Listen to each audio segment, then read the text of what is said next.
Pride and Prejudice by Jane Austen, chapters 1 to 3. Chapter 1. It is a truth universally acknowledged that a single man in possession of a good fortune must be in want of a wife. However little known the feelings or views of such a man may be on his first entering a neighbourhood, this truth is so well fixed in the minds of the surrounding families that he is considered the rightful property of someone or other of their daughters. "My dear Mr. Bennet," said his lady to him one day, "have you heard that Netherfield Park is let at last?" Mr. Bennet replied that he had not. "But it is," returned she, "for Mrs. Long has just been here, and she told me all about it." Mr. Bennet made no answer. "Do you not want to know who has taken it?" cried his wife impatiently. "You want to tell me, and I have no objection to hearing it." This was invitation enough. "Why, my dear, you must know.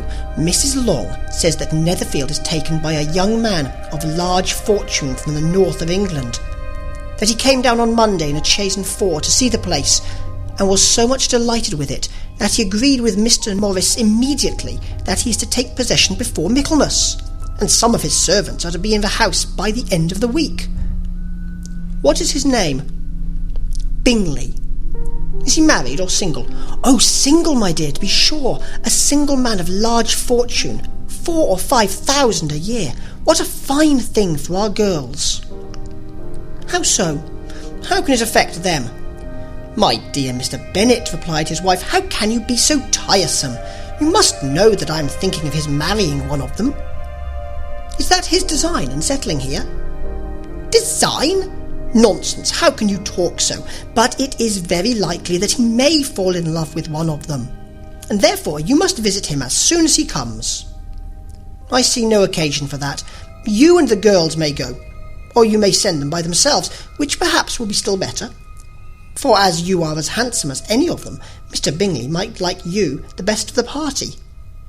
"My dear, you flatter me. I certainly have had my share of beauty, but I do not pretend to be anything extraordinary now. When a woman has 5 grown-up daughters, she ought to give over thinking of her own beauty. In such cases a woman has not often much beauty to think of. But, my dear, you must indeed go and see Mr. Bingley when he comes into the neighbourhood. It is more than I engage for, I assure you. But consider your daughters. Only think what an establishment it would be for one of them. Sir William and Lady Lucas are determined to go, merely on that account, for in general, you know, they visit no newcomers. Indeed, you must go, for it will be impossible for us to visit him if you do not." "You are over-scrupulous, surely. I dare say Mr. Bingley will be very glad to see you, and I will send him a few lines by you to assure him of my hearty consent to his marrying whichever he chooses of the girls, though I must throw in a good word for my little Lizzie." "I desire you will do no such thing. Lizzie is not a bit better than the others. I'm sure she is not half so handsome as Jane, nor half so good-humoured as Lydia, but you are always giving her the preference." "They have none of them much to recommend them," replied he. "They are all silly and ignorant like other girls, but Lizzie has something more of quickness than her sisters."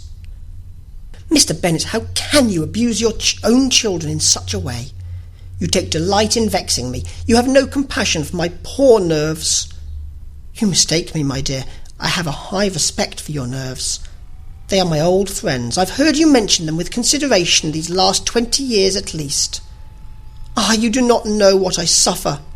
But I hope you will get over it, and live to see many young men of 4,000 a year come into the neighbourhood. It will be no use to us if 20 such should come, since you will not visit them.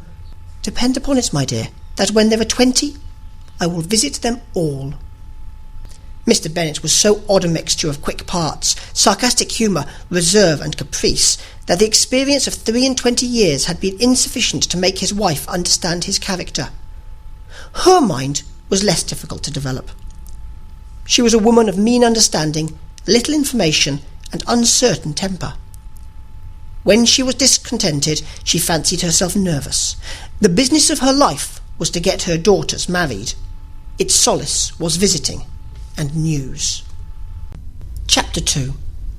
Mr. Bennet was among the earliest of those who waited on Mr. Bingley. He had always intended to visit him, though to the last always assuring his wife he should not go.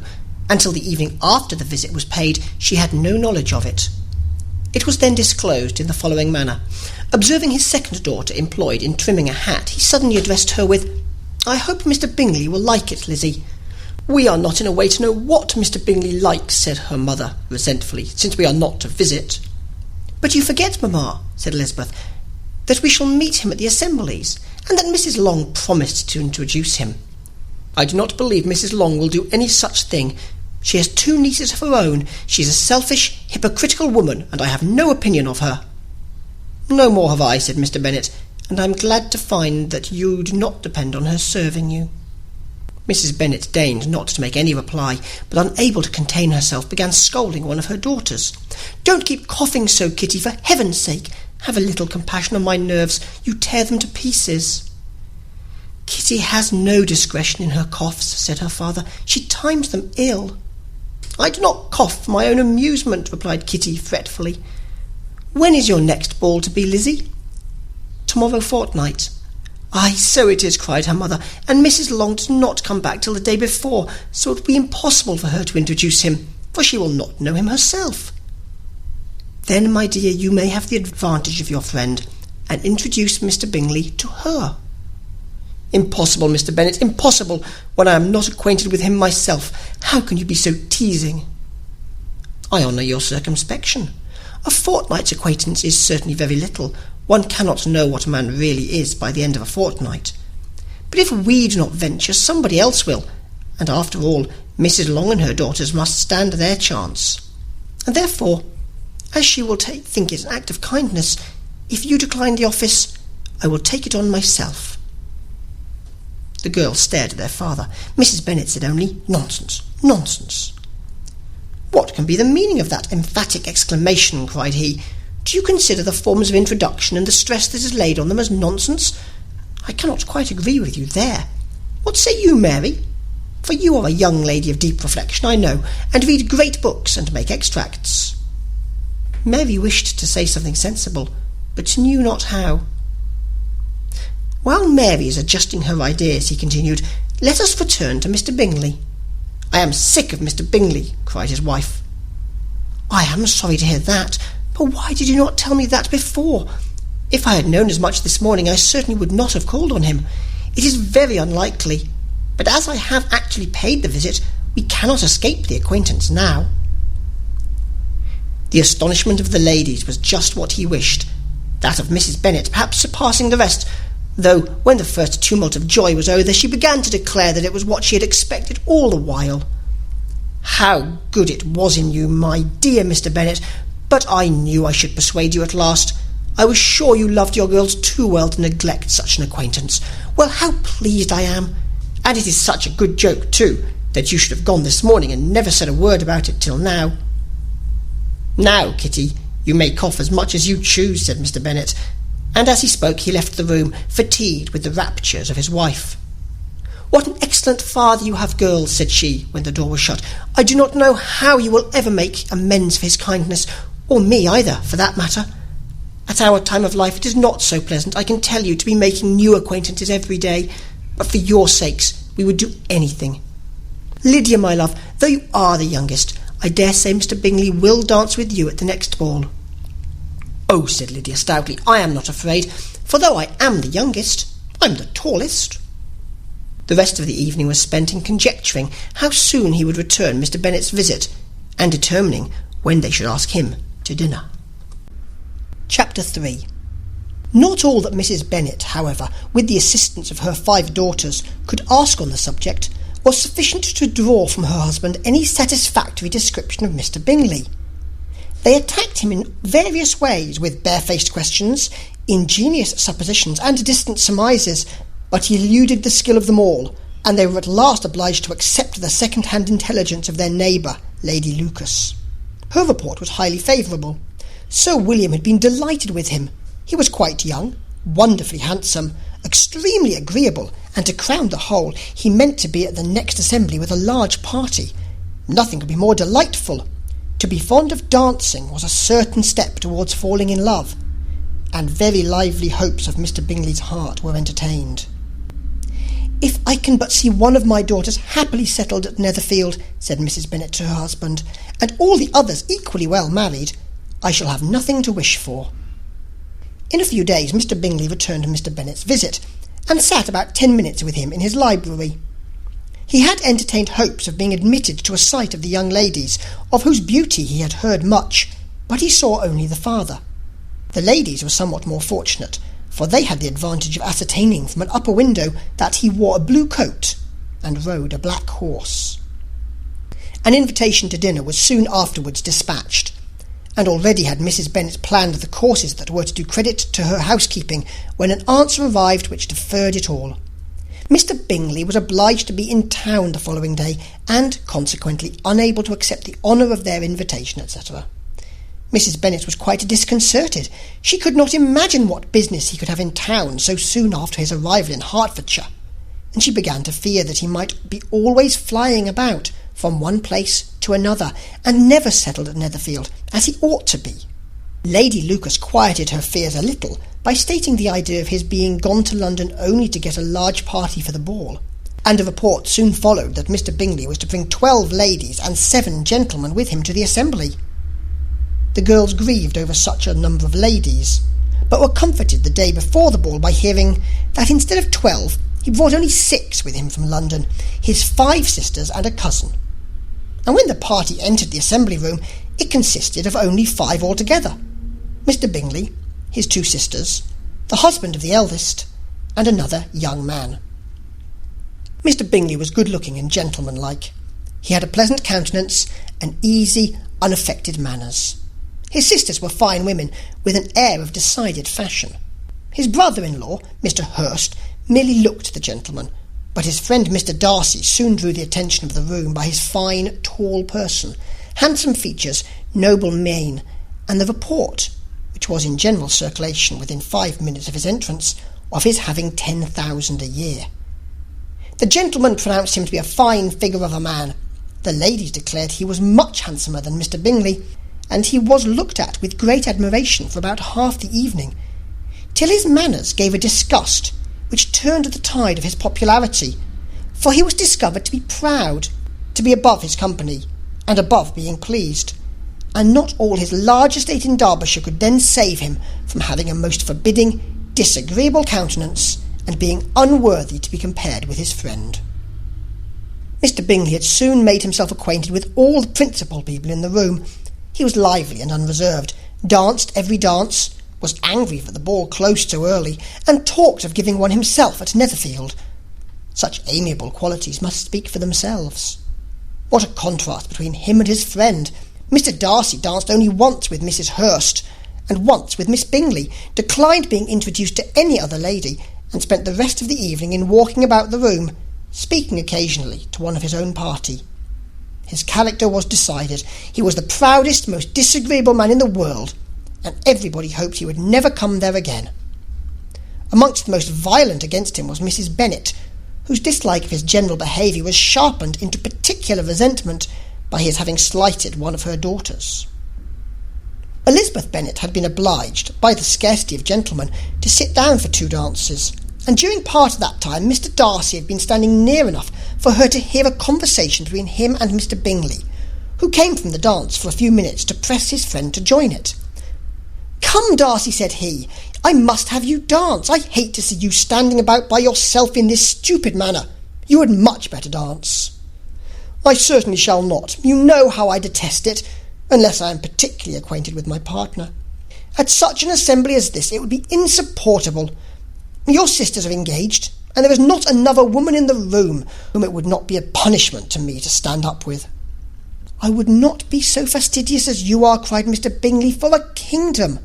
Upon my honour, I never met with so many pleasant girls in my life as I have this evening, and there are several of them, you see, uncommonly pretty." "You are dancing with the only handsome girl in the room," said Mr. Darcy, looking at the eldest Miss Bennet. "Oh, she is the most beautiful creature I ever beheld. But there is one of her sisters sitting down just behind you who is very pretty, and I dare say very agreeable. Do let me ask my partner to introduce you." "Which do you mean?" And turning round, he looked for a moment at Elizabeth, till catching her eye, He withdrew his own and coldly said, "She is tolerable, but not handsome enough to tempt me. I am in no humour at present to give consequence to young ladies who are slighted by other men. You had better return to your partner and enjoy her smiles, for you are wasting your time with me."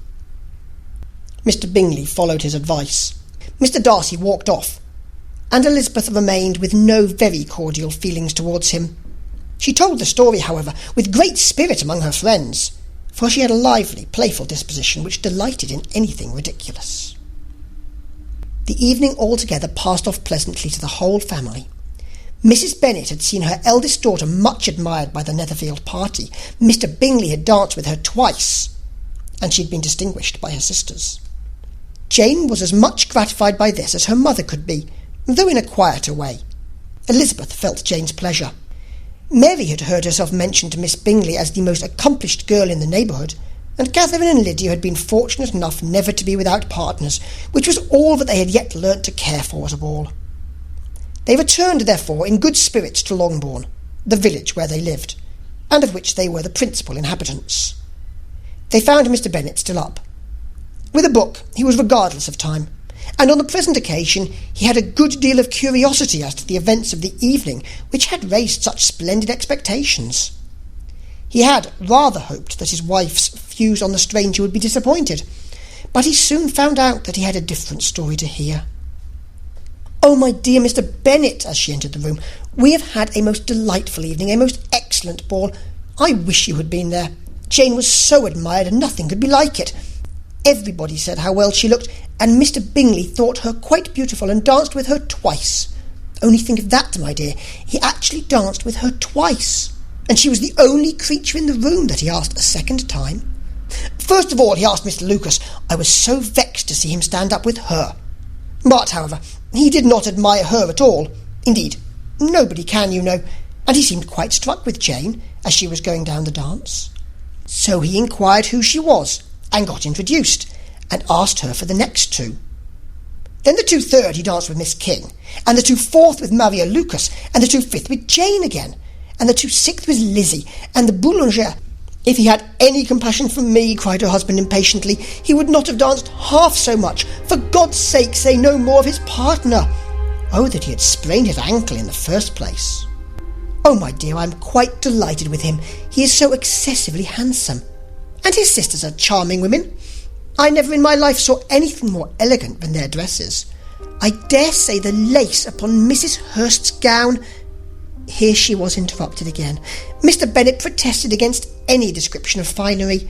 She was therefore obliged to seek another branch of the subject, and related, with much bitterness of spirit, and some exaggeration, the shocking rudeness of Mr. Darcy. "But I can assure you," she added, "that Lizzie does not lose much by not suiting his fancy, for he is a most disagreeable, horrid man, not at all worth pleasing, so high and so conceited that there was no enduring him. He walked here and he walked there, fancying himself so very great. Not handsome enough to dance with. I wish you had been there, my dear, to have given him one of your set-downs. I quite detest the man." This is the end of Chapter 3. Pride and Prejudice by Jane Austen. Chapters 4 and 5. Chapter 4. When Jane and Elizabeth were alone, the former, who had been cautious in her praise of Mr. Bingley before, expressed to her sister just how very much she admired him. "He is just what a young man ought to be," said she. "Sensible, good-humoured, lively, and I never saw such happy manners, so much ease, with such perfect good breeding."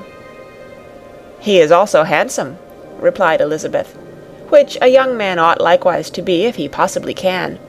His character is thereby complete." "I was very much flattered by his asking me to dance a second time. I did not expect such a compliment." "Did not you? I did for you. But that is one great difference between us. Compliments always take you by surprise, and me never. What could be more natural than his asking you again? He could not help seeing that you were about 5 times as pretty as every other woman in the room. No thanks to his gallantry for that. Well, He certainly is very agreeable, and I give you leave to like him. You have liked many a stupider person." "Dear Lizzy." "Oh, you are a good deal too apt, you know, to like people in general. You never see a fault in anybody. All the world are good and agreeable in your eyes. I never heard you speak ill of a human being in your life." "I would not wish to be hasty in censuring anyone, but I always speak what I think." "I know you do, and it is that which makes the wonder. With your good sense, to be so honestly blind to the follies and nonsense of others. Affectation of candour is common enough. One meets with it everywhere. But to be candid without ostentation or design, to take the good of everybody's character and make it still better, and say nothing of the bad, belongs to you alone. And so you like this man's sisters too, do you? Their manners are not equal to his." "Certainly not, at first, but they are very pleasing women when you converse with them. Miss Bingley is to live with her brother and keep his house, and I am much mistaken if we shall not find a very charming neighbour in her." Elizabeth listened in silence, but was not convinced. Their behaviour at the assembly had not been calculated to please in general, and with more quickness of observation and less pliancy of temper than her sister, and with a judgment too unassailed by any attention to herself, she was very little disposed to approve them. They were in fact very fine ladies, not deficient in good humour when they were pleased, nor in the power of making themselves agreeable when they chose it, but proud and conceited. They were rather handsome, had been educated in one of the first private seminaries in town, had a fortune of 20,000 pounds, were in the habit of spending more than they ought, and of associating with people of rank, and were therefore in every respect entitled to think well of themselves and meanly of others. They were of a respectable family in the north of England, a circumstance more deeply impressed on their memories than that their brother's fortune and their own had been acquired by trade. Mr. Bingley inherited property to the amount of nearly 100,000 pounds from his father, who had intended to purchase an estate, but did not live to do it. Mr. Bingley intended it likewise, and sometimes made choice of his county, but as he was now provided with a good house and the liberty of a manor, it was doubtful to many of those who best knew the easiness of his temper whether he might not spend the remainder of his days at Netherfield, and leave the next generation to purchase. His sisters were anxious for his having an estate of his own, but though he was now only established as a tenant, Miss Bingley was by no means unwilling to preside at his table, nor was Mrs. Hurst, who had married a man of more fashion than fortune, less disposed to consider his house as her home when it suited her. Mr. Bingley had not been of age 2 years when he was tempted by an accidental recommendation to look at Netherfield House. He did look at it, and into it for half an hour, was pleased with the situation and the principal rooms, satisfied with what the owner said in its praise, and took it immediately. Between him and Darcy there was a very steady friendship, in spite of great opposition of character. Bingley was endeared to Darcy by the easiness, openness, and ductility of his temper, though no disposition could offer a greater contrast to his own, and though with his own he never appeared dissatisfied.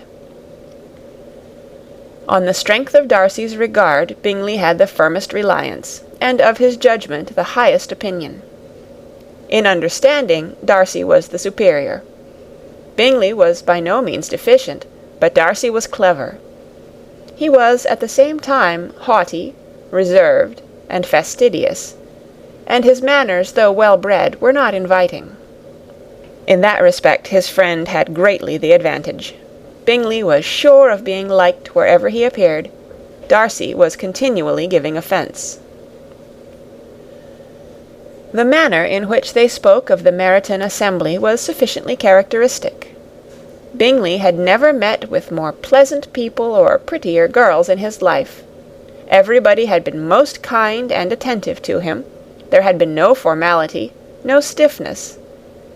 He had soon felt acquainted with all the room, and as to Miss Bennet, he could not conceive an angel more beautiful.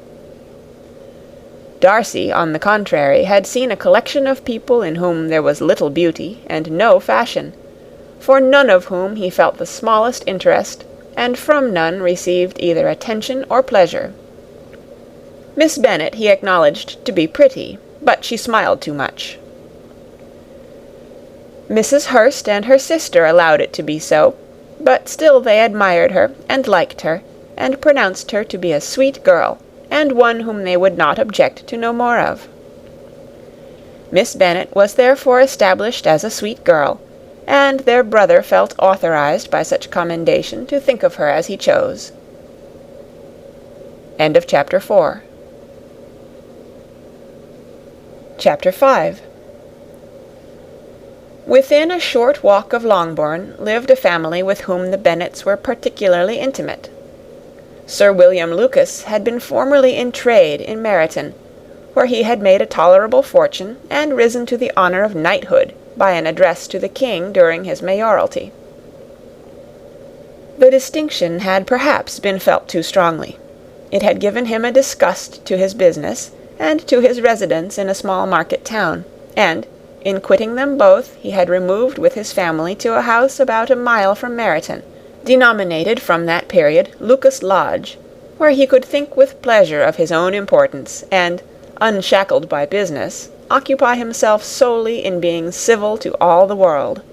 For, though elated by his rank, it did not render him supercilious. On the contrary, he was all attention to everybody.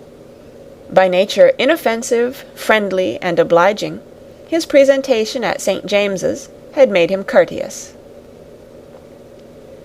Lady Lucas was a very good kind of woman, not too clever to be a valuable neighbour to Mrs. Bennet. They had several children. The eldest of them, a sensible, intelligent young woman, about 27, was Elizabeth's intimate friend. That the Miss Lucases and the Miss Bennets should meet to talk over a ball was absolutely necessary, and the morning after the assembly brought the former to Longbourn to hear and to communicate.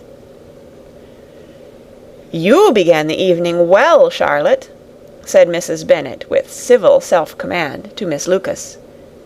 "You were Mr. Bingley's first choice." "Yes, but he seemed to like his second better." "Oh, you mean Jane, I suppose, because he danced with her twice. To be sure, that did seem as if he admired her. Indeed, I rather believe he did. I heard something about it, but I hardly know what. Something about Mr. Robinson." "Perhaps you mean what I overheard between him and Mr. Robinson. Did not I mention it to you?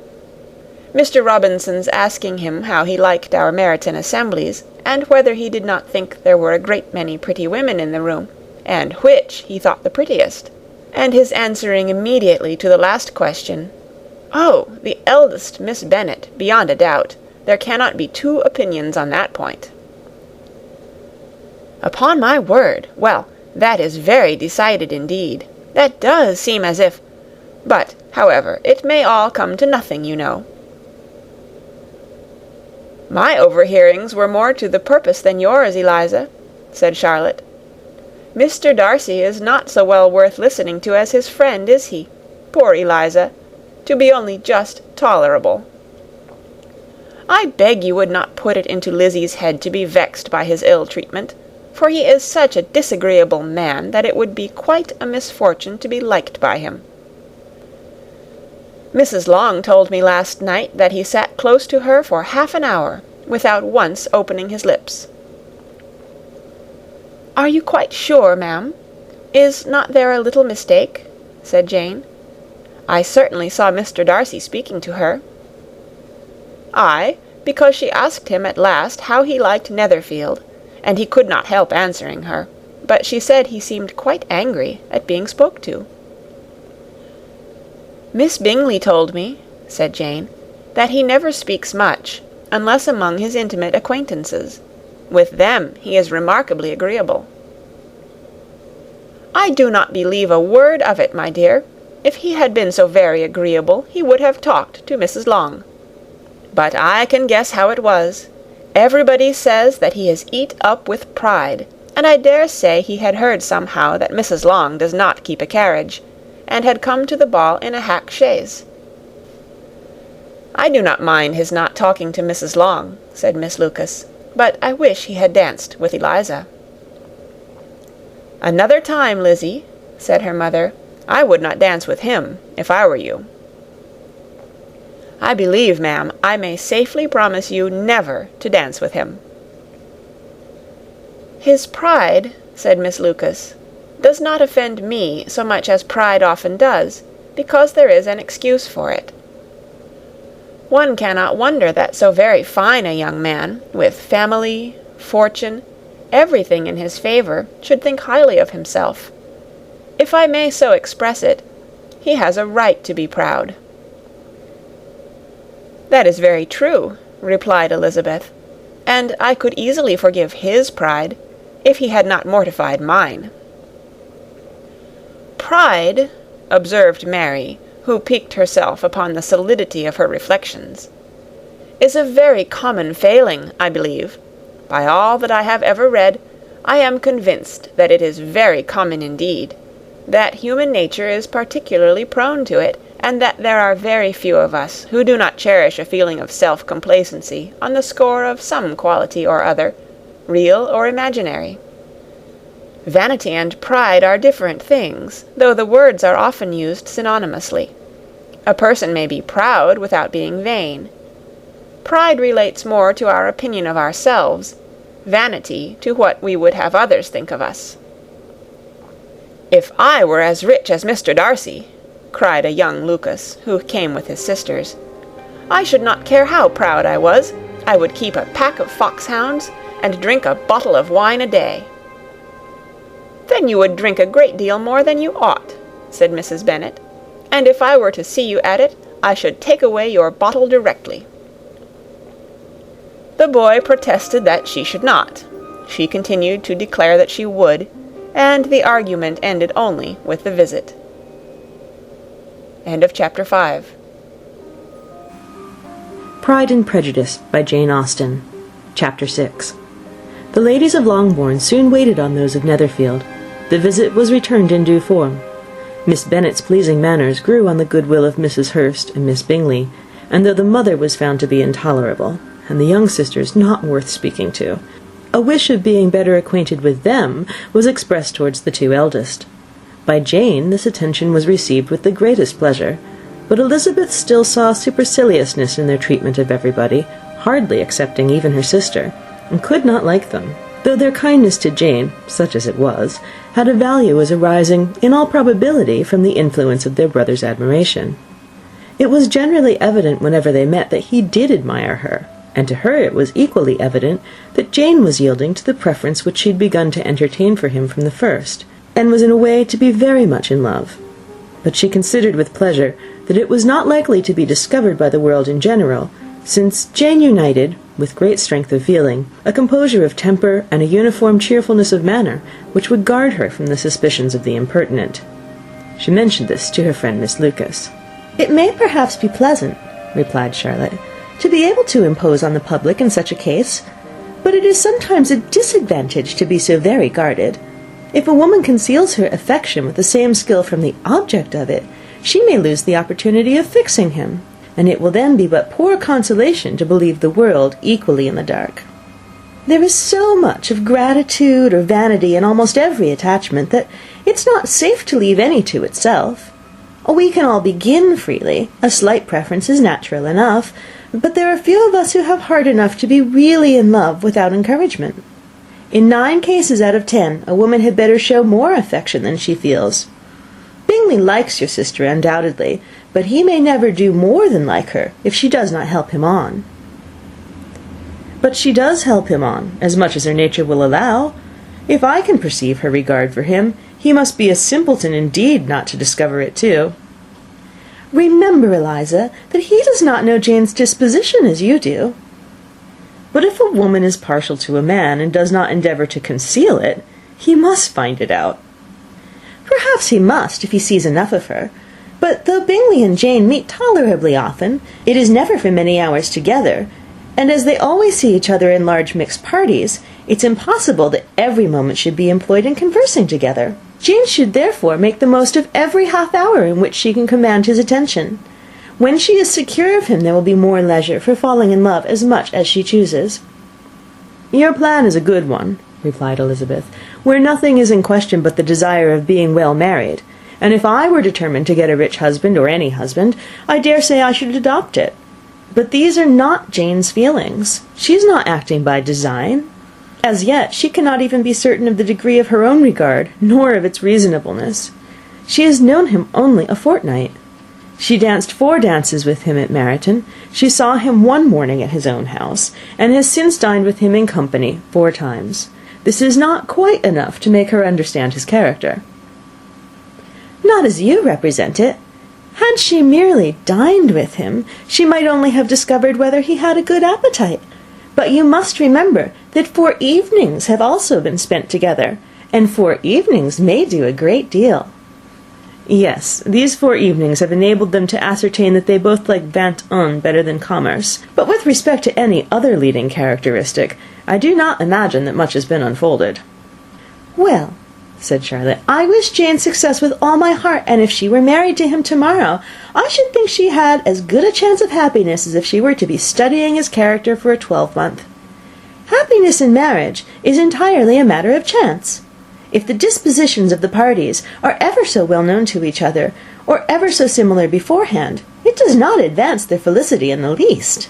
They always continue to grow sufficiently unlike afterwards to have their share of vexation, and it's better to know as little as possible of the defects of the person with whom you're to pass your life."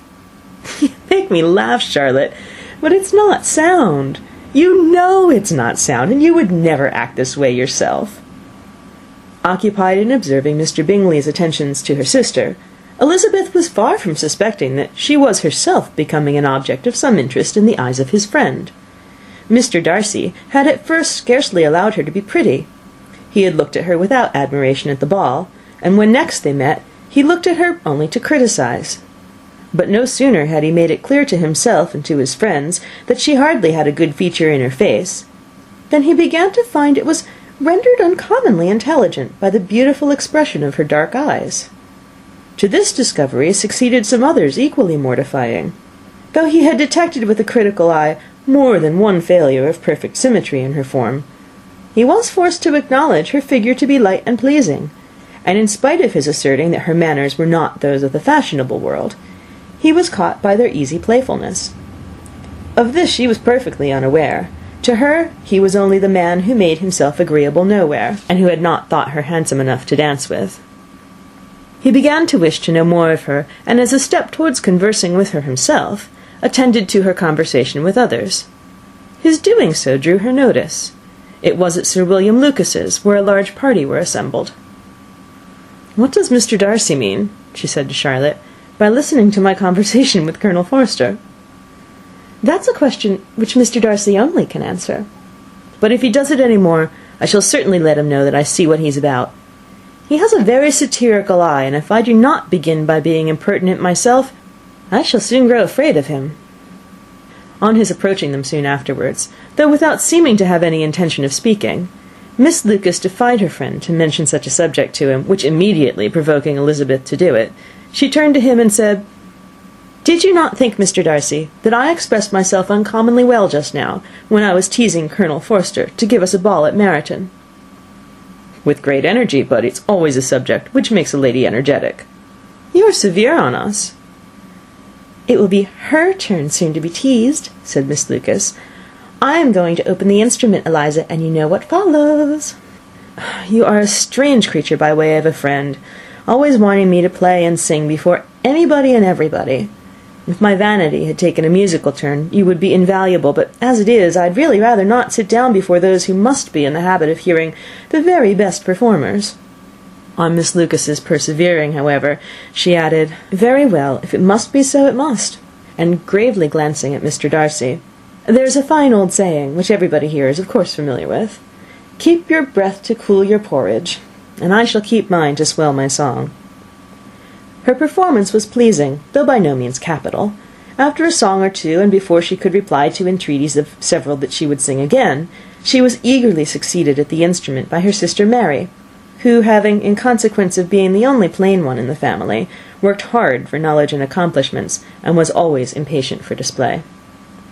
Mary had neither genius nor taste, and though vanity had given her application, it had given her likewise a pedantic air and conceited manner, which would have injured a higher degree of excellence than she had reached. Elizabeth, easy and unaffected, had been listened to with much more pleasure, though not playing half so well, and Mary, at the end of a long concerto, was glad to purchase praise and gratitude by Scotch and Irish airs, at the request of her younger sisters, who, with some of the Lucases and 2 or 3 officers, joined eagerly in dancing at one end of the room. Mr. Darcy stood near them in silent indignation at such a mode of passing the evening, to the exclusion of all conversation, and was much too engrossed by his thoughts to perceive that Sir William Lucas was his neighbour, till Sir William thus began: "What a charming amusement for young people this is, Mr. Darcy! There's nothing like dancing, after all. I consider it as one of the first refinements of polished society." "Certainly, sir, and it has the advantage also of being in vogue amongst the less polished societies of the world. Every savage can dance." Sir William only smiled. "Your friend performs delightfully," he continued after a pause, on seeing Bingley join the group, "and I doubt not that you are an adept in the science yourself, Mr. Darcy." "You saw me dance at Meryton, I believe, sir?" "Yes, indeed, and received no inconsiderable pleasure from the sight. Do you often dance at St. James's?" "Never, sir." "Do you not think it would be a proper compliment to the place?" "It is a compliment which I never pay to any place, if I can avoid it." "You have a house in town, I conclude." Mr. Darcy bowed. "I had once some thought of fixing in town myself, for I am fond of superior society, but I did not feel quite certain that the air of London would agree with Lady Lucas." He paused in hopes of an answer, but his companion was not disposed to make any, and Elizabeth, at that instant, moving towards them, he was struck with the action of doing a very gallant thing, and called out to her, "My dear Miss Eliza, why are you not dancing? Mr. Darcy, you must allow me to present this young lady to you as a very desirable partner. You cannot refuse to dance, I am sure, when so much beauty is before you." And taking her hand, he would have given it to Mr. Darcy, who, though extremely surprised, was not unwilling to receive it, when she instantly drew back, and said with some discomposure to Sir William, "Indeed, sir, I have not the least intention of dancing. I entreat you not to suppose that I move this way in order to beg for a partner." Mr. Darcy, with grave propriety, requested to be allowed the honour of her hand, but in vain. Elizabeth was determined, nor did Sir William at all shake her purpose by his attempt at persuasion. "You excel so much in the dance, Miss Eliza, that it's cruel to deny me the happiness of seeing you, and though this gentleman dislikes the amusement in general, he can have no objection, I am sure, to oblige us for 1/2 hour." "Mr. Darcy is all politeness," said Elizabeth, smiling. "He is indeed, but considering the inducement, my dear Eliza, can we not wonder at his complaisance? For who would object to such a partner?"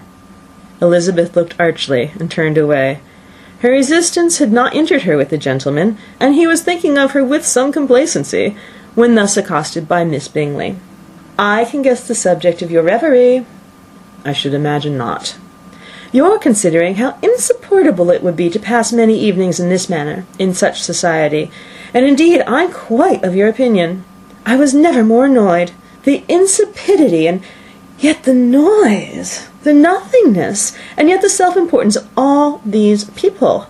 Oh, I would give to hear your strictures on them." "Your conjecture is totally wrong, I assure you. My mind was more agreeably engaged. I have been meditating on the very great pleasure which a pair of fine eyes in the face of a pretty woman can bestow." Miss Bingley immediately fixed her eyes on his face, and desired he would tell her what lady had the credit of inspiring such reflections. Mr. Darcy replied with great intrepidity, "Miss Elizabeth Bennet." "Miss Elizabeth Bennet!" repeated Miss Bingley. "I am all astonishment. How long has she been such a favourite? And pray, when am I to wish you joy?" "That is exactly the question which I expected you to ask. A lady's imagination is very rapid. It jumps from admiration to love, from love to matrimony, in a moment. I knew you would be wishing me joy."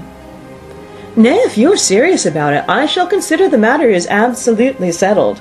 You'll be having a charming mother-in-law indeed, and of course she will always be at Pemberley with you." He listened to her with perfect indifference while she chose to entertain herself in this manner, and as his composure convinced her that all was safe, her wit flowed long. End of Chapter 6. Pride and Prejudice by Jane Austen. Chapter 7. Mr. Bennet's property consisted almost entirely in an estate of 2,000 a year, which, unfortunately for his daughters, was entailed, in default of heirs male, on a distant relation, and their mother's fortune, though ample for her situation in life, could but ill supply the deficiency of his.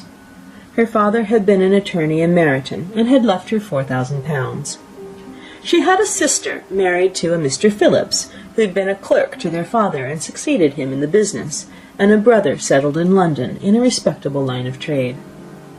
The village of Longbourn was only 1 mile from Meryton, a most convenient distance for the young ladies, who were usually tempted thither 3 or 4 times a week, to pay their duty to their aunt and to a milliner's shop just over the way. The 2 youngest of the family, Catherine and Lydia, were particularly frequent in these attentions. Their minds were more vacant than their sisters', and when nothing better offered, a walk to Meryton was necessary to amuse their morning hours and furnish conversation for the evening. And however bare of news the country in general might be, they always contrived to learn some from their aunt. At present, indeed, they were well supplied, both with news and happiness, by the recent arrival of a militia regiment in the neighbourhood. It was to remain the whole winter, and Meryton was the headquarters. Their visits to Mrs. Phillips were now productive of the most interesting intelligence. Every day added something to their knowledge of the officers' names and connections. Their lodgings were not long a secret, and at length they began to know the officers themselves. Mr. Phillips visited them all, and this opened to his nieces a store of felicity unknown before.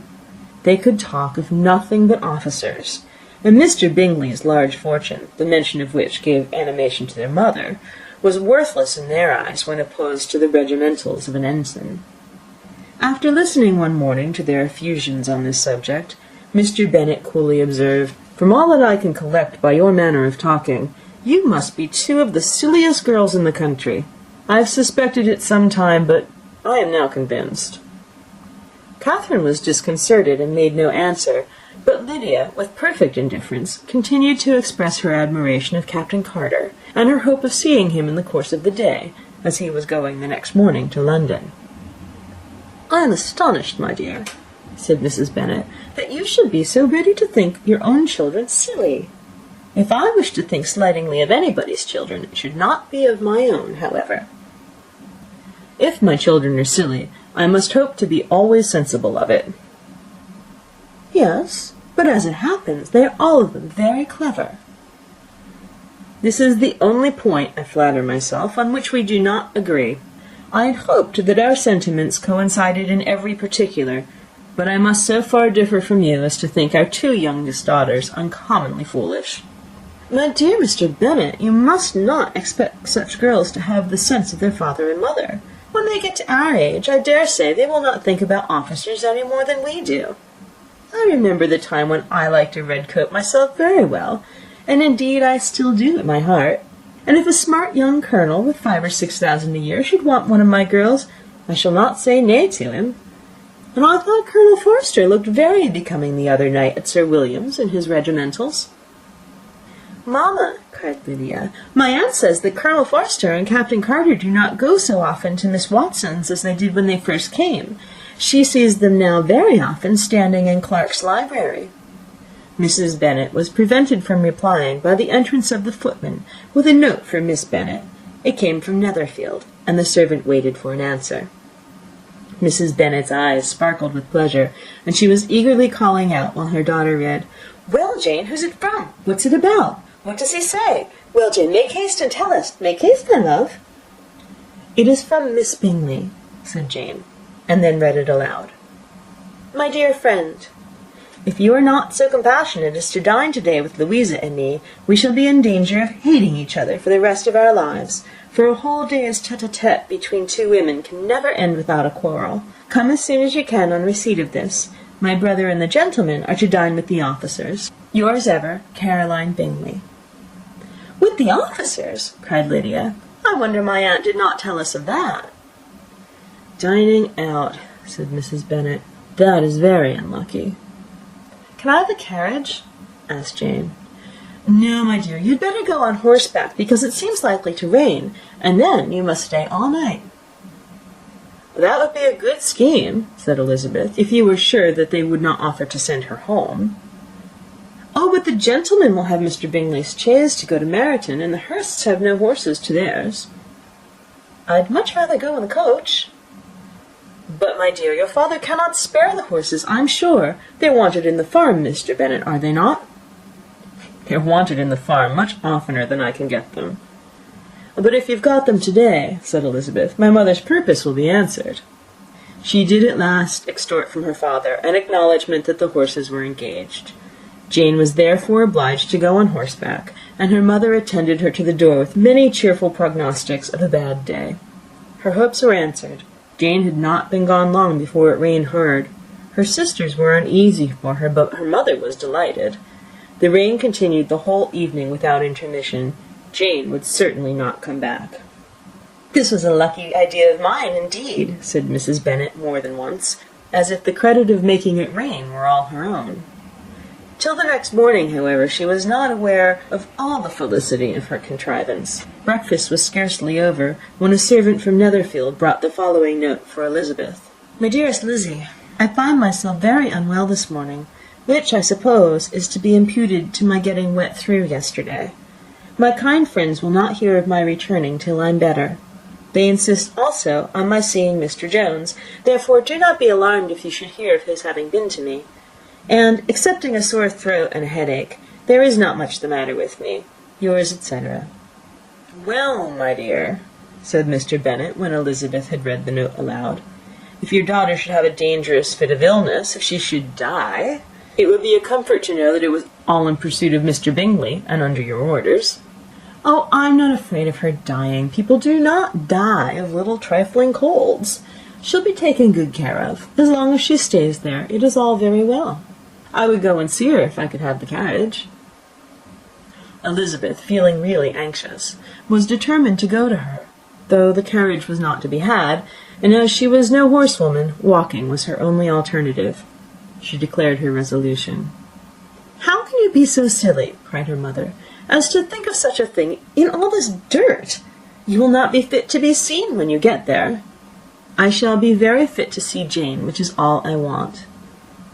Is this a hint to me, Lizzie, said her father, to send for the horses? No, indeed, I do not wish to avoid the walk. The distance is nothing when one has a motive, only 3 miles. I shall be back by dinner. I admire the activity of your benevolence, observed Mary, but every impulse of feeling should be guided by reason, and, in my opinion, exertion should always be in proportion to what is required. We will go as far as Meryton with you, said Catherine and Lydia. Elizabeth accepted their company, and the 3 young ladies set off together. If we make haste, said Lydia, as they walked along, perhaps we may see something of Captain Carter before he goes. In Meryton they parted. The 2 youngest repaired to the lodgings of one of the officers' wives, and Elizabeth continued her walk alone, crossing field after field at a quick pace, jumping over stiles and springing over puddles with impatient activity, and finding herself at last within view of the house, with weary ankles, dirty stockings, and a face glowing with the warmth of exercise. She was shown into the breakfast parlour, where all but Jane were assembled, and where her appearance created a great deal of surprise. That she should have walked 3 miles so early in the day in such dirty weather and by herself was almost incredible to Mrs. Hurst and Miss Bingley, and Elizabeth was convinced that they held her in contempt for it.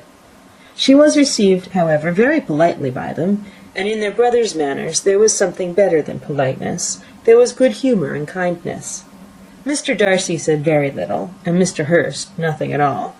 The former was divided between admiration of the brilliancy which exercise had given to her complexion, and doubt as to the occasions justifying her coming so far alone. The latter was thinking only of his breakfast. Her inquiries after her sister were not very favourably answered. Miss Bennet had slept ill, and though up, was feverish, and not well enough to leave her room. Elizabeth was glad to be taken to her immediately, and Jane, who had only been withheld by the fear of giving alarm or inconvenience from expressing in her note how much she longed for such a visit, was delighted at her entrance. She was not equal, however, to much conversation, and when Miss Bingley left them together, could attempt little besides expressions of gratitude for the extraordinary kindness she was treated with. Elizabeth silently attended her. When breakfast was over, they were joined by the sisters, and Elizabeth began to like them herself when she saw how much affection and solicitude they showed for Jane. The apothecary came, and having examined his patient, said, as might be supposed, that she had caught a violent cold, and that they must endeavour to get the better of it, advised her to return to bed, and promised her some draughts. The advice was followed readily, for the feverish symptoms increased, and her head ached acutely. Elizabeth did not quit her room for a moment, nor were the other ladies often absent. The gentlemen being out, they had, in fact, nothing to do elsewhere. When the clock struck 3, Elizabeth felt that she must go, and very unwillingly said so. Miss Bingley offered her the carriage, and she only wanted a little pressing to accept it, when Jane testified such concern in parting with her that Miss Bingley was obliged to convert the offer of the chaise to an invitation to remain at Netherfield for the present. Elizabeth most thankfully consented, and a servant was dispatched to Longbourn to acquaint the family with her stay, and bring back a supply of clothes. End of Chapter 7.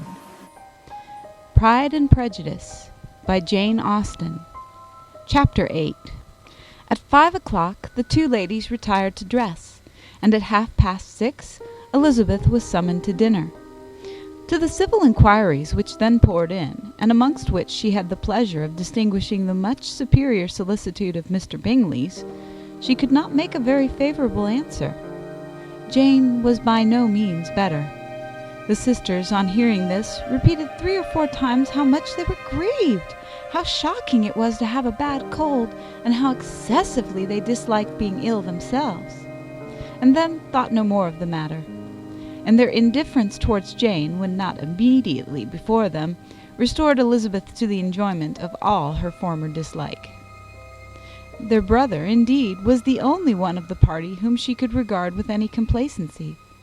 His anxiety for Jane was evident, and his attentions to herself most pleasing, and they prevented her feeling herself so much an intruder as she believed she was considered by the others. She had very little notice from any but him. Miss Bingley was engrossed by Mr. Darcy, her sister scarcely less so. And as for Mr. Hurst, by whom Elizabeth sat, he was an indolent man, who lived only to eat, drink, and play at cards, who, when he found her to prefer a plain dish to a ragout, had nothing to say to her. When dinner was over, she returned directly to Jane, and Miss Bingley began abusing her as soon as she was out of the room. Her manners were pronounced to be very bad indeed, a mixture of pride and impertinence. She had no conversation, no style, no beauty. Mrs. Hurst thought the same, and added, "She has nothing, in short, to recommend her, but being an excellent walker. I shall never forget her appearance this morning. She really looked almost wild." "She did, indeed, Louisa. I could hardly keep my countenance. Very nonsensical to come at all. Why must she be scampering about the country because her sister had a cold? Her hair, so untidy, so blowsy. Yes, and her petticoat. I hope you saw her petticoat. 6 inches deep in mud, I am absolutely certain. And the gown which had been let down to hide it, not doing its office." "Your picture may be very exact, Louisa," said Bingley, "but this was all lost upon me. I thought Miss Elizabeth Bennet looked remarkably well when she came into the room this morning. Her dirty petticoat quite escaped my notice." "You observed it, Mr. Darcy, I am sure," said Miss Bingley, "and I am inclined to think that you would not wish to see your sister make such an exhibition." "Certainly not." "To walk 3 miles, or 4 miles, or 5 miles, or whatever it was, above her ankles in dirt, and alone, quite alone. What could she mean by it? It Bennet seems to me to show an abominable sort of conceited independence, a most country town indifference to decorum." "It shows an affection for her sister that is very pleasing," said Bingley. "I am afraid, Mr. Darcy," observed Miss Bingley in a half-whisper, "that this adventure has rather affected your admiration of her fine eyes." "Not at all," he replied. "They were brightened by the exercise." A short pause followed this speech, and Mrs. Hurst began again. "I have an excessive regard for Miss Jane Bennet. She is really a very sweet girl, and I wish with all my heart she were well settled. But with such a father and mother, and such low connections, I am afraid there is no chance of it." "I think I have heard you say that their uncle is an attorney on Meryton." "Yes, and they have another, who lives somewhere near Cheapside." "That is capital," added her sister, and they both laughed heartily. "If they had uncles enough to fill all Cheapside," cried Bingley, "it would not make them one jot less agreeable." "But it must very materially lessen their chance of marrying men of any consideration in the world," replied Darcy. To this speech Bingley made no answer, but his sisters gave it their hearty assent, and indulged their mirth for some time at the expense of their dear friend's vulgar relations. With a renewal of tenderness, however, they returned to her room on leaving the dining parlour, and sat with her till summoned to coffee. She was still very poorly, and Elizabeth would not quit her at all till late in the evening, when she had the comfort of seeing her sleep, and when it seemed to her rather right than pleasant that she should go downstairs herself. On entering the drawing-room, she found the whole party at loo, and was immediately invited to join them; but suspecting them to be playing high, she declined it, and making her sister the excuse, said she would amuse herself for the short time she could stay below with a book. Mr. Hurst looked at her with astonishment. "Do you prefer reading to cards?" said he. "That is rather singular." "Miss Eliza Bennet," said Miss Bingley, "despises cards. She is a great reader, and has no pleasure in anything else." "I deserve neither such praise nor such censure," cried Elizabeth. "I am not a great reader, and I have pleasure in many things." "In nursing your sister, I am sure you have pleasure," said Bingley, "and I hope it will soon be increased by seeing her quite well." Elizabeth thanked him from her heart, and then walked toward the table where a few books were lying. He immediately offered to fetch her others, all that his library afforded. "And I wish my collection were larger for your benefit and my own credit. But I am an idle fellow, and though I have not many, I have more than I ever looked into." Elizabeth assured him that she could suit herself perfectly with those in the room. "I am astonished," said Miss Bingley, "that my father should have left so small a collection of books. What a delightful library you have at Pemberley, Mr. Darcy!" "It ought to be good," he replied. "It has been the work of many generations." "And then you have added so much to it yourself. You are always buying books." "I cannot comprehend the neglect of a family library in such days as these." "Neglect! I am sure you neglect nothing that can add to the beauties of that noble place. Charles, when you build your house, I wish it may be half as delightful as Pemberley." "I wish it may." "But I would really advise you to make your purchase in that neighbourhood, and take Pemberley for a kind of model. There is not a finer county in England than Derbyshire." "With all my heart. I will buy Pemberley itself, if Darcy will sell it." "I am talking of possibilities, Charles." "Upon my word, Caroline, I should think it more possible to get Pemberley by purchase than by imitation." Elizabeth was so much caught with what passed as to leave her very little attention for her book, and soon laying it wholly aside, she drew near the card table, and stationed herself between Mr. Bingley and his eldest sister, to observe the game. "Is Miss Darcy much grown since the spring?" said Miss Bingley. "Will she be as tall as I am?" "I think she will. She is now about Miss Elizabeth Bennet's height, or rather taller. How I long to see her again! I never met with anybody who delighted me so much. Such a countenance, such manners, and so extremely accomplished for her age. Her performance on the pianoforte is exquisite. It is amazing to me, said Bingley, how young ladies can have the patience to be so very accomplished as they all are. All young ladies accomplished? My dear Charles, what do you mean? Yes, all of them, I think. They all paint tables, cover screens, and net purses. I scarcely know anyone who cannot do all this, and I am sure I never heard a young lady spoken of for the first time without being informed that she was very accomplished. Your list of the common extent of accomplishments, said Darcy, has too much truth. The word is applied to many a woman who deserves it no otherwise than by netting a purse or covering a screen. But I am very far from agreeing with you in your estimation of ladies in general. I cannot boast of knowing more than half a dozen in the whole range of my acquaintance that are really accomplished. Nor I am sure, said Miss Bingley. Then, observed Elizabeth, you must comprehend a great deal in your idea of an accomplished woman. Yes, I do comprehend a great deal in it. Oh, certainly, cried his faithful assistant. No one can be really esteemed accomplished who does not greatly surpass what is usually met with.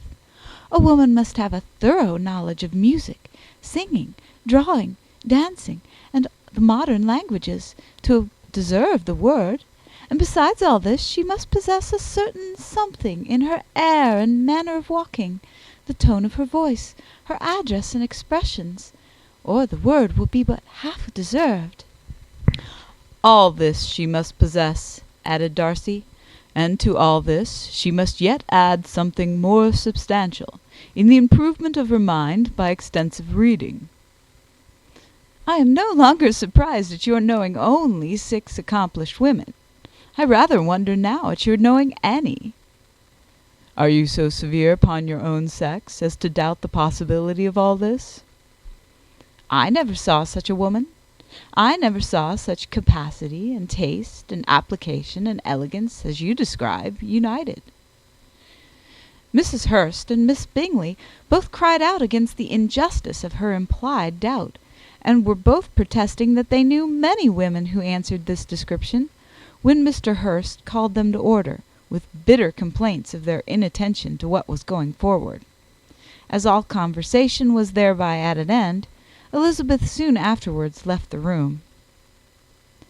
Elizabeth Bennet, said Miss Bingley, when the door was closed on her, is one of those young ladies who seek to recommend themselves to the other sex by undervaluing their own, and with many men, I dare say, it succeeds. But in my opinion it is a paltry device, a very mean art. Undoubtedly, replied Darcy, to whom this remark was chiefly addressed. There is a meanness in all the arts which ladies sometimes condescend to employ for captivation. Whatever bears affinity to cunning is despicable. Miss Bingley was not so entirely satisfied with this reply as to continue the subject. Elizabeth joined them again, only to say that her sister was worse, and that she could not leave her. Bingley urged Mr. Jones being sent for immediately, while his sisters, convinced that no country advice could be of any service, recommended an express to town for one of the most eminent physicians. This she would not hear of, but she was not so unwilling to comply with their brother's proposal, and it was settled that Mr. Jones should be sent for early in the morning, if Miss Bennet were not decidedly better. Bingley was quite uncomfortable. His sisters declared that they were miserable. They solaced their wretchedness, however, by duets after supper, while he could find no better relief to his feelings than by giving his housekeeper directions that every attention might be paid to the 6th lady and her sister. End of Chapter 8. Pride and Prejudice by Jane Austen. Chapter 9. Elizabeth passed the chief of the night in her sister's room, and in the morning had the pleasure of being able to send a tolerable answer to the inquiries which she very early received from Mr. Bingley by a housemaid, and some time afterwards from the two elegant ladies who waited on his sisters. In spite of this amendment, however, she requested to have a note sent to Longbourn, desiring her mother to visit Jane and form her own judgment of her situation. The note was immediately dispatched, and its contents as quickly complied with. Mrs. Bennet, accompanied by her two youngest girls, reached Netherfield soon after the family breakfast. Had she found Jane in any apparent danger, Mrs. Bennet would have been very miserable, but being satisfied on seeing her that her illness was not alarming, she had no wish of her recovering immediately, as her restoration to health would probably remove her from Netherfield. She would not listen, therefore, to her daughter's proposal of being carried home. Neither did the apothecary, who arrived about the same time, think it at all advisable. After sitting a little while with Jane, on Miss Bingley's appearance and invitation, the mother and three daughters all attended her into the breakfast parlour. Bingley met them with hopes that Mrs. Bennet had not found Miss Bennet worse than she expected. "Indeed I have, sir," was her answer. "She is a great deal too ill to be moved.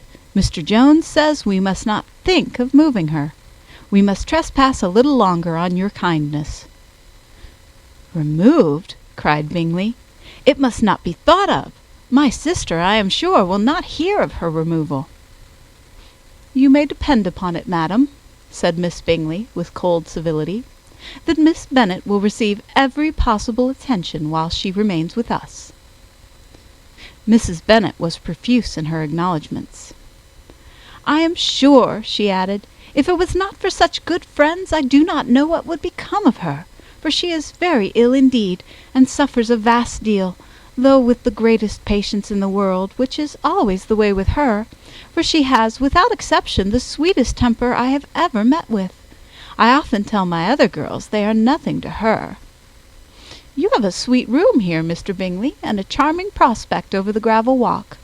I do not know a place in the country that is equal to Netherfield. You will not think of quitting it in a hurry, I hope, though you have but a short lease." "Whatever I do is done in a hurry," replied he, "and therefore if I should resolve to quit Netherfield, I should probably be off in 5 minutes. At present, however, I consider myself as quite fixed here." "That is exactly what I should have supposed of you," said Elizabeth. "You begin to comprehend me, do you?" cried he, turning toward her. "Oh, yes, I understand you perfectly." "I wish I might take this for a compliment, but to be so easily seen through, I am afraid, is pitiful." "That is as it happens. It does not follow that a deep, intricate character is more or less estimable than such a one as yours." "Lizzie," cried her mother, "remember where you are, and do not run on in the wild manner that you are suffered to do at home."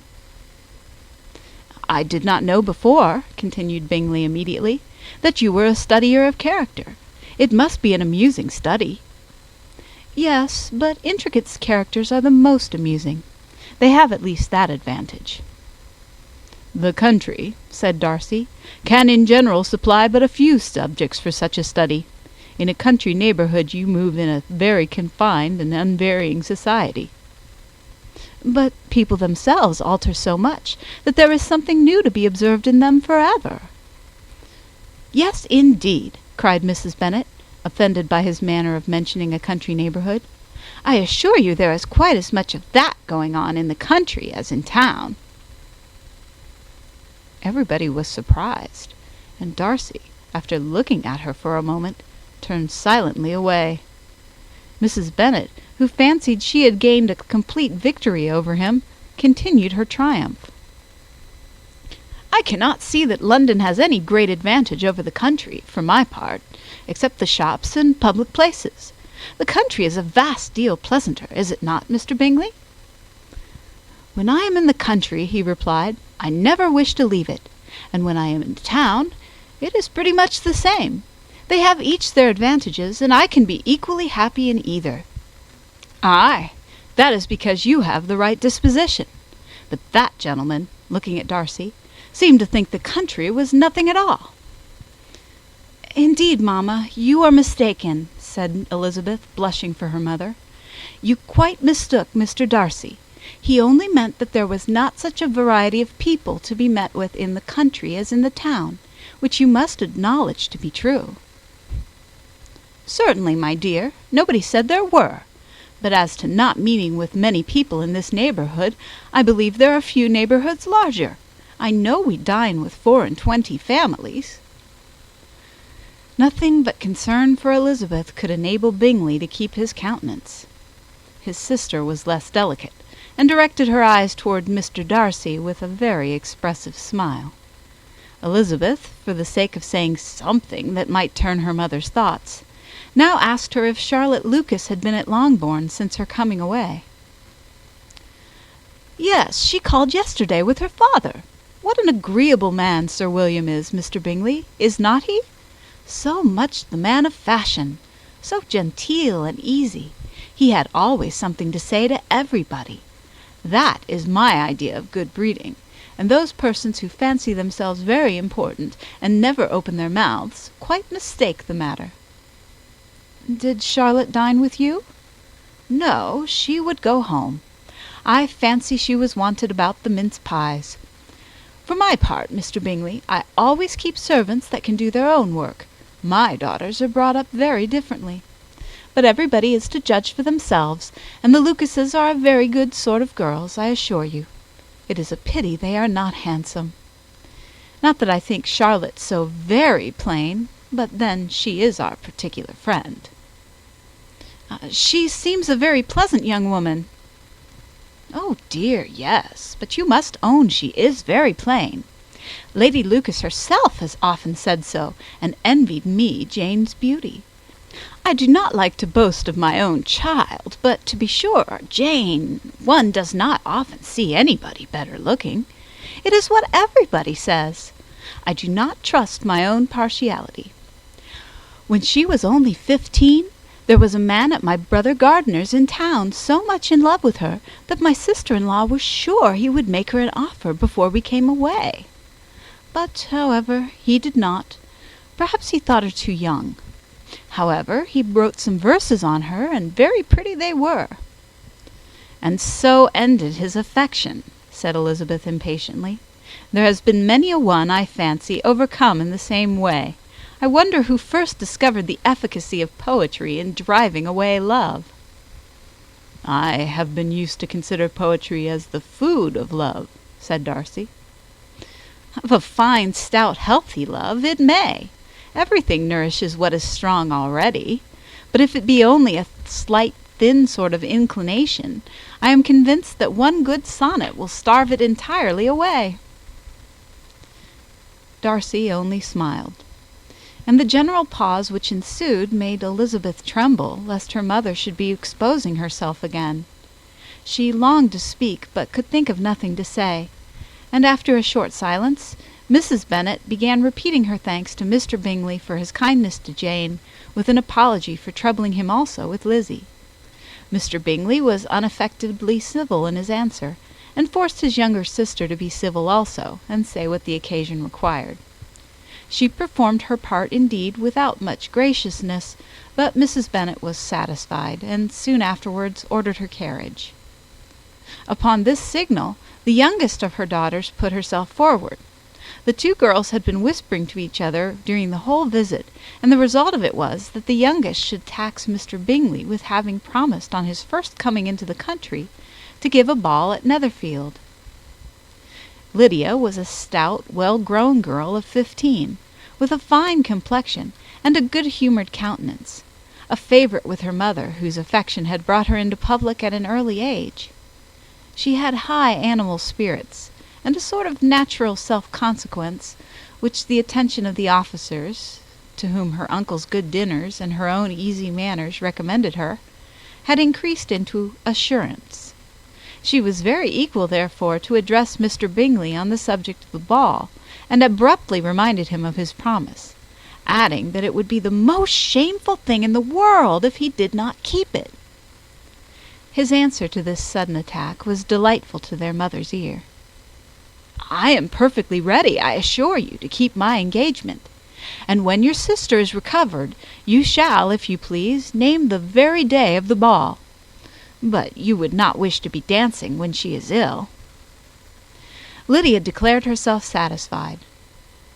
"Oh, yes, it would be much better to wait till Jane was well, and by that time most likely Captain Carter would be at Meryton again. And when you have given your ball," she added, "I shall insist on their giving one also. I shall tell Colonel Forster it will be quite a shame if he does not." Mrs. Bennet and her daughters then departed, and Elizabeth returned instantly to Jane, leaving her own and her relations' behaviour to the remarks of the two ladies and Mr. Darcy, the latter of whom, however, could not be prevailed on to join in their censure of her, in spite of all Miss Bingley's witticisms on fine eyes. End of chapter 9. Pride and Prejudice by Jane Austen. Chapter 10. The day passed much as the day before had done. Mrs. Hurst and Miss Bingley had spent some hours of the morning with the invalid, who continued, though slowly, to mend, and in the evening Elizabeth joined their party in the drawing-room. The loo table, however, did not appear.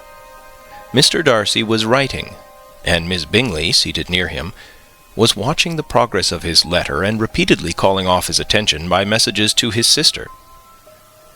Mr. Hurst and Mr. Bingley were at piquet, and Mrs. Hurst was observing their game. Elizabeth took up some needlework, and was sufficiently amused in attending to what passed between Darcy and his companion. The perpetual commendations of the lady, either on his handwriting, or on the evenness of his lines, or on the length of his letter, with the perfect unconcern with which her praises were received, formed a curious dialogue, and was exactly in union with her opinion of each. "How delighted Miss Darcy will be to receive such a letter!" He made no answer. "You write uncommonly fast." "You are mistaken. I write rather slowly." "How many letters you must have occasion to write in the course of a year! Letters of business, too! How odious I should think them!" "It is fortunate, then, that they fall to my lot instead of yours." "Pray tell your sister that I long to see her." "I have already told her so once, by your desire." "I am afraid you do not like your pen. Let me mend it for you. I mend pens remarkably well." "Thank you, but I always mend my own." "How can you contrive to write so even?" He was silent.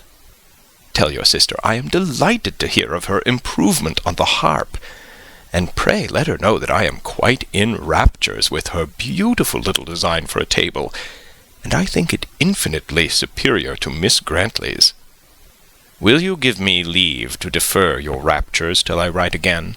At present I have not room to do them justice." "Oh, it is of no consequence. I shall see her in January.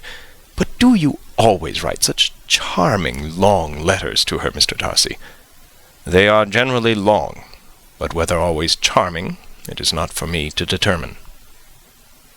"It is a rule with me that a person who can write a long letter with ease cannot write ill."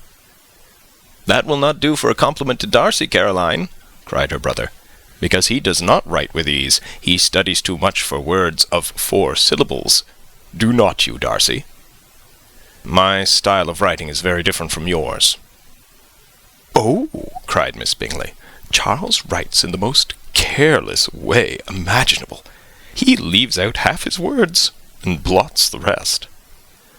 My ideas flow so rapidly that I have not time to express them, by which means my letters sometimes convey no ideas at all to my correspondents."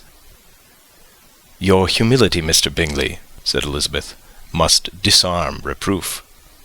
"Nothing is more deceitful," said Darcy, "than the appearance of humility. It is often only carelessness of opinion, and sometimes an indirect boast." And which do you two call my little recent piece of modesty?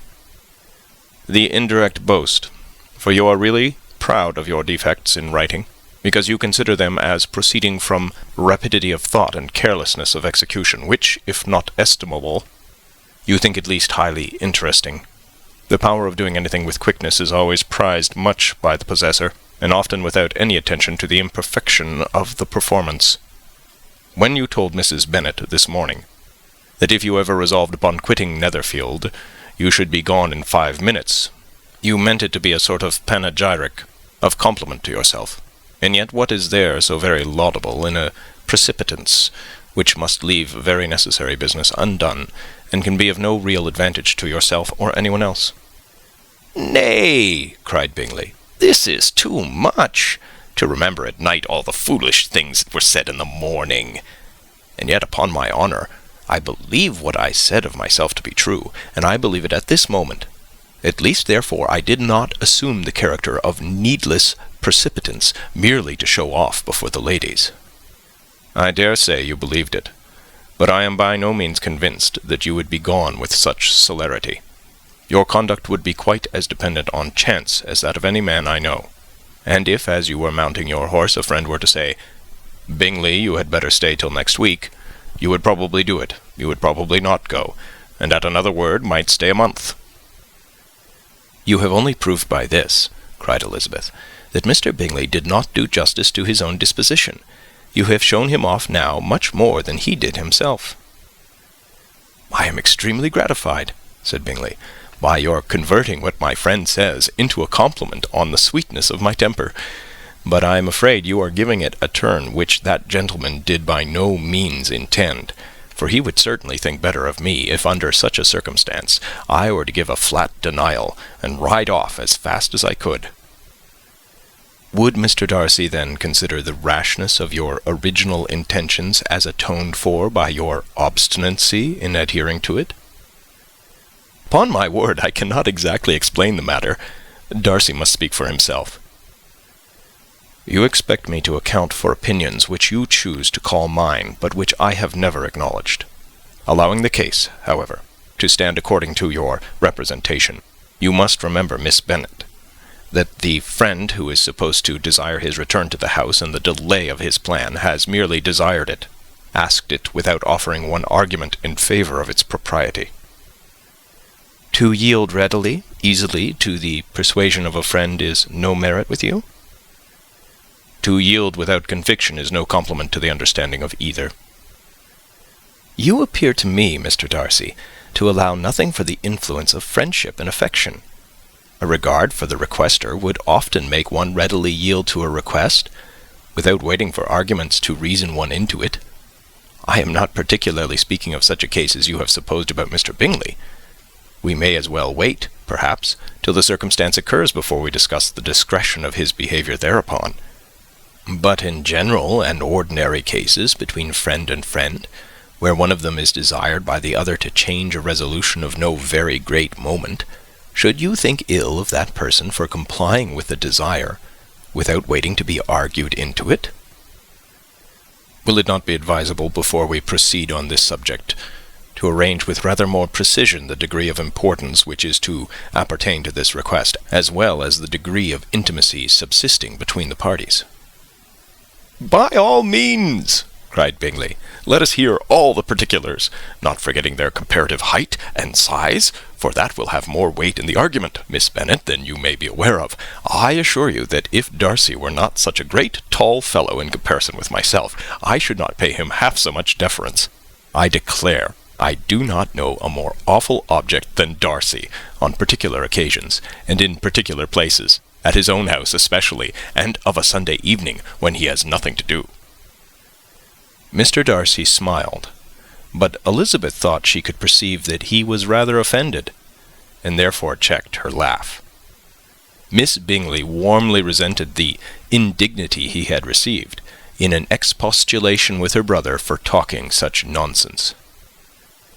"I see your design, Bingley," said his friend. "You dislike an argument, and want to silence this."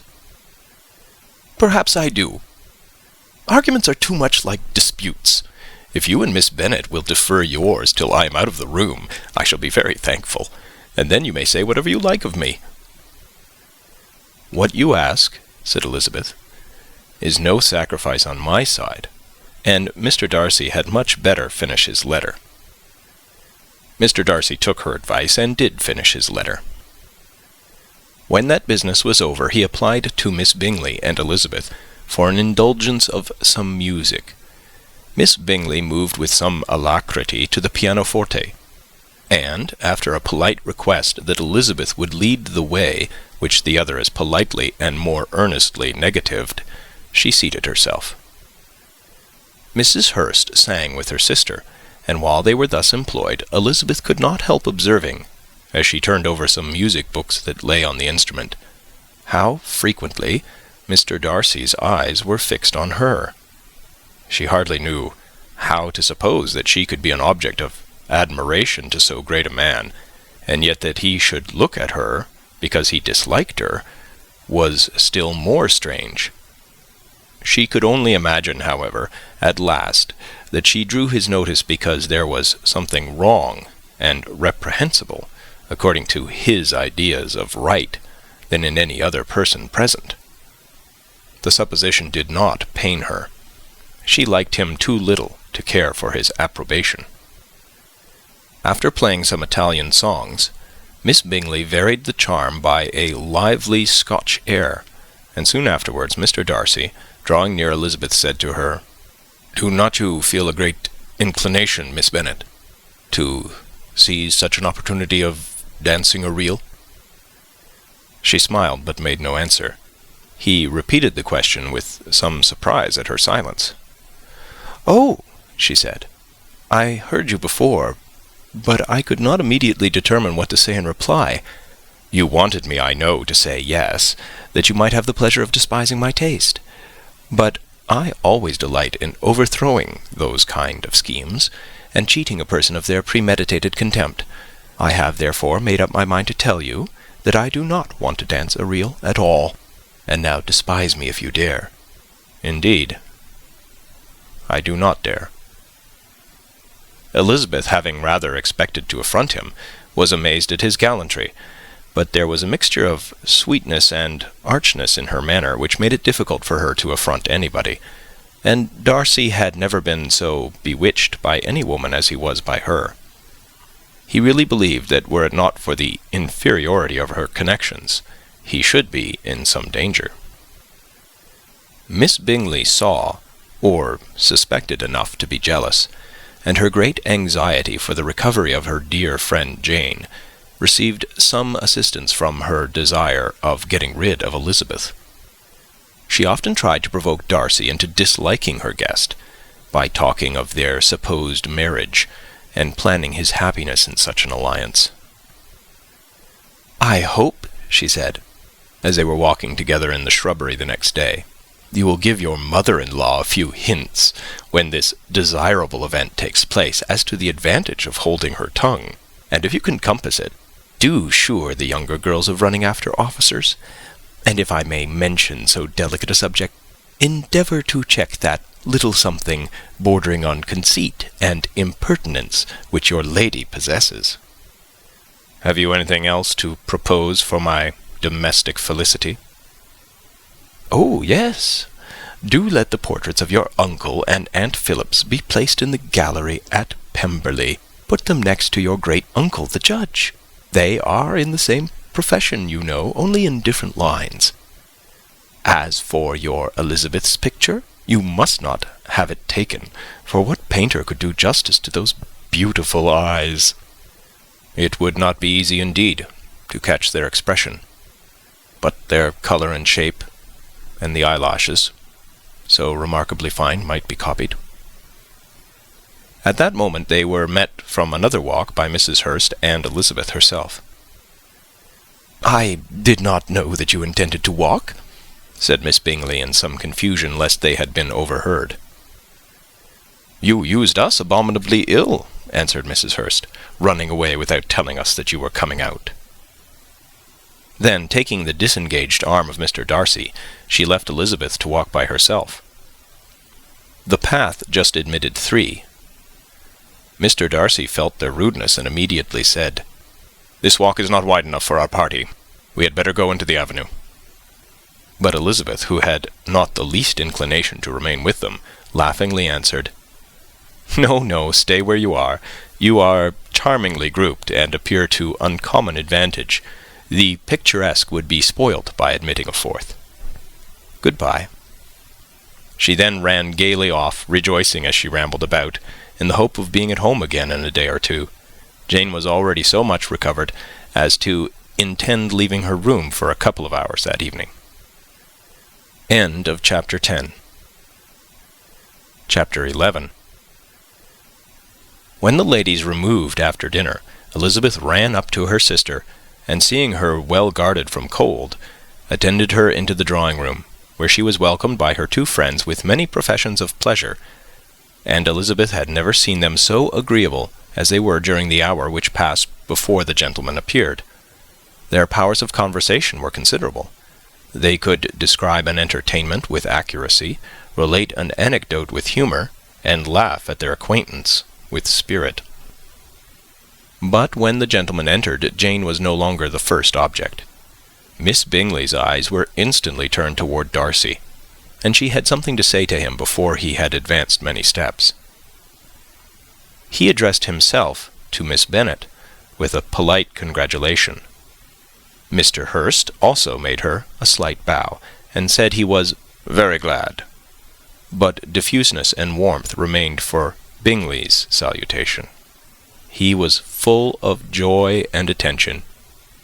The first half-hour was spent in piling up the fire, lest she should suffer from the change of room, and she removed at his desire to the other side of the fireplace, that she might be further from the door. He then sat down by her, and talked scarcely to anyone else. Elizabeth, at work in the opposite corner, saw it all with great delight. When the tea was over, Mr. Hurst reminded his sister-in-law of the card-table, but in vain. She had obtained private intelligence that Mr. Darcy did not wish for cards, and Mr. Hurst soon found even his open petition rejected. She assured him that no one intended to play, and the silence of the whole party on the subject seemed to justify her. Mr. Hurst had therefore nothing to do but to stretch himself on one of the sofas and go to sleep. Darcy took up a book. Miss Bingley did the same, and Mrs. Hurst, principally occupied in playing with her bracelets and rings, joined now and then in her brother's conversation with Miss Bennet. Miss Bingley's attention was quite as much engaged in watching Mr. Darcy's progress through his book as in reading her own, and she was perpetually either making some inquiry or looking at his page. She could not win him, however, to any conversation. He merely answered her question and read on. At length, quite exhausted by the attempt to be amused with her own book, which she had only chosen because it was the second volume of his, she gave a great yawn and said, "How pleasant it is to spend an evening in this way! I declare, after all, there is no enjoyment like reading. How much sooner one tires of anything than of a book! When I have a house of my own, I shall be miserable if I have not an excellent library." No one made any reply. She then yawned again, threw aside her book, and cast her eyes round the room in quest for some amusement, when hearing her brother mentioning a ball to Miss Bennet, she turned suddenly towards him and said, "By the by, Charles, are you really serious in meditating a dance at Netherfield? I would advise you, before you determine on it, to consult the wishes of the present party. I am much mistaken if there are not some among us who a ball would be rather a punishment than a pleasure." "If you mean Darcy," cried her brother, "he may go to bed if he chooses, before it begins. But as for the ball, it is quite a settled thing, and as soon as Nichols has made white soup enough, I shall send round my cards." "I should like balls infinitely better," she replied, "if they were carried on in a different manner. But there is something insufferably tedious in the usual process of such a meeting. It would surely be much more rational if conversation instead of dancing were made the order of the day. Much more rational, my dear Caroline, I dare say, but it would not be near so much like a ball. Miss Bingley made no answer, and soon afterwards she got up and walked about the room. Her figure was elegant, and she walked well, but Darcy, at whom it was all aimed, was still inflexibly studious.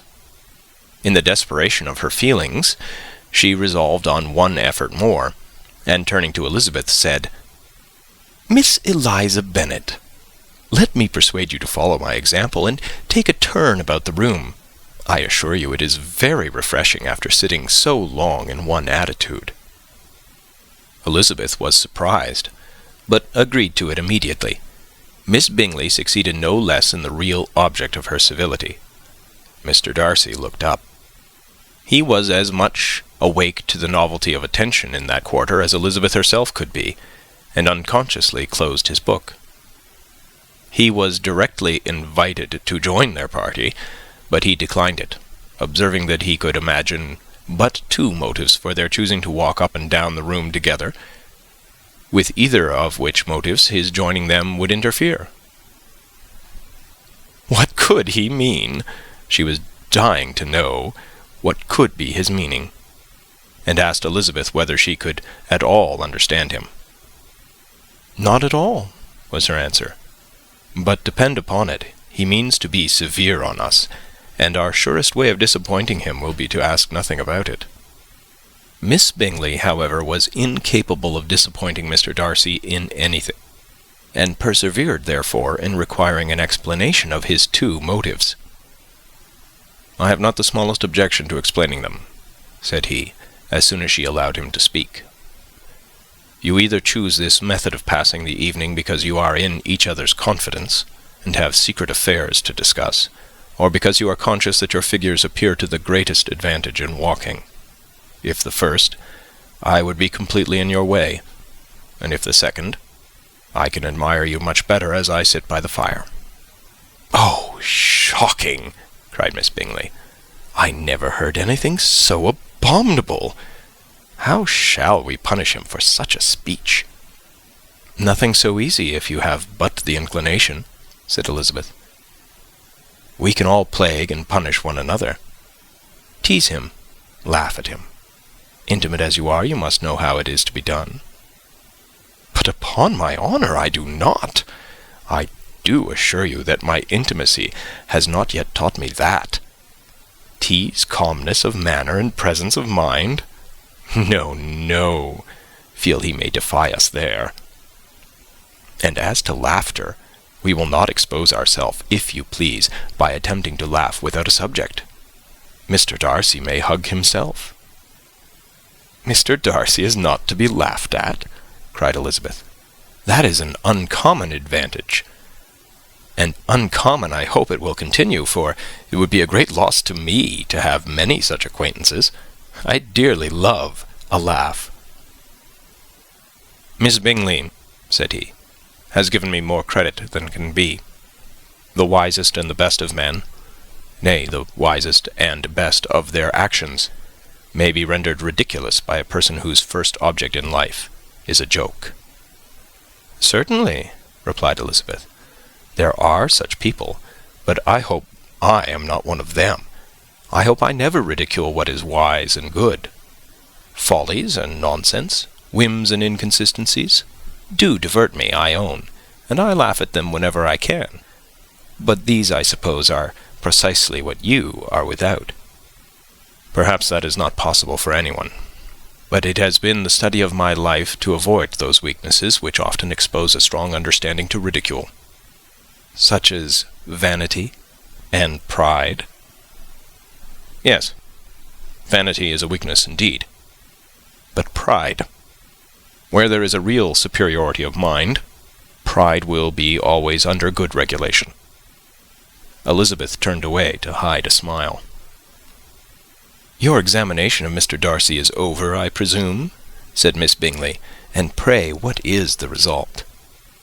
"I am perfectly convinced by it that Mr. Darcy has no defect. He owns it himself without disguise." "No," said Darcy.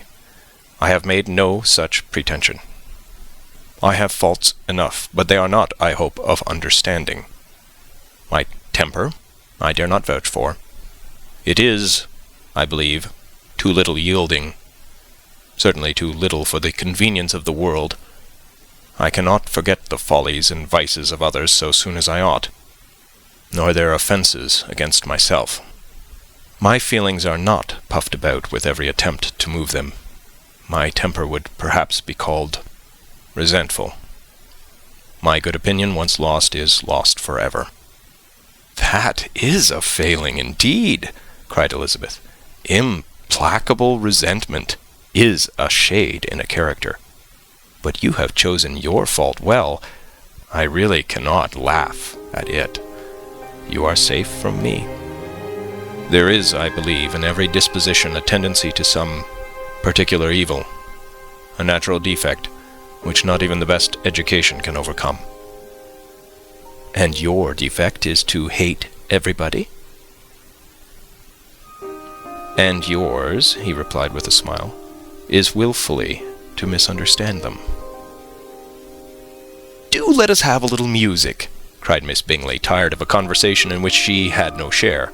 "Louisa, you will not mind my waking Mr. Hurst?"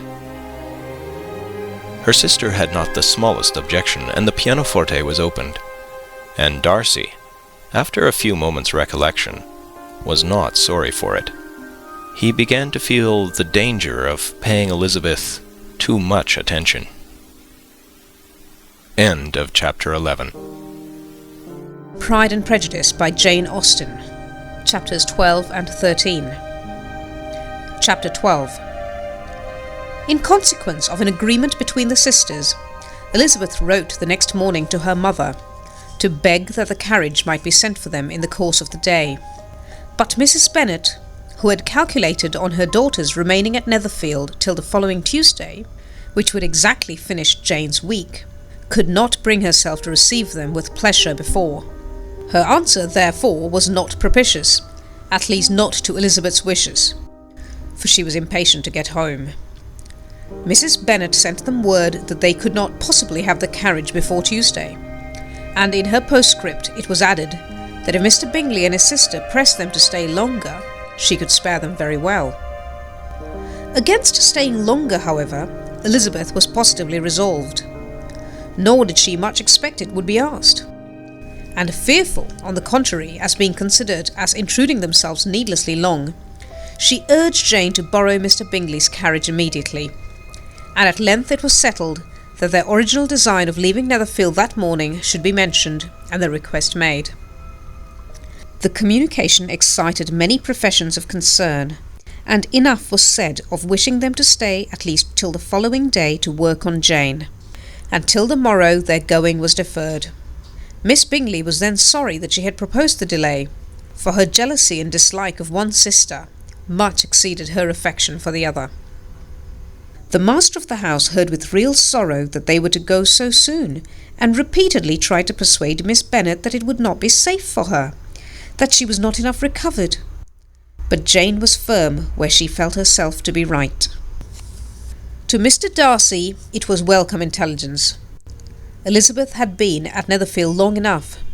She attracted him more than he liked, and Miss Bingley was uncivil to her, and more teasing than usual to himself.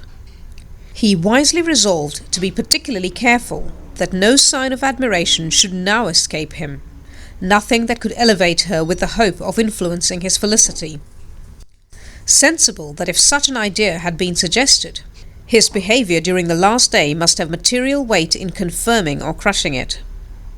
Steady to his purpose, he scarcely spoke 10 words to her through the whole of Saturday, and though they were at one time left by themselves for half an hour, he adhered most conscientiously to his book, and would not even look at her.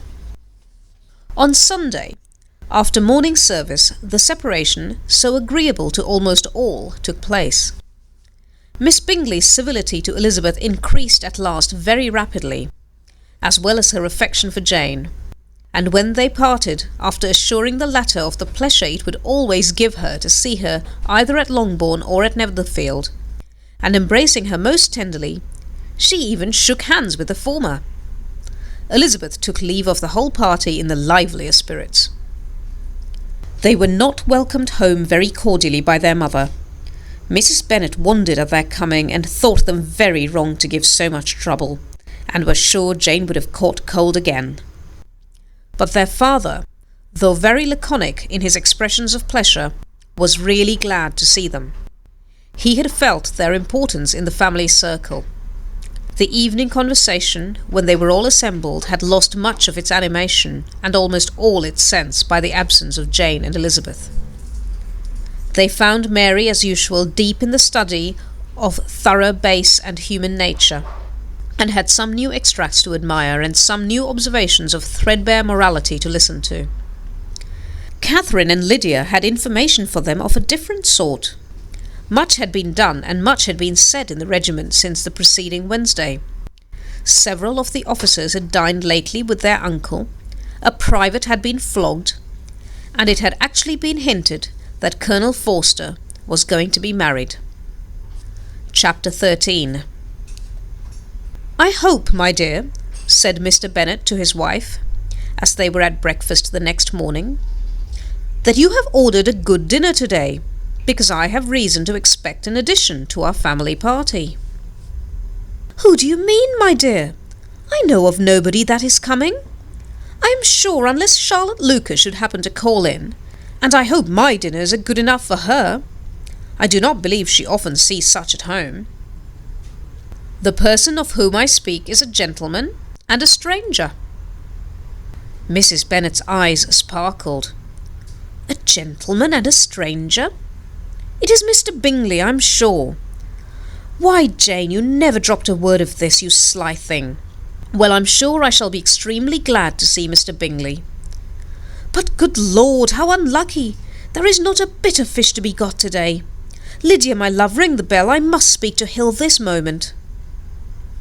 "It is not Mr. Bingley," said her husband. "It is a person whom I never saw in the whole course of my life." This roused a general astonishment, and he had the pleasure of being eagerly questioned by his wife and 5 daughters at once.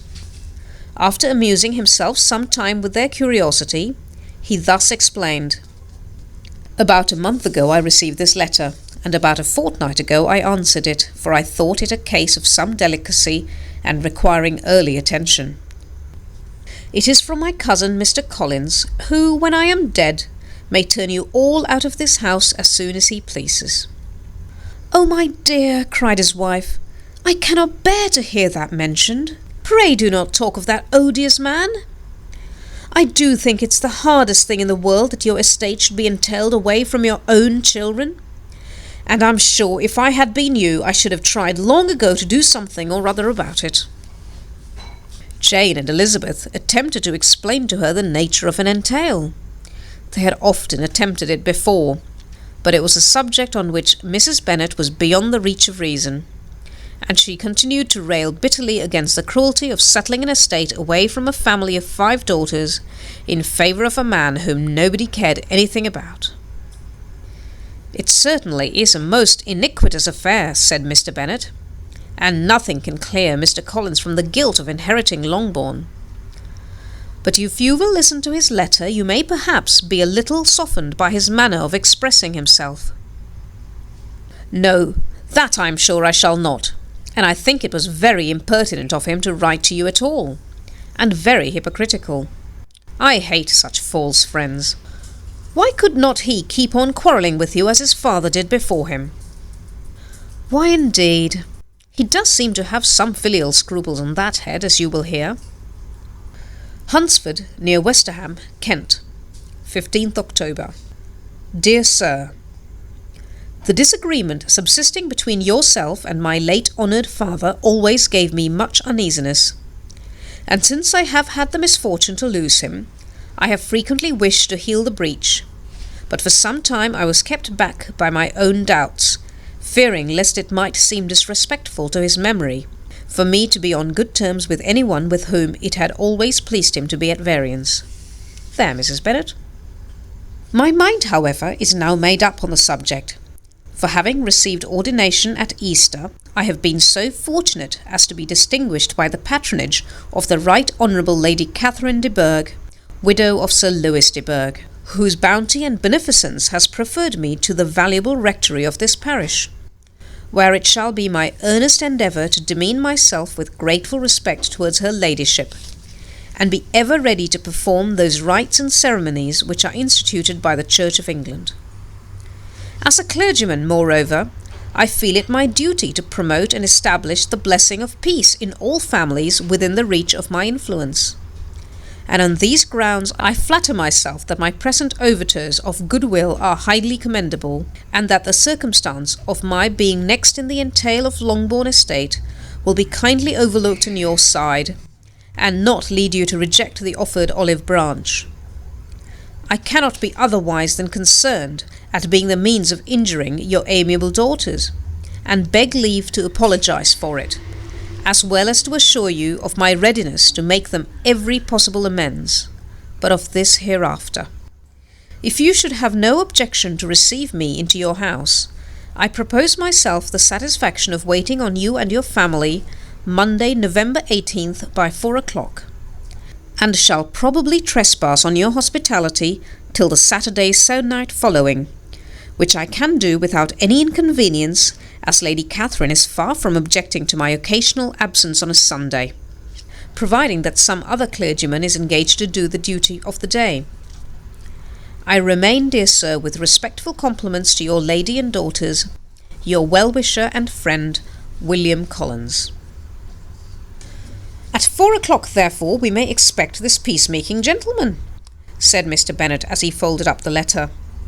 He seems to be a most conscientious and polite young man, upon my word, and I doubt not will prove a valuable acquaintance, especially if Lady Catherine should be so indulgent as to let him come to us again. There is some sense in what he says about the girls, however, and if he is disposed to make them any amends, I shall not be the person to discourage him. Though it is difficult, said Jane, to guess in what way he can mean to make us the atonement he thinks our due. The wish is certainly to his credit.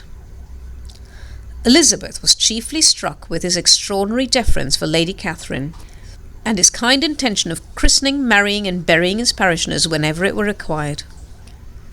He must be an oddity, I think, said she. I cannot make him out. There is something very pompous in his style.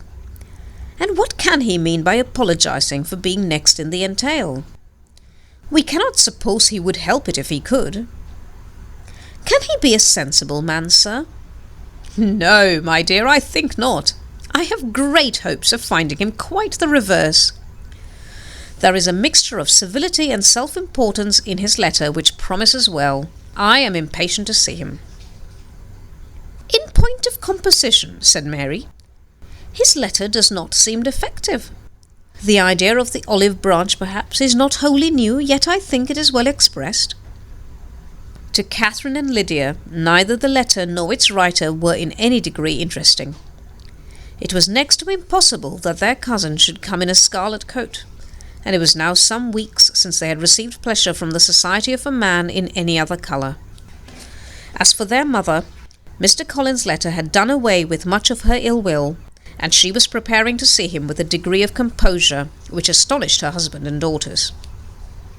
Mr. Collins was punctual to his time, and was received with great politeness by the whole family. Mr. Bennet indeed said little, but the ladies were ready enough to talk, and Mr. Collins seemed neither in need of encouragement nor inclined to be silent himself. He was a tall, heavy-looking young man of 25. His air was grave and stately, and his manners were very formal. He had not been seated long before he complimented Mrs. Bennet on having so fine a family of daughters, said he had heard much of their beauty, but that in this instance fame had fallen short of the truth, and added that he did not doubt her seeing them all in due time well disposed of in marriage. This gallantry was not much to the taste of some of his hearers, but Mrs. Bennet, who quarrelled with no compliments, answered most readily. You are very kind, I'm sure, and I wish with all my heart it may prove so, for else they will be destitute enough. Things are settled so oddly. You allude, perhaps, to the entail of this estate? Ah, sir, I do indeed. It's a grievous affair to my poor girls, you must confess. Not that I mean to find fault with you, for such things I know are all chance in this world. There is no knowing how estates will go when once they come to be entailed. I am very sensible, madam, of the hardship to my fair cousins, and could say much on the subject, but that I am cautious of appearing forward and precipitate. But I can assure you, the young ladies, that I come prepared to admire them. At present I will not say more, but perhaps when we are better acquainted. He was interrupted by a summons to dinner, and the girls smiled on each other. They were not the only objects of Mr. Collins' admiration. The hall, the dining room, and all its furniture were examined and praised, and his commendation of everything would have touched Mrs. Bennet's heart but for the mortifying supposition of his viewing it all as his own future property. The dinner, too, in its turn was highly admired, and he begged to know to which of his fair cousins the excellency of its cooking was owing. But here he was set right by Mrs. Bennet, who assured him with some asperity that they were very well able to keep a good cook, and that her daughters had nothing to do in the kitchen. He begged pardon for having displeased her. In a softened tone she declared herself not at all offended, but he continued to apologize for about a quarter of an hour. That is the end of chapter 13. Pride and Prejudice by Jane Austen. Chapter 14. During dinner, Mr. Bennet scarcely spoke at all, but when the servants were withdrawn, he thought it time to have some conversation with his guest, and therefore started a subject in which he expected him to shine, by observing that he seemed very fortunate in his patroness. Lady Catherine de Bourgh's attention to his wishes and consideration for his comfort appeared very remarkable. Mr. Bennet could not have chosen better. Mr. Collins was eloquent in her praise. The subject elevated him to more than usual solemnity of manner, and with a most important aspect he protested that he had never in his life witnessed such behavior in a person of rank, such affability and condescension as he had himself experienced from Lady Catherine. She had been graciously pleased to approve of both of the discourses which he had already had the honour of preaching before her. She had also asked him twice to dine at Rosings, and had sent for him only the Saturday before to make up her pool of quadrille in the evening. Lady Catherine was reckoned proud by many people he knew, but he had never seen anything but affability in her. She had always spoken to him as she would to any other gentleman. She made not the smallest objection to his joining in the society of the neighbourhood, nor to his leaving the parish occasionally for a week or two to visit his relations. She had even condescended to advise him to marry as soon as he could, provided he chose with discretion, and had once paid him a visit in his humble parsonage, where she had perfectly approved all the alterations he had been making, and had even vouchsafed to suggest some herself, some shelves in the closet upstairs. "That is all very proper and civil, I am sure," said Mrs. Bennet, "and I dare say she is a very agreeable woman. It is a pity that great ladies in general are not more like her. Does she live near you, sir?" "The garden in which stands my humble abode is separated only by a lane from Rosings Park, her ladyship's residence." "I think you said she was a widow, sir. Has she any family?" "She has only one daughter, the heiress of Rosings, and of very extensive property." "Ah," said Mrs. Bennet, shaking her head, "then she is better off than many girls.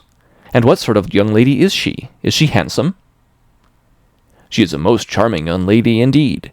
Lady Catherine herself says that, in point of true beauty, Miss de Bourgh is far superior to the handsomest of her sex, because there is that in her features which marks the young lady of distinguished birth. She is unfortunately of a sickly constitution, which has prevented her from making that progress in many accomplishments which she could not otherwise have failed of, as I am informed by the lady who superintended her education, and who still resides with them. But she is perfectly amiable, and often condescends to drive by my humble abode in her little phaeton and ponies." "Has she been presented? I do not remember her name among the ladies at court." "Her indifferent state of health unhappily prevents her being in town, and by that means, as I told Lady Catherine one day, has deprived the British court of its brightest ornaments. Her ladyship seemed pleased with the idea, and you may imagine that I am happy on every occasion to offer those little delicate compliments which are always acceptable to ladies. I have more than once observed to Lady Catherine that her charming daughter seemed born to be a duchess, and that the most elevated rank, instead of giving her consequence, would be adorned by her. These are the kind of little things which please her ladyship, and it is a sort of attention which I conceive myself peculiarly bound to pay." "You judge very properly," said Mr. Bennet, "and it is happy for you that you possess the talent of flattering with delicacy. May I ask whether these pleasing attentions proceed from the impulse of the moment, or are the result of previous study?" "They arrive chiefly from what is passing at the time, and though I sometimes amuse myself with suggesting and arranging such little elegant compliments as may be adapted to ordinary occasions, I always wish to give them as unstudied an air as possible." Mr. Bennet's expectations were fully answered. His cousin was as absurd as he had hoped, and he listened to him with the keenest enjoyment, maintaining at the same time the most resolute composure of countenance, and, except in an occasional glance at Elizabeth, requiring no partner in his pleasure. By tea-time, however, the dose had been enough, and Mr. Bennet was glad to take his guest into the drawing-room again, and, when tea was over, glad to invite him to read aloud to the ladies. Mr. Collins readily assented, and a book was produced, but, on beholding it, for everything announced it to be from a circulating library, he started back, and begging pardon, protested that he never read novels. Kitty stared at him, and Lydia exclaimed. Other books were produced, and after some deliberation he chose Fordyce's Sermons. Lydia gaped as he opened the volume, and before he had, with very monotonous solemnity, read 3 pages, she interrupted him with, "Do you know, mamma, that my Uncle Phillips talks of turning away Richard, and if he does, Colonel Forster will hire him. My aunt told me so herself on Saturday. I shall walk to Meryton tomorrow to hear more about it, and to ask when Mr. Denny comes back from town." Lydia was bid by her 2 eldest sisters to hold her tongue, but Mr. Collins, much offended, laid aside his book, and said, "I have often observed how little young ladies are interested by books of a serious stamp, though written solely for their benefit. It amazes me, I confess, for certainly there can be nothing so advantageous to them as instruction. But I will no longer importune my young cousin." Then, turning to Mr. Bennet, he offered himself as his antagonist at backgammon. Mr. Bennet accepted the challenge, observing that he acted very wisely in leaving the girls to their own trifling amusements. Mrs. Bennet and her daughters apologized most civilly for Lydia's interruption, and promised that it should not occur again if he would resume his book. But Mr. Collins, after assuring them that he bore his young cousin no ill will, and should never resent her behaviour as any affront, seated himself at another table with Mr. Bennet, and prepared for backgammon. Chapter 15. Mr. Collins was not a sensible man, and the deficiency of nature had been but little assisted by education or society, the greatest part of his life having been spent under the guidance of an illiterate and miserly father, and though he belonged to one of the universities, he had merely kept the necessary terms, without forming at it any useful acquaintance. The subjection in which his father had brought him up had given him originally great humility of manner, but it was now a good deal counteracted by the self-conceit of a weak head, living in retirement, and the consequential feelings of early and unexpected prosperity. A fortunate chance had recommended him to Lady Catherine de Bourgh when the living of Hunsford was vacant, and the respect which he felt for her high rank, and his veneration for her as his patroness, mingling with a very good opinion of himself, of his authority as a clergyman, and his right as a rector, made him altogether a mixture of pride and obsequiousness, self-importance and humility. Having now a good house and a very sufficient income, he intended to marry, and in seeking a reconciliation with the Longbourn family he had a wife in view, as he meant to choose one of the daughters, if he found them as handsome and amiable as they were represented by common report.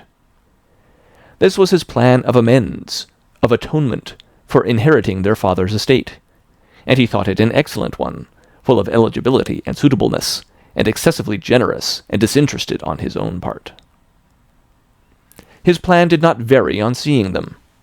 Miss Bennet's lovely face confirmed his views, and established all his strictest notions of what was due to seniority, and for the first evening she was his settled choice.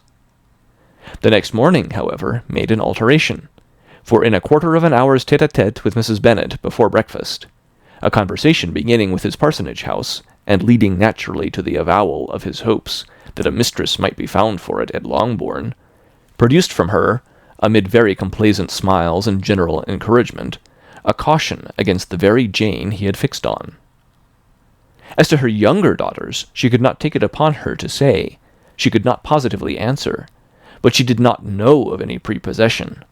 Her eldest daughter, she must just mention, she felt it incumbent on her to hint, was likely to be very soon engaged. Mr. Collins had only to change from Jane to Elizabeth, and it was soon done while Mrs. Bennet was stirring the fire. Elizabeth, equally next to Jane in birth and beauty, succeeded her, of course. Mrs. Bennet treasured up the hint, and trusted that she might soon have 2 daughters married, and the man whom she could not bear to speak of the day before was now high in her good graces. Lydia's intention of walking to Meryton was not forgotten. Every sister except Mary agreed to go with her, and Mr. Collins was to attend them, at the request of Mr. Bennet, who was most anxious to get rid of him, and have his library to himself. For thither Mr. Collins had followed him after breakfast, and there he would continue, nominally engaged with one of the largest folios in the collection, but really talking to Mr. Bennet, with little cessation, of his house and garden at Hunsford. Such doings discomposed Mr. Bennet exceedingly. In his library he had been always sure of leisure and tranquillity, and though prepared, as he told Elizabeth, to meet with folly and conceit in every other room of the house, he was used to be free from them there. His civility therefore was most prompt in inviting Mr. Collins to join his daughters in their walk, and Mr. Collins, being in fact much better fitted for a walker than a reader, was extremely pleased to close his large book and go. In pompous nothings on his side, and civil assents on that of his cousins, their time passed till they entered Meryton. The attention of the younger ones was then no longer to be gained by him. Their eyes were immediately wandering up in the street in quest of the officers, and nothing less than a very smart bonnet indeed, or a really new muslin in a shop window, could recall them. But the attention of every lady was soon caught by a young man, whom they had never seen before, of most gentlemanlike appearance, walking with another officer on the other side of the way. The officer was the very Mr. Denny concerning whose return from London Lydia came to inquire, and he bowed as they passed. All were struck with the stranger's air, all wondered who he could be, and Kitty and Lydia, determined if possible to find out, led the way across the street, under pretence of wanting something in an opposite shop, and fortunately had just gained the pavement when the 2 gentlemen, turning back, had reached the same spot. Mr. Denny addressed them directly, and entreated permission to introduce his friend, Mr. Wickham, who had returned with him the day before from town, and, he was happy to say, had accepted a commission in their corps. This was exactly as it should be, for the young man wanted only regimentals to make him completely charming. His appearance was greatly in his favour. He had all the best part of beauty, a fine countenance, a good figure, and very pleasing address. The introduction was followed up on his side by a happy readiness of conversation, a readiness at the same time perfectly correct and unassuming, and the whole party was still standing and talking together very agreeably when the sound of horses drew their notice, and Darcy and Bingley were seen riding down the street. On distinguishing the ladies of the group, the 2 gentlemen came directly towards them, and began the usual civilities. Bingley was the principal spokesman, and Miss Bennet the principal object. He was then, he said, on his way to Longbourn, on purpose to inquire after her. Mr. Darcy corroborated it with a bow, and was beginning to determine not to fix his eyes on Elizabeth, when they were suddenly arrested by the sight of the stranger, and Elizabeth, happening to see the countenance of both as they looked at each other, was all astonishment at the effect of the meeting. Both changed colour. One looked white, the other red. Mr. Wickham, after a few moments, touched his hat, a salutation which Mr. Darcy just deigned to return. What could be the meaning of it? It was impossible to imagine. It was impossible not to long to know. In another minute Mr. Bingley, but without seeming to have noticed what passed, took leave and rode on with his friend. Mr. Denny and Mr. Wickham walked with the young ladies to the door of Mr. Phillips's house, and then made their bows, in spite of Miss Lydia's pressing entreaties that they should come in, and even in spite of Mrs. Phillips's throwing up the parlour window and loudly seconding the invitation. Mrs. Phillips was always glad to see her nieces, and the two eldest, from their recent absence, were particularly welcome, and she was eagerly expressing her surprise at their sudden return home, which, as their own carriage had not fetched them, she should have known nothing about, if she had not happened to see Mr. Jones's shop-boy in the street, who had told her that they were not to send any more drafts to Netherland, because the Miss Bennets were come away, when her civility was claimed towards Mr. Collins by Jane's introduction of him. She received him with her very best politeness, which he returned with as much more, apologizing for his intrusion, without any previous acquaintance with her, which he could not help flattering himself, however, might be justified by his relationship to the young ladies who introduced him to her notice. Mrs. Phillips was quite awed by such an excess of good breeding, but her contemplation of one stranger was soon put to an end by exclamations and inquiries about the other, of whom, however, she could only tell her nieces what they already knew, that Mr. Denny had brought him from London, and that he was to have a lieutenant's commission in the shire. She had been watching him the last hour, she said, as he walked up and down the street, and had Mr. Wickham appeared, Kitty and Lydia would certainly have continued the occupation, but unluckily no one passed windows now, except a few of the officers, who, in comparison with the stranger, were become stupid, disagreeable fellows. Some of them were to dine with the Phillipses the next day, and their aunt promised to make her husband call on Mr. Wickham, and give him an invitation also, if the family from Longbourn would come in the evening. This was agreed to, and Mrs. Phillips protested that they would have a nice comfortable noisy game of lottery tickets, and a little bit of hot supper afterwards. The prospect of such delights was very cheering, and they parted in mutual good spirits. Mr. Collins repeated his apologies in quitting the room, and was assured with unwearying civility that they were perfectly needless. As they walked home, Elizabeth related to Jane what she had seen pass between the two gentlemen, but though Jane would have defended either or both had they appeared to be in the wrong, she could no more explain such behaviour than her sister. Mr. Collins, on his return, highly gratified Mrs. Bennet by admiring Mrs. Phillips's manners and politeness. He protested that, except Lady Catherine and her daughter, he had never seen a more elegant woman, for she had not only received him with the utmost civility, but even pointedly included him in her invitation for the next evening, although utterly unknown to her before. Something, he supposed, might be attributed to his connection with them, but yet he had never met with so much attention in the whole course of his life. End of chapter 15.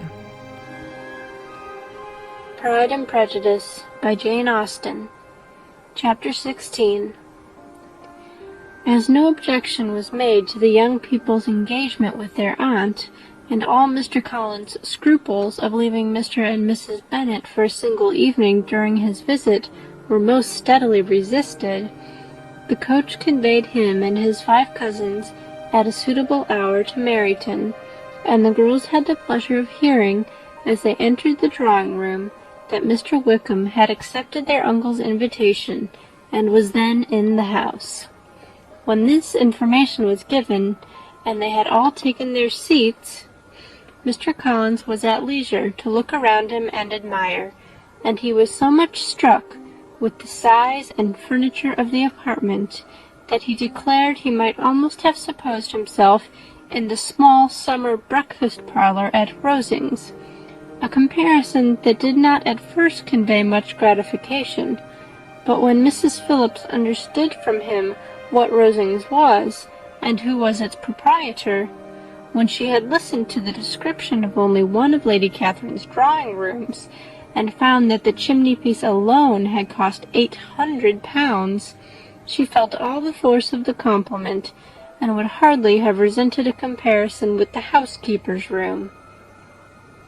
In describing to her all the grandeur of Lady Catherine and her mansion, with occasional digressions in praise of his own humble abode, and the improvements it was receiving, he was happily employed until the gentlemen joined them, and he found in Mrs. Phillips a very attentive listener, whose opinion of his consequence increased with what she heard, and who was resolving to retail it all among her neighbors as soon as she could.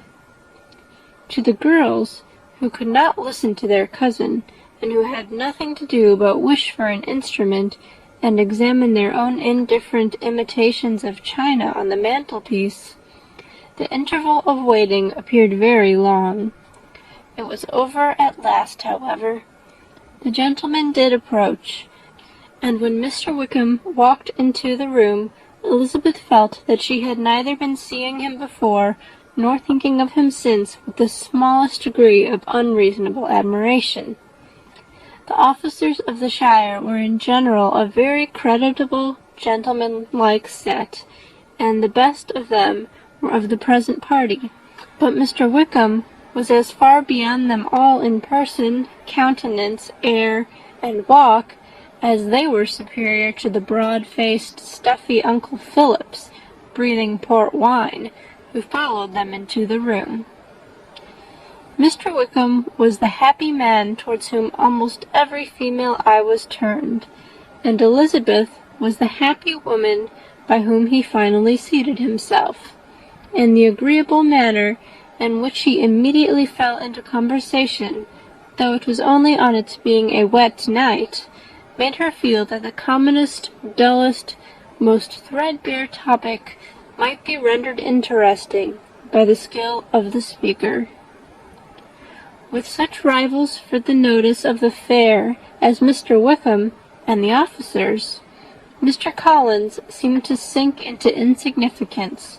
To the young ladies he certainly was nothing, but he had still at intervals a kind listener in Mrs. Phillips, and was by her watchfulness most abundantly supplied with coffee and muffin. When the card tables were placed, he had the opportunity of obliging her in turn, by sitting down to whist. "I know little of the game at present," said he, "but I shall be glad to improve myself, for in my situation in life—" Mrs. Phillips was very glad for his compliance, but could not wait for his reason. Mr. Wickham did not play at whist, and with ready delight was he received at the other table between Elizabeth and Lydia. At first there seemed danger of Lydia's engrossing him entirely, for she was a most determined talker. But being likewise extremely fond of lottery tickets, she soon grew too much interested in the game, too eager in making bets, and exclaiming after prizes, to have attention for anyone in particular. Allowing for the common demands of the game, Mr. Wickham was therefore at leisure to talk to Elizabeth, and she was very willing to hear him, though what she chiefly wished to hear she could not hope to be told, the history of his acquaintance with Mr. Darcy. She dared not even mention that gentleman. Her curiosity, however, was unexpectedly relieved. Mr. Wickham began the subject himself. He inquired how far Netherfield was from Meryton, and, after receiving her answer, asked in a hesitating manner how long Mr. Darcy had been staying there. "About a month," said Elizabeth, and then, unwilling to let the subject drop, added, "He is a man of very large property in Derbyshire, I understand." "Yes," replied Mr. Wickham. "His estate there is a noble one. A clear 10,000 per annum. You could not have met with a person more capable of giving you certain information on that head than myself, for I have been connected with his family in a particular manner from my infancy." Elizabeth could not but look surprised. "You may well be surprised, Miss Bennet, at such an assertion, after seeing, as you probably might, the very cold manner of our meeting yesterday. Are you much acquainted with Mr. Darcy?" "As much as I ever wished to be," cried Elizabeth very warmly. "I have spent 4 days in the same house with him, and I think him very disagreeable." "I have no right to give my opinion," said Wickham, "as to his being agreeable or otherwise. I am not qualified to form one. I have known him too long and too well to be a fair judge. It is impossible for me to be impartial, but I believe your opinion of him would in general astonish, and perhaps you would not express it quite so strongly anywhere else. Here you are in your own family. Upon my word, I say no more here than I might say in any house in the neighbourhood, except Netherfield. He is not at all liked in Hertfordshire. Everybody is disgusted with his pride. You will not find him more favourably spoken of by anyone. I cannot pretend to be sorry, said Wickham, after a short interruption, that he, or that any man, should not be estimated beyond their deserts. But with him, I believe it does not often happen. The world is blinded by his fortune and consequence, or frightened by his high and imposing manners, and sees him only as he chooses to be seen. I should take him, even on my slight acquaintance, to be an ill-tempered man. Wickham only shook his head. I wonder, said he, at the next opportunity of speaking, whether he is likely to be in this country much longer. I do not at all know, but I heard nothing of his going away when I was at Netherfield. I hope your plans in favour of the shire will not be affected by his being in the neighbourhood. Oh, no, it is not for me to be driven away by Mr. Darcy. If he wishes to avoid seeing me, he must go. We are not on friendly terms, and it always gives me pain to meet him, but I have no reason for avoiding him, but what I might proclaim before all the world, a sense of very great ill-usage, and most painful regrets at his being what he is. His father, Miss Bennet, the late Mr. Darcy, was one of the best men that ever breathed, and the truest friend I ever had, and I can never be in company with this Mr. Darcy without being grieved to the soul by 1,000 tender recollections. His behaviour to myself has been scandalous, but I verily believe I could forgive him anything and everything, rather than his disappointing the hopes and disgracing the memory of his father. Elizabeth found the interest of the subject increase, and listened with all her heart, but the delicacy of it prevented further inquiry. Mr. Wickham began to speak on more general topics, Meryton, the neighbourhood, the society, appearing highly pleased with all that he had yet seen, and speaking of the latter with gentle but very intelligible gallantry. It was the prospect of constant society, and good society, he added, which was my chief inducement to enter the shire. I knew it to be a most respectable, agreeable corps, and my friend Denny tempted me further by his account of their present quarters, and the very great attentions and excellent acquaintances Meryton had procured them. Society, I own, is necessary to me. I have been a disappointed man, and my spirits will not bear solitude. I must have employment and society. A military life is not what I was intended for, but circumstances have now made it eligible. The church ought to have been my profession. I was brought up for the church, and I should at this time have been in possession of a most valuable living, had it pleased the gentleman we were speaking of just now. Indeed! Yes, the late Mr. Darcy bequeathed me the next presentation of the best living in his gift. He was my godfather, and excessively attached to me. I cannot do justice to his kindness. He meant to provide for me amply, and thought he had done it, but when the living fell, it was given elsewhere. Good heavens! cried Elizabeth. But how could that be? How could his will be disregarded? Why did you not seek legal redress? There was just such an informality in the terms of the bequest as to give me no hope from law. A man of honour could not have doubted the intention, but Mr. Darcy chose to doubt it, or to treat it as a merely conditional recommendation, and to assert that I had forfeited all claim to it by extravagance, imprudence, In short, anything or nothing. Certain it is that the living became vacant 2 years ago, exactly as I was of an age to hold it, and that it was given to another man. And no less certain is it that I cannot accuse myself of having really done anything to deserve to lose it. I have a warm, unguarded temper, and I may have spoken my opinion of him and to him too freely. I can recall nothing worse, but the fact is that we are very different sort of men, and that he hates me. This is quite shocking. He deserves to be publicly disgraced. Some time or other he will be, but it shall not be by me. Till I can forget his father, I can never defy or expose him. Elizabeth honored him for such feelings, and thought him handsomer than ever as he expressed them. But what, she said after a pause, could have been his motive? What could have induced him to behave so cruelly? A thorough, determined dislike of me, a dislike which I cannot but attribute in some measure to jealousy. Had the late Mr. Darcy liked me less, his son might have borne with me better.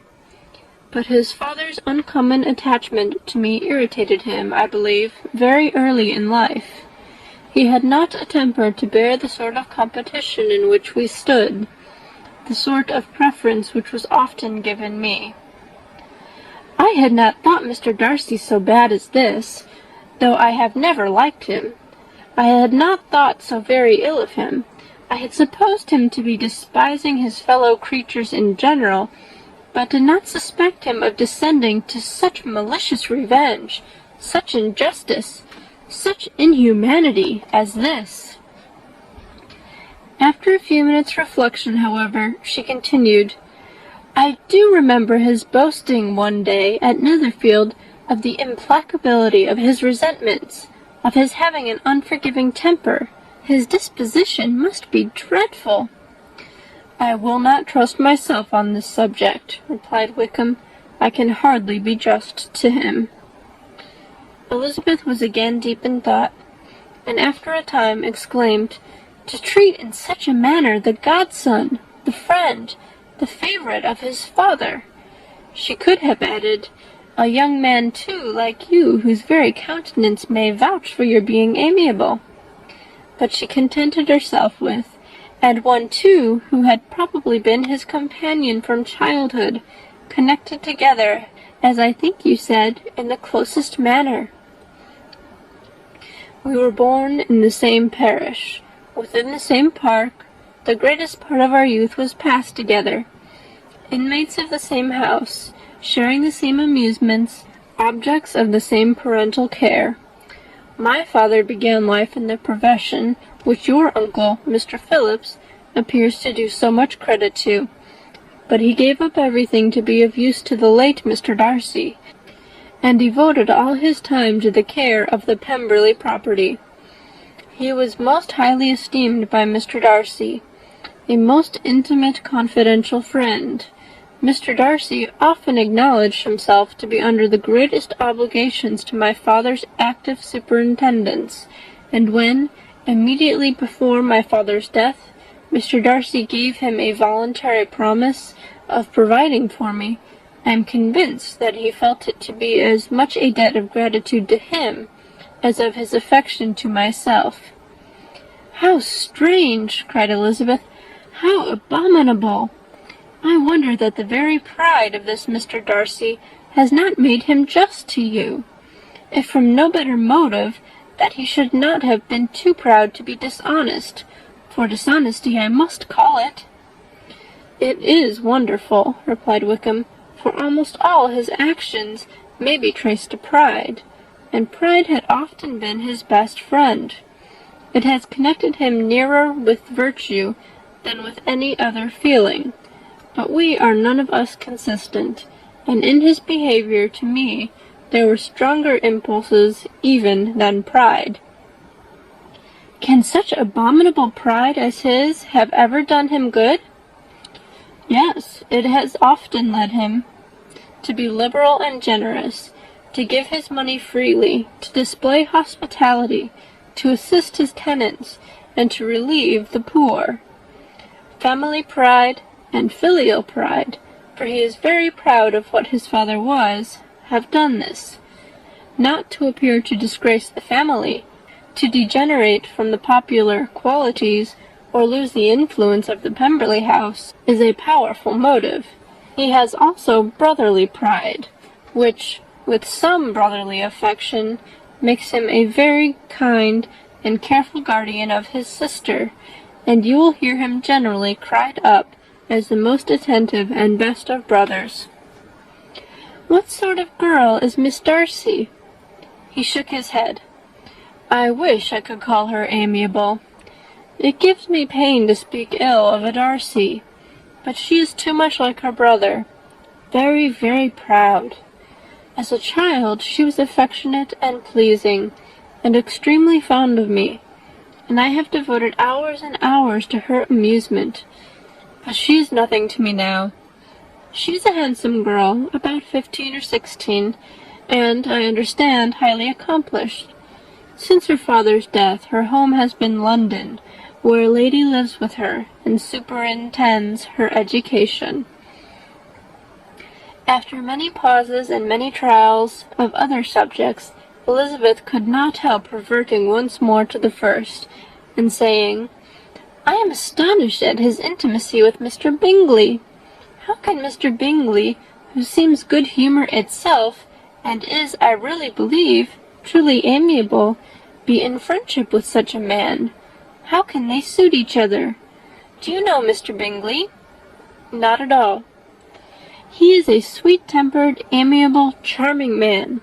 He cannot know what Mr. Darcy is. Probably not, but Mr. Darcy can please where he chooses. He does not want abilities. He can be a conversable companion, if he thinks it worth his while. Among those who are at all his equals in consequence, he is a very different man from what he is to the less prosperous. His pride never deserts him, but with the rich he is liberal-minded, just, sincere, rational, honourable, and perhaps agreeable, allowing something for fortune and figure. The whist party soon afterwards breaking up, the players gathered round the other table, and Mr. Collins took his station between his cousin Elizabeth and Mrs. Phillips. The usual inquiries as to his success was made by the latter. It had not been very great. He had lost every point, but when Mrs. Phillips began to express her concern thereupon, he assured her with much earnest gravity that it was not of the least importance, that he considered the money as a mere trifle, and begged that she would not make herself uneasy. I know very well, madam, said he, that when persons sit down to a card-table, they must take their chances of these things, and happily I am not in such circumstances as to make 5 shillings any object. There are undoubtedly many who could not say the same, but thanks to Lady Catherine de Bourgh, I am removed far beyond the necessity of regarding little matters.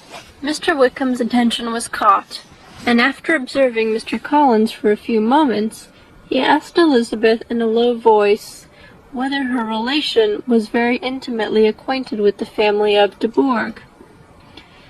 Lady Catherine de Bourgh, she replied, has very lately given him a living. I hardly know how Mr. Collins was first introduced to her notice, but he certainly has not known her long. You know, of course, that Lady Catherine de Bourgh and Lady Anne Darcy were sisters, consequently that she is aunt to the present Mr. Darcy. No, indeed, I did not. I knew nothing at all of Lady Catherine's connections. I never heard of her existence till the day before yesterday. Her daughter, Miss de Bourgh, will have a very large fortune, and it is believed that she and her cousin will unite the 2 estates. This information made Elizabeth smile, as she thought of poor Miss Bingley. Vain indeed must be all her attentions, vain and useless her affection for his sister, and her praise of himself, if you were already self-destined for another. Mr. Collins, said she, speaks highly both of Lady Catherine and her daughter, but from some particulars that he has related of her ladyship, I suspect his gratitude misleads him, and that in spite of her being his patroness, she is an arrogant, conceited woman. I believe her to be both in a great degree, replied Wickham. I have not seen her for many years, but I very well remember that I never liked her, and that her manners were dictatorial and insolent. She has the reputation of being remarkably sensible and clever, but I rather believe she derives part of her abilities from her rank and fortune, part from her authoritative manner, and the rest from the pride for her nephew, who chooses that everyone connected with him should have an understanding of the first class. Elizabeth allowed that he had given a very rational account of it, and they continued talking together with mutual satisfaction till supper put an end to cards, and gave the rest of the ladies their share of Mr. Wickham's attentions. There could be no conversation in the noise of Mrs. Phillips's supper party, but his manners recommended him to everybody. Whatever he said was said well, and whatever he did, done gracefully. Elizabeth went away with her head full of him. She could think of nothing but of Mr. Wickham, and of what he had told her, all the way home. There was not time for her even to mention his name as they went, for neither Lydia nor Mr. Collins were once silent. Lydia talked incessantly of lottery tickets, of the fish she had lost and the fish she had won, and Mr. Collins, in describing the civility of Mr. and Mrs. Phillips, protesting that he did not in the least regard his losses at whist, enumerating all the dishes at supper, and repeatedly fearing that he crowded his cousins, had more to say than he could well manage before the carriage stopped at Longbourn House. End of chapter 16. Chapter 17. Elizabeth related to Jane the next day what had passed between Mr. Wickham and herself. Jane listened with astonishment and concern. She knew not how to believe that Mr. Darcy could be so unworthy of Mr. Bingley's regard, and yet it was not in her nature to question the veracity of a young man of such amiable appearance as Wickham. The possibility of his having endured such unkindness was enough to interest all her tender feelings, and nothing remained, therefore, to be done but to think well of them both, to defend the conduct of each, and throw into the account of accident or mistake whatever could not be otherwise explained. They have both, said she, been deceived, I dare say, in some way or other, of which we can form no idea. Interested people have perhaps misrepresented each to the other. It is, in short, impossible for us to conjecture the causes or circumstances which may have alienated them, without actual blame on either side. Very true indeed. And now, my Jane, what have you got to say on behalf of the interested people who have probably been concerned in the business? Do clear them too, or we shall be obliged to think ill of somebody. Laugh as much as you choose, but you will not laugh me out of my opinion. My dearest Lizzie, do but consider in what a disgraceful light it places Mr. Darcy, to be treating his father's favourite in such a manner, one whom his father had promised to provide for. It is impossible. No man of common humanity, no man who had any value for his character, could be capable of it. Can his most intimate friends be so excessively deceived in him? Oh, no. I can much more easily believe Mr. Bingley's being imposed on than that Mr. Wickham should invent such a history of himself as he gave me last night. Names, facts, everything mentioned without ceremony. If it be not so, let Mr. Darcy contradict it. Besides, there was truth in his looks. It is difficult indeed. It is distressing. One does not know what to think.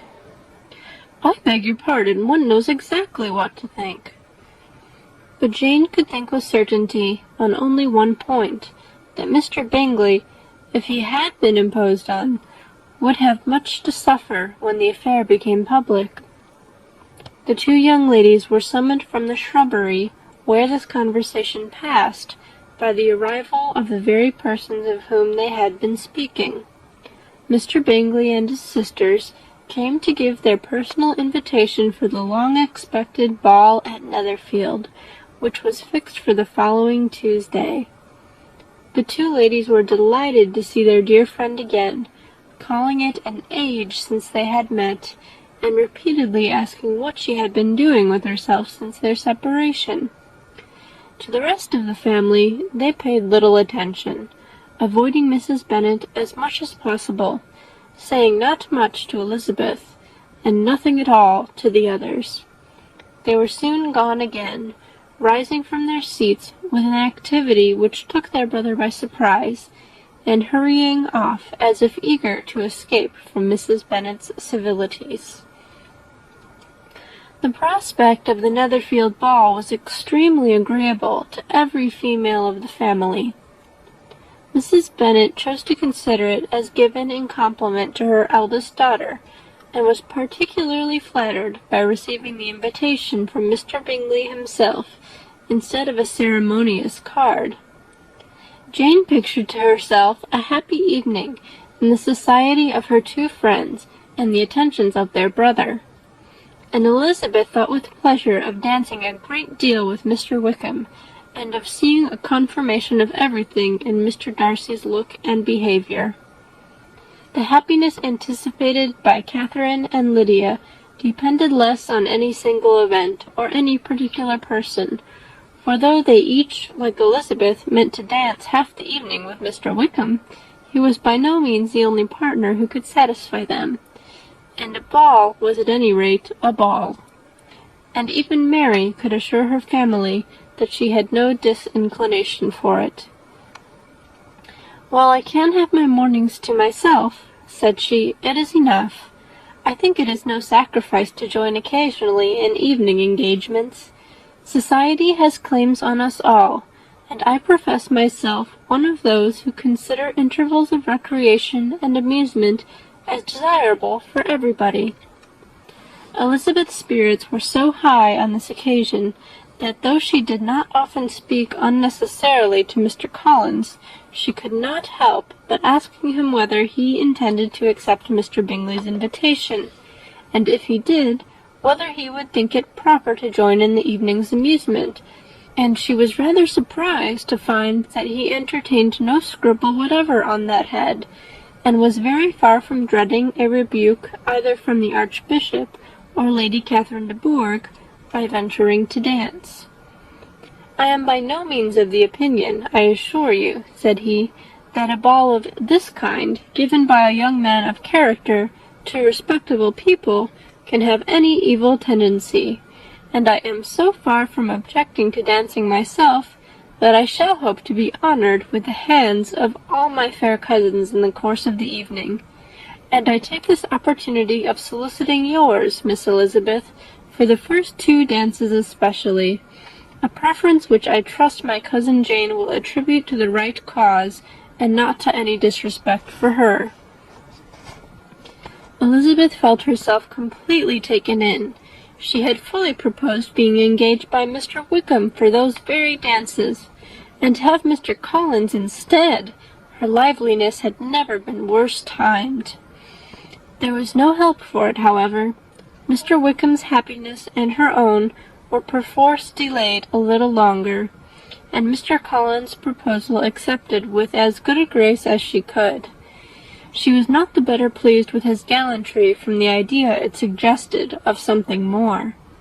It now first struck her that she was selected from among her sisters as worthy of being mistress of Hunsford Parsonage, and of assisting to form a quadrille table at Rosings, in the absence of more eligible visitors. The idea soon reached to conviction as she observed his increasing civilities toward herself, and heard his frequent attempt had a compliment on her wit and vivacity, and though more astonished than gratified herself by this effect of her charms, it was not long before her mother gave her to understand that the probability of their marriage was extremely agreeable to her. Elizabeth, however, did not choose to take the hint, being well aware that a serious dispute must be the consequence of any reply. Mr. Collins might never make the offer, and till he did, it was useless to quarrel about him. If there had not been a Netherfield ball to prepare for and talk of, the younger Miss Bennets would have been in a very pitiable state at this time, for from the day of the invitation to the day of the ball there was such a succession of rain as prevented their walking to Meryton once. No aunt, no officers, no news could be sought after. The very shoe roses for Netherfield were got by proxy. Even Elizabeth might have found some trial of her patience in weather which totally suspended the improvement of her acquaintance with Mr. Wickham, and nothing less than a dance on Tuesday could have made such a Friday, Saturday, Sunday, and Monday endurable to Kitty and Lydia. End of chapter 17.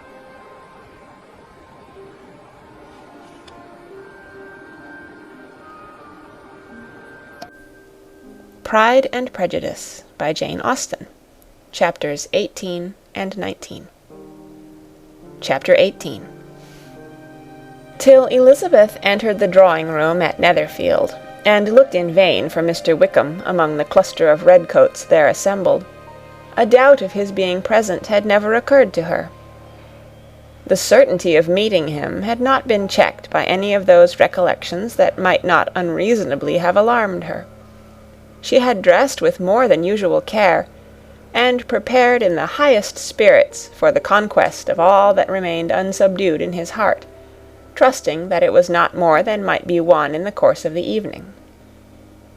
But in an instant arose the dreadful suspicion of his being purposely omitted for Mr. Darcy's pleasure in the Bingleys' invitation to the officers, and though this was not exactly the case, the absolute fact of his absence was pronounced by his friend Denny, to whom Lydia eagerly applied, and who told them that Wickham had been obliged to go to town on business the day before, and was not yet returned, adding, with a significant smile, "I do not imagine his business would have called him away just now, if he had not wanted to avoid a certain gentleman here." This part of his intelligence, though unheard by Lydia, was caught by Elizabeth, and as it assured her that Darcy was not less answerable for Wickham's absence than if her first surmise had been just, every feeling of displeasure against the former was so sharpened by immediate disappointment that she could hardly reply with tolerable civility to the polite inquiries which he directly afterwards approached to make. Attendance, forbearance, patience with Darcy was injury to Wickham. She was resolved against any sort of conversation with him, and turned away with a degree of ill humour which she could not wholly surmount even in speaking to Mr. Bingley, whose blind partiality provoked her.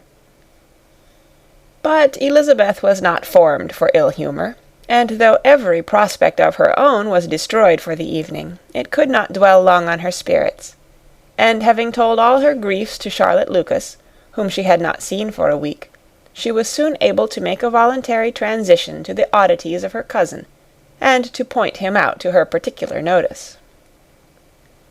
The first two dances, however, brought a return of distress.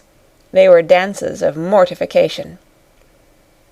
Mr. Collins, awkward and solemn, apologizing instead of attending, and often moving wrong without being aware of it, gave her all the shame and misery which a disagreeable partner for a couple of dances can give.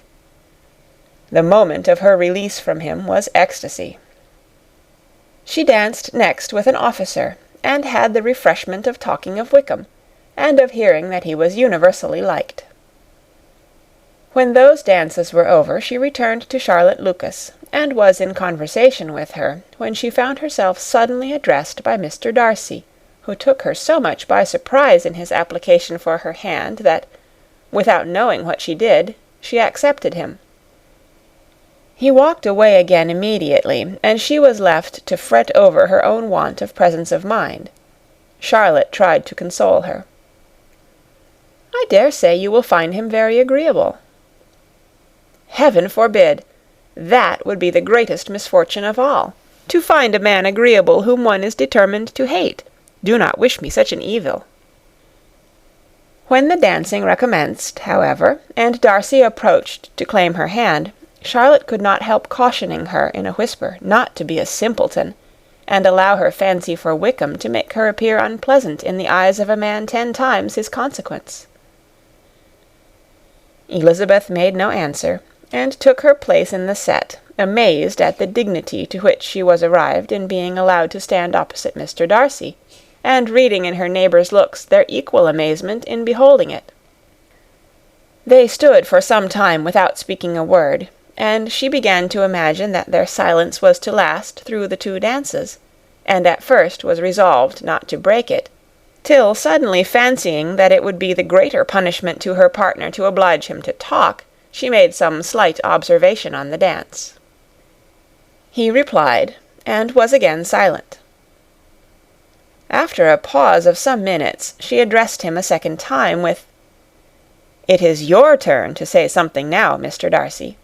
I talked about the dance, and you ought to make some sort of remark on the size of the room or the number of couples." He smiled and assured her that whatever she wished him to say should be said. "Very well. That reply will do for the present. Perhaps by and by I may observe that private balls are much pleasanter than public ones. But now we may be silent." "Do you talk by rule, then, while you are dancing?" "Sometimes. One must speak a little, you know.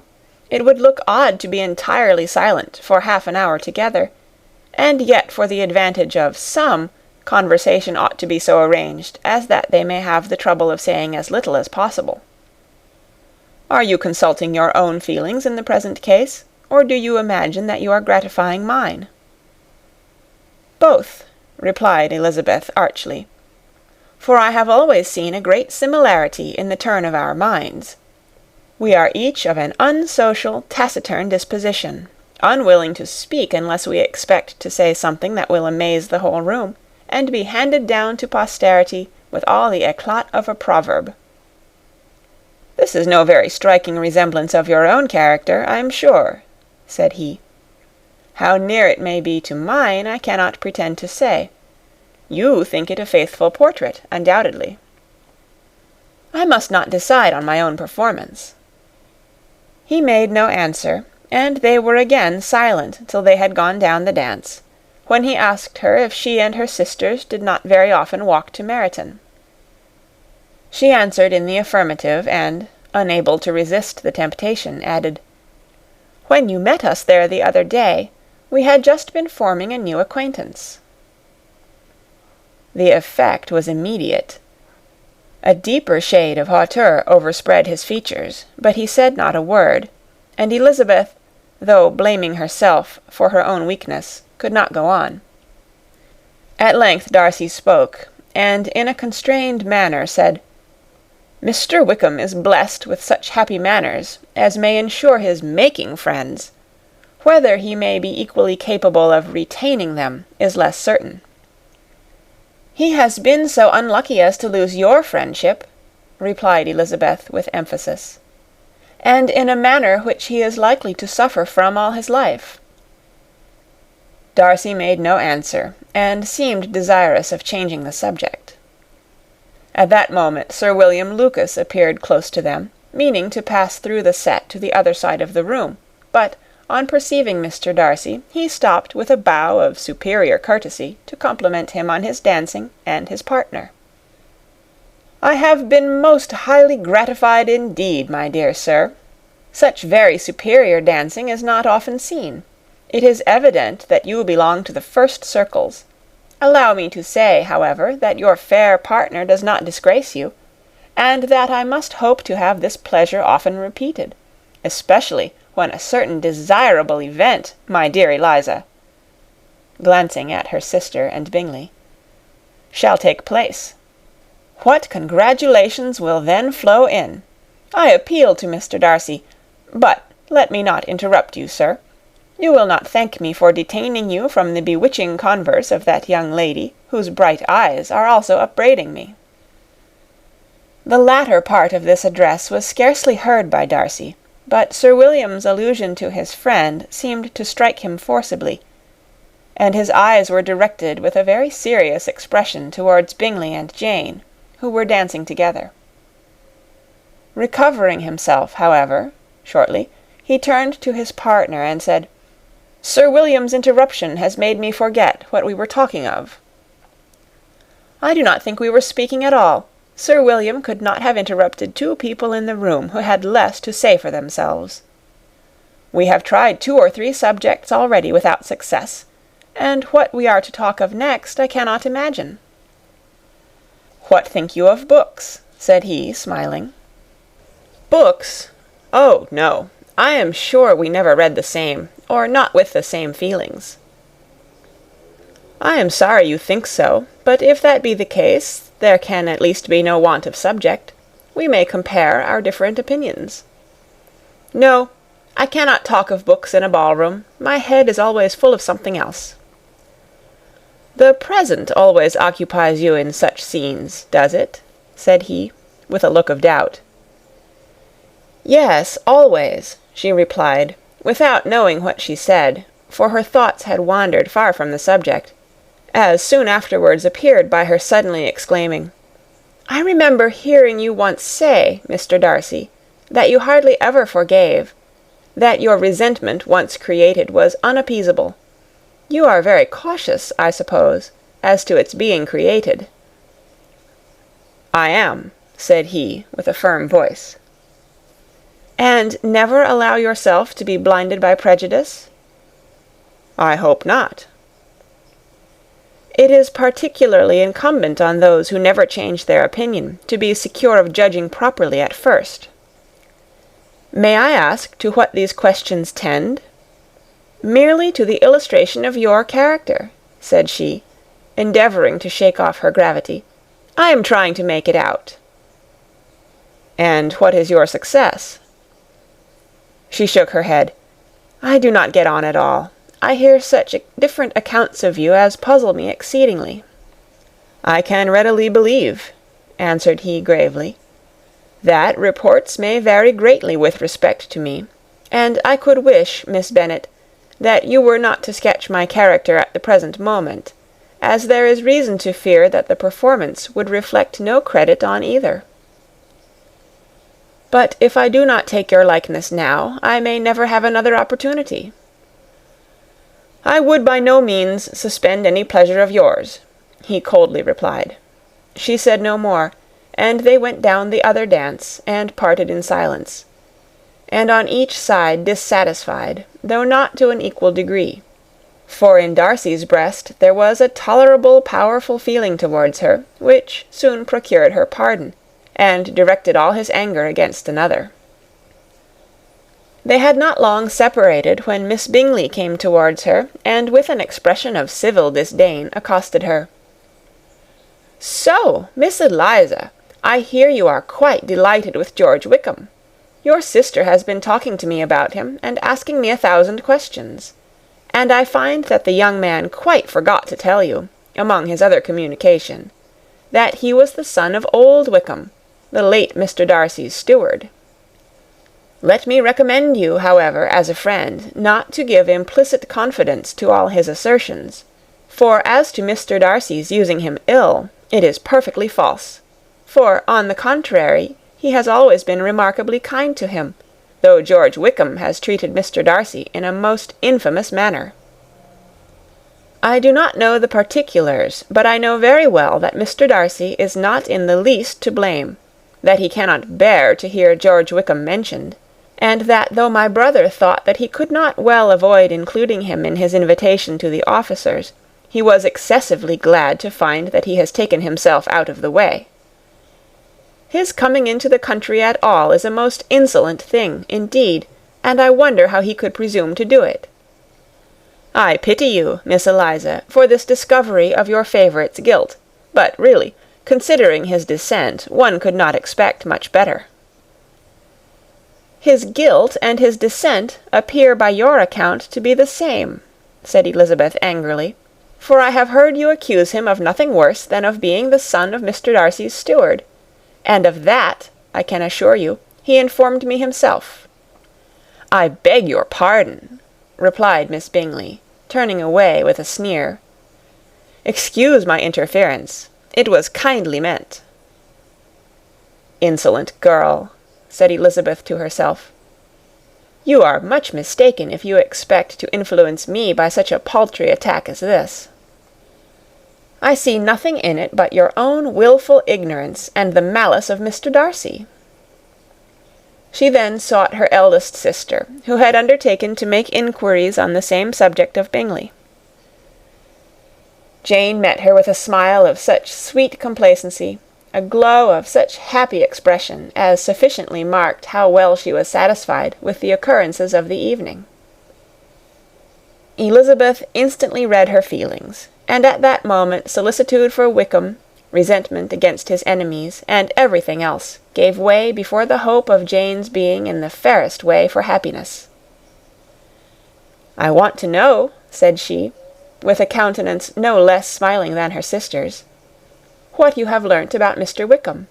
But perhaps you have been too pleasantly engaged to think of any third person, in which case you may be sure of my pardon." "No," replied Jane, "I have not forgotten him, but I have nothing satisfactory to tell you. Mr. Bingley does not know the whole of his history, and is quite ignorant of the circumstances which have principally offended Mr. Darcy, but he will vouch for the good conduct, the probity, and honour of his friend, and is perfectly convinced that Mr. Wickham has deserved much less attention from Mr. Darcy than he has received. And I am sorry to say, by his account as well as his sister's, Mr. Wickham is by no means a respectable young man. I am afraid he has been very imprudent, and has deserved to lose Mr. Darcy's regard." "Mr. Bingley does not know Mr. Wickham himself?" "No, he never saw him till the other morning at Meryton." "This account, then, is what he has received from Mr. Darcy. I am satisfied. But what does he say of the living?" "He does not exactly recollect the circumstances, though he has heard them from Mr. Darcy more than once, but he believes that it was left to him conditionally only." "I have not a doubt of Mr. Bingley's sincerity," said Elizabeth warmly, "but you must excuse my not being convinced by assurances only. Mr. Bingley's defence of his friend was a very able one, I dare say, but since he is unacquainted with several parts of the story, and has learnt the rest from that friend himself, I shall venture to still think of both gentlemen as I did before." She then changed the discourse to one more gratifying to each, and on which there could be no difference of sentiment. Elizabeth listened with delight to the happy, though modest hopes which Jane entertained of Bingley's regard, and said all in her power to heighten her confidence in it. On their being joined by Mr. Bingley himself, Elizabeth withdrew to Miss Lucas, to whose inquiry after the pleasantness of her last partner she had scarcely replied, before Mr. Collins came up to them, and told her with great exultation that he had just been so fortunate as to make a most important discovery. "I have found out," said he, "by a singular accident, that there is now in the room a near relation of my patroness. I happened to overhear the gentleman himself mentioning to the young lady who does the honours of the house the names of his cousin, Miss de Bourgh, and of her mother, Lady Catherine. How wonderfully these sort of things occur! Who would have thought of my meeting with, perhaps, a nephew of Lady Catherine de Bourgh in this assembly? I am most thankful that the discovery is made in time for me to pay my respects to him, which I am now going to do, and trust he will excuse my not having done it before. My total ignorance of the connection must plead my apology." "You are not going to introduce yourself to Mr. Darcy?" "Indeed I am. I shall entreat his pardon for not having done it earlier. I believe him to be Lady Catherine's nephew. It will be in my power to assure him that her ladyship was quite well yesterday se'nnight." Elizabeth tried hard to dissuade him from such a scheme, assuring him that Mr. Darcy would consider his addressing him without introduction as an impertinent freedom, rather than a compliment to his aunt, that it was not in the least necessary there should be any notice on either side, and that if it were, it must belong to Mr. Darcy, the superior in consequence, to begin the acquaintance. Mr. Collins listened to her with the determined air of following his own inclination, and, when she ceased speaking, replied thus: "My dear Miss Elizabeth, I have the highest opinion in the world in your excellent judgment in all matters within the scope of your understanding, but permit me to say that there must be a wide difference between the established forms of ceremony amongst the laity and those which regulate the clergy. For, give me leave to observe that I consider the clerical office as equal in point of dignity with the highest rank in the kingdom, provided that a proper humility of behaviour is at the same time maintained. You must therefore allow me to follow the dictates of my conscience on this occasion, which leads me to perform what I look on as a point of duty. Pardon me for neglecting to profit by your advice, which on every other subject shall be my constant guide, though in the case before us I consider myself more fitted by education and habitual study to decide on what is right, than a young lady like yourself." And with a low bow he left her to attack Mr. Darcy, whose reception of his advances she eagerly watched, and whose astonishment at being so addressed was very evident. Her cousin prefaced his speech with a solemn bow, and though she could not hear a word of it, she felt as if hearing it all, and saw in the motion of his lips the words "apology," "Hunsford," and "Lady Catherine de Bourgh." It vexed her to see him expose himself to such a man. Mr. Darcy was eyeing him with unrestrained wonder, and when at last Mr. Collins allowed him time to speak, replied with an air of distant civility.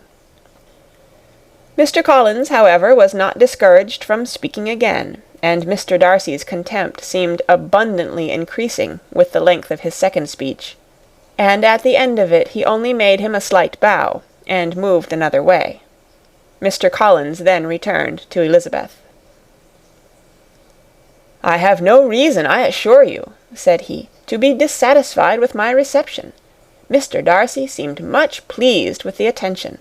He answered me with the utmost civility, and even paid me the compliment of saying that he was so well convinced of Lady Catherine's discernment as to be certain she could never bestow a favour unworthily. It was really a very handsome thought. Upon the whole, I am much pleased with him."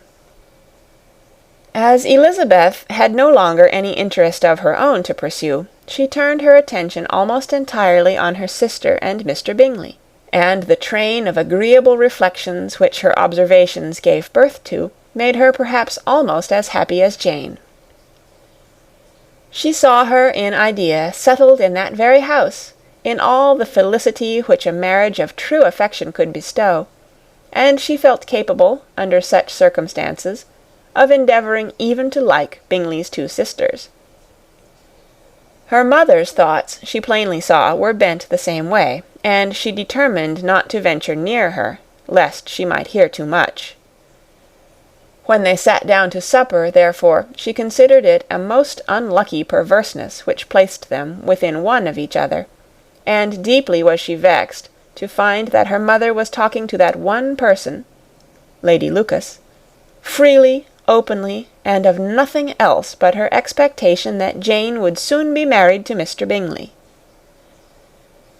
It was an animating subject, and Mrs. Bennet seemed incapable of fatigue while enumerating the advantages of the match. His being such a charming young man, and so rich, and living but 3 miles from them, were the first points of self-gratulation, and then it was such a comfort to think how fond the two sisters were of Jane, and to be certain that they must desire the connection as much as she could do. It was, moreover, such a promising thing for her younger daughters, as Jane's marrying so greatly must throw them in the way of other rich men.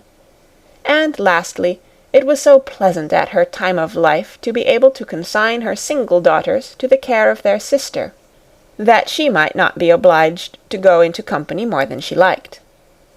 It was necessary to make this circumstance a matter of pleasure, because on such occasions it is the etiquette, but no one was less likely than Mrs. Bennet to find comfort in staying home at any period of her life. She concluded with many good wishes that Lady Lucas might soon be equally fortunate, though evidently and triumphantly believing there was no chance of it. In vain did Elizabeth endeavour to check the rapidity of her mother's words, or persuade her to describe her felicity in a less audible whisper, for to her inexpressible vexation she could perceive that the chief of it was overheard by Mr. Darcy, who sat opposite to them. Her mother only scolded her for being nonsensical. "What is Mr. Darcy to me, pray, that I should be afraid of him? I am sure we owe him no such particular civility as to be obliged to say nothing he may not like to hear." "For heaven's sake, madam, speak lower. What advantage can it be for you to offend Mr. Darcy? You will never recommend yourself to his friend by so doing." Nothing that she could say, however, had any influence.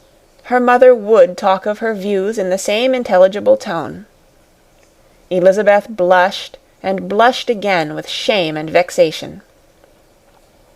She could not help frequently glancing her eye at Mr. Darcy, though every glance convinced her of what she dreaded, for though he was not always looking at her mother, she was convinced that his attention was invariably fixed by her. The expression of his face changed gradually from indignant contempt to a composed and steady gravity.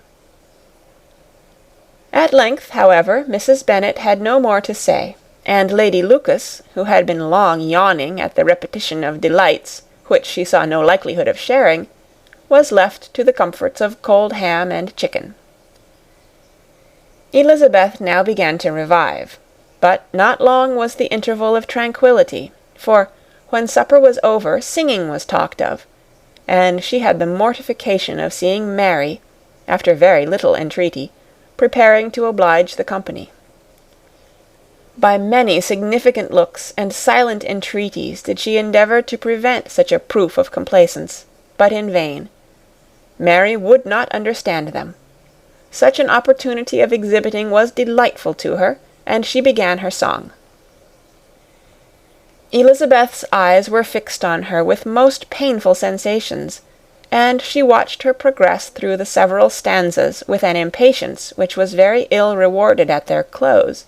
For Mary, on receiving amongst the thanks of the table the hint of a hope that she might be prevailed on to favour them again, after the pause of half a minute began another. Mary's powers were by no means fitted for such a display. Her voice was weak, and her manner affected. Elizabeth was in agonies. She looked at Jane to see how she bore it, but Jane was very composedly talking to Bingley. She looked at his two sisters, and saw them making signs of derision at each other, and at Darcy, who continued, however, imperturbably grave. She looked at her father to entreat his interference, lest Mary should be singing all night. He took the hint, and when Mary had finished her second song, said aloud, "That will do extremely well, child. You have delighted us long enough. Let the other young ladies have time to exhibit." Mary, though pretending not to hear, was somewhat disconcerted, and Elizabeth, sorry for her and sorry for her father's speech, was afraid her anxiety had done no good. Others of the party were now applied to. "If I," said Mr. Collins, "were so fortunate as to be able to sing, I should have great pleasure, I am sure, in obliging the company with an air, for I consider music as a very innocent diversion, and perfectly compatible with the profession of a clergyman. I do not mean, however, to assert that we can be justified in devoting too much of our time to music, for there are certainly other things to be attended to. The rector of a parish has much to do. In the first place, he must make such an agreement for tithes as may be beneficial to himself and not offensive to his patron.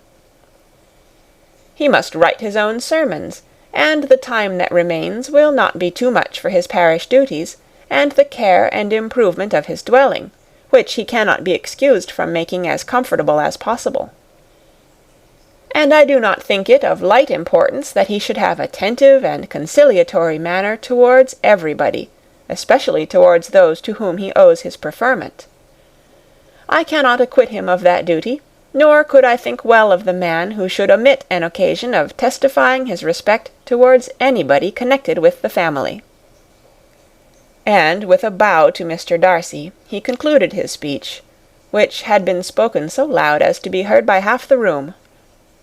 Many stared, many smiled, but no one looked more amused than Mr. Bennet himself, while his wife seriously commended Mr. Collins for having spoken so sensibly, and observed in a half-whisper to Lady Lucas that he was a remarkably clever, good kind of young man.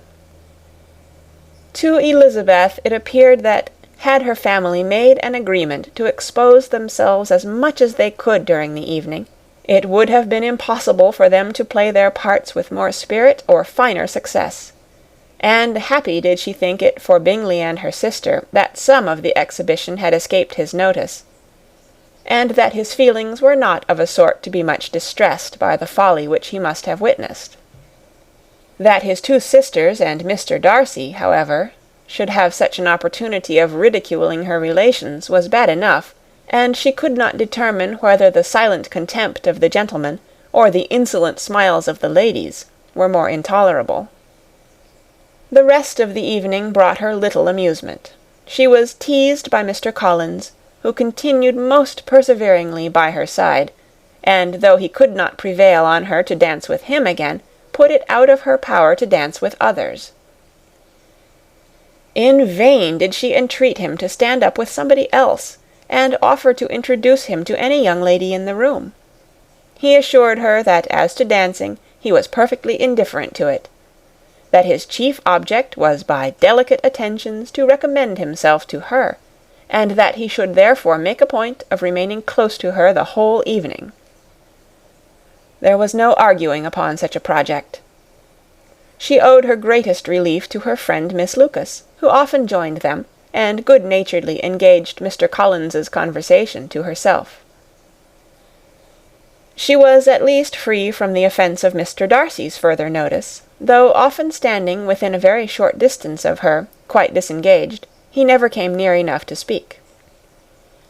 She felt it to be the probable consequence of her allusions to Mr. Wickham, and rejoiced in it.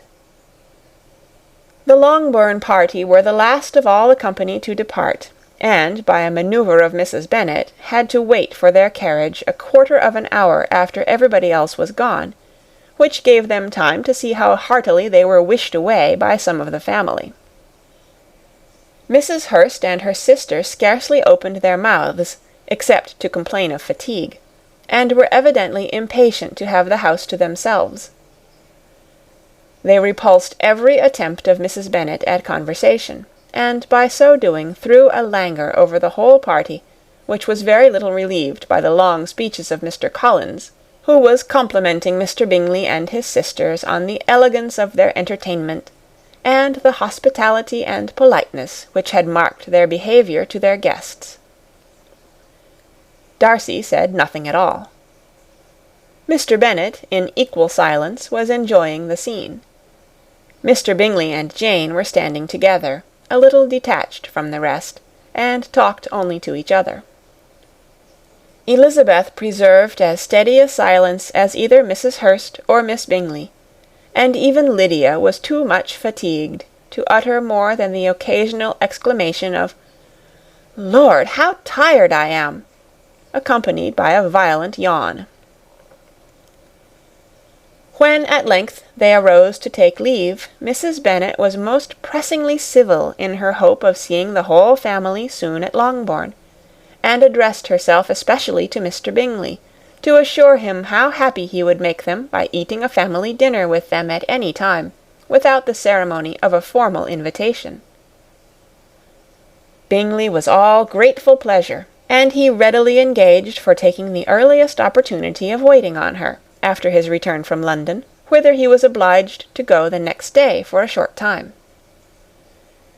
Mrs. Bennet was perfectly satisfied, and quitted the house under the delightful persuasion that, allowing for the necessary preparations of settlements, new carriages, and wedding clothes, she should undoubtedly see her daughter settled at Netherfield in the course of 3 or 4 months. Of having another daughter married to Mr. Collins she thought with equal certainty, and with considerable, though not equal, pleasure. Elizabeth was the least dear to her of all her children, and though the man and the match were quite good enough for her, the worth of each was eclipsed by Mr. Bingley and Netherfield. End of chapter 18. Chapter 19.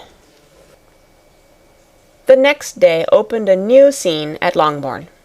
Mr. Collins made his declaration in form. Having resolved to do it without loss of time, as his leave of absence extended only to the following Saturday, and having no feelings of diffidence to make it distressing to himself even at the moment, he set about it in a very orderly manner, with all the observances which he supposed a regular part of the business. On finding Mrs. Bennet, Elizabeth, and one of the younger girls together, soon after breakfast, he addressed the mother in these words: "May I hope, madam, for your interest with your fair daughter Elizabeth, when I solicit for the honour of a private audience with her in the course of this morning?" Before Elizabeth had time for anything but a blush of surprise, Mrs. Bennet answered instantly, "Oh dear, yes, certainly. I am sure Lizzie will be very happy.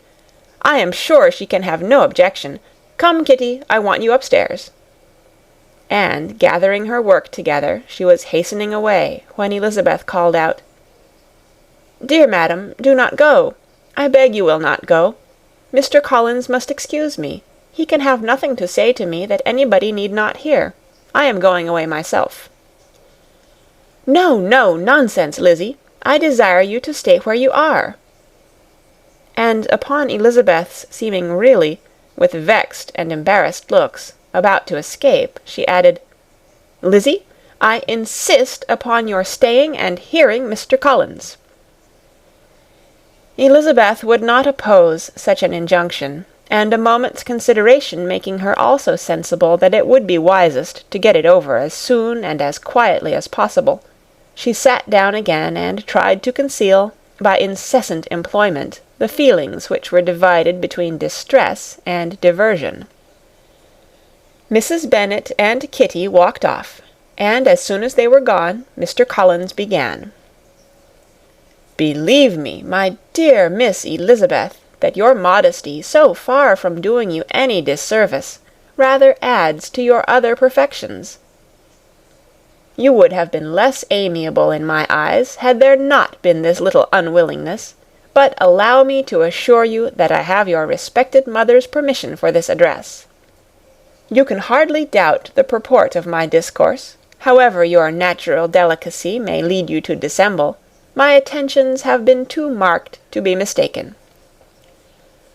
Almost as soon as I entered the house, I singled you out as the companion of my future life. But before I am run away with by my feelings on this subject, perhaps it would be advisable for me to state my reasons for marrying, and, moreover, for coming into Hertfordshire with the design of selecting a wife, as I certainly did." The idea of Mr. Collins, with all his solemn composure, being run away with by his feelings, made Elizabeth so near laughing that she could not use the short pause he allowed in any attempt to stop him further, and he continued, "My reasons for marrying are, first, that I think it a right thing for every clergyman in easy circumstances, like myself, to set the example of matrimony in his parish. Secondly, that I am convinced that it will add very greatly to my happiness, and thirdly, which perhaps I ought to have mentioned earlier, that it is the particular advice and recommendation of the very noble lady whom I have the honour of calling patroness. Twice has she condescended to give me her opinion, unasked too, on this subject, and it was but the very Saturday night before I left Hunsford, between our pools at quadrille, while Mrs. Jenkinson was arranging Miss de Bourgh's footstool, that she said, "Mr. Collins, you must marry. A clergyman like you must marry. Choose properly, choose a gentlewoman for my sake, and for your own let her be an active, useful sort of person, not brought up high, but able to make a small income go a good way. This is my advice. Find such a woman as soon as you can, bring her to Hunsford, and I will visit her. Allow me, by the way, to observe, my fair cousin, that I do not reckon the notice and kindness of Lady Catherine de Bourgh as among the least of the advantages in my power to offer. You will find her manners beyond anything I can describe, and your wit and vivacity, I think, must be acceptable to her, especially when tempered with the silence and respect which her rank will inevitably excite. Thus much for my general intention in favour of matrimony. It remains to be told why my views were directed towards Longbourn, instead of my own neighbourhood, where I can assure you there are many amiable young women. But the fact is, that being, as I am, to inherit this estate after the death of your honoured father, who, however, may live many years longer, I could not satisfy myself without resolving to choose a wife from among his daughters, that the loss to them might be as little as possible when the melancholy event takes place, which, however, as I have already said, may not be for several years. This has been my motive, my fair cousin, and I flatter myself it will not sink me in your esteem. And now nothing remains but for me to assure you in the most animated language of the violence of my affection. To fortune I am perfectly indifferent, and shall make no demand of that nature on your father, since I am well aware that it could not be complied with, and that 1,000 pounds in the 4 per cents, which will not be yours till after your mother's decease, is all that you may ever be entitled to. On that head, therefore, I shall be uniformly silent, and you may assure yourself that no ungenerous reproach shall ever pass my lips when we are married." It was absolutely necessary to interrupt him now. "You are too hasty, sir," she cried. "You forget that I have made no answer. Let me do it without further loss of time. Accept my thanks for the compliment you are paying me. I am very sensible of the honour of your proposals, but it is impossible for me to do otherwise than to decline them." "I am not now to learn," replied Mr. Collins, with a formal wave of the hand, "that it is usual with young ladies to reject the addresses of the man whom they secretly mean to accept, when he applies for their favour, and that sometimes the refusal is repeated a second or even a third time. I am therefore by no means discouraged by what you have just said, and shall hope to lead you to the altar ere long." "Upon my word, sir," cried Elizabeth, "your hope is a rather extraordinary one after my declaration.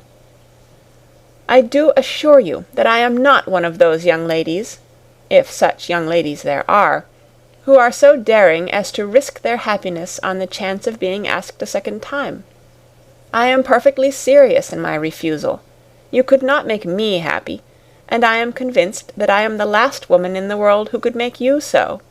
Nay, were your friend Lady Catherine to know me, I am persuaded she would find me in every respect ill qualified for the situation." "Were it certain that Lady Catherine would think so," said Mr. Collins very gravely. "But I cannot imagine that her ladyship would at all disapprove of you, and you may be certain when I have the honour of seeing her again, I shall speak in the very highest terms of your modesty, economy, and other amiable qualifications. Indeed, Mr. Collins, all praise of me will be unnecessary. You must give me leave to judge for myself, and pay me the compliment of believing what I say. I wish you very happy and very rich, and by refusing your hand do all in my power to prevent your being otherwise. In making me the offer, you must have satisfied the delicacy of your feelings with regard to my family, and may take possession of Longbourn estate whenever it falls, without any self-reproach. This matter may be considered, therefore, as finally settled." And rising as she thus spoke, she would have quitted the room, had Mr. Collins not thus addressed her. "When I do myself the honour of speaking to you next on the subject, I shall hope to receive a more favourable answer than you have now given me, though I am far from accusing you of cruelty at present, because I know it to be the established custom of your sex to reject a man on the first application, and perhaps you have even now said as much to encourage my suit as would be consistent with the true delicacy of the female character." "Really, Mr. Collins," cried Elizabeth with some warmth, "you puzzle me exceedingly. If what I have hitherto said can appear to you in the form of encouragement, I know not how to express my refusal in such a way as to convince you of its being one. You must give me leave to flatter myself, my dear cousin, that your refusal of my addresses is merely words of course. My reasons for believing it are briefly these. It does not appear to me that my hand is unworthy your acceptance, or that the establishment I can offer would be any other than highly desirable. My situation in life, my connections with the family of de Bourgh, and my relationship to your own are circumstances highly in my favour, and you should take it into further consideration that, in spite of your manifold attractions, it is by no means certain that another offer of marriage may ever be made you. Your portion is unhappily so small that it will in all likelihood undo the effects of your loveliness and amiable qualifications. As I must therefore conclude that you are not serious in your rejection of me, I shall choose to attribute it to your wish of increasing my love by suspense, according to the usual practice of elegant females. I do assure you, sir, that I have no pretensions whatever to that kind of elegance which consists in tormenting a respectable man. I would rather be paid the compliment of being believed sincere. I thank you again and again for the honour you have done me in your proposals, but to accept them is absolutely impossible. My feelings in every respect forbid it. Can I speak plainer? Do not consider me now as an elegant female, intending to plague you, but as a rational creature speaking the truth from her heart." "You are uniformly charming," cried he, with an air of awkward gallantry, "and I am persuaded that when sanctioned by the express authority of both your excellent parents, my proposals will not fail of being acceptable." To such perseverance in wilful self-deception Elizabeth would make no reply, and immediately and in silence withdrew, determined, if he persisted in considering her repeated refusals as flattering encouragement, to apply to her father, whose negative might be uttered in such a manner as to be decisive, and whose behaviour at least could not be mistaken for the affectation and coquetry of an elegant female. End of chapter 19. Pride and Prejudice by Jane Austen, Chapter 20. Mr. Collins was not left long to the silent contemplation of his successful love, for Mrs. Bennet, having dawdled about in the vestibule to watch for the end of the conference, no sooner saw Elizabeth open the door, and with quick steps pass her towards the staircase, than she entered the breakfast-room, and congratulated both him and herself in warm terms on the happy prospect of their nearer connection. Mr. Collins received and returned these felicitations with equal pleasure, and then proceeded to relate the particulars of their interview, with the result of which he trusted he had every reason to be satisfied, since the refusal which his cousin had steadfastly given him would naturally flow from her bashful modesty and the genuine delicacy of her character. This information, however, startled Mrs. Bennet. She would have been glad to be equally satisfied that her daughter had meant to encourage him by protesting against his proposals, but she dared not to believe it, and she could not help saying so. But depend upon it, Mr. Collins," she added, "that Lizzie shall be brought to reason. I will speak to her about it myself directly. She is a very headstrong, foolish girl, and does not know her own interest, but I will make her know it." "Pardon me for interrupting you, madam," cried Mr. Collins, "but if she is really headstrong and foolish, I know not whether she would altogether be a very desirable wife to a man in my situation, who naturally looks for happiness in the marriage state. If, therefore, she actually persists in rejecting my suit, perhaps it were better not to force her into accepting me, because, if liable to such defects of temper, she could not contribute much to my felicity." "Sir, you quite misunderstand me," said Mrs. Bennet, alarmed. "Lizzie is only headstrong in such matters as these. In everything else she is as good-natured a girl as ever lived. I will go directly to Mr. Bennet, and we shall very soon settle it with her, I am sure." She would not give him time to reply, but hurrying instantly to her husband, called out as she entered the library, "Oh, Mr. Bennet, you are wanted immediately. We are all in an uproar. You must come and make Lizzie marry Mr. Collins, for she vows she will not have him, and if you do not make haste, he will change his mind and not have her." Mr. Bennet raised his eyes from his book as she entered, and fixed them on her face with a calm unconcern, which was not in the least altered by her communication. "I have not the pleasure of understanding you," said he, when she had finished her speech. "Of what are you talking?" "Of Mr. Collins and Lizzie. Lizzie declares she will not have Mr. Collins, and Mr. Collins begins to say that he will not have Lizzie." "And what am I to do on this occasion? It seems a hopeless business." "Speak to Lizzie about it yourself. Tell her that you insist upon her marrying him." "Let her be called down. She shall hear my opinion." Mrs. Bennet rang the bell, and Miss Elizabeth was summoned to the library. "Come here, child," cried her father as she appeared. "I have sent for you on an affair of importance. I understand that Mr. Collins has made you an offer of marriage. Is it true?" Elizabeth replied that it was. "Very well. And this offer of marriage you have refused?" "I have, sir." "Very well. We now come to the point. Your mother insists upon your accepting it. Is it not so, Mrs. Bennet?" "Yes, or I will never see her again." "An unhappy alternative is before you, Elizabeth. From this day you must be a stranger to one of your parents. Your mother will never see you again if you do not marry Mr. Collins, and I will never see you again if you do." Elizabeth could not but smile at such a conclusion of such a beginning, but Mrs. Bennet, who had persuaded herself that her husband regarded the affair as she wished, was excessively disappointed. "What do you mean, Mr. Bennet, by talking in this way? You promised me to insist upon her marrying him."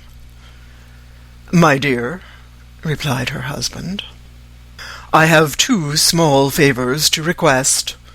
First, that you will allow me the free use of my understanding on the present occasion, and secondly, of my room. I shall be glad to have the library to myself as soon as may be." Not yet, however, in spite of her disappointment in her husband, did Mrs. Bennet give up the point. She talked to Elizabeth again and again, coaxed and threatened her by turns. She endeavoured to secure Jane in her interest, but Jane, with all possible mildness, declined interfering, and Elizabeth, sometimes with real earnestness, and sometimes with playful gaiety, replied to her attacks. Though her manner varied, however, her determination never did. Mr. Collins, meanwhile, was meditating in solitude on what had passed.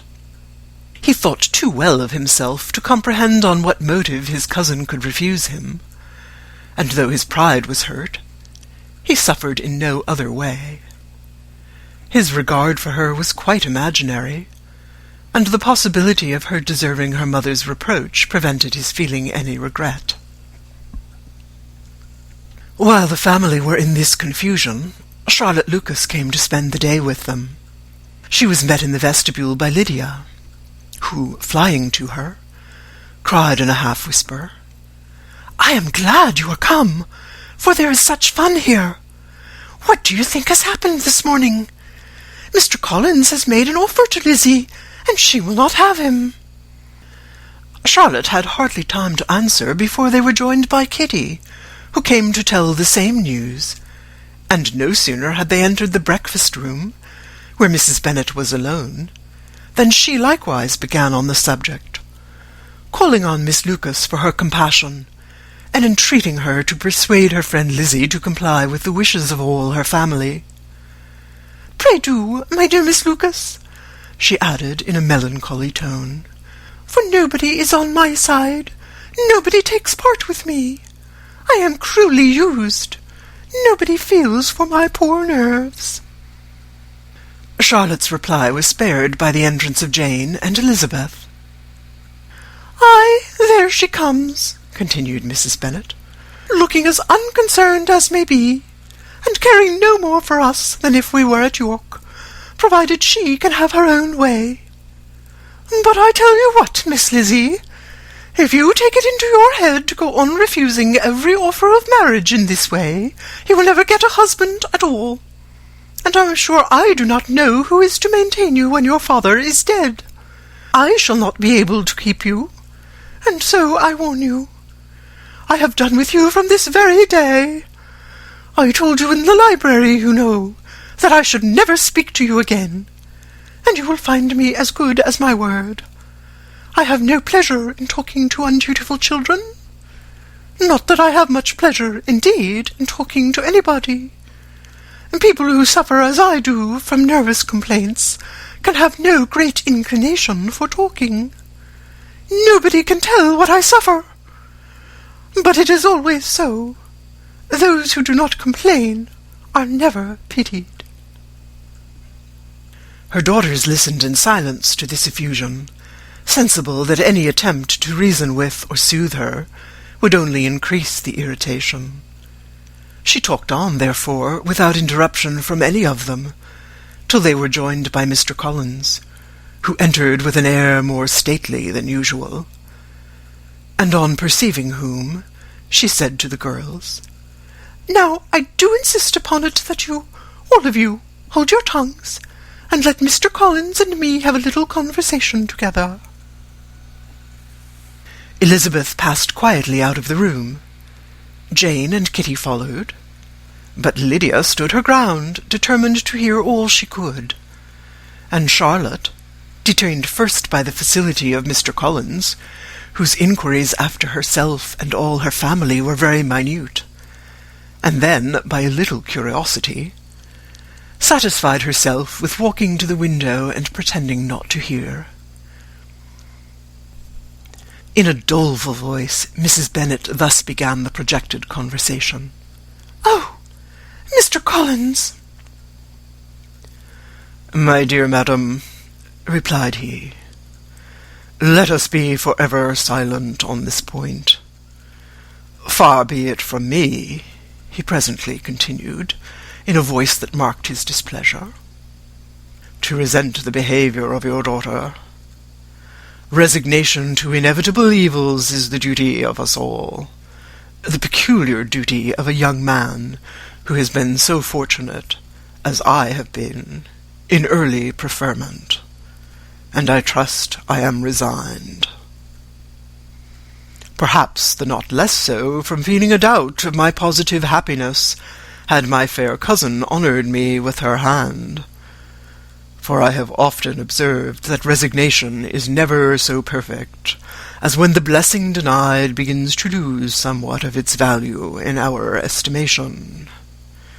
You will not, I hope, consider me as showing any disrespect to your family, my dear madam, by thus withdrawing my pretensions to your daughter's favour, without having paid yourself and Mr. Bennet the compliment of requesting you to interpose your authority in my behalf. My conduct may, I fear, be objectionable in having accepted my dismission from your daughter's lips instead of your own, but we are all liable to error. I have certainly meant well through the whole affair. My object has been to secure an amiable companion for myself, with due consideration for the advantage of all your family, and if my manner has been at all reprehensible, I here beg leave to apologize. End of Chapter 20. Pride and Prejudice by Jane Austen, Chapter 21. The discussion of Mr. Collins's offer was now nearly at an end, and Elizabeth had only to suffer from the uncomfortable feelings necessarily attending it, and occasionally from some peevish allusion of her mother. As for the gentleman himself, his feelings were chiefly expressed, not by embarrassment or dejection, or by trying to avoid her, but by stiffness of manner and resentful silence. He scarcely ever spoke to her, and the assiduous attentions which he had been so sensible of himself were transferred for the rest of the day to Miss Lucas, whose civility in listening to him was a seasonable relief to them all, and especially to her friend. The morrow produced no abatement of Mrs. Bennet's ill-humour or ill-health. Mr. Collins was also in the same state of angry pride. Elizabeth had hoped that his resentment might shorten his visit, but his plan did not appear in the least affected by it. He was always to have gone on Saturday, and to Saturday he still meant to stay. After breakfast, the girls walked to Meryton to inquire if Mr. Wickham were returned, and to lament over his absence from the Netherfield ball. He joined them on their entering the town, and attended them to their aunt's, where his regret and vexation, and the concern of everybody, were well talked over. To Elizabeth, however, he voluntarily acknowledged that the necessity of his absence had been self-imposed. "I found," said he, as the time drew near, "that I had better not meet Mr. Darcy, that to be in the same room, the same party with him, for so many hours together, might be more than I could bear, and that scenes might arise unpleasant to more than myself." She highly approved his forbearance, and they had leisure for a full discussion of it, and for all the commendation which they civilly bestowed on each other, as Wickham and another officer walked back with them to Longbourn, and during the walk he particularly attended to her. His accompanying them was a double advantage. She felt all the compliment it offered to herself, and it was most acceptable as an occasion of introducing him to her father and mother. Soon after their return, a letter was delivered to Miss Bennet. It came from Netherfield, and was opened immediately. The envelope contained a sheet of elegant little hot-pressed paper, well covered with a lady's fair, flowing hand, and Elizabeth saw her sister's countenance change as she read it, and saw her dwelling intently on some particular passages. Jane recollected herself soon, and putting the letter away, tried to join with her usual cheerfulness in the general conversation. But Elizabeth felt an anxiety on the subject which drew off her attention even from Wickham. And no sooner had he and his companion taken leave, than a glance from Jane invited her to follow her upstairs. When they had gained their own room, Jane, taking out her letter, said, "This is from Caroline Bingley. What it contains has surprised me a good deal. The whole party have left Netherfield by this time, and are on their way to town, and without any intention of coming back again. You shall hear what she says." She then read the first sentence aloud, which comprised the information of their having just resolved to follow their brother to town directly, and of their meaning to dine that day in Grosvenor Street, where Mr. Hurst had a house. The next was in these words: "I do not pretend to regret anything I shall leave in Hertfordshire, except your society, my dearest friend. But we will hope, at some future period, to enjoy many returns of that delightful intercourse we have known, and in the meanwhile may lessen the pain of separation by a very frequent and most unreserved correspondence. I depend on you for that." To these high-flown expressions Elizabeth listened with all the insensibility of distrust, and though the suddenness of their removal surprised her, she saw nothing in it really to lament. It was not to be supposed that their absence from Netherfield would prevent Mr. Bingley's being there, and as to the loss of their society, she was persuaded that Jane must soon cease to regard it in the enjoyment of his.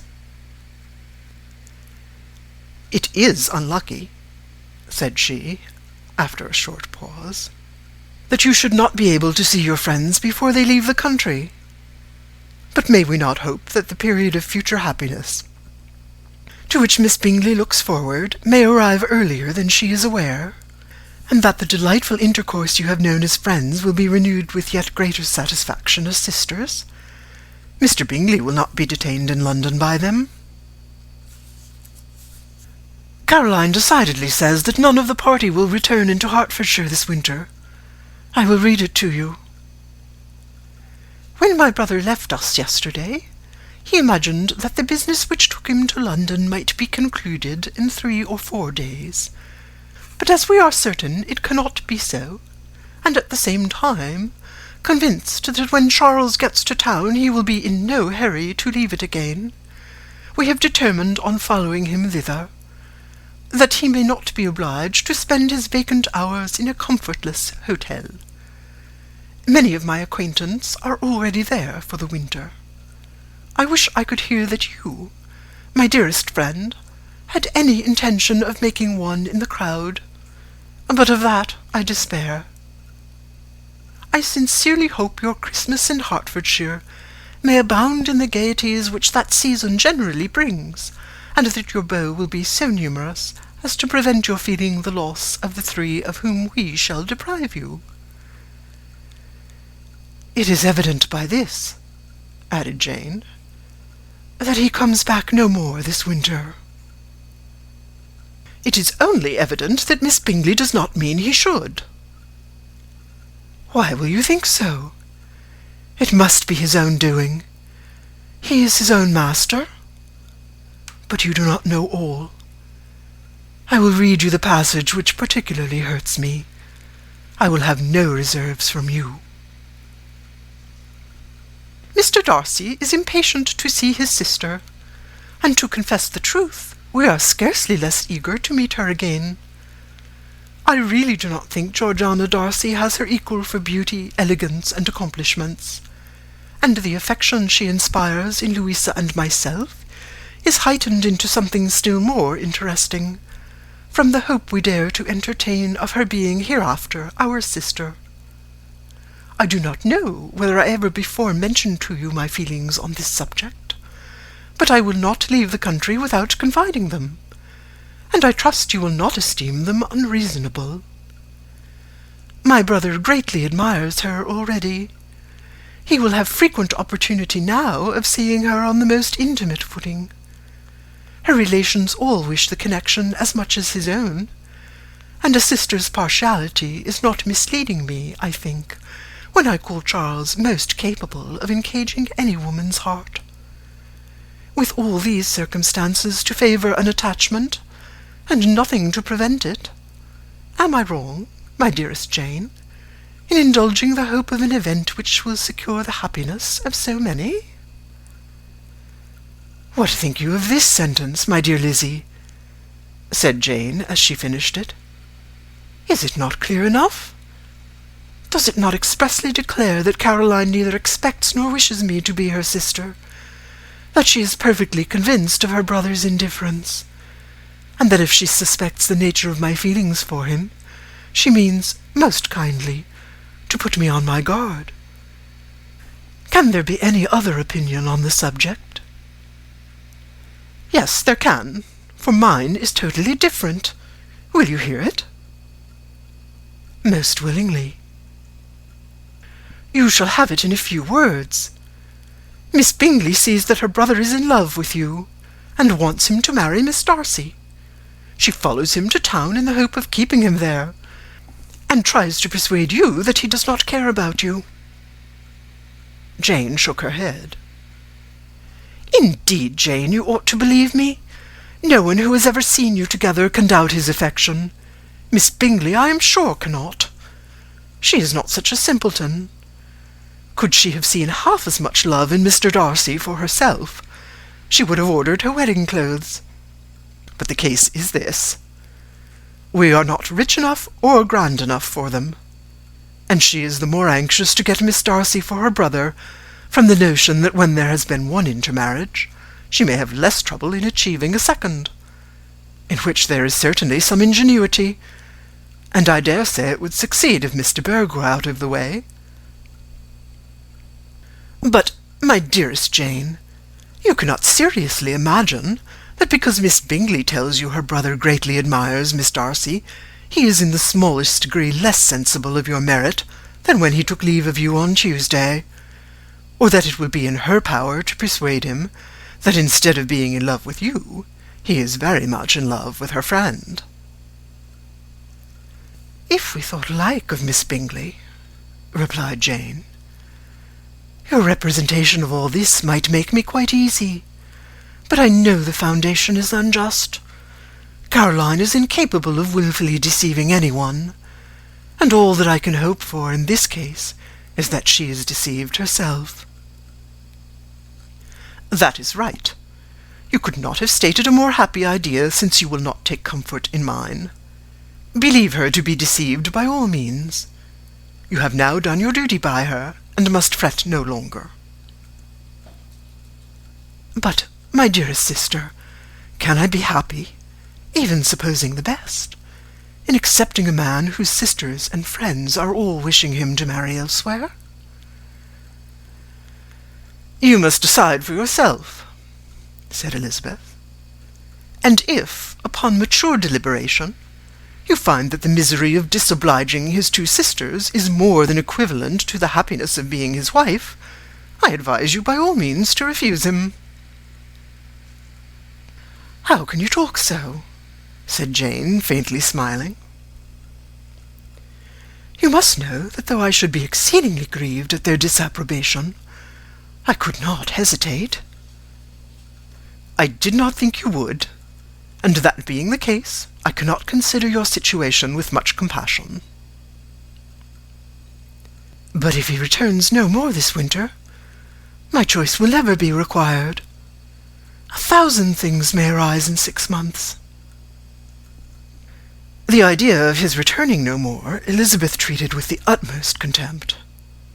It appeared to her merely the suggestion of Caroline's interested wishes, and she could not for a moment suppose that those wishes, however openly or artfully spoken, could influence a young man so totally independent of everyone. She represented to her sister as forcibly as possible what she felt on the subject, and had soon the pleasure of seeing its happy effect. Jane's temper was not desponding, and she was gradually led to hope, though the diffidence of affection sometimes overcame the hope, that Bingley would return to Netherfield, and answer every wish of her heart. They agreed that Mrs. Bennet should only hear of the departure of the family, without being alarmed on the score of the gentleman's conduct. But even this partial communication gave her a great deal of concern, and she bewailed it as exceedingly unlucky that the ladies should happen to go away, just as they were all getting so intimate together. After lamenting it, however, at some length, she had the consolation of thinking Mr. Bingley would be soon down again, and soon dining at Longbourn. And the conclusion of all was the comfortable declaration that though he had been invited only to a family dinner, she would take care to have 2 full courses. End of chapter 21. Chapter 22. The Bennets were engaged to dine with the Lucases, and again during the chief of the day was Miss Lucas so kind as to listen to Mr. Collins. Elizabeth took an opportunity of thanking her. "It keeps him in good humour," said she, "and I am more obliged to you than I can express." Charlotte assured her friend of her satisfaction in being useful, and that it amply repaid her for the little sacrifice of her time. This was very amiable, but Charlotte's kindness extended farther than Elizabeth had any conception of. Its object was nothing less than to secure her from any return of Mr. Collins' addresses by engaging them towards herself. Such was Miss Lucas's scheme, and appearances were so favourable that when they parted at night she would have felt almost sure of success if he had not been leaving Hertfordshire so very soon. But here she did an injustice to the fire and independence of his character, for it led him to escape out of Longbourn House the next morning with admirable slyness, and hasten to Lucas Lodge to throw himself at her feet. He was anxious to avoid the notice of his cousins, from a conviction that if they saw him depart, they could not fail to conjecture his design, and he was not willing to have the attempt known till its success could be known likewise. For though feeling almost secure, and with reason, for Charlotte had been tolerably encouraging, he was comparatively diffident since the adventure of Wednesday. His reception, however, was of the most flattering kind. Miss Lucas perceived him from an upper window as he walked towards the house, and instantly set out to meet him accidentally in the lane. But little had she dared to hope that so much love and eloquence awaited her there.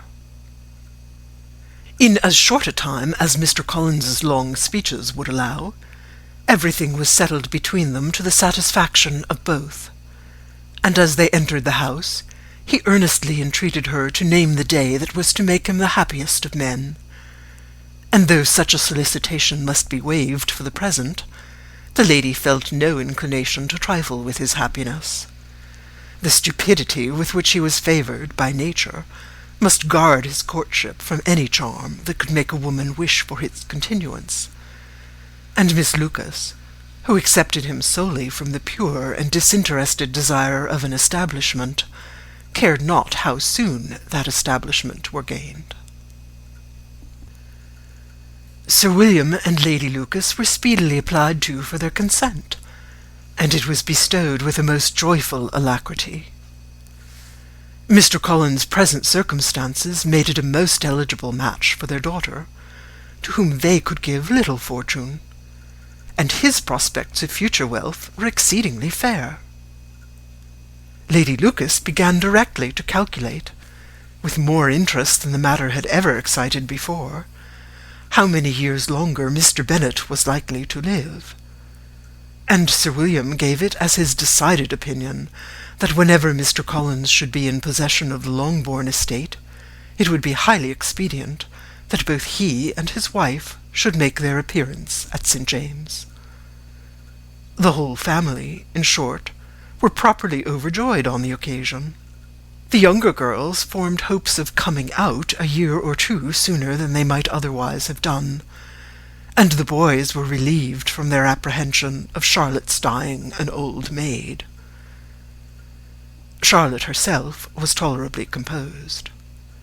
She had gained her point, and had time to consider of it. Her reflections were in general satisfactory. Mr. Collins, to be sure, was neither sensible nor agreeable. His society was irksome, and his attachment to her must be imaginary. But still, he would be her husband. Without thinking highly either of men or matrimony, marriage had always been her object, It was the only honourable provision for well-educated young women of small fortune, and however uncertain of giving happiness, must be their pleasantest preservative from want. This preservative she had now obtained, and at the age of 27, without having ever been handsome, she felt all the good luck of it. The least agreeable circumstance in the business was the surprise it must occasion to Elizabeth Bennet, whose friendship she valued beyond that of any other person. Elizabeth would wonder, and probably would blame her, and though her resolution was not to be shaken, her feelings must be hurt by such disapprobation. She resolved to give her the information herself, and therefore charge Mr. Collins, when he returned to Longbourn to dinner, to drop no hint of what had passed before any of the family. A promise of secrecy was of course very dutifully given, but it could not be kept without difficulty, for the curiosity excited by his long absence burst forth in such very direct questions on his return as required some ingenuity to evade, and he was at the same time exercising great self-denial, for he was longing to publish his prosperous love. As he was to begin his journey too early on the morrow to see any of the family, the ceremony of leave-taking was performed when the ladies moved for the night, and Mrs. Bennet, with great politeness and cordiality, said how happy they should be to see him at Longbourn again, whenever his other engagements might allow him to visit them. "My dear madam," he replied, "this invitation is particularly gratifying, because it is what I have been hoping to receive, and you may be very certain that I shall avail myself of it as soon as possible." They were all astonished, and Mr. Bennet, who could by no means wish for so speedy a return, immediately said, "But is there not danger of Lady Catherine's disapprobation here, my good sir? You had better neglect your relations than run the risk of offending your patroness." "My dear sir," replied Mr. Collins, "I am particularly obliged to you for this friendly caution, and you may depend upon my not taking so material a step without her ladyship's concurrence. You cannot be too much on your guard. Risk anything rather than her displeasure, and if you find it likely to be raised by your coming to us again, which I should think exceedingly probable, stay quietly at home, and be satisfied that we shall take no offence. Believe me, my dear sir, my gratitude is warmly excited by such affectionate attention, and depend upon it you will speedily receive from me a letter of thanks for this, as well as for every other mark of your regard during my stay in Hertfordshire. As for my fair cousins, though my absence may not be long enough to render it necessary, I shall take the liberty of wishing them health and happiness, not excepting my cousin Elizabeth." With proper civilities the ladies then withdrew, all of them equally surprised to find that he meditated a quick return. Mrs. Bennet wished to understand by it that he thought of paying his addresses to one of her younger girls, and Mary might have been prevailed on to accept him. She rated his abilities much higher than any of the others. There was a solidity in his reflections which often struck her, and though by no means so clever as herself, she thought that if encouraged to read and improve himself by such an example as hers, he might become a very agreeable companion. But on the following morning every hope of this kind was done away. Miss Lucas called soon after breakfast, and in a private conference with Elizabeth related the event of the day before. The possibility of Mr. Collins fancying himself in love with her friend had once occurred to Elizabeth within the last day or two, but that Charlotte could encourage him seemed almost as far from possibility as that she could encourage him herself, and her astonishment was consequently so great as to overcome at first the bounds of decorum, and she could not help crying out, "Engaged to Mr. Collins? My dear Charlotte, impossible!" The steady countenance which Miss Lucas had commanded in telling her story gave way to a momentary confusion here, on receiving so direct a reproach, though, as it was no more than she expected, she soon regained her composure, and calmly replied, "Why should you be surprised, my dear Eliza? Do you think it incredible that Mr. Collins should be able to procure any woman's good opinion because he was not so happy as to succeed with you?" But Elizabeth had now recollected herself, and making a strong effort for it, was able to assure her with tolerable firmness that the prospect of their relationship was highly grateful to her, and that she wished her all imaginable happiness. "I see what you are feeling," replied Charlotte. "You must be surprised, very much surprised, so lately as Mr. Collins was wishing to marry you. But when you have time to think it all over, I hope you will be satisfied with what I have done. I am not romantic, you know. I never was.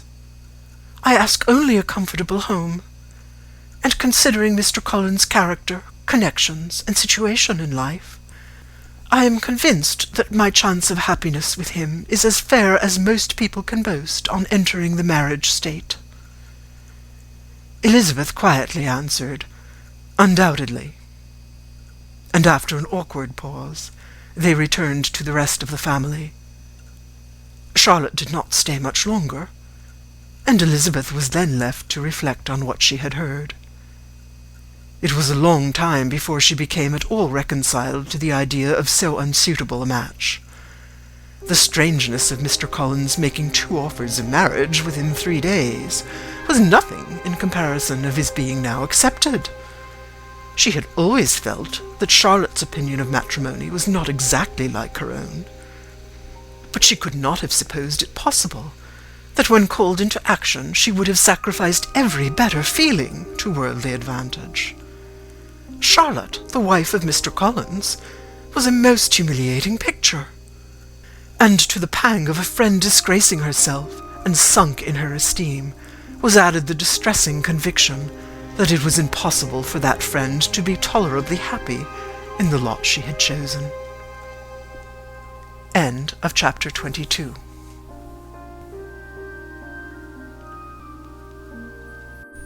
Pride and Prejudice by Jane Austen, Chapter 23.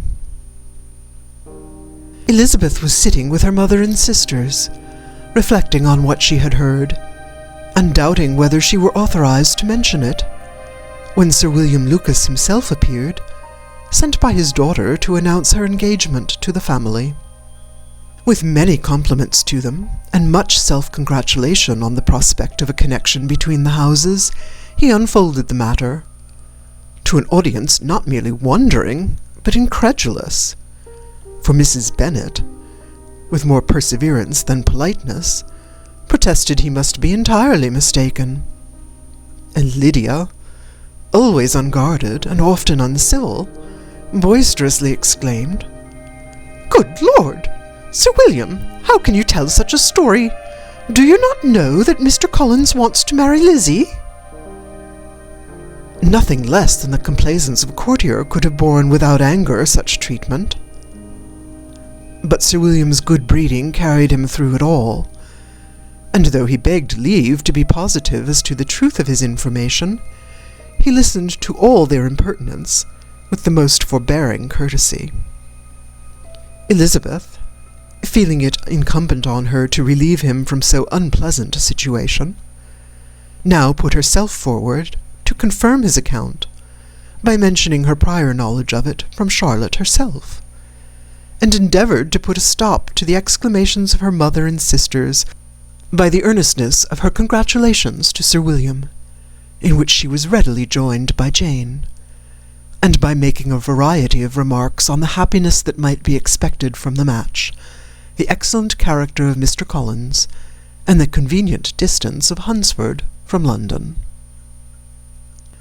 Mrs. Bennet was in fact too much overpowered to say a great deal while Sir William remained, but no sooner had he left them than her feelings found a rapid vent. In the first place, she persisted in disbelieving the whole of the matter. Secondly, she was very sure that Mr. Collins had been taken in. Thirdly, she trusted that they would never be happy together. And fourthly, that the match might be broken off. Two inferences, however, were plainly deduced from the whole. One, that Elizabeth was the real cause of all the mischief, and the other, that she herself had been barbarously used by them all. And on these 2 points she principally dwelt during the rest of the day. Nothing could console, and nothing appease her. Nor did that day wear out her resentment. A week elapsed before she could see Elizabeth without scolding her. A month passed away before she could speak to Sir William or Lady Lucas without being rude, and many months were gone before she could at all forgive their daughter.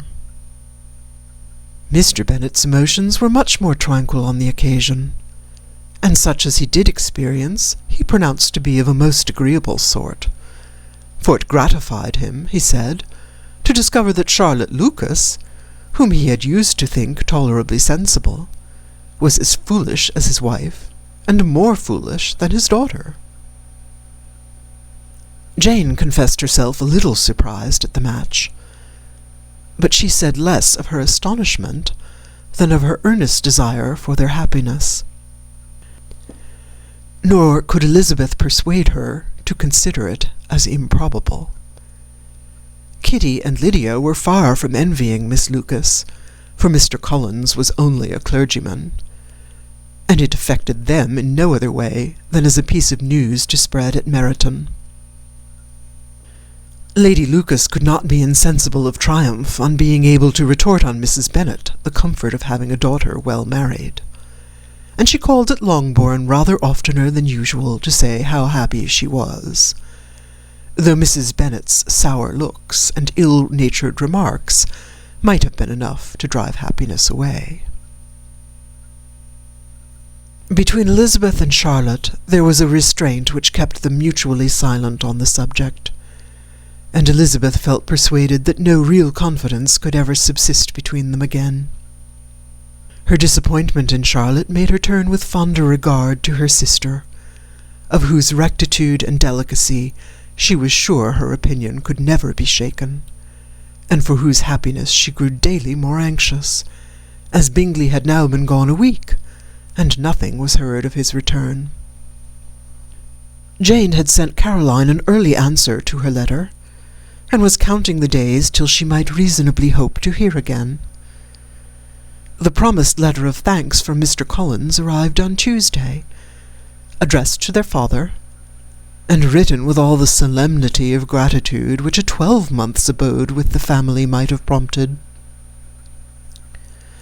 After discharging his conscience on that head, he proceeded to inform them, with many rapturous expressions, of his happiness in having obtained the affection of their amiable neighbour, Miss Lucas, and then explained that it was merely with the view of enjoying her society that he had been so ready to close with their kind wish of seeing him again at Longbourn, whither he hoped to be able to return on Monday fortnight. For Lady Catherine, he added, so heartily approved his marriage, that she wished it to take place as soon as possible, which he trusted would be an unanswerable argument with his amiable Charlotte to name an early day for making him the happiest of men. Mr. Collins' return into Hertfordshire was no longer a matter of pleasure to Mrs. Bennet. On the contrary, she was as much disposed to complain of it as her husband. It was very strange that he should come to Longbourn instead of Lucas Lodge. It was also very inconvenient and exceedingly troublesome. She hated having visitors in the house while her health was so indifferent, and lovers were, of all people, the most disagreeable. Such were the gentle murmurs of Mrs. Bennet, and they gave way only to the greater distress of Mr. Bingley's continued absence. Neither Jane nor Elizabeth was comfortable on the subject. Day after day passed away without bringing any other tidings of him than the report which shortly prevailed in Meryton of his coming no more to Netherfield the whole winter, a report which highly incensed Mrs. Bennet, and which she never failed to contradict as a most scandalous falsehood. Even Elizabeth began to fear, not that Bingley was indifferent, but that his two sisters would be successful in keeping him away. Unwilling as she was to admit an idea so destructive to Jane's happiness, and so dishonourable to the stability of her lover, she could not prevent its frequently recurring. The united efforts of his two unfeeling sisters, and of his overpowering friend, assisted by the attractions of Miss Darcy and the amusements of London, might be too much, she feared, for the strength of his attachment. As for Jane, her anxiety under this suspense was, of course, more painful than Elizabeth's. But whatever she felt, she was desirous of concealing, and between herself and Elizabeth, therefore, the subject was never alluded to. But as no such delicacy restrained her mother, an hour seldom passed in which she did not talk of Bingley, express her impatience for his arrival, or even require Jane to confess that if he did not come back, she should think herself very ill-used. It needed all Jane's steady mildness to bear these attacks with tolerable tranquillity. Mr. Collins returned most punctually on the Monday fortnight, but his reception at Longbourn was not so gracious as it had been on his first introduction. He was too happy, however, to need much attention, and luckily for the others, the business of love-making relieved them from a great deal of his company. The chief of every day was spent by him at Lucas Lodge, and he sometimes returned to Longbourn only in time to make an apology for his absence before the family went to bed. Mrs. Bennet was really in a most pitiable state. The very mention of anything concerning the match threw her into an agony of ill-humour, and wherever she went, she was sure of hearing it talked of. The sight of Miss Lucas was odious to her. As her successor in that house, she regarded her with jealous abhorrence. Whenever Charlotte came to see them, she concluded her to be anticipating the hour of possession, and whenever she spoke in a low voice to Mr. Collins, was convinced that they were talking of the Longbourn estate, and resolving to turn herself and her daughters out of the house as soon as Mr. Bennet was dead. She complained bitterly of all this to her husband. "Indeed, Mr. Bennet," said she, "it is very hard to think that Charlotte Lucas should ever be mistress of this house, that I should be forced to make way for her, and live to see her take my place in it." "My dear, do not give way to such gloomy thoughts. Let us hope for better things. Let us flatter ourselves that I may be the survivor." This was not very consoling to Mrs. Bennet, and therefore, instead of making any answer, she went on as before. "I cannot bear to think that they should have all this estate. If it was not for the entail, I should not mind it." "What should you not mind?" "I should not mind anything at all." "Let us be thankful that you are preserved from a state of such insensibility." "I can never be thankful, Mr. Bennet, for anything about the entail. How any one could have the conscience to entail away an estate from one's own daughters, I cannot understand, and all for the sake of Mr. Collins, too. Why should he have it, more than anybody else?" "I leave it to yourself to determine." said Mr. Bennet. End of chapter 23. Chapter 24. Miss Bingley's letter arrived, and put an end to doubt. The very first sentence conveyed the assurance of their all being settled in London for the winter, and concluded with her brother's regret at not having had time to pay his respects to his friends in Hertfordshire before he left the country. Hope was over, entirely over, and when Jane could attend to the rest of the letter, she found little, except the professed affection of the writer, that could give her any comfort. Miss Darcy's praise occupied the chief of it. Her many attractions were again dwelt on, and Caroline boasted joyfully of their increasing intimacy, and ventured to predict the accomplishment of the wishes which had been unfolded in her former letter. She wrote also with great pleasure of her brother's being an inmate of Mr. Darcy's house, and mentioned with raptures some plans of the latter with regard to new furniture. Elizabeth, to whom Jane very soon communicated the chief of all this, heard it in silent indignation. Her heart was divided between concern for her sister and resentment against all the others. To Caroline's assertion of her brother's being partial to Miss Darcy she paid no credit. That he was really fond of Jane, she doubted no more than she had ever done, and much as she had always been disposed to like him, she could not think without anger, hardly without contempt, on that easiness of temper, that want of proper resolution, which now made him the slave of his designing friends, and led him to sacrifice his own happiness to the caprice of their inclinations. Had his own happiness, however, been the only sacrifice, he might have been allowed to sport with it in whatever manner he thought best. But her sister's was involved in it, as she thought he must be sensible himself. It was a subject, in short, on which reflection would be long indulged, and must be unavailing. She could think of nothing else, and yet whether Bingley's regard had really died away, or were suppressed by his friend's interference, whether he had been aware of Jane's attachment, or whether it had escaped his observation, whichever were the case, though her opinion of him must be materially affected by the difference, her sister's situation remained the same, her peace equally wounded. A day or two passed before Jane had courage to speak of her feelings to Elizabeth, but at last, on Mrs. Bennet's leaving them together, after a longer irritation than usual about Netherfield and its master, she could not help saying, "Oh, that my dear mother had more command over herself!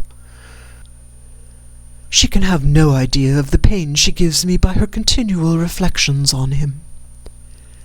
But I will not repine. It cannot last long. He will be forgot, and we shall all be as we were before." Elizabeth looked at her sister with incredulous solicitude, but said nothing. "You doubt me," cried Jane, slightly colouring. "Indeed, you have no reason. He may live in my memory as the most amiable man of my acquaintance, but that is all.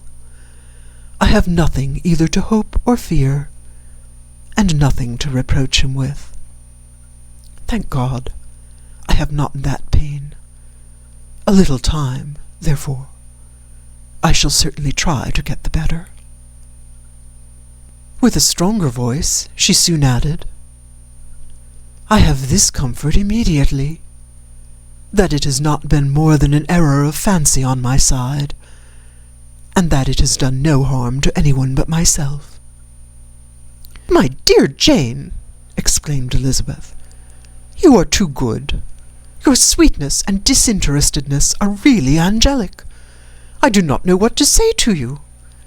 I feel as if I had never done you justice, or loved you as you deserve." Miss Bennet eagerly disclaimed all extraordinary merit, and threw back the praise on her sister's warm affection. "Nay," said Elizabeth, "this is not fair. You wish to think all the world respectable, and are hurt if I speak ill of anybody. I only want to think you perfect, and you set yourself against it. Do not be afraid of my running into any excess, of my encroaching on your privilege of universal goodwill. You need not. There are few people whom I really love, and still fewer of whom I think well. The more I see of the world, the more am I dissatisfied with it, and every day confirms my belief of the inconsistency of all human characters, and of the little dependence that can be placed on the appearance of either merit or sense. I have met with 2 instances lately. One I will not mention. The other is Charlotte's marriage. It is unaccountable. In every view it is unaccountable. My dear Lizzie, do not give way to such feelings as these. They will ruin your happiness. You do not make allowance enough for difference of situation and temper. Consider Mr. Collins' respectability, and Charlotte's prudent, steady character. Remember that she is one of a large family, that, as to fortune, it is a most eligible match, and be ready to believe, for everybody's sake, that she may feel something like regard and esteem for our cousin. To oblige you, I would try to believe almost anything, but no one else could be benefited by such a belief as this. For were I persuaded that Charlotte had any regard for him, I should only think worse of her understanding than I now do of her heart. My dear Jane, Mr. Collins is a conceited, pompous, narrow-minded, silly man. You know he is, as well as I do, and you must feel, as well as I do, that the woman who marries him cannot have a proper way of thinking. You shall not defend her, though it is Charlotte Lucas. You shall not, for the sake of one individual, change the meaning of principle and integrity, nor endeavour to persuade yourself or me that selfishness is prudence, and insensibility of danger security for happiness. I must think your language too strong in speaking of both, replied Jane, and I hope you will be convinced of it by seeing them happy together. But enough of this. You alluded to something else. You mentioned 2 instances. I cannot understand you, but I entreat you, dear Lizzie, not to pain me by thinking that person to blame, and saying your opinion of him is sunk. We must not be so ready to fancy ourselves intentionally injured. We must not expect a lively young man to be always so guarded and circumspect. It is very often nothing but our own vanity that deceives us. Women fancy admiration means more than it does. And men take care that they should. If it is designedly done, they cannot be justified. But I have no idea of there being so much design in the world as some persons imagine. I am far from attributing any part of Mr. Bingley's conduct to design, said Elizabeth. But without scheming to do wrong or to make others unhappy, there may be error, and there may be misery. Thoughtlessness, want of attention to other people's feelings, and want of resolution will do the business. And do you impute it to either of these? Yes, to the last. But if I go on, I shall displease you by saying what I think of persons you esteem. Stop me whilst you can. You persist, then, in supposing his sisters influence him? Yes, in conjunction with his friend. I cannot believe it. Why should they try to influence him? They can only wish for his happiness, and if he is attached to me, no other woman can secure it. Your first position is false. They may wish many things besides his happiness. They may wish his increase of wealth and consequence. They may wish him to marry a girl who has all the importance of money, great connections, and pride. Beyond a doubt, they do wish him to choose Miss Darcy, replied Jane. But this may be from better feelings than you are supposing. They have known her much longer than they have known me. No wonder if they love her better. But whatever may be their own wishes, it is very unlikely they should have opposed their brother's. What sister would think herself at liberty to do it, unless there was something very objectionable? If they believed him attached to me, they would not try to part us. If he were so, they could not succeed. By supposing such an affection, you make everybody acting unnaturally and wrong, and me most unhappy. Do not distress me by the idea.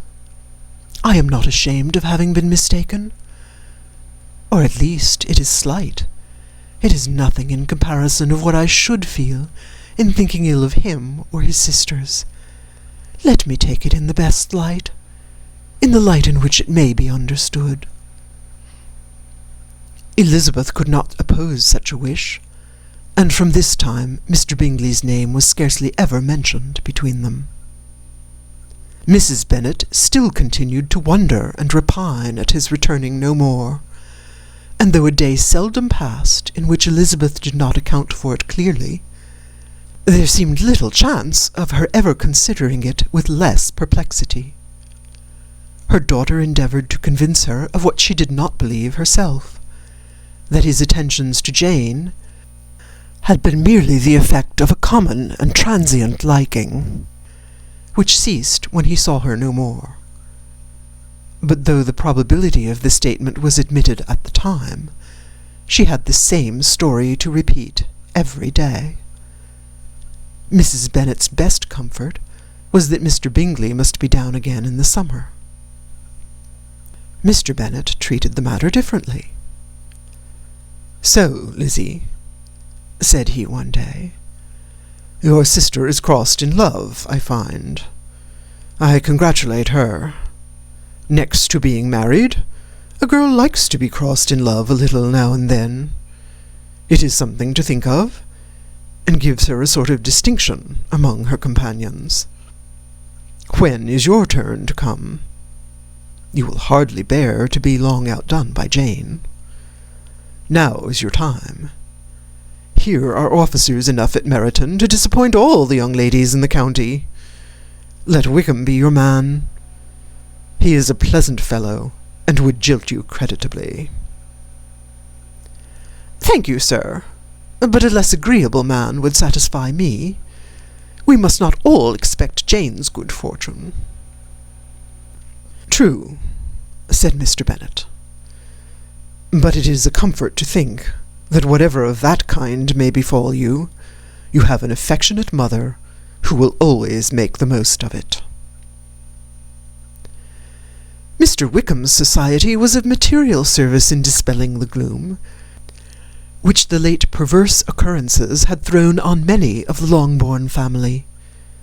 They saw him often, and to his other recommendations was now added that of general unreserve. The whole of what Elizabeth had already heard, his claims on Mr. Darcy, and all that he had suffered from him, was now openly acknowledged and publicly canvassed, and everybody was pleased to think how much they had always disliked Mr. Darcy before they had known anything of the matter. Miss Bennet was the only creature who could suppose there might be any extenuating circumstances in the case unknown to the society of Hertfordshire. Her mild and steady candour always pleaded for allowances, and urged the possibility of mistakes. But by everybody else, Mr. Darcy was condemned as the worst of men. End of Chapter 24. Chapter 25.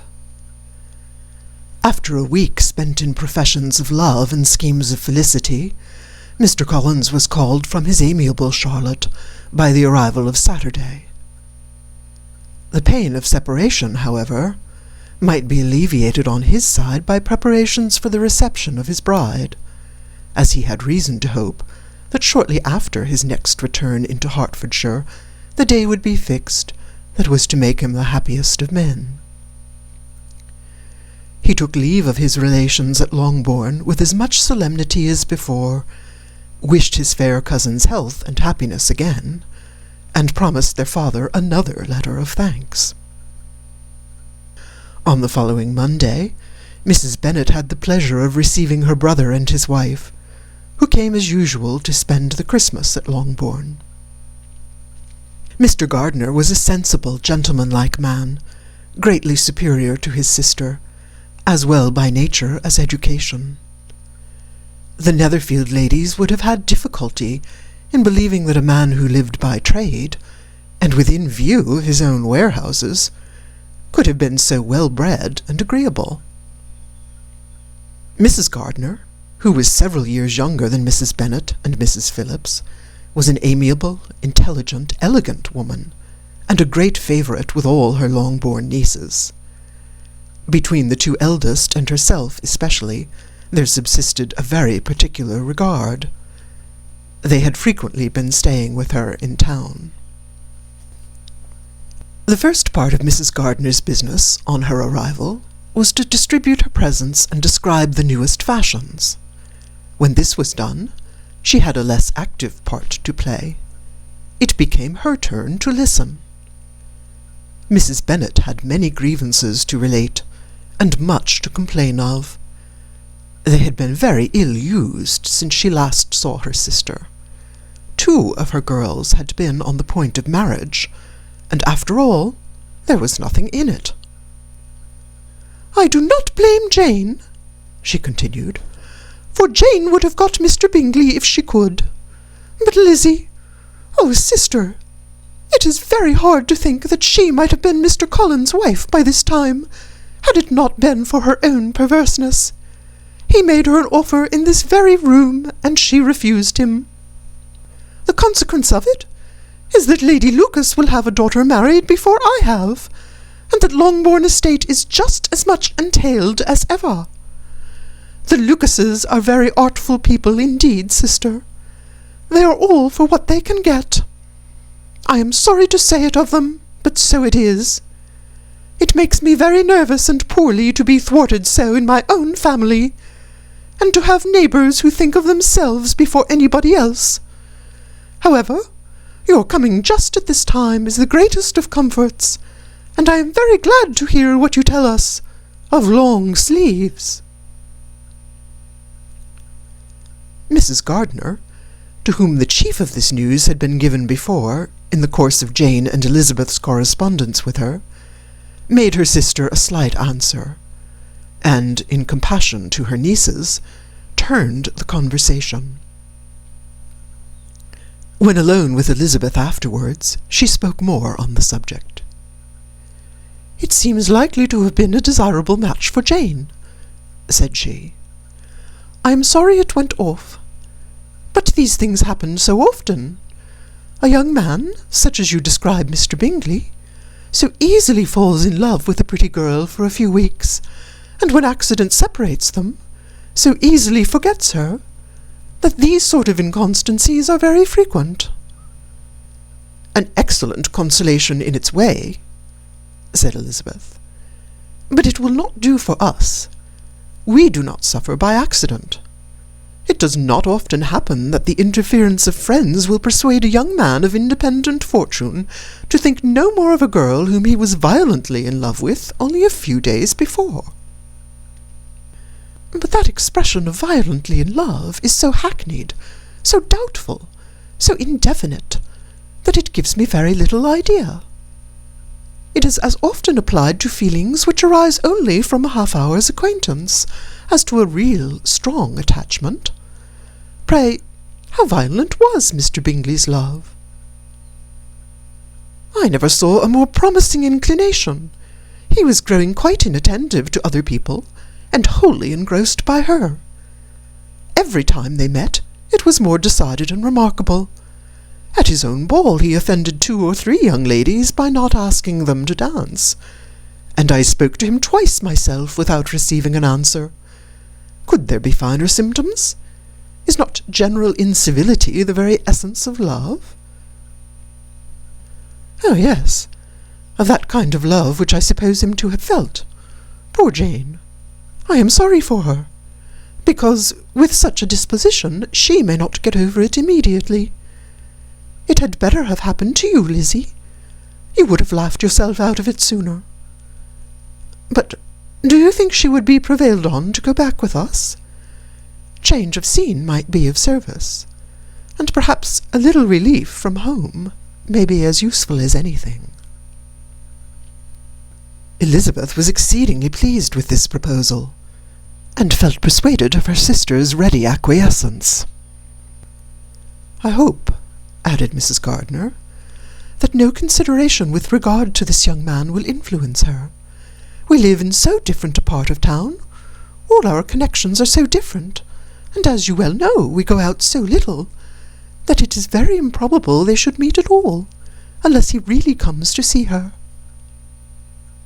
And that is quite impossible, for he is now in the custody of his friend, and Mr. Darcy would no more suffer him to call on Jane in such a part of London. My dear aunt, how could you think of it? Mr. Darcy may perhaps have heard of such a place as Gracechurch Street, but he would hardly think a month's ablution enough to cleanse him from its impurities, where he wants to enter it. And depend upon it, Mr. Bingley never stirs without him. So much the better. I hope they will not meet at all. But does Jane not correspond with the sister? She will not be able to help calling. She will drop the acquaintance entirely. But in spite of the certainty in which Elizabeth affected to place this point, as well as the still more interesting one of Bingley's being withheld from seeing Jane, she felt a solicitude on the subject which convinced her, on examination, that she did not consider it entirely hopeless. It was possible, and sometimes she thought it probable, that his affection might be reanimated, and the influence of his friend successfully combated by the more natural influence of Jane's attractions. Miss Bennet accepted her aunt's invitation with pleasure, and the Bingleys were no otherwise in her thoughts at the same time than as she hoped that by Caroline's not living in the same house with her brother, she might occasionally spend a morning with her without any danger of seeing him. The Gardiners stayed a week at Longbourn, and what with the Phillipses, the Lucases, and the officers, there was not a day without its engagement. Mrs. Bennet had so carefully provided for the entertainment of her brother and sister that they did not once sit down to a family dinner. When the engagement was for home, some of the officers always made part of it, of which officers Mr. Wickham was sure to be one, and on these occasions Mrs. Gardiner, rendered suspicious by Elizabeth's warm commendations of him, narrowly observed them both, without supposing them, from what she saw, to be very seriously in love. Their preference of each other was plain enough to make her a little uneasy, and she resolved to speak to Elizabeth on the subject before she left Hertfordshire, and represent to her the imprudence of encouraging such an attachment. To Mrs. Gardiner, Wickham had one means of affording pleasure, unconnected with his general powers. About 10 or a dozen years ago, before her marriage, she had spent a considerable time in that very part of Derbyshire to which he belonged. They had, therefore, many acquaintance in common, and though Wickham had been little there since the death of Darcy's father, 5 years before, it was yet in his power to give her fresher intelligence of her former friends than she had been in the way of procuring. Mrs. Gardiner had seen Pemberley, and known the late Mr. Darcy by character perfectly well. Here, consequently, was an inexhaustible subject of discourse, in comparing her recollection of Pemberley with the minute description which Wickham could give, and in bestowing her tribute of praise on the character of its late possessor, she was delighting both him and herself. On being made acquainted with the present Mr. Darcy's treatment of him, she tried to remember something of that gentleman's reputed disposition when quite a lad, which might agree with it, and was confident at last that she recollected having heard Mr. Fitzwilliam Darcy formerly spoken of as a very proud, ill-natured boy. End of chapter 25. Pride and Prejudice by Jane Austen. Chapter 26. Mrs. Gardiner's caution to Elizabeth was punctually and kindly given on the first favourable opportunity of speaking to her alone. After honestly telling her what she thought, she thus went on: "You are too sensible a girl, Lizzie, to fall in love merely because you're warned against it, and therefore I'm not afraid of speaking openly. Seriously, I would have you be on your guard. Do not involve yourself, or endeavour to involve him, in an affection which the want of fortune would make so very imprudent. I have nothing to say against him. He is a most interesting young man, and if he had the fortune he ought to have, I should think you could not do better. But as it is, you must not let your fancy run away with you. You have sense, and we all expect you to use it. Your father would depend on your resolution and good conduct, I am sure. You must not disappoint your father." "My dear aunt, this is being serious indeed." "Yes, and I hope to engage you to be serious likewise." "Well, then, you need not be under any alarm. I will take care of myself and of Mr. Wickham too. He shall not be in love with me if I can prevent it." "Elizabeth, you are not serious now." "I beg your pardon. I'll try again. At present I am not in love with Mr. Wickham. No, I certainly am not.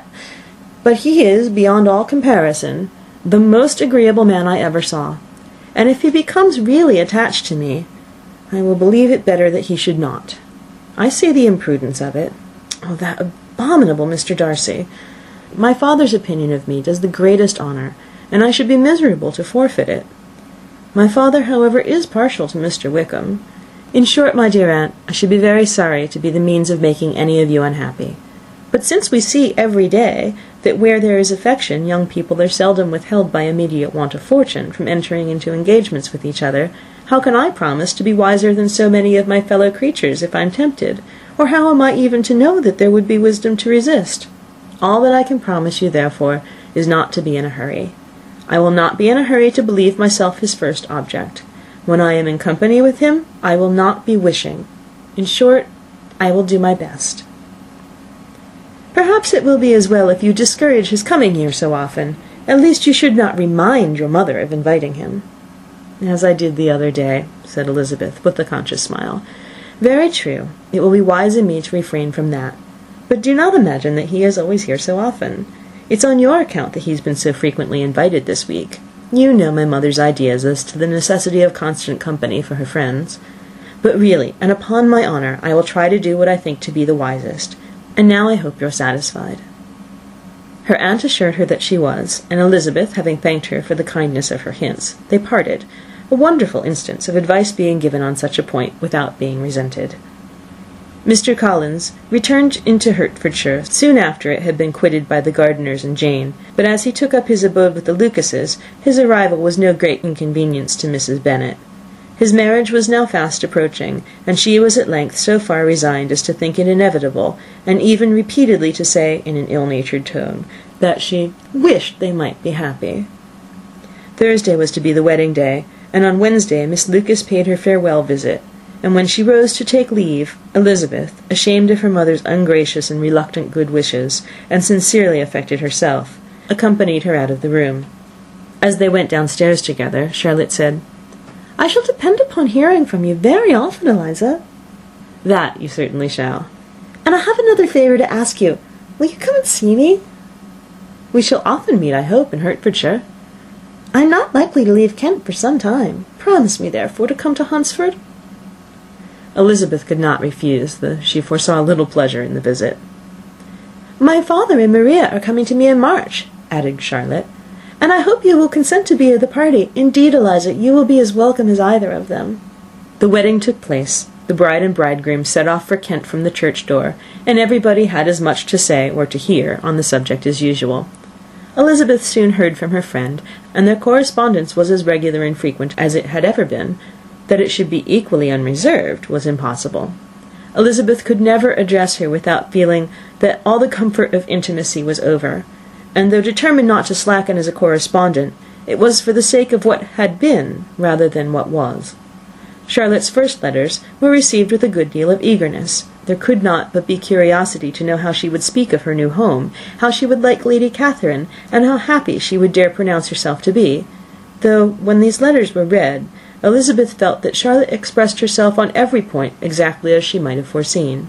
She wrote cheerfully, seemed surrounded with comforts, and mentioned nothing which she could not praise. The house, furniture, neighbourhood, and roads were all to her taste, and Lady Catherine's behaviour was most friendly and obliging. It was Mr. Collins's picture of Hunsford and Rosings rationally softened, and Elizabeth perceived that she must wait for her own visit there to know the rest.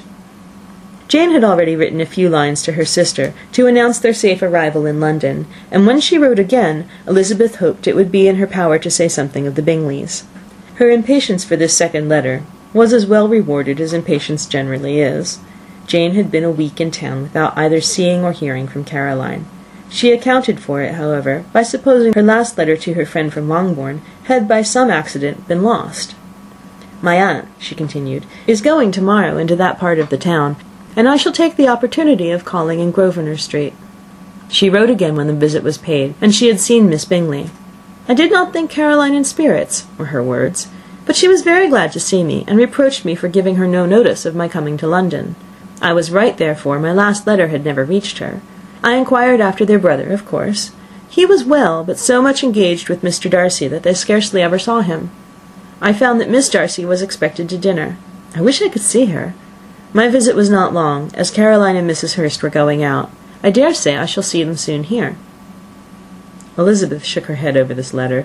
It convinced her that accident only could discover to Mr. Bingley her sister's being in town.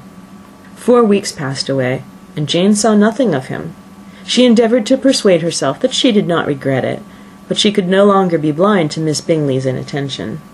After waiting at home every morning for a fortnight, and inventing every evening a fresh excuse for her, the visit did at last appear, but the shortness of her stay, and yet more the alteration of her manner, would allow Jane to deceive herself no longer. The letter which she wrote on this occasion to her sister will prove what she felt. "My dearest Lizzie will, I am sure, be incapable of triumphing in her better judgment at my expense, when I confess myself to have been entirely deceived in Miss Bingley's regard for me.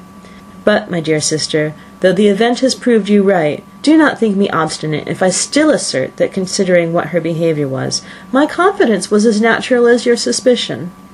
I do not at all comprehend her reason for wishing to be intimate with me, but if the same circumstances were to happen again, I am sure I should be deceived again. Caroline did not return my visit till yesterday, and not a note, not a line did I receive in the meantime. When she did come, it was very evident that she had no pleasure in it. She made a slight formal apology for not calling before, said not a word of wishing to see me again, and was in every respect so altered a creature that when she went away I was perfectly resolved to continue the acquaintance no longer. I pity, though I cannot help blaming her. She was very wrong in singling me out as she did. I can safely say that every advance to intimacy began on her side. But I pity her, because she must feel that she has been acting wrong, and because I am very sure that anxiety for her brother is the cause of it. I need not explain myself farther, and though we know this anxiety to be quite needless, yet if she feels it, it will easily account for her behaviour to me. And so deservedly dear is he to his sister, whatever anxiety she must feel on his behalf is natural and amiable. I cannot but wonder, however, at her having any such fears now, because if he had at all cared about me, we must have met long ago. He knows of my being in town, I'm certain, from something she said herself, and yet it would seem by her manner of talking as if she wanted to persuade herself that he really is partial to Miss Darcy. I cannot understand it. If I were not afraid of judging harshly, I should be almost tempted to say that there's a strong appearance of duplicity in all this. But I will endeavour to banish every painful thought, and think only of what will make me happy, your affection, and the invariable kindness of my dear uncle and aunt. Let me hear from you very soon. Miss Bingley said something of his never returning to Netherfield again, of giving up the house, but not with any certainty. We'd better not mention it. I am extremely glad that you had such pleasant accounts from our friends at Hunsford. Pray go and see them, with Sir William and Maria. I'm sure you will be very comfortable there. Yours, etc.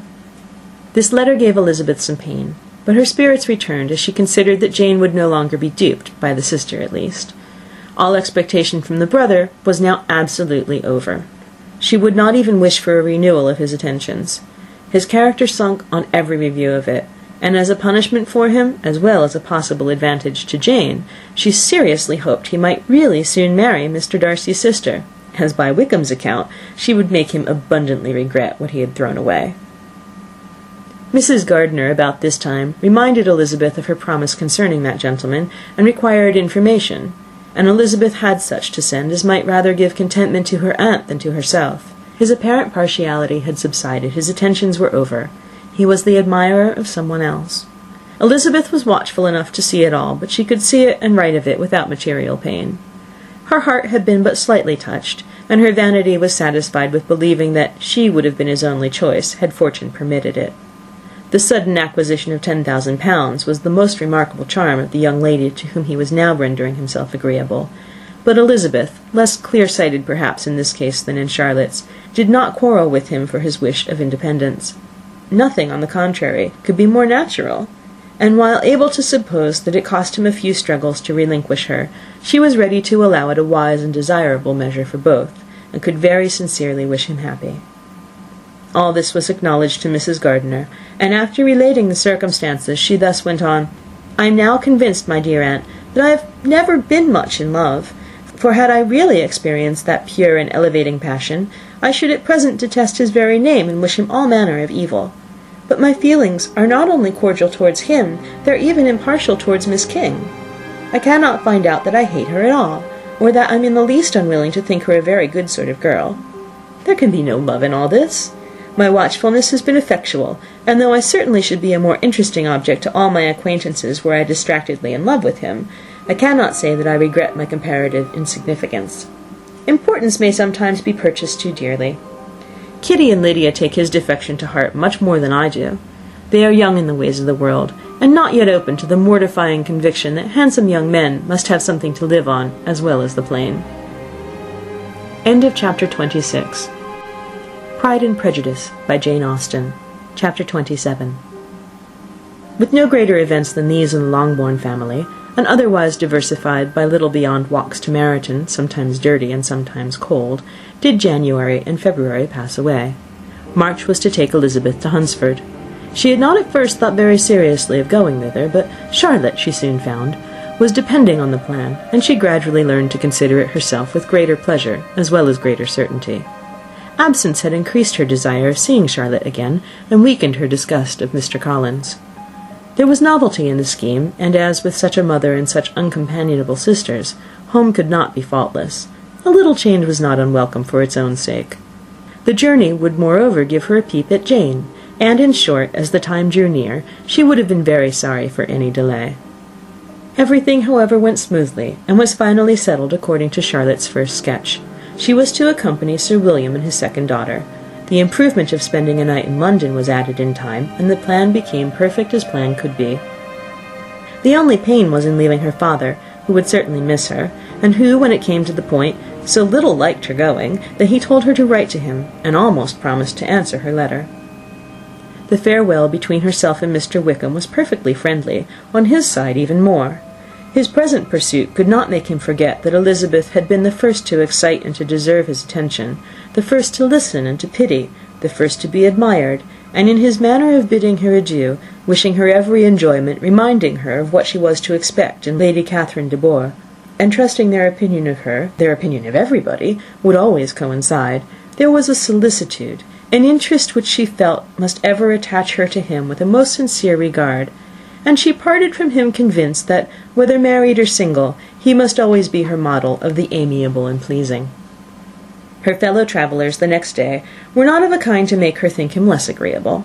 Sir William Lucas and his daughter Maria, a good-humoured girl, but as empty-headed as himself, had nothing to say that could be worth hearing, and were listened to with about as much delight as the rattle of the chaise. Elizabeth loved absurdities, but she'd known Sir William's too long. He could tell her nothing new of the wonders of his presentation in knighthood, and his civilities were worn out like his information. It was a journey of only 24 miles, and they began it so early as to be in Gracechurch Street by noon. As they drove to Mr. Gardiner's door, Jane was at a drawing-room window watching their arrival. When they entered the passage, she was there to welcome them, and Elizabeth, looking earnestly in her face, was pleased to see it healthful and lovely as ever. On the stairs were a troop of little boys and girls, whose eagerness for their cousin's appearance would not allow them to wait in the drawing-room, and whose shyness, as they had not seen her for a 12-month, prevented their coming lower. All was joy and kindness. The day passed most pleasantly away, the morning in bustle and shopping, and the evening at one of the theatres. Elizabeth then contrived to sit by her aunt. Their first object was her sister, and she was more grieved than astonished to hear, in reply to her minute inquiries, that although Jane always struggled to support her spirits, there were periods of dejection. It was reasonable, however, to hope that they would not continue long. Mrs. Gardiner gave her the particulars also of Miss Bingley's visit in Gracechurch Street, and repeated conversations occurring at different times between Jane and herself, which proved that the former had, from her heart, given up the acquaintance. Mrs. Gardiner then rallied her niece on Wickham's desertion, and complimented her on bearing it so well. "But, my dear Elizabeth," she added, "what sort of girl is Miss King? I should be sorry to think our friend mercenary." "Pray, my dear aunt, what is the difference in matrimonial affairs between the mercenary and the prudent motive? Where does discretion end and avarice begin? Last Christmas you were afraid of his marrying me because it would be imprudent, and now, because he's trying to get a girl with only 10,000 pounds, you want to find out that he's mercenary. If you will only tell me what sort of girl Miss King is, I shall know what to think." "She's a very good kind of girl, I believe. I know no harm of her." "But he paid her not the smallest attention till her grandfather's death made her mistress of this fortune." "No, what should he? If it were not allowable for him to gain my affections because I had no money, what occasion could there be for making love to a girl whom he did not care about, and who was equally poor?" "But there seems an indelicacy in directing his attentions towards her so soon after this event. A man in distressed circumstances does not have time for all those elegant decorums which other people may observe. If she does not object to it, why should we?" "Well, her not objecting does not justify him. It only shows her being deficient in something herself, sense or feeling." "Well," cried Elizabeth, "have it as you choose. He shall be mercenary, and she shall be foolish." "No, Lizzie, that's what I do not choose. I should be sorry, you know, to think ill of a young man who's lived so long in Derbyshire." "Oh, if that is all, I have a very poor opinion of young men who live in Derbyshire, and their intimate friends who live in Hertfordshire are not much better. I'm sick of them all. Thank heaven I'm going tomorrow, where I shall find a man who has not one agreeable quality, who has neither manner nor sense to recommend him. Stupid men are the only ones worth knowing after all." "Oh, take care, Lizzie, that speech savours strongly of disappointment." Before they were separated by the conclusion of the play, she had the unexpected happiness of an invitation to accompany her uncle and aunt on a tour of pleasure which they proposed taking in the summer. "We have not determined how far it shall carry us," said Mrs. Gardiner, "but perhaps to the lakes." No scheme could have been more agreeable to Elizabeth, and her acceptance of the invitation was most ready and grateful. "Oh, my dear, dear aunt," she rapturously cried, "what delight! What felicity! You give me fresh life and vigour. Adieu to disappointment and spleen. What are young men to rocks and mountains? Oh, what hours of transport we shall spend, and when we do return, it shall not be like other travellers, without being able to give one accurate idea of anything. We will know where we've gone, we will recollect what we've seen. Lakes, mountains, and rivers shall not be jumbled together in our imaginations, nor, when we attempt to describe any particular scene, will we begin quarrelling about its relative situation. Let our first effusions be less insupportable than those of the generality of travellers." End of chapter 27. Pride and Prejudice by Jane Austen. Chapter 28. Every object in the next day's journey was new and interesting to Elizabeth. and her spirits were in a state of enjoyment, for she had seen her sister looking so well as to banish all fear for her health, and the prospect of her northern tour was a constant source of delight. When they left the high road for the lane to Hunsford, every eye was in search of the parsonage, and every turning expected to bring it in view. The palings of Rosings Park was their boundary on one side. Elizabeth smiled at the recollection of all that she had heard of its inhabitants. At length the parsonage was discernible, the garden sloping to the road, the house standing in it, the green pales, and the laurel hedge. Everything declared they were arriving. Mr. Collins and Charlotte appeared at the door, and the carriage stopped at the small gate which led by a short gravel walk to the house, amidst the nods and smiles of the whole party. In a moment they were all out of the chaise, in rejoicing at the sight of each other. Mrs. Collins welcomed her friend with the liveliest pleasure, and Elizabeth was more and more satisfied with coming when she found herself so affectionately received. She saw instantly that her cousin's manners were not altered by his marriage. His formal civility was just what it had been, and he detained her some minutes at the gate to hear and satisfy his inquiries after all her family. They were then, with no other delay than his pointing out the neatness of the entrance, taken into the house, and as soon as they were in the parlour, he welcomed them a second time, with ostentatious formality, to his humble abode, and punctually repeated all his wife's offers of refreshment.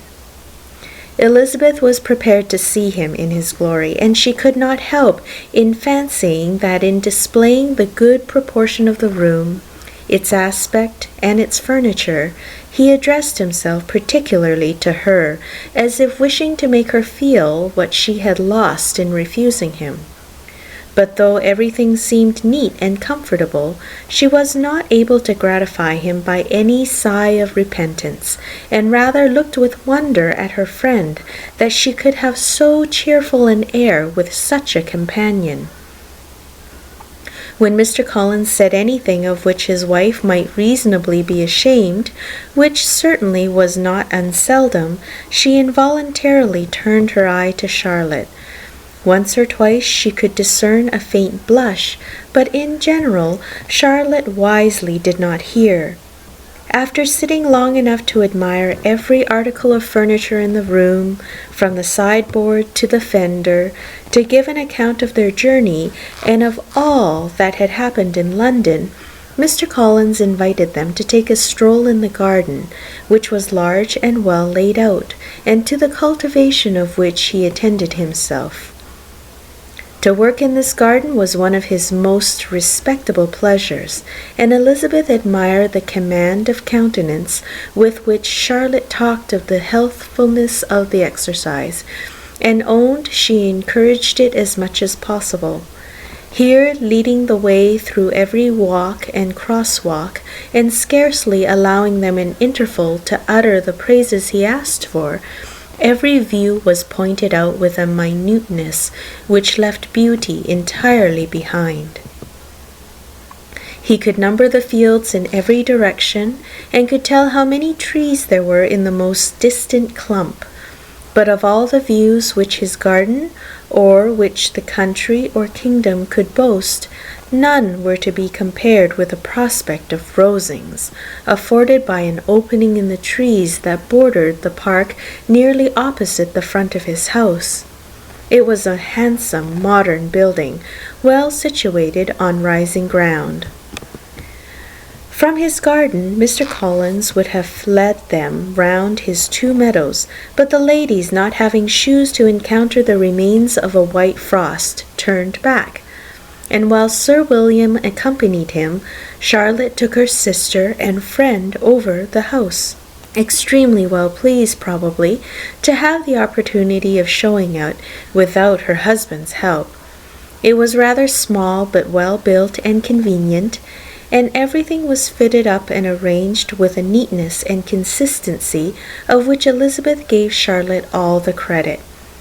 When Mr. Collins could be forgotten, there was really an air of great comfort throughout, and by Charlotte's evident enjoyment of it, Elizabeth supposed he must be often forgotten. She had already learnt that Lady Catherine was still in the country. It was spoken of again while they were at dinner, when Mr. Collins, joining in, observed, "Yes, Miss Elizabeth, you will have the honour of seeing Lady Catherine de Bourgh on the ensuing Sunday at church, and I need not say you will be delighted with her. She is all affability and condescension, and I doubt not but you will be honoured with some portion of her notice when service is over. I have scarcely any hesitation in saying she will include you and my sister Maria in every invitation with which she honours us during your stay here. Her behaviour to my dear Charlotte is charming. We dine at Rosings twice every week, and are never allowed to walk home. Her ladyship's carriage is regularly ordered for us. I should say one of her ladyship's carriages, for she has several. Lady Catherine is a very respectable, sensible woman indeed," added Charlotte, "and a most attentive neighbour." "Very true, my dear, that is exactly what I say. She is the sort of woman whom one cannot regard with too much deference." The evening was spent cheerfully in taking over Hertfordshire news, and telling again what had already been written, and when it closed, Elizabeth, in the solitude of her chamber, had to meditate upon Charlotte's degree of contentment, to understand her addressing in guiding and composure in bearing with her husband, and to acknowledge that it was all done very well. She had also to anticipate how her visit would pass, the quiet tenor of their usual employments, the vexatious interruptions of Mr. Collins, and the gaieties of their intercourse with Rosings. A lively imagination soon settled it all. About the middle of the next day, as she was in her room getting ready for a walk, a sudden noise below seemed to speak the whole house in confusion, and after listening a moment, she heard somebody running upstairs in a violent hurry and calling loudly after her. She opened the door and met Maria in the landing-place, who, breathless with agitation, cried out, "Oh, my dear Eliza, pray make haste and come into the dining-room, for there is such a sight to be seen. I will not tell you what it is. Make haste and come down this moment." Elizabeth asked questions in vain. Maria would tell her nothing more, and down they ran into the dining-room, which fronted the lane, in quest of this wonder. It was two ladies stopping in a low phaeton at the garden gate. "And is this all?" cried Elizabeth. "I expected at least that the pigs were got into the garden, and here is nothing but Lady Catherine and her daughter." "La, my dear," said Maria, quite shocked at the mistake, "it is not Lady Catherine. The old lady is Mrs. Jenkinson, who lives with them. The other is Miss de Bourgh. Only look at her. She is quite a little creature. Who would have thought that she could be so thin and small? She is abominably rude to keep Charlotte out of doors in all this wind. Why does she not come in?" "Oh, Charlotte says she hardly ever does. It is the greatest of favours when Miss de Bourgh comes in." "I like her appearance," said Elizabeth, struck with other ideas. "She looks sickly and cross. She will do for him very well. She will make him a very proper wife." Mr. Collins and Charlotte were both standing at the gate in conversation with the ladies, and Sir William, to Elizabeth's high diversion, was stationed in the doorway in earnest contemplation of the greatness before him, and constantly bowing whenever Miss de Bourgh looked that way. At length there was nothing more to be said. The ladies drove on, and the others returned to the house. Mr. Collins no sooner saw the two girls than he began to congratulate them on their good fortune, which Charlotte explained by letting them know that the whole party was asked to dine at Rosings the next day. End of Chapter 28. Chapter 29. Mr. Collins's triumph in consequence of this invitation was complete. the power of displaying the grandeur of his patroness to his wondering visitors, and of letting them see her civility towards himself and his wife, was exactly what he had wished for, and that an opportunity of doing it should be given so soon was such an instance of Lady Catherine's condescension as he knew not how to admire enough. "I confess," said he, "that I should not have been at all surprised by her ladyship's asking us on Sunday to drink tea, and spending the evening at Rosings. I rather expected, from my knowledge of her affability, that it would happen. But who could have foreseen such an attention as this? Who could have imagined that we should receive an invitation to dine there, an invitation, moreover, including the whole party, so immediately after your arrival?" "I am the less surprised at what has happened," replies Sir William, "from that knowledge of what the manners of the great really are, which my situation in life has allowed me to acquire. About the court, such instances of elegant breeding are not uncommon." Scarcely anything was talked of the whole day or next morning but their visit to Rosings. Mr. Collins was carefully instructing them in what they were to expect, that the sight of such rooms, so many servants, and so splendid a dinner might not wholly overpower them. When the ladies were separating for the toilette, he said to Elizabeth, "Do not make yourself uneasy, my dear cousin, about your apparel. Lady Catherine is far from requiring that elegance of dress in us which becomes herself and her daughter. I would advise you merely to put on whatever of your clothes is superior to the rest. There is no occasion for anything more. Lady Catherine will not think the worse of you for being simply dressed. She likes to have the distinction of rank preserved." While they were dressing, he came 2 or 3 times to their different doors to recommend their being quick, as Lady Catherine very much objected to being kept waiting for her dinner. Such formidable accounts of her ladyship and her manner of living quite frightened Maria Lucas, who had been little used to company, and she looked forward to her introduction at Rosings with as much apprehension as her father had done to his presentation at St. James's. As the weather was fine, they had a pleasant walk of about half a mile across the park. Every park has its beauty and its prospects, and Elizabeth saw much to be pleased with, though she could not be in such raptures as Mr. Collins expected the scene to inspire, and was but slightly affected by his enumeration of the windows in front of the house, and his relation of what the glazing altogether had originally cost Sir Louis de Bourgh. When they ascended the steps to the hall, Maria's alarm was every moment increasing, and even Sir William did not look perfectly calm. Elizabeth's courage did not fail her. She had heard nothing of Lady Catherine that spoke of her awful from any extraordinary talents or miraculous virtue, and the mere stateliness of money or rank she thought she could witness without trepidation. From the entrance hall, of which Mr. Collins pointed out, with a rapturous air, the fine proportion and the finished ornaments, they followed the servants through an antechamber to the room where Lady Catherine, her daughter, and Mrs. Jenkinson were sitting. Her ladyship, with great condescension, arose to receive them, and as Mrs. Collins had settled it with her husband that the office of introduction should be hers, it was performed in a proper manner, without any of those apologies and thanks which he would have thought necessary. In spite of having been at St. James's, Sir William was so completely awed by the grandeur surrounding him that he had but just courage enough to make a very low bow and take his seat without saying a word. And his daughter, frightened almost out of her senses, sat on the edge of her chair, not knowing which way to look. Elizabeth found herself quite equal to the scene, and could observe the 3 ladies before her composedly. Lady Catherine was a tall, large woman, with strongly marked features, which might once have been handsome.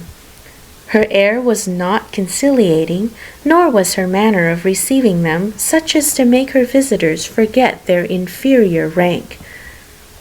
She was not rendered formidable by silence, but whatever she said was spoken in so authoritative a tone as marked her self-importance, and brought Mr. Wickham immediately to Elizabeth's mind. And from the observation of the day altogether, she believed Lady Catherine to be exactly what he represented. When, after examining the mother, in whose countenance and deportment she soon found some resemblance of Mr. Darcy, she turned her eyes on the daughter. She could almost have joined in Maria's astonishment at her being so thin and so small. There was neither in figure nor face any likeness between the ladies. Mr. Berg was pale and sickly. Her features, though not plain, were insignificant, and she spoke very little, except in a low voice, to Mrs. Jenkinson, in whose appearance there was nothing remarkable, and who was entirely engaged in listening to what she said and placing a screen in the proper direction before her eyes. After sitting a few minutes, they were all sent to one of the windows to admire the view. Mr. Collins attending them to point out its beauties, and Lady Catherine kindly informing them that it was much better worth looking at in the summer. The dinner was exceedingly handsome, and there were all the servants and all the articles of plate which Mr. Collins had promised, and as he had likewise foretold, he took his seat at the bottom of the table, by her ladyship's desire, and looked as if he felt that life could furnish nothing greater. He carved and ate and praised with delighted alacrity, and every dish was commended, first by him, and then by Sir William, who was now enough recovered to echo whatever his son-in-law said, in a manner which Elizabeth wondered Lady Catherine could bear. But Lady Catherine seemed gratified by their excessive admiration, and gave most gracious smiles, especially when any dish on the table proved a novelty to them. The party did not supply much conversation. Elizabeth was ready to speak whenever there was an opening, but she was seated between Charlotte and Miss de Bourgh, the former of whom was engaged in listening to Lady Catherine, and the latter said not a word to her all dinner time. Mrs. Jenkinson was chiefly employed in watching how little Miss de Bourgh ate, pressing her to try some other dish, and fearing she was indisposed. Maria thought speaking out of the question, and the gentlemen did nothing but eat and admire. When the ladies returned to the drawing-room, there was little to be done but to hear Lady Catherine talk, which she did without any intermission till coffee came in, delivering her opinion on every subject in so decisive a manner as proved that she was not used to having her judgment controverted. She inquired into Charlotte's domestic concerns familiarly and minutely, gave her a great deal of advice as to the management of them all, told her how everything ought to be regulated in so small a family as hers, and instructed her as to the care of her cows and her poultry. Elizabeth found that nothing was beneath this great lady's attention which could furnish her with an occasion of dictating to others.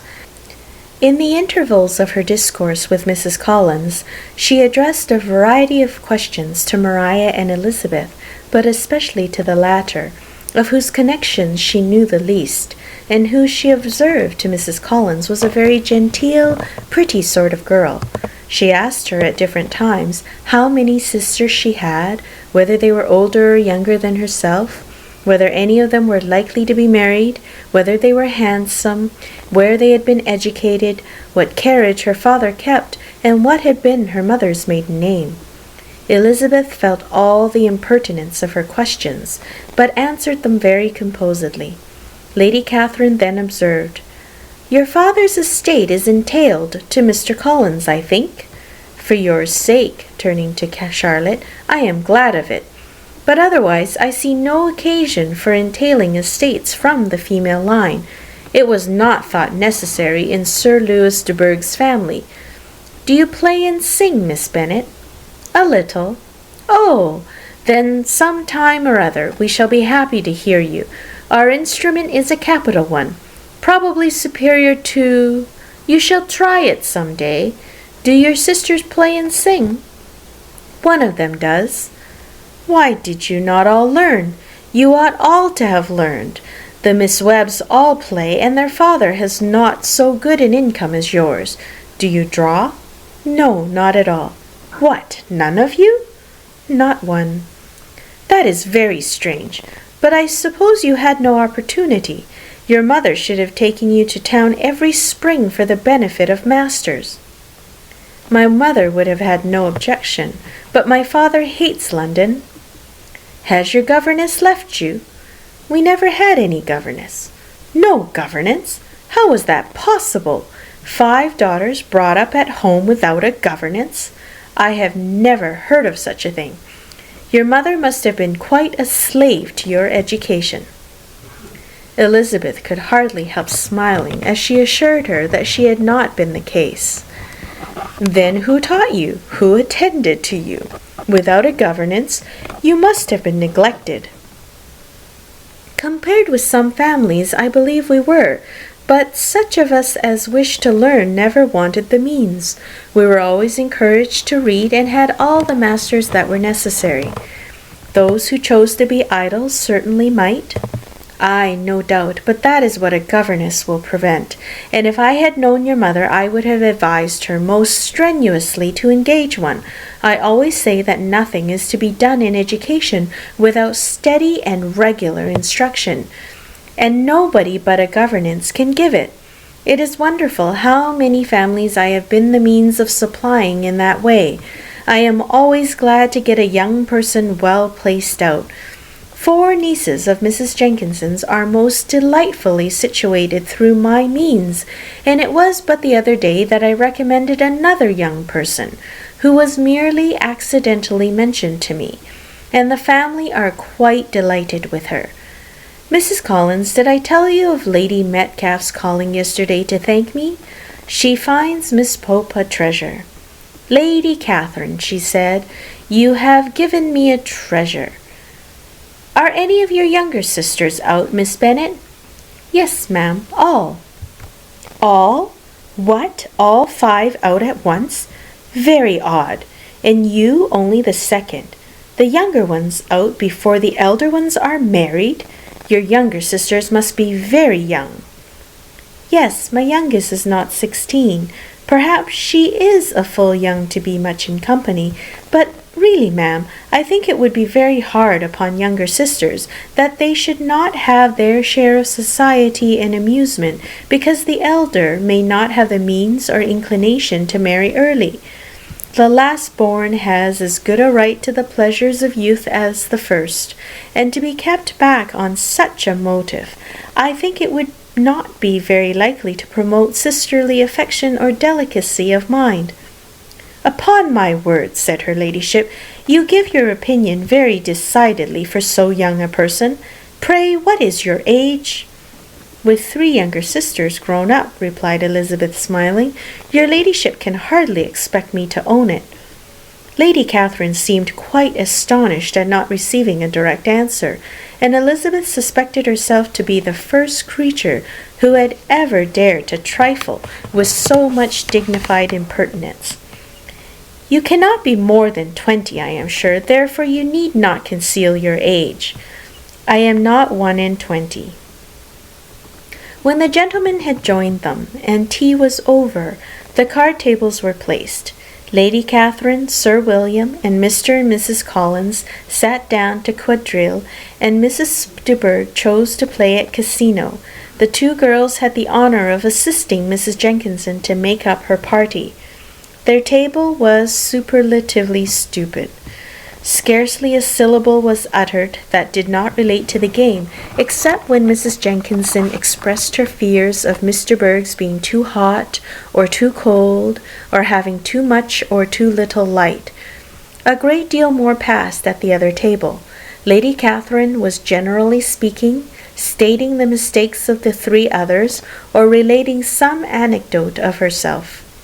Mr. Collins was employed in agreeing to everything her ladyship said, thanking her for every fish he won, and apologizing if he thought he won too many. Mr. William did not say much. He was storing his memory with anecdotes and noble names. When Lady Catherine and her daughter had played as long as they chose, the tables were broken up, the carriage was offered to Mrs. Collins, gratefully accepted, and immediately ordered. The party then gathered around the fire to hear Lady Catherine determine what weather they were to have on the morrow. From these instructions they were summoned by the arrival of the coach, and with many speeches of thankfulness on Mr. Collins's side, and as many bows on Sir William's, they departed. As soon as they'd driven from the door, Elizabeth was called on by her cousin to give her opinion of all that she had seen at Rosings, which for Charlotte's sake she made more favourable than it really was. But her commendation, though costing her some trouble, could by no means satisfy Mr. Collins, and he was very soon obliged to take her ladyship's praise into his own hands. End of chapter 29. Pride and Prejudice by Jane Austen, Chapter 30. Sir William stayed only a week at Hunsford, but his visit was long enough to convince him of his daughter's being most comfortably settled, and of her possessing such a husband and such a neighbour as were not often met with. While Sir William was with them, Mr. Collins devoted his morning to driving him out in his gig and showing him the country. But when he went away, the whole family returned to their usual employments, and Elizabeth was thankful to find that they did not see more of her cousin by the alteration, for the chief of the time between breakfast and dinner was now passed by him either at work in the garden, or in reading and writing, and looking out of the window in his own book-room, which fronted the road. The room in which the ladies sat was backwards. Elizabeth, at first, rather wondered that Charlotte should not prefer the dining-parlour for common use. It was a better-sized room, and had a more pleasant aspect.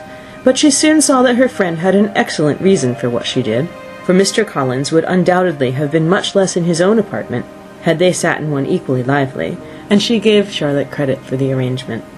From the drawing-room they could distinguish nothing in the lane, and were indebted to Mr. Collins for the knowledge of what carriages went along, and how often, especially, Miss de Bourgh drove by in her phaeton, which he never failed coming to inform them of, though it happened almost every day.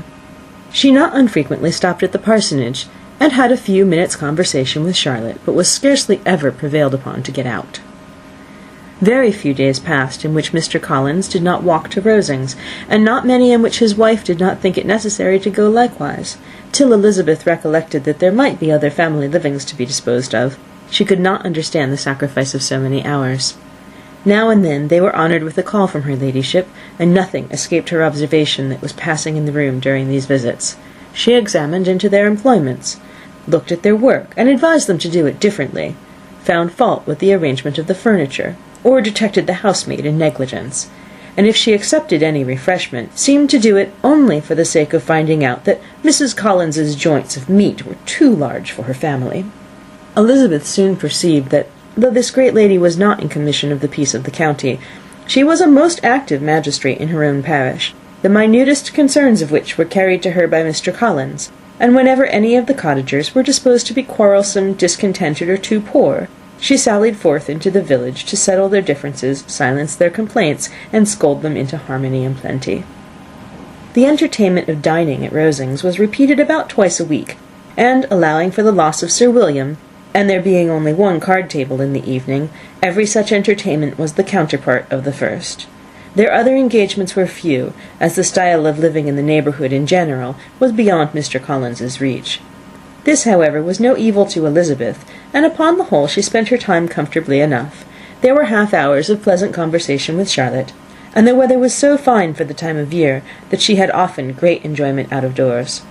Her favourite walk, and where she frequently went while the others were calling on Lady Catherine, was along the open grove which edged that side of the park, where there was a nice sheltered path which no one seemed to value but herself, and where she felt beyond the reach of Lady Catherine's curiosity.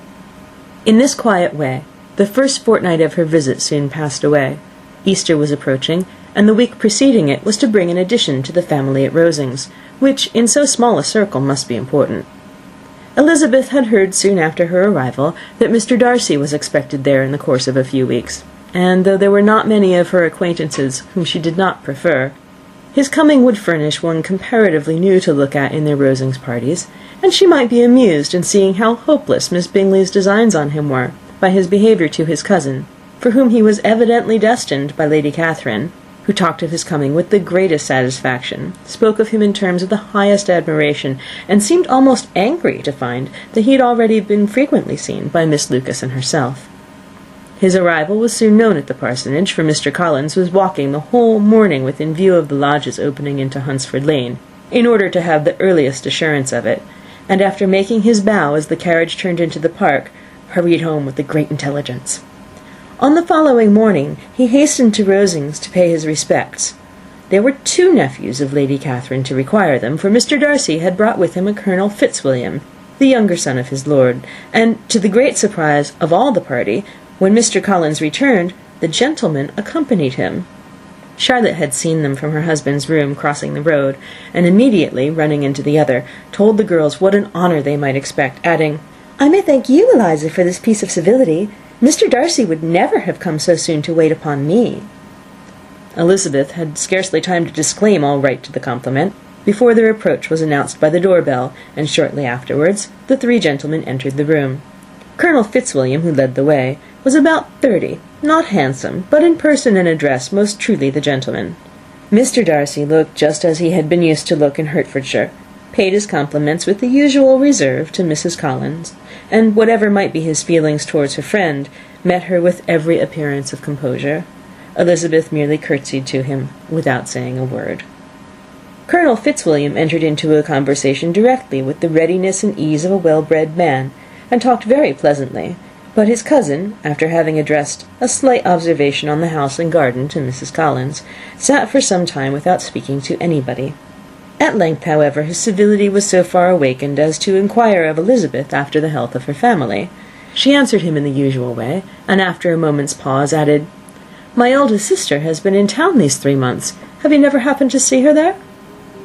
She was perfectly sensible that he never had, but she wished to see whether he would betray any consciousness of what had passed between the Bingleys and Jane, and she thought he looked a little confused as he answered that he'd never been so fortunate as to meet Miss Bennet. The subject was pursued no farther, and the gentlemen soon afterwards went away. End of Chapter 30. Pride and Prejudice by Jane Austen. Chapter 31. Colonel Fitzwilliam's manners were very much admired at the parsonage, and the ladies all felt that he must add considerably to the pleasures of their engagements at Rosings. It was some days, however, before they received any invitation thither, for while there were visitors in the house, they could not be necessary, and it was not till Easter Day, almost a week after the gentlemen's arrival, that they were honoured by such an attention, and then they were merely asked, on leaving church, to come there in the evening. For the last week they'd seen very little of Lady Catherine or her daughter. Colonel Fitzwilliam had called at the parsonage more than once during the time, but Mr. Darcy they had only seen at church. The invitation was accepted, of course, and at a proper hour they joined the party in Lady Catherine's drawing-room. Her ladyship received them civilly, but it was plain that their company was by no means so acceptable as when she could get nobody else, and she was, in fact, almost engrossed by her nephews, speaking to them, especially to Darcy, much more than to any other person in the room. Colonel Fitzwilliam seemed really glad to see them. Anything was a welcome relief to him at Rosings, and Mrs. Collins's pretty friend had moreover caught his fancy very much. He now seated himself by her, and talked so agreeably of Kent and Hertfordshire, of travelling and staying at home, of new books and music, that Elizabeth had never been half so well entertained in that room before, and they conversed with so much spirit and flow as to draw the attention of Lady Catherine herself, as well as of Mr. Darcy. His eyes had been soon and repeatedly turned toward them with a look of curiosity, and that her ladyship, after a while, shared the feeling, was more openly acknowledged, for she did not scruple to call out, "What is that you're saying, Fitzwilliam? What is it you're talking of? What are you telling Miss Bennet? Let me hear what it is." "We are speaking of music, madam," he said, when no longer able to avoid a reply. "Of music? Then pray speak aloud. It is of all subjects my delight. I must have my share in the conversation if you are speaking of music." There are few people in England, I suppose, who have more true enjoyment of music than myself, or a better natural taste. If I had ever learnt, I should have been a great proficient. And so would Anne, if her health had allowed her to apply. I am confident that she would have performed delightfully. How does Georgiana get on, Darcy?" Mr. Darcy spoke with affectionate praise of his sister's proficiency. "I am very glad to hear such a good account of her," said Lady Catherine, "and pray tell her from me that she cannot expect to excel if she does not practice a good deal." "I assure you, madam," he replied, "that she does not need such advice. She practices very constantly." "So much the better. It cannot be done too much, and when I next write to her, I shall charge her not to neglect it on any account. I often tell young ladies that no excellence in music is to be acquired without constant practice. I have told Miss Bennet several times that she will never play really well unless she practices more, and though Mrs. Collins has no instrument, she is very welcome, as I have often told her, to come to Rosings every day and play on the pianoforte in Mrs. Jenkinson's room. She would be in nobody's way, you know, in that part of the house." Mr. Darcy looked a little ashamed of his aunt's ill-breeding, and made no answer. When coffee was over, Colonel Fitzwilliam reminded Elizabeth of having promised to play to him, and she sat down directly to the instrument. He drew a chair near her. Lady Catherine listened to half a song, and then talked, as before, to her other nephew, till the latter walked away from her, and, making with his usual deliberation towards the pianoforte, stationed himself so as to command a full view of the fair performer's countenance. Elizabeth saw what he was doing, and at the first convenient pause turned to him with an arch smile, and said, "Do you mean to frighten me, Mr. Darcy, by coming all in this state to hear me? I will not be alarmed, though your sister does play so well. There is a stubbornness about me that never can bear to be frightened at the will of others. My courage always rises at every attempt to intimidate me." "I shall not say you are mistaken," he replied, "because you could not really believe me to entertain any design of alarming you, and I have had the pleasure of your acquaintance long enough to know that you find great enjoyment in occasionally professing opinions which are, in fact, not your own." Elizabeth laughed heartily at this picture of herself, and said to Colonel Fitzwilliam, "Your cousin will give you a very pretty notion of me, and teach you not to believe a word I say. I'm particularly unlucky in meeting with a person so able to expose my real character, in a part of the world where I'd hoped to pass myself off with some degree of credit. Indeed, Mr. Darcy, it is very ungenerous in you to mention all that you knew to my disadvantage in Hertfordshire, and give me leave to say, very impolitic too, for it's provoking me to retaliate, and such things may come out as will shock your relations to hear." "I'm not afraid of you," he said, smilingly. "Pray let me hear what you have to accuse him of," cried Colonel Fitzwilliam. "I should like to know how he behaves among strangers." "Oh, you shall hear then. But prepare yourself for something very dreadful. The first time of my ever seeing him in Hertfordshire, you must know, was at a ball, and at this ball, what do you think he did? He danced only 4 dances, though gentlemen were scarce, and to my certain knowledge more than one young lady was sitting down in want of a partner. Mr. Darcy, you cannot deny the fact." "I had not at that time the honour of knowing any lady in the assembly beyond my own party."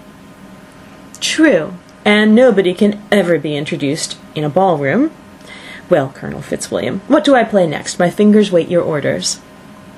"Perhaps," said Darcy, "I should have judged better had I sought an introduction, but I'm ill qualified to recommend myself to strangers."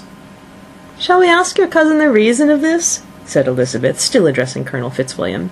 "Shall we ask him why a man of sense and education, who's lived in the world, is ill qualified to recommend himself to strangers?" "Oh, I can answer your question," said Fitzwilliam, "without applying to him. It's because he will not give himself the trouble." "I certainly have not the talent which some people possess," said Darcy, "of conversing easily with those I have never seen before. I cannot catch their tone of conversation, or appear interested in their concerns, as I often see done." "My fingers," said Elizabeth, "do not move over this instrument in the masterly manner which I see so many women's do. They have not the same force or rapidity, and do not produce the same expression. But then I have always supposed it to be my own fault, because I will not take the trouble of practising. It is not that I do not believe my fingers as capable as any other woman's of superior execution." Darcy smiled and said, "You are perfectly right. You have employed your time much better. No one admitted to the privilege of hearing you can think anything wanting. We neither of us perform to strangers." Here they were interrupted by Lady Catherine, who called out to know what they were talking of. Elizabeth immediately began playing again. Lady Catherine approached, and after listening for a few minutes, said to Darcy, "Miss Bennet would not play all amiss if she practised more, and could have the advantage of a London master. She has a very good notion of fingering, though her taste is not equal to Anne's. Anne would have been a delightful performer had her health allowed her to learn." Elizabeth looked at Darcy to see how cordially he assented to his cousin's praise, but neither at that moment nor at any other could she discern any symptom of love, and from the whole of his behaviour to Miss de Bourgh she derived this comfort from Miss Bingley, that he might have been just as likely to marry her had she been his relation. Lady Catherine continued her remarks on Elizabeth's performance, mixing them with many instructions on execution and taste. Elizabeth received them all with the forbearance of civility, and, at the request of the gentleman, remained at the instrument till her ladyship's carriage was ready to take them all home. End of chapter 31. Pride and Prejudice by Jane Austen, chapter 32. Elizabeth was sitting by herself the next morning and writing to Jane, while Mrs. Collins and Maria were gone on business into the village, when she was startled by a ring at the door, the certain signal of a visitor. As she had heard no carriage, she thought it not unlikely to be Lady Catherine, and under that apprehension was putting away her half-finished letter, that she might escape all impertinent questions, when the door opened, and, to her very great surprise, Mr. Darcy, and Mr. Darcy only, entered the room. He seemed astonished too on finding her alone, and apologised for his intrusion by letting her know that he had understood all the ladies were to be within. They then sat down, and when her inquiries after Rosings were made, seemed in danger of sinking into total silence. It was absolutely necessary, therefore, to think of something, and in this emergence, recollecting when she had seen him last in Hertfordshire, and feeling curious to know what he would say on the subject of their hasty departure, she observed, "How very suddenly you all quitted Netherfield last November, Mr. Darcy. It must have been a most agreeable surprise to Mr. Bingley to see you all after him so soon, for if I recollect right, he went but the day before. He and his sisters were well, I hope, when you left London?" "Perfectly so, I thank you." She found that she was to receive no other answer, and after a short pause added, "I think I have understood that Mr. Bingley has not much idea of ever returning to Netherfield again." "I have never heard him say so, but it is probable that he may spend very little of his time there in the future. He has many friends, and is at a time of life when friends and engagements are continually increasing. If he means to be but little at Netherfield, it would be better for the neighbourhood that he should give up the place entirely, for then we might possibly get a settled family there. But perhaps Mr. Bingley did not take the house so much for the convenience of the neighbourhood as for his own, and we must expect him to keep it or quit it on the same principle." "I should not be surprised," said Darcy, "if he were to give it up as soon as any eligible purchase offers." Elizabeth made no answer. She was afraid of talking longer of his friend, and having nothing else to say, was now determined to leave the trouble of finding a subject to him. He took the hint, and soon began with, "This seems a very comfortable house. Lady Catherine, I believe, did a great deal to it when Mr. Collins first came to Hunsford." "I believe she did. I'm sure she could not have bestowed her kindness on a more grateful object." "Mr. Collins appears to be very fortunate in his choice of a wife." "Yes, indeed. His friends may well rejoice in his having met with one of the very few sensible women who would have accepted him, or have made him happy if they had. My friend has an excellent understanding, though I am not certain that I consider her marrying Mr. Collins as the wisest thing she ever did. She seems perfectly happy, however, and in a prudential light it is certainly a very good match for her. It must be very agreeable for her to be settled within so easy a distance of her own family and friends." "An easy distance, do you call it? It's nearly 50 miles. "And what is 50 miles of good road? Little more than half a day's journey. Yes, I call it a very easy distance." "I should never have considered the distance as one of the advantages of the match," cried Elizabeth. "I should never have said Mrs. Collins was settled near her family." "It is proof of your own attachment to Hertfordshire. Anything beyond the neighbourhood of Longbourn, I suppose, would appear far." As he spoke, there was a sort of smile which Elizabeth fancied she understood. He must be supposing her to be thinking of Jane and Netherfield, and she blushed as she answered, "I do not mean to say that a woman may not be settled too near her family. The far and the near must be relative, and depend on many varying circumstances. Where there is fortune to make the expenses of travelling unimportant, distance becomes no evil. But that is not the case here.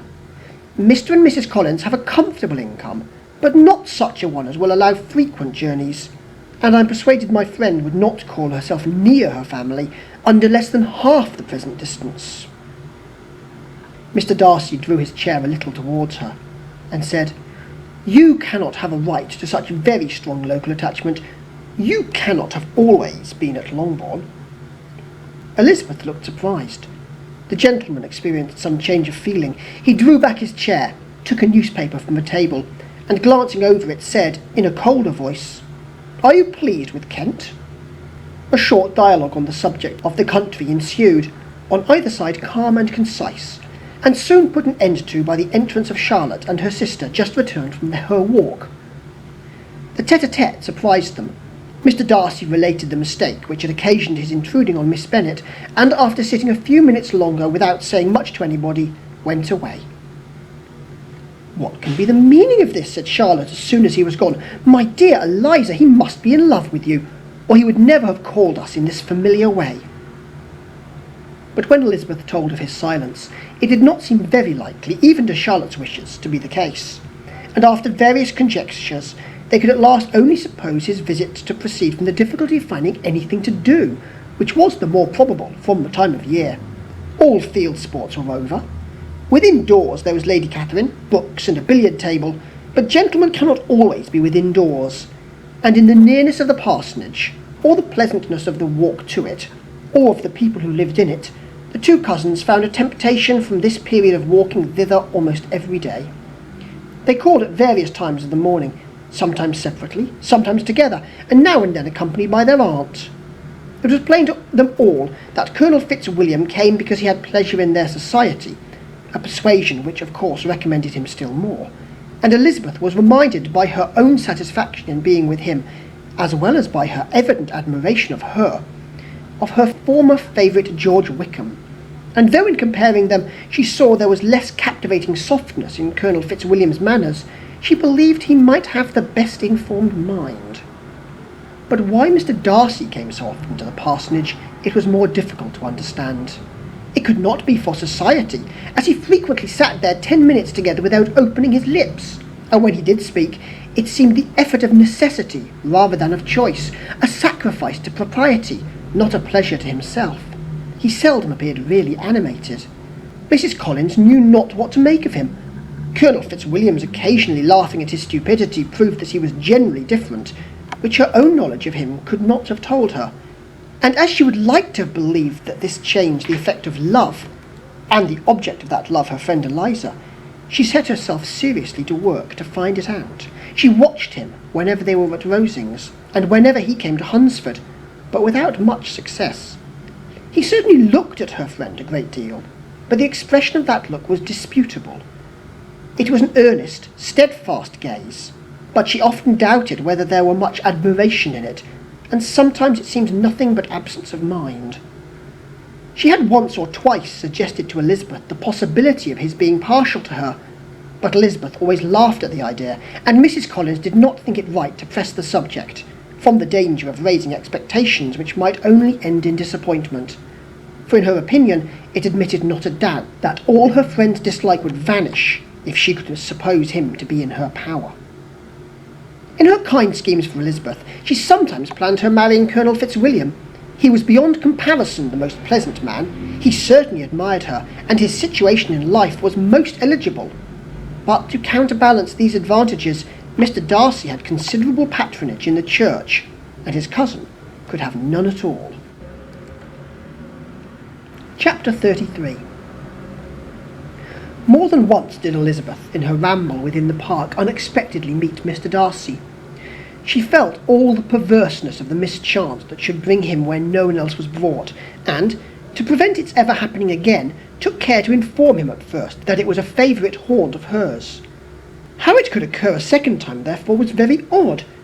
Yet it did, and even a third. It seemed like wilful ill-nature, or a voluntary penance, for on those occasions it was not merely a few formal inquiries and an awkward pause and then away, but he actually thought it necessary to turn back and walk with her. He never said a great deal, nor did she give herself the trouble of talking or of listening much, but it struck her in the course of their third rencontre that he was asking some odd, unconnected questions about her pleasure in being at Hunsford, her love of solitary walks, and her opinion of Mr. and Mrs. Collins's happiness, and that in speaking of Rosings and her not perfectly understanding the house, he seemed to expect that whenever she came into Kent again, she would be staying there too. His words seemed to imply it. Could he have Colonel Fitzwilliam in his thoughts? She supposed, if he meant anything, he must mean an allusion to what might arise in that quarter. It distressed her a little, and she was quite glad to find herself at the gate in the pales opposite the parsonage. She was engaged one day as she walked in perusing Jane's last letter, and dwelling on some passages which proved that Jane had not written in spirits, when instead of being again surprised by Mr. Darcy, she saw on looking up that Colonel Fitzwilliam was meeting her.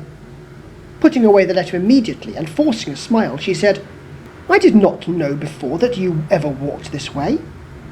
"I have been making a tour of the park," he replied, "as I generally do every year, and intend to close it with a call at the parsonage. Are you going much farther?" "No, I should have turned in a moment." And accordingly she did turn, and they walked towards the parsonage together. "Do you certainly leave Kent on Saturday?" said she. "Yes, if Darcy does not put it off again, but I am at his disposal. He arranges the business just as he pleases. And if not able to please himself in the arrangement, he has at least pleasure in the great power of choice. I do not know anybody who seems to enjoy the power of doing what he likes more than Mr. Darcy." "He likes to have his own way very well," replied Colonel Fitzwilliam, "but so we all do. It is only that he has better means of having it than many others, because he is rich, and many others are poor. I speak feelingly. A younger son, you know, must be inured to self-denial and dependence. In my opinion, the younger son of an earl can know very little of either. Now, seriously, what have you ever known of self-denial and dependence? When have you been prevented by want of money from going wherever you choose, or procuring anything you had a fancy for? These are home questions, and perhaps I cannot say that I have experienced many hardships of that nature, but in matters of greater weight, I may suffer from want of money. Younger sons cannot marry where they like, unless where they like women of fortune, which I think they very often do. Our habits of expense make us too dependent, and there are too many in my rank of life who can afford to marry without some attention to money." "Is this," thought Elizabeth, "meant for me?" And she coloured at the idea, but recovering herself, said in a lively tone, "And pray, what is the usual price of an earl's younger son? Unless the elder brother is very sickly, I suppose you would not ask above £50,000? He answered her in the same style, and the subject dropped. To interrupt a silence which might make him fancy her affected with what had passed, she soon afterwards said, "I imagine your cousin brought you down with him chiefly for the sake of having someone at his disposal.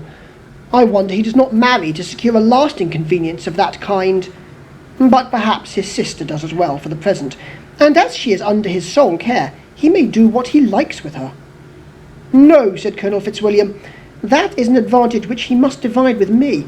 I am joined with him in the guardianship of Miss Darcy." "Are you indeed? And pray what sort of guardians do you make? Does your charge give you much trouble? Young ladies of her age are sometimes a little difficult to manage, and if she has the true Darcy spirit, she may like to have her own way." As she spoke, she observed him looking at her earnestly, and the manner in which he immediately asked her why she supposed Miss Darcy likely to give them any uneasiness convinced her that she had somehow or other got pretty near the truth. She directly replied, "You need not be frightened. I never heard any harm of her, and I dare say she is one of the most tractable creatures in the world. She is a very great favourite with some ladies of my acquaintance, Mrs. Hurst and Miss Bingley. I think I've heard you say that you know them?" "I know them a little. Their brother is a pleasant gentleman-like man. He is a great friend of Darcy's." "Oh, yes," said Elizabeth drily. "Mr. Darcy is uncommonly kind to Mr. Bingley, and takes a prodigious deal of care of him." "Care of him? Yes, I really believe Darcy does take care of him in those points where he most wants care. From something that he told me in our journey hither, I have reason to think Bingley very much indebted to him. But I ought to beg his pardon, for I have no right to suppose that Bingley was the person meant. It was all conjecture." "What is it that you mean?" "It's a circumstance which Darcy would not wish to be generally known, because if it were to get round to the lady's family, it would be an unpleasant thing. You may depend on my not mentioning it. And remember that I have not much reason for supposing it to be Bingley. What he told me was merely this, that he congratulated himself on having lately saved a friend from the inconveniences of a most imprudent marriage, but without mentioning names or any other particulars. And I only suspected it to be Bingley, from believing him the kind of young man to get into a scrape of that sort, and from knowing them to have been together the whole of last summer. Did Mr. Darcy give you reasons for this interference? I understand there were some very strong objections against the lady. And what arts did he use to separate them?" "He did not talk to me of his own arts," said Fitzwilliam, smiling. "He only told me what I have now told you." Elizabeth made no answer and walked on, her heart swelling with indignation. After watching her a little, Fitzwilliam asked her why she was so thoughtful. "I am thinking of what you have been telling me," said she. "Your cousin's conduct does not suit my feelings. Why was he to be the judge?" "You are rather disposed to call his interference officious?" "I do not see what right Mr. Darcy had to decide on the propriety of his friend's inclination, or why, upon his judgment alone, he was to determine and direct in what manner his friend was to be happy. But," she continued, recollecting herself, "as we know none of the particulars, it is not fair to condemn him. It is not to be supposed that there was much affection in the case." "That is not an unnatural surmise," said Fitzwilliam, "but it is a lessening of the honour of my cousin's triumph very sadly." This was spoken jestingly, but it appeared to her so just a picture of Mr. Darcy that she would not trust herself with an answer, and therefore, abruptly changing the conversation, talked on indifferent matters until they reached the parsonage. There, shut into her own room, as soon as their visitor left them, she could think without interruption of all that she had heard. It was not to be supposed that any other people could be meant than those with whom she was connected. There could not exist in the world two men over whom Mr. Darcy could have such boundless influence. That he had been concerned in the measures taken to separate Bingley and Jane she had never doubted, but she had always attributed to Miss Bingley the principal design and arrangement of them. If his own vanity, however, did not mislead him, he was the cause. His pride and caprice were the cause of all that Jane had suffered, and still continued to suffer. He had ruined for a while every hope of happiness for the most affectionate, most generous heart in the world, and no one could say how lasting an evil he might have inflicted. There were some very strong objections against the lady, were Colonel Fitzwilliam's words, and those strong objections probably were her having one uncle who was a country attorney, and another who was in business in London. To Jane herself, she exclaimed, there could be no possibility of objection, all loveliness and goodness as she is, her understanding excellent, her mind improved, and her manners captivating. Neither could anything be urged against my father, who, though with some peculiarities, has abilities Mr. Darcy himself need not disdain, and respectability which he will probably never reach. When he thought of her mother, her confidence gave way a little, but she would not allow that any objections there had material weight with Mr. Darcy, whose pride, she was convinced, would receive a deeper wound from the want of importance in his friend's connections than from their want of sense, and she was quite decided at last that he had been partly governed by this worst kind of pride, and partly by the wish of retaining Mr. Bingley for his sister. The agitation and tears which the subject occasioned brought on a headache, and it grew so much worse towards the evening that, added to her unwillingness to see Mr. Darcy, it determined her not to attend her cousins to Rosings, where they were engaged to drink tea. Mrs. Collins, seeing that she was really unwell, did not press her to go, and as much as possible prevented her husband from pressing her. But Mr. Collins could not conceal his apprehension at Lady Catherine's being rather displeased by her staying at home. End of chapter 33. Pride and Prejudice by Jane Austen. Chapters 34 and 35. Chapter 34. When they were gone, Elizabeth, as if intending to exasperate herself as much as possible against Mr. Darcy, chose for her employment the examination of all the letters which Jane had written to her since being in Kent. They contained no actual complaint, nor was there any revival of past occurrences, or any communication of present suffering. But in all, and in almost every line of each, there was a want of that cheerfulness which had been used to characterize her style, and which, proceeding from the serenity of a mind at ease with itself and kindly disposed towards everyone, had been scarcely ever clouded. Elizabeth noticed every sentence conveying the idea of uneasiness, with an attention which it had hardly received on the first perusal. Mr. Darcy's shameful boast of what misery he had been able to inflict gave her a keener sense of her sister's sufferings.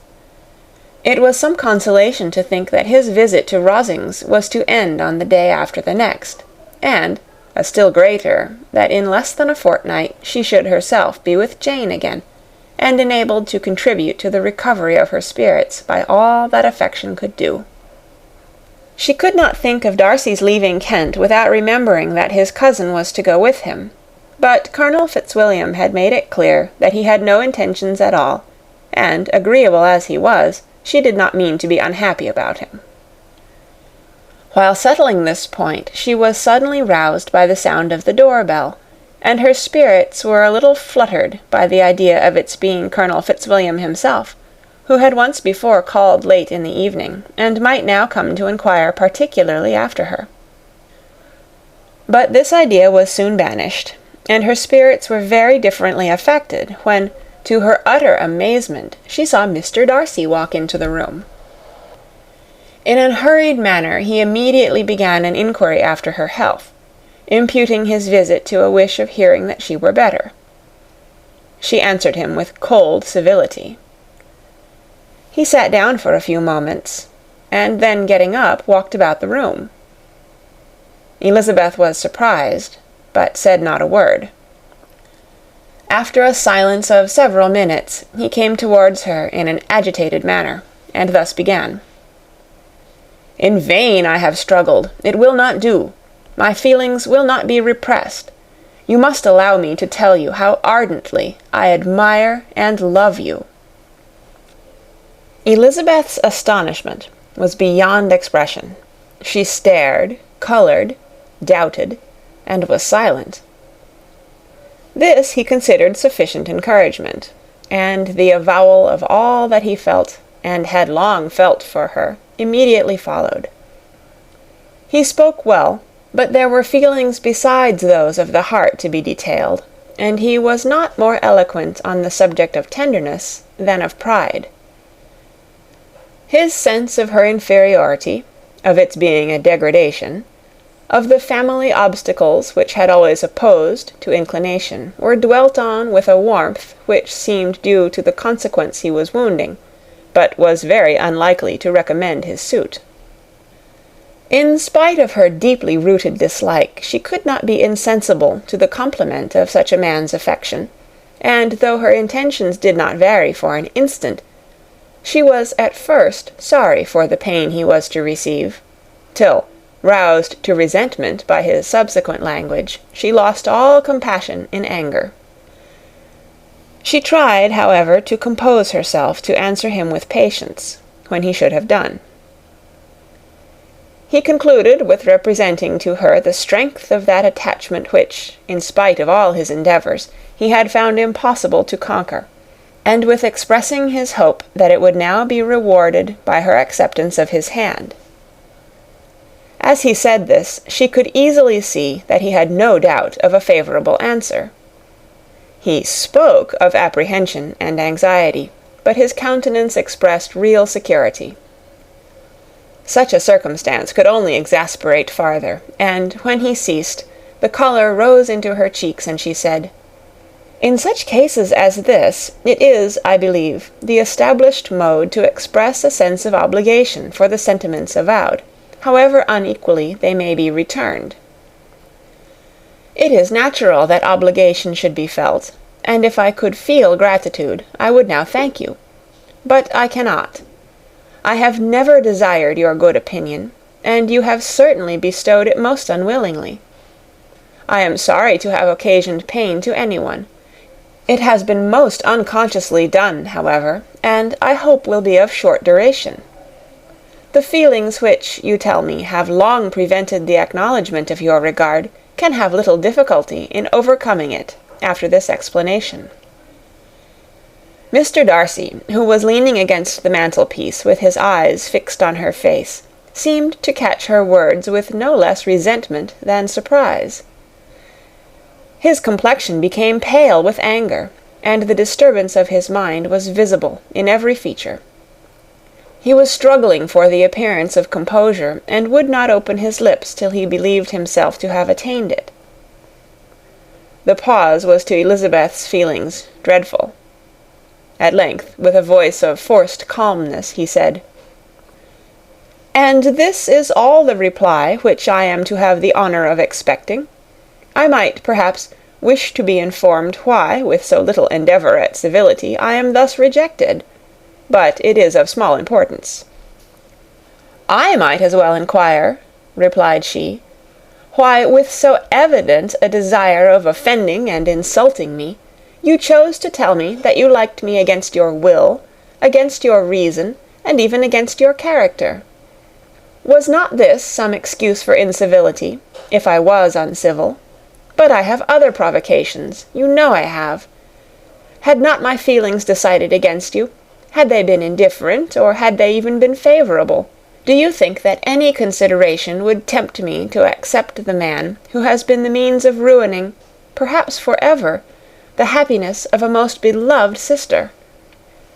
As she pronounced these words, Mr. Darcy changed colour, but the emotion was short, and he listened without attempting to interrupt her, while she continued, "I have every reason in the world to think ill of you.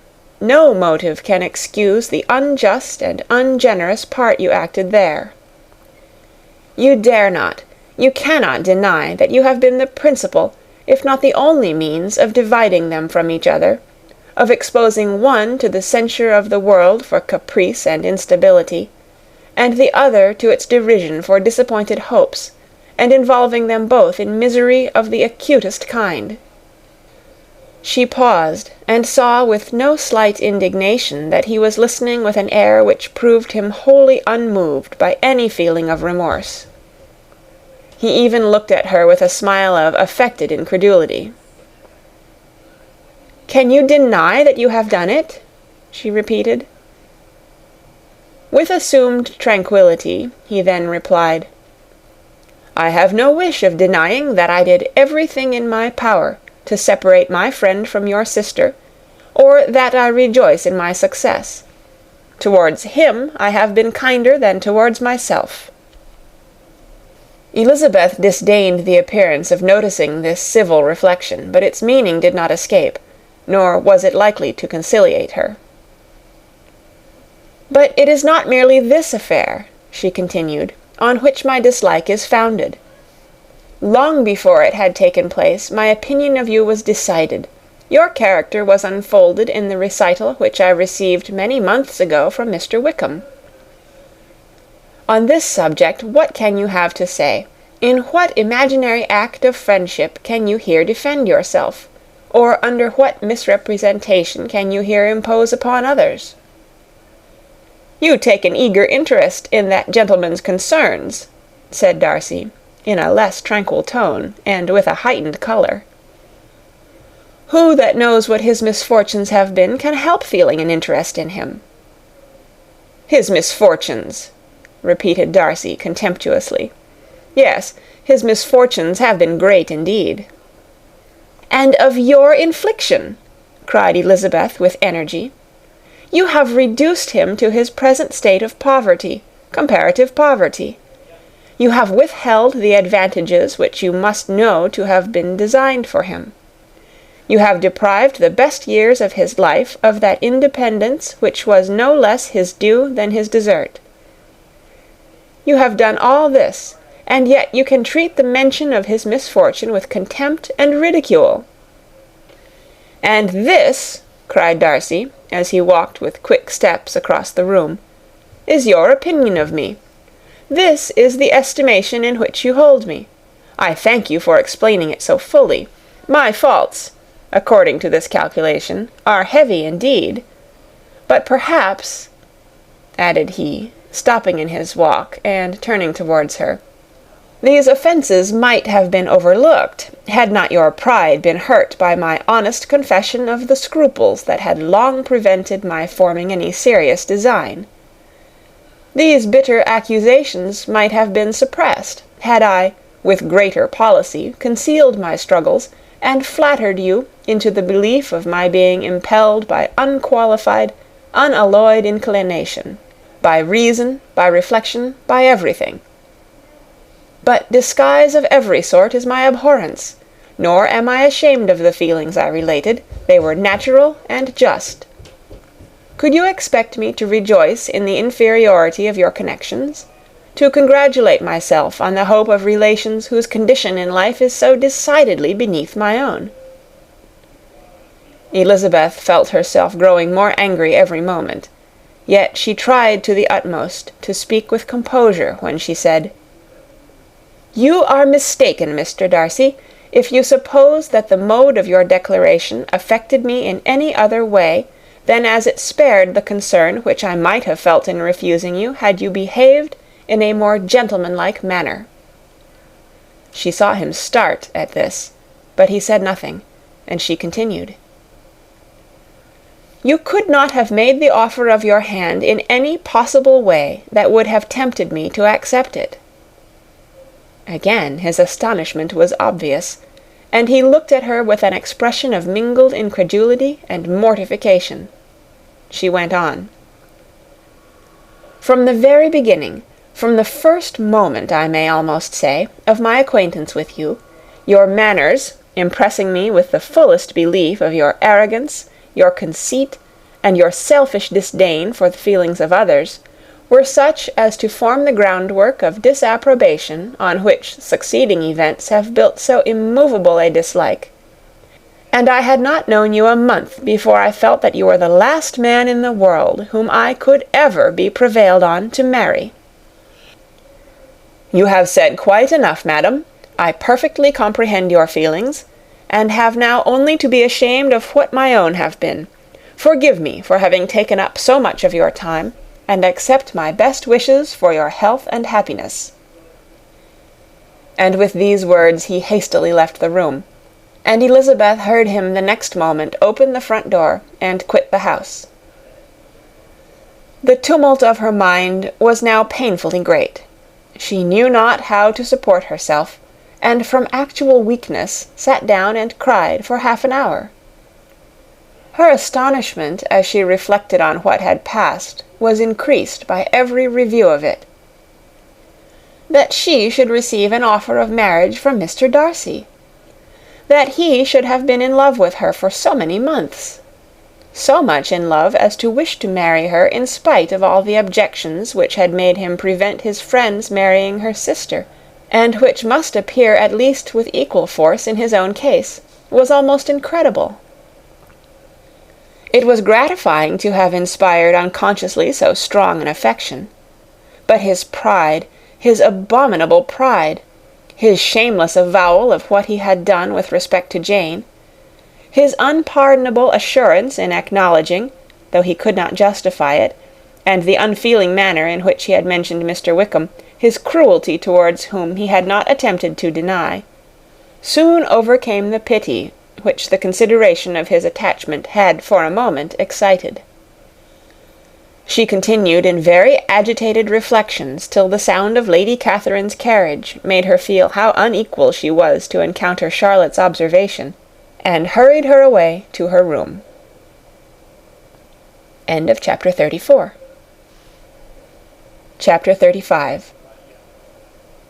Elizabeth awoke the next morning to the same thoughts and meditations which had at length closed her eyes. She could not yet recover from the surprise of what had happened. It was impossible to think of anything else, and, totally indisposed for employment, she resolved, soon after breakfast, to indulge herself in air and exercise. She was proceeding directly to her favourite walk, when the recollection of Mr. Darcy's sometimes coming there stopped her, and instead of entering the park, she turned up the lane, which led farther from the turnpike road. The park paling was still the boundary on one side, and she soon passed one of the gates into the ground. After walking 2 or 3 times along that part of the lane, she was tempted, by the pleasantness of the morning, to stop at the gates and look into the park. The 5 weeks which she had now passed in Kent had made a great difference in the country, and every day was adding to the verdure of the early trees. She was on the point of continuing her walk when she caught a glimpse of a gentleman within the sort of grove which edged the park. He was moving that way, and, fearful of its being Mr. Darcy, she was directly retreating. But the person who advanced was now near enough to see her, and, stepping forward with eagerness, pronounced her name. She had turned away, but on hearing herself called, though in a voice which proved it to be Mr. Darcy, she moved again towards the gate. He had by that time reached it also, and, holding out a letter, which she instinctively took, said, with a look of haughty composure, "I have been walking in the grove some time, in the hope of meeting you. Will you do me the honour of reading that letter?"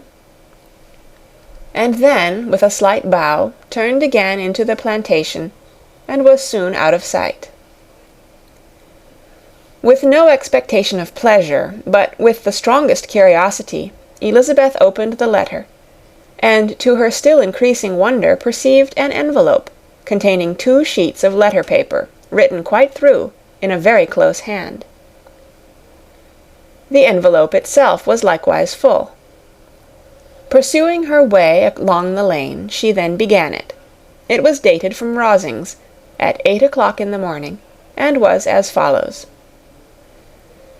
"Be not alarmed, madam, on receiving this letter, by the apprehension of its containing any repetition of those sentiments, or renewal of those offers, which were last night so disgusting to you. I write without any intention of paining you, or humbling myself, by dwelling on wishes which, for the happiness of both, cannot be too soon forgotten. And the effort which the formation and the perusal of this letter must occasion should have been spared, had not my character required it to be written and read. You must therefore pardon the freedom with which I demand your attention. Your feelings, I know, will bestow it unwillingly, but I demand it of your justice. 2 offences of a very different nature, and by no means of equal magnitude, you last night laid to my charge.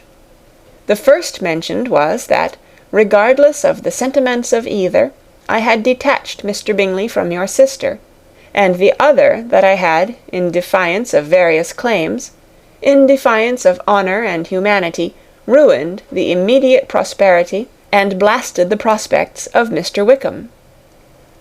Wilfully and wantonly to have thrown off the companion of my youth, the acknowledged favourite of my father, a young man who had scarcely any other dependence than on our patronage, and who had been brought up to expect its exertion, would be a depravity to which the separation of 2 young persons, whose affection could be the growth of only a few weeks, could bear no comparison.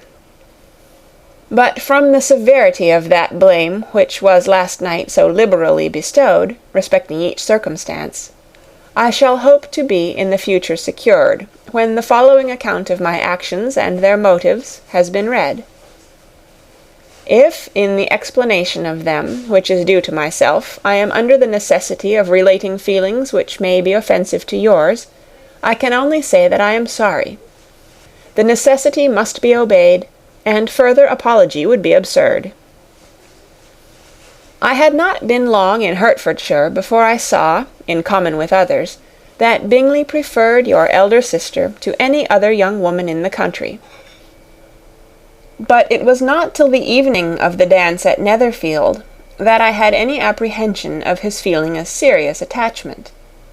I had often seen him in love before. At that ball, while I had the honour of dancing with you, I was first made acquainted, by Sir William Lucas's accidental information, that Bingley's attentions to your sister had given rise to a general expectation of their marriage. He spoke of it as a certain event, of which the time alone could be undecided. From that moment I observed my friend's behaviour attentively, and I could then perceive that his partiality for Miss Bennet was beyond what I had ever witnessed in him. Your sister I also watched. Her look and manners were open, cheerful, and engaging as ever, but without any symptom of peculiar regard, and I remained convinced from the evening's scrutiny that though she received his attentions with pleasure, she did not invite them by any participation of sentiment. If you have not been mistaken here, I must have been in error. Your superior knowledge of your sister must make the latter probable. If it be so, if I have been misled by such error to inflict pain on her, your resentment has not been unreasonable. But I shall not scruple to assert that the serenity of your sister's countenance and air was such as might have given the most acute observer a conviction that, however amiable her temper, her heart was not likely to be easily touched. That I was desirous of believing her indifferent is certain, but I will venture to say that my investigation and decisions are not usually influenced by my hopes or fears. I did not believe her to be indifferent because I wished it. I believed it on impartial conviction, as truly as I wished it in reason. My objections to the marriage were not merely those which I last night acknowledged to have the utmost force of passion to put aside, in my own case. The want of connection could not be so great an evil to my friend as to me. But there were other causes of repugnance, causes which, though still existing, and existing to an equal degree in both instances, I had myself endeavoured to forget, because they were not immediately before me. These causes must be stated, though briefly. The situation of your mother's family, though objectionable, was nothing in comparison to that total want of propriety so frequently, so almost uniformly betrayed by herself, by your 3 younger sisters, and occasionally even by your father. Pardon me, it pains me to offend you, but amidst your concern for the defects of your nearest relations, and your displeasure at this representation of them, let it give you consolation to consider that, to have conducted yourselves so as to avoid any share of the like censure, is praise no less generally bestowed on you and your elder sister, than it is honourable to the sense and disposition of both.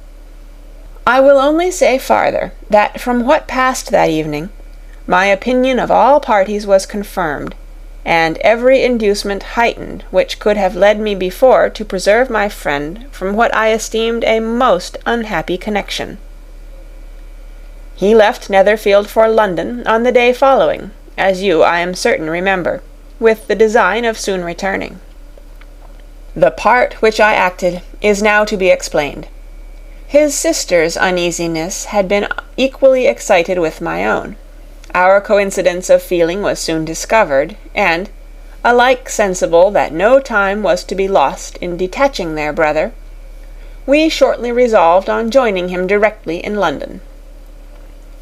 We accordingly went, and there I readily engaged in the office of pointing out to my friend the certain evils of such a choice. I described and enforced them earnestly. But, however this remonstrance might have staggered or delayed his determination, I do not suppose that it would ultimately have prevented the marriage, had it not been seconded by the assurance that I hesitated not in giving, of your sister's indifference. He had before believed her to return his affection with sincere, if not with equal, regard. But Bingley has great natural modesty, with a stronger dependence on my judgment than on his own. To convince him, therefore, that he had deceived himself was no very difficult point. To persuade him against returning into Hertfordshire, when that conviction had been given, was scarcely the work of a moment. I cannot blame myself for having done thus much. There is but one part of my conduct in the whole affair on which I do not reflect with satisfaction. It is that I condescended to adopt the measures of art so far as to conceal from him your sister's being in town. I knew it myself, as it was known to Miss Bingley, but her brother is even yet ignorant of it.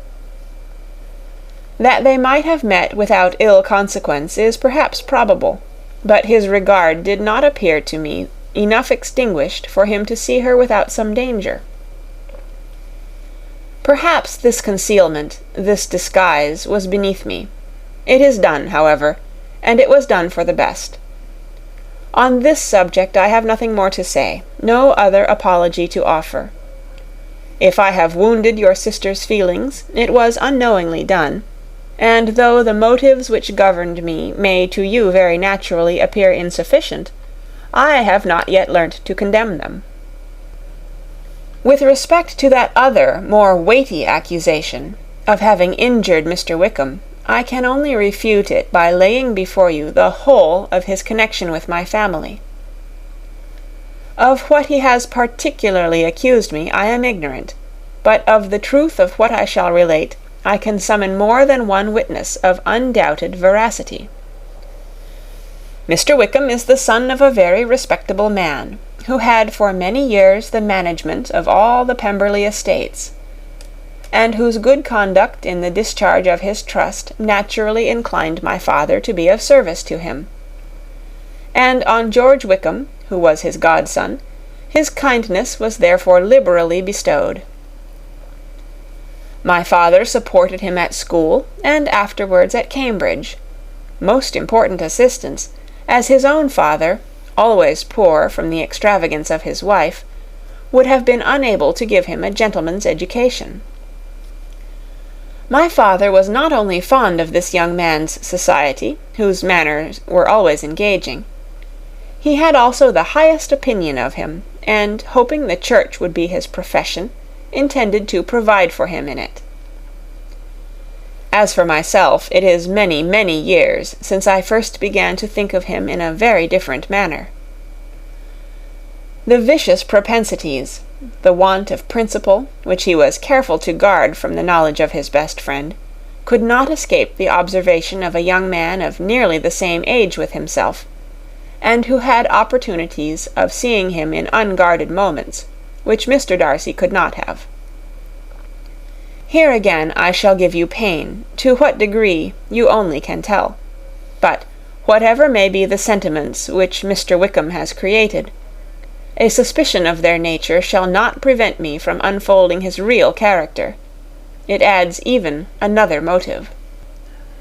My excellent father died about 5 years ago, and his attachment to Mr. Wickham was to the last so steady that in his will he particularly recommended it to me, to promote his advancement in the best manner that his profession might allow, and if he took orders, desired that a valuable family living might be his as soon as it became vacant. There was also a legacy of £1,000. His own father did not long survive mine, and within half a year from these events Mr. Wickham wrote to inform me that, having finally resolved against taking orders, he hoped I should not think it unreasonable for him to expect some more immediate pecuniary advantage in lieu of the preferment by which he could not be benefited. He had some intention, he added, of studying law, and I must be aware that the interest of £1,000 would be a very insufficient support therein. I rather wished than believed him to be sincere, but at any rate was perfectly ready to accede to his proposal. I knew that Mr. Wickham ought not to be a clergyman. The business was therefore soon settled. He resigned all claim to assistance in the church, were it possible that he could ever be in a situation to receive it, and accepted in return £3,000. All connection between us seemed now dissolved. I thought too ill of him to invite him to Pemberley, or admit his society in town. In town I believe he chiefly lived, but his studying the law was a mere pretence, and being now free from all restraint, his life was a life of idleness and dissipation. For about 3 years I heard little of him, but on the decease of the incumbent of the living which had been designed for him, he applied to me again by letter for the presentation. His circumstances, he assured me, and I had no difficulty in believing it, were exceedingly bad. He had found the law a most unprofitable study, and was now absolutely resolved on being ordained, if I would present him to the living in question, of which he trusted there could be little doubt, as he was well assured that I had no other person to provide for, and I could not have forgotten my revered father's intentions. You will hardly blame me for refusing to comply with this entreaty, or for resisting every repetition to it. His resentment was in proportion to the distress of his circumstances, and he was doubtless as violent in his abuse of me to others as in his reproaches to myself. After this period every appearance of acquaintance was dropped. How he lived I know not, but last summer he was again most painfully obtruded on my notice. I must now mention a circumstance which I would wish to forget myself, and which no obligation less than the present should induce me to unfold to any human being. Having said thus much, I feel no doubt of your secrecy. My sister, who is more than 10 years my junior, was left to the guardianship of my mother's nephew, Colonel Fitzwilliam, and myself.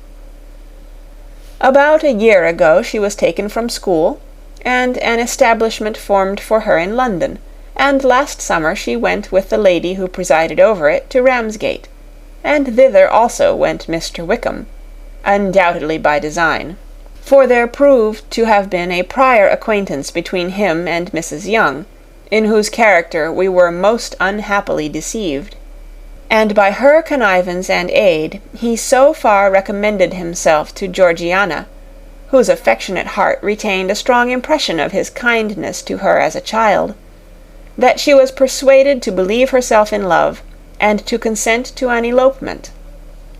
She was then but 15, which must be her excuse, and after stating her imprudence I am happy to add that I owed the knowledge of it to herself. I joined them unexpectedly, a day or two before the intended elopement, and then Georgiana, unable to support the idea of grieving and offending a brother whom she almost looked up to as a father, acknowledged the whole to me. You may imagine what I felt, and how I acted. Regard for my sister's credit and feelings prevented any public exposure, but I wrote to Mr. Wickham, who left the place immediately, and Mrs. Young was of course removed from her charge. Mr. Wickham's chief object was unquestionably my sister's fortune, which is £30,000, but I cannot help supposing that the hope of revenging himself on me was a strong inducement. His revenge would have been complete indeed. This, madam, is a faithful narrative of every event in which we have been concerned together, and if you do not absolutely reject it as false, you will, I hope, acquit me henceforth of cruelty towards Mr. Wickham. I know not in what manner, under what form of falsehood he has imposed on you, but his success is not perhaps to be wondered at. Ignorant as you previously were of everything concerning either, detection could not be in your power, and suspicion certainly not in your inclination. You may possibly wonder why all this was not told you last night, but I was not then master enough of myself to know what could or ought to be revealed. For the truth of everything here related, I can appeal more particularly to the testimony of Colonel Fitzwilliam, who, from our near relationship and constant intimacy, and still more as one of the executors of my father's will, has been unavoidably acquainted with every particular of these transactions. If your abhorrence of me should make my assertions valueless, you cannot be prevented by the same cause from confiding in my cousin, and that there may be the possibility of consulting him, I shall endeavour to find some opportunity of putting this letter in your hands in the course of the morning. I will only add, God bless you. Fitzwilliam Darcy. End of chapter 35. Pride and Prejudice by Jane Austen. Chapter 36. If Elizabeth, when Mr. Darcy gave her the letter, did not expect it to contain a renewal of his offers, she had formed no expectation at all of its contents. But such as they were, it may well be supposed how eagerly she went through them, and what a contrariety of emotion they excited. Her feelings as she read were scarcely to be defined. With amazement did she first understand that he believed any apology to be in his power, and steadfastly was she persuaded that he could have no explanation to give which a just sense of shame would not conceal. With a strong prejudice against everything he might say, she began his account of what had happened at Netherfield. She read with an eagerness which hardly left her power of comprehension, and from impatience of knowing what the next sentence might bring, was incapable of attending to the sense of the one before her eyes. His belief of her sister's insensibility she instantly resolved to be false, and his account of the real, the worse objections to the match, made her too angry to have any wish of doing him justice. He expressed no regret for what he had done which satisfied her. His style was not penitent, but haughty. It was all pride and insolence. But when this subject was succeeded by his account of Mr. Wickham, when she read with somewhat clearer attention a relation of events which, if true, must overthrow every cherished opinion of his worth, and which bore so alarming an affinity to his own history of himself, her feelings were yet more acutely painful and more difficult of definition. Astonishment, apprehension, and even horror oppressed her. She wished to discredit it entirely, repeatedly exclaiming, "This must be false! This cannot be! This must be the grossest falsehood!" And when she had gone through the whole letter, though scarcely knowing anything of the last page or two, put it hastily away, protesting that she would not regard it, that she would never look at it again. In this perturbed state of mind, with thoughts that could rest on nothing, she walked on, but it would not do. In half a minute the letter was unfolded again, and collecting herself as well as she could, she again began the mortifying perusal of all that related to Wickham, and commanded herself so far as to examine the meaning of every sentence. The account of his connection with the Pemberley family was exactly what he had related himself. And the kindness of the late Mr. Darcy, though she had not before known its extent, agreed equally well with his own words. So far each recital confirmed the other, but when she came to the will the difference was great. What Wickham had said of the living was fresh in her memory, and as she recalled his very words, it was impossible not to feel that there was gross duplicity on one side or the other, and for a few moments she flattered herself that her wishes did not err. But when she read and reread with the closest attention the particulars immediately following of Wickham's resigning all pretensions to the living, of his receiving in lieu so considerable a sum as £3,000, again she was forced to hesitate. She put down the letter, weighed every circumstance with what she meant to be impartiality, deliberated on the probability of each statement, but with little success. On both sides it was only assertion. Again she read on, but every line proved more clearly that the affair, which she had believed it impossible that any contrivance could so represent as to render Mr. Darcy's conduct in it less than infamous, was capable of a turn which must make him entirely blameless throughout the whole. The extravagance and general profligacy which he scrupled not to lay at Mr. Wickham's charge exceedingly shocked her, the more so as she could bring no proof of its injustice. She had never heard of him before his entrance into the shire militia, in which he had engaged at the persuasion of the young man who, on meeting him accidentally in town, had there renewed a slight acquaintance. Of his former way of life nothing had been known in Hertfordshire but what he told himself. As to his real character, had information been in her power, she had never felt a wish of inquiring. His countenance, voice, and manner had established him at once in the possession of every virtue.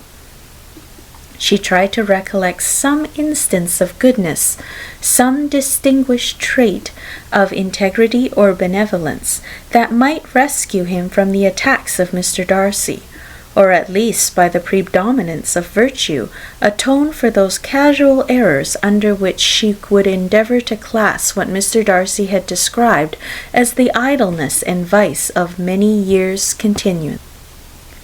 But no such recollection befriended her. She could see him instantly before her in every charm of air and address, but she could remember no more substantial good than the general approbation of the neighbourhood, and the regard which his social powers had gained him in the mess. After pausing on this point a considerable while, she once more continued to read, but alas, the story which followed, of his designs on Miss Darcy, received some confirmation from what had passed between Colonel Fitzwilliam and herself only the morning before, and at last she was referred for the truth of every particular to Colonel Fitzwilliam himself, from whom she had previously received the information of his near concern in all his cousin's affairs, and whose character she had no reason to question. At one time she had almost resolved on applying to him, but the idea was checked by the awkwardness of the application, and at length wholly banished by the conviction that Mr. Darcy would never have hazarded such a proposal he had not been well assured of his cousin's corroboration. She perfectly remembered everything that had passed in conversation between Wickham and herself in their first evening at Mr. Phillips's. Many of his expressions were still fresh in her memory. She was now struck with the impropriety of such communications to a stranger, and wondered it had escaped her before. She saw the indelicacy of putting himself forward as he had done, and the inconsistency of his professions with his conduct. She remembered that he had boasted of having no fear of seeing Mr. Darcy, that Mr. Darcy must leave the country, but that he should stand his ground. Yet he had avoided the Netherfield ball the very next week. She remembered also that till the Netherfield family had quitted the country, he had told his story to no one but herself, but that after their removal it had been everywhere discussed, that he had then no reserves, no scruples in sinking Mr. Darcy's character, though he had assured her that respect for the father would always prevent his exposing the son. How differently did everything now appear in that he was concerned! His attentions to Miss King were now the consequence of views solely and hatefully mercenary, and the mediocrity of her fortune proved no longer the moderation of his wishes, but his eagerness to grasp at anything. His behaviour to herself could now have had no tolerable motive. He had either been deceived with regard to her fortune, or had been gratifying his vanity by encouraging the preference which she believed she had most incautiously shown. Every lingering struggle in his favour grew fainter and fainter. And in farther justification of Mr. Darcy, she could not but allow Mr. Bingley, when questioned by Jane, had long ago asserted his blamelessness in the affair. That proud and repulsive as were his manners, she had never in the whole course of their acquaintance, an acquaintance which had latterly brought them much together, and given her a sort of intimacy with his ways, seen anything that betrayed him to be unprincipled or unjust, anything that spoke him of irreligious or immoral habits, that among his own connections he was esteemed and valued, that even Wickham had allowed him merit as a brother, and that she had often heard him speak so affectionately of his sister as to prove him capable of some amiable feeling, that had his actions been what Mr. Wickham represented them, so gross a violation of everything right could hardly have been concealed from the world, and that friendship between a person capable of it and such an amiable man as Mr. Bingley was incomprehensible. She grew absolutely ashamed of herself. Of neither Darcy nor Wickham could she think without feeling she had been blind, partial, prejudiced, absurd. "How despicably I have acted," she cried, "I who have prided myself on my discernment, I who have valued myself on my abilities." From herself to Jane, from Jane to Bingley, her thoughts were in a line which soon brought to her recollection that Mr. Darcy's explanation there had appeared very insufficient, and she read it again. Widely different was the effect of the second perusal. How could she deny that credit to his assertions in one instance, which she had been obliged to give in the other? He declared himself to be totally unsuspicious of her sister's attachment, and she could not help remembering what Charlotte's opinion had always been. Neither could she deny the justice of his description of Jane. She felt that Jane's feelings, though fervent, were little displayed, and that there was a constant complacency in her air and manner, not often united with great sensibility. When she came to that part of the letter in which her family were mentioned in terms of such mortifying, yet merited reproach, her sense of shame was severe. The justice of the charge struck her too forcibly for denial, and the circumstances to which he particularly alluded as having passed at the Netherfield ball, and as confirming all his first disapprobation, could not have made a stronger impression on his mind than on hers. The compliment to herself and her sister was not unfelt. It soothed, but it could not console her for the contempt which had thus been self-attracted by the rest of her family. And as she considered that Jane's disappointment had in fact been the work of her nearest relations, and reflected how materially the credit of both must be hurt by such impropriety of conduct, she felt depressed beyond anything she had ever known. After wandering along the lane for 2 hours, giving way to every variety of thought, reconsidering events, determining probabilities, and reconciling herself, as well as she could, to a change so sudden and so important, fatigue and a recollection of her long absence made her at length return home, and she entered the house with the wish of appearing cheerful as usual, and the resolution of repressing such reflections as must make her unfit for conversation. She was immediately told that the 2 gentlemen from Rosings had each called during her absence, Mr. Darcy only for a few minutes to take leave, but that Colonel Fitzwilliam had been sitting with them at least an hour, hoping for her return, and almost resolving to walk after her till she could be found. Elizabeth could but just affect concern in missing him. She really rejoiced at it. Colonel Fitzwilliam was no longer an object. She could think only of her letter. End of chapter 36.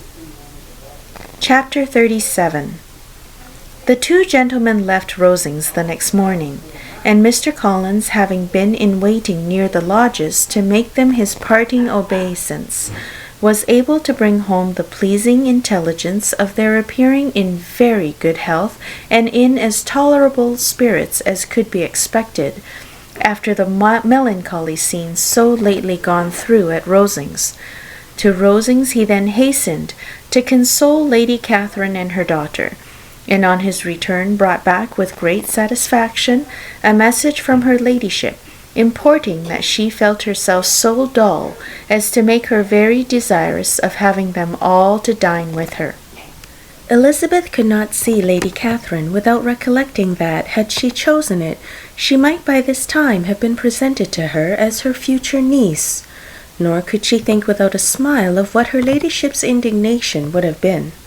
What would she have said? How would she have behaved? Were questions with which she amused herself. Their first subject was the diminution of the Rosings party. "I assure you I feel it exceedingly," said Lady Catherine. "I believe no one feels the loss of friends as much as I do, but I am particularly attached to these young men, and know them to be so much attached to me. They were excessively sorry to go, but so they always are." The dear Colonel rallied his spirits tolerably till just at last, but Darcy seemed to feel it more acutely, I think, than last year. His attachment to Rosings certainly increases. Mr. Collins had a compliment and an allusion to throw in here, which were kindly smiled on by the mother and daughter. Lady Catherine observed after dinner that Miss Bennet seemed out of spirits, and immediately accounted for it by herself, by supposing that she did not like to go home again so soon, she added. "But if that is the case, you must write to your mother and beg that you may stay a little longer. Mrs. Collins will be very glad of your company, I am sure." "I am much obliged to your ladyship for your kind invitation," replied Elizabeth, "but it is not in my power to accept it. I must be in town next Saturday." "Why, at that rate you will have been here only 6 weeks. I expected you to stay 2 months. I told Mrs. Collins so before you came. There can be no occasion for your going so soon. Mrs. Bennet could certainly spare you for another fortnight." "But my father cannot. He wrote last week to hurry my return." "Oh, your father, of course, may spare you if your mother can. Daughters are never of so much consequence to a father, and if you will stay another month complete, it will be in my power to take one of you as far as London, for I am going there early in June for a week, and as Dawson does not object to the barouche box, there will be very good room for one of you, and indeed, if the weather should happen to be cool, I should not object to taking you both, as you are neither of you large." "You are all kindness, ma'am, but I believe we must abide by our original plan." Lady Catherine seemed resigned. "Mrs. Collins, you must send a servant for them. You know I always speak my mind, and I cannot bear the idea of 2 young women travelling post by themselves. It is highly improper. You must contrive to send somebody. I have the greatest dislike in the world to that sort of thing. Young women should always be properly guarded and attended, according to their situation in life. When my niece Georgina went to Ramsgate last summer, I made a point of having 2 men servants go with her. Miss Darcy, the daughter of Mr. Darcy of Pemberley, and Lady Anne, could not have appeared with propriety in a different manner. I am excessively attentive to all those things. You must send John with the young ladies, Mrs. Collins. I am glad it occurred to me to mention it, for it would really be discreditable to you to let them go alone." "My uncle is to send a servant for us." "Oh, your uncle? He keeps a manservant, does he? I am very glad you have somebody who thinks of these things. Where shall you change horses? Oh, Bromley, of course. If you mention my name at the bell, you will be attended to." Lady Catherine had many other questions to ask respecting their journey, and as she did not answer them all herself, attention was necessary, which Elizabeth believed to be lucky for her. Or with a mind so occupied, she might have forgotten where she was. Reflection must be reserved for solitary hours. Whenever she was alone, she gave way to it as the greatest relief, and not a day went by without a solitary walk, in which she might indulge in all the delight of unpleasant recollections. Mr. Darcy's letter she was in a fair way of soon knowing by heart. She studied every sentence, and her feelings towards its writer were at times widely different. When she remembered the style of his address, she was still full of indignation. But when she considered how unjustly she had condemned and upbraided him, her anger was turned against herself, and his disappointed feelings became the object of compassion. His attachment excited gratitude, his general character respect, but she could not approve him, nor could she for a moment repent her refusal or feel the slightest inclination ever to see him again. In her own past behavior, there was a constant source of vexation and regret, and in the unhappy defects of her family, a subject of yet heavier chagrin. They were hopeless of remedy. Her father, contented with laughing at them, would never exert himself to restrain the wild giddiness of his youngest daughters. And her mother, with manners so far from right herself, was entirely insensible to the evil. Elizabeth had frequently united with Jane in an endeavour to check the imprudence of Catherine and Lydia, but while they were supported by their mother's indulgence, what chance could there be of improvement? Catherine, weak-spirited, irritable, and completely under Lydia's guidance, had always been affronted by their advice, and Lydia, self-willed and careless, would scarcely give them a hearing. They were ignorant, idle, and vain. While there was an officer in Meryton, they would flirt with him, and while Meryton was within a walk of Longbourn, they would be going there forever. Anxiety on Jane's behalf was another prevailing concern, and Mr. Darcy's explanation, by restoring Bingley to all her former good opinion, heightened the sense of what Jane had lost. His affection was proved to have been sincere, and his conduct cleared of all blame, unless any could attach to the implicitness of his confidence in his friend. How grievous, then, was the thought that, of a situation so desirable in every respect, so replete with advantage, so promising for her happiness, Jane had been deprived by the folly and indecorum of her own family.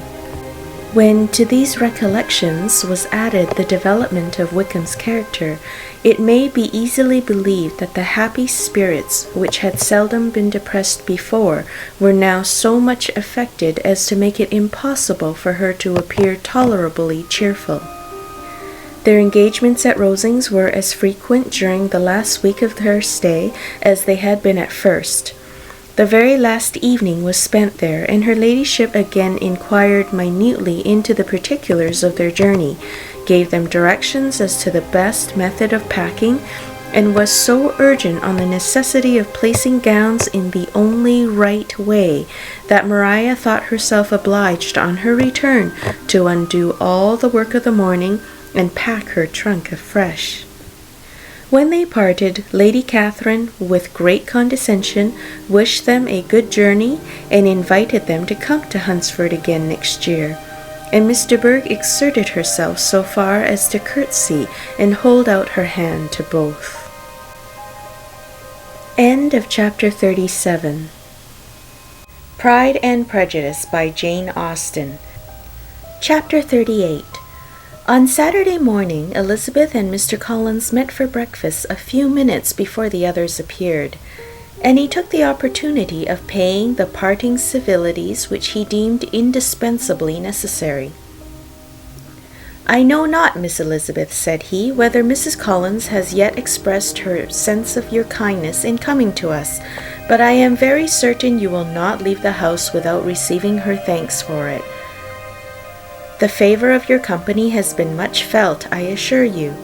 We know how little there is to tempt anyone in our humble abode, our plain manner of living, our small rooms and few domestics, and the little we see of the world must make Hunsford extremely dull to a young lady like yourself, but I hope you will believe us grateful for the condescension, and that we have done everything in our power to prevent your spending your time unpleasantly."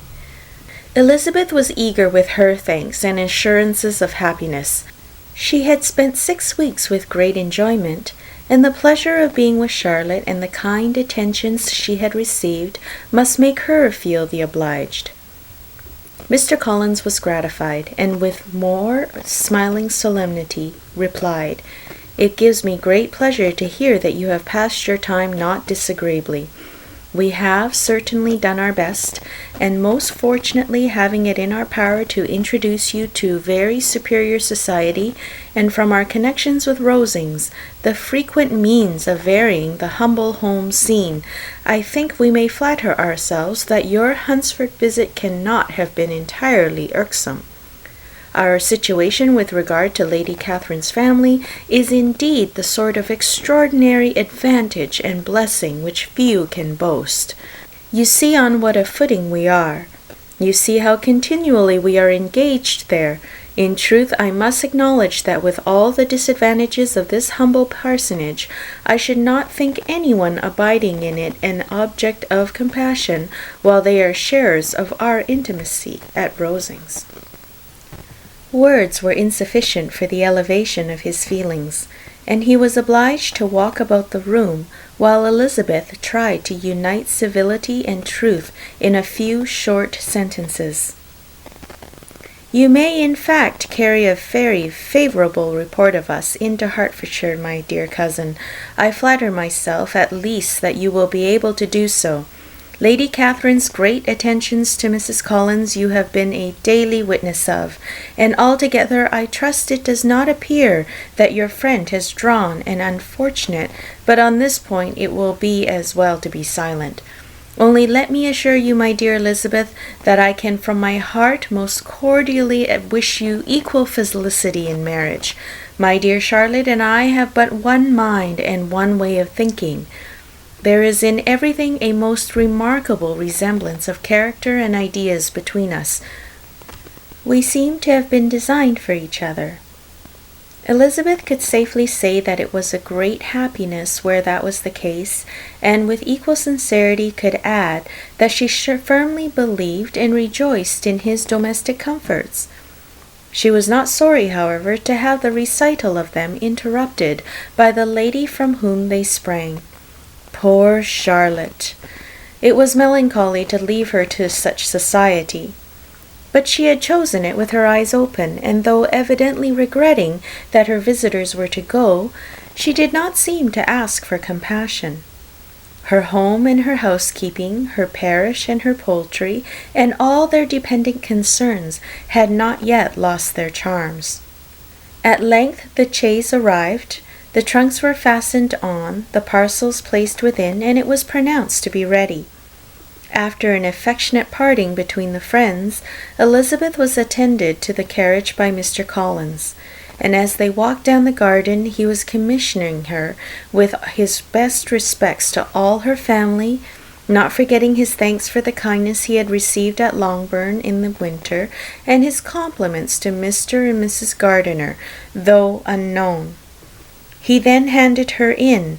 Maria followed, and the door was on the point of being closed, when he suddenly reminded them, with some consternation, that they had hitherto forgotten to leave any messages for the ladies at Rosings. "But," he added, "you will of course wish to have your humble respects delivered to them, with your grateful thanks for their kindness to you while you have been here." Elizabeth made no objection.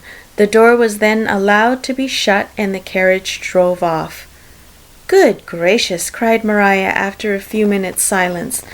"It seems but a day or two since we first came, and yet how many things have happened!" "A great many indeed," said her companion with a sigh. We have dined 9 times at Rosings, besides drinking tea there twice. How much I shall have to tell." Elizabeth added privately, "and how much I shall have to conceal."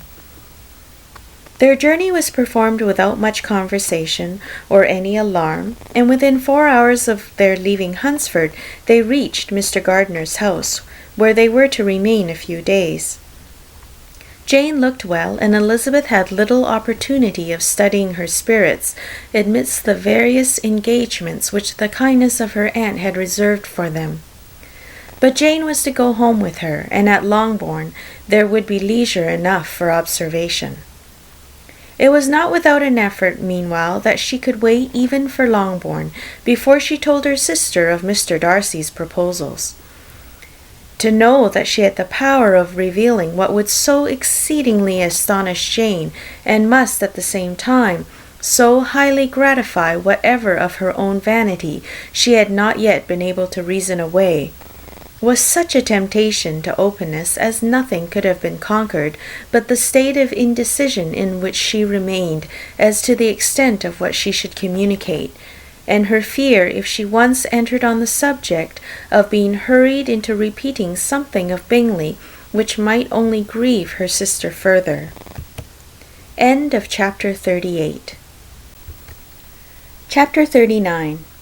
It was the second week in May in which the 3 young ladies set out together from Gracechurch Street for the town in Hertfordshire, and as they drew near the approved inn where Mr. Bennet's carriage was to meet them, they quickly perceived, in token of the coachman's punctuality, both Kitty and Lydia looking out of a dining-room upstairs. These 2 girls had been above an hour in the place, happily employed in visiting an opposite milliner, watching the sentinel on guard, and dressing a salad and cucumber. After welcoming their sisters, they triumphantly displayed a table set out with such cold meat as an inn larder usually affords, exclaiming, "Is this not nice? Is not this an agreeable surprise?" "And we mean to treat you all," added Lydia, "but you must lend us the money, for we have just spent ours at the shop out there." Then, showing her purchases, "Look here, I have bought this bonnet. I do not think it is very pretty, but I thought I might as well buy it as not. I shall pull it to pieces as soon as I get home, and see if I can make it up any better." And when her sisters abused it as ugly, she added with perfect unconcern, "Oh, but there were 2 or 3 much uglier in the shop. And when I have bought some prettier coloured satin to trim it with, fresh, I think it will be very tolerable.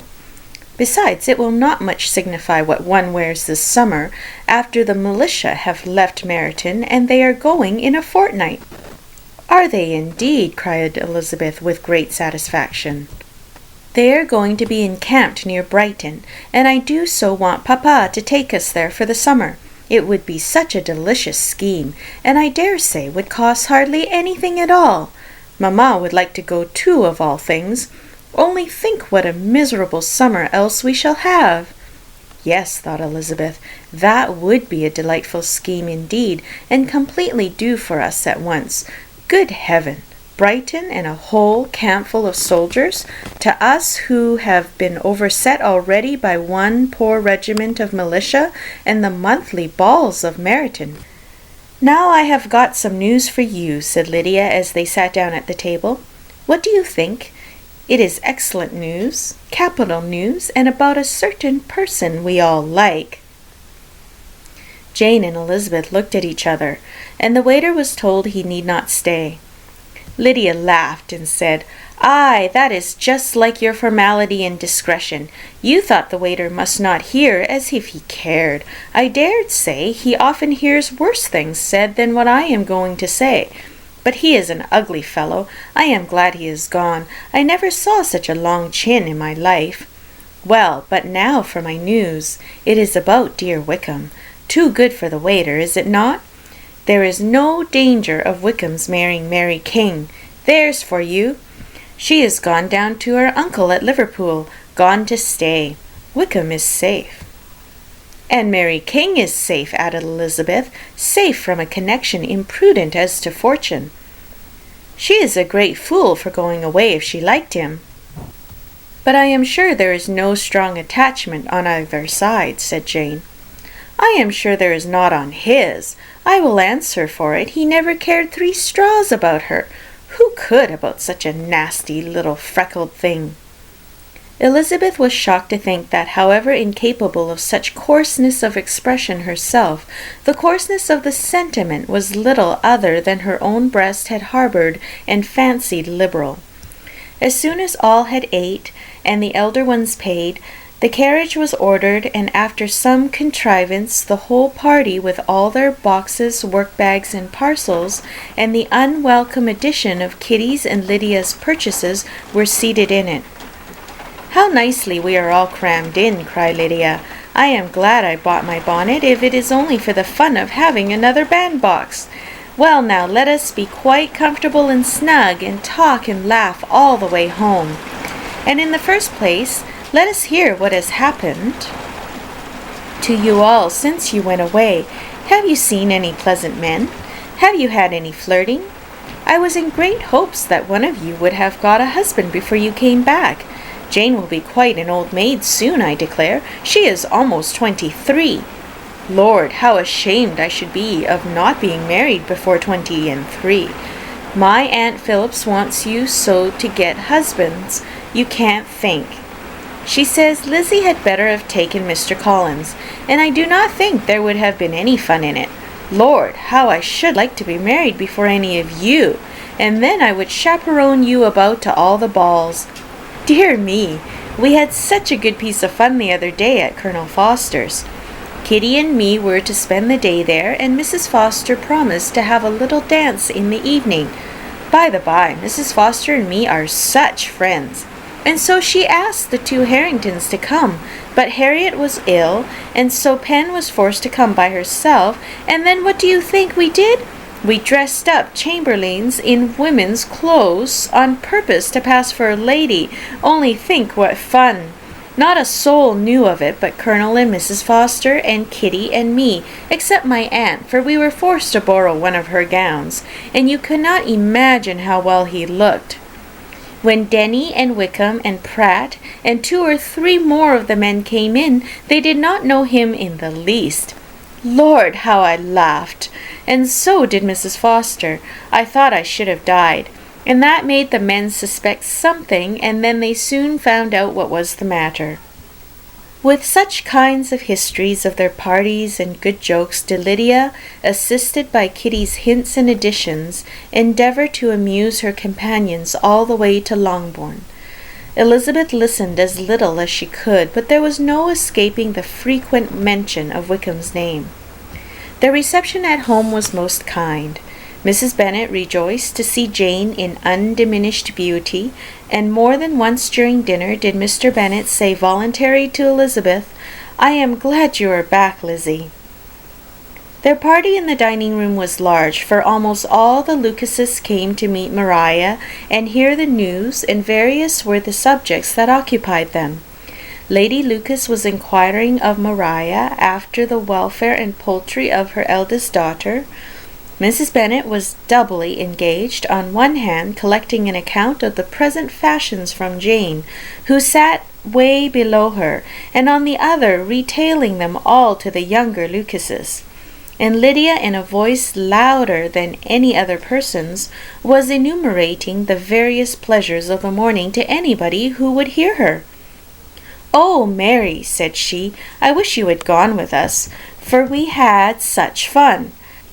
As we went along, Kitty and I drew up the blinds and pretended there was nobody in the coach, and I should have gone so all the way if Kitty had not been sick, and when we got to the George, I do think we behaved very handsomely, for we treated the other 3 with the nicest cold luncheon in the world. And if you would have gone, we would have treated you too. And then when we came away, it was such fun. I thought we never should have got into the coach. I was ready to die of laughter. And then we were so merry all the way home. We talked and laughed so loud that anybody might have heard us 10 miles off." To this Mary very gravely replied, "Far be it from me, my dear sister, to depreciate such pleasures. They would doubtless be congenial with the generality of female minds, but I confess they would have no charms for me. I should infinitely prefer a book." But all of this answer Lydia heard not a word. She seldom listened to anybody for more than half a minute, and never attended to Mary at all. In the afternoon Lydia was urgent with the rest of the girls to walk to Meryton and to see how everybody went on. But Elizabeth steadily opposed the scheme. It should not be said that the Miss Bennets could not be home half a day before they were in pursuit of the officers. There was another reason, too, for her opposition. She dreaded seeing Mr. Wickham again, and was resolved to avoid it as long as possible. The comfort to her of the regiment's approaching removal was indeed beyond expression. In a fortnight they were to go, and once gone she hoped there could be nothing more to plague her on his account. She had not been many hours at home before she found that the Brighton scheme, of which Lydia had given them a hint at the inn, was under frequent discussion between her parents. Elizabeth saw directly that her father had not the smallest intention of yielding, but his answers were at the same time so vague and equivocal that her mother, though often disheartened, had never yet despaired of succeeding at the last. End of chapter 39. Pride and Prejudice by Jane Austen. Chapter 40. Elizabeth's impatience to acquaint Jane with what had happened could no longer be overcome, and at length, resolving to suppress every particular in which her sister was concerned, and preparing her to be surprised, she related to her the next morning the chief of the scene between Mr. Darcy and herself. Miss Bennet's astonishment was soon lessened by the strong sisterly partiality which made any admiration of Elizabeth appear perfectly natural, and all surprise was shortly lost in other feelings. She was sorry that Mr. Darcy should have delivered his sentiments in a manner so little suited to recommend them, but still more was she grieved for the unhappiness which her sister's refusal must have given him. "His being so sure of succeeding was wrong," said she, "and certainly ought not to have appeared. But consider how much it must increase his disappointment." "Indeed," replied Elizabeth, "I am heartily sorry for him, but he has other feelings, which will probably soon drive away his regard for me. You do not blame me, however, for refusing him." "Blame you? Oh, no." "But you blame me for having spoken so warmly of Wickham?" "No, I do not know that you were wrong in saying what you did." "But you will know it when I tell you what happened the very next day." She then spoke of the letter, repeating the whole of its contents as far as they concerned George Wickham. What a stroke this was for poor Jane, who would willingly have gone through the world without believing that so much wickedness existed in the whole race of mankind, as was here collected in one individual. Nor was Darcy's vindication, though grateful to her feelings, capable of consoling her for such discovery. Most earnestly did she labor to prove the probability of error, and seek to clear the one without involving the other. "This will not do," said Elizabeth. "You never will be able to make both of them good for anything. Take your choice, but you must be satisfied with only one. There is but such a quantity of merit between them, just enough to make one good sort of man, and of late it has been shifting about pretty much. For my part, I am inclined to believe it all Darcy's, but you shall do as you choose." It was some time, however, before a smile could be extorted from Jane. "I do not know when I have been more shocked," said she. "Wickham, so very bad! It is almost past belief. And poor Mr. Darcy. Dear Lizzie, only consider what he must have suffered. Such a disappointment, and with the knowledge of your ill opinion, too. Having to relate such a thing of his sister, it is really too distressing. I am sure you must feel it so." "Oh, no, my regret and compassion are all done away by seeing you so full of both. I know you will do him such ample justice that I am growing every moment more unconcerned and indifferent. Your profusion makes me saving, and if you lament over him much longer, my heart will be as light as a feather. Poor Wickham!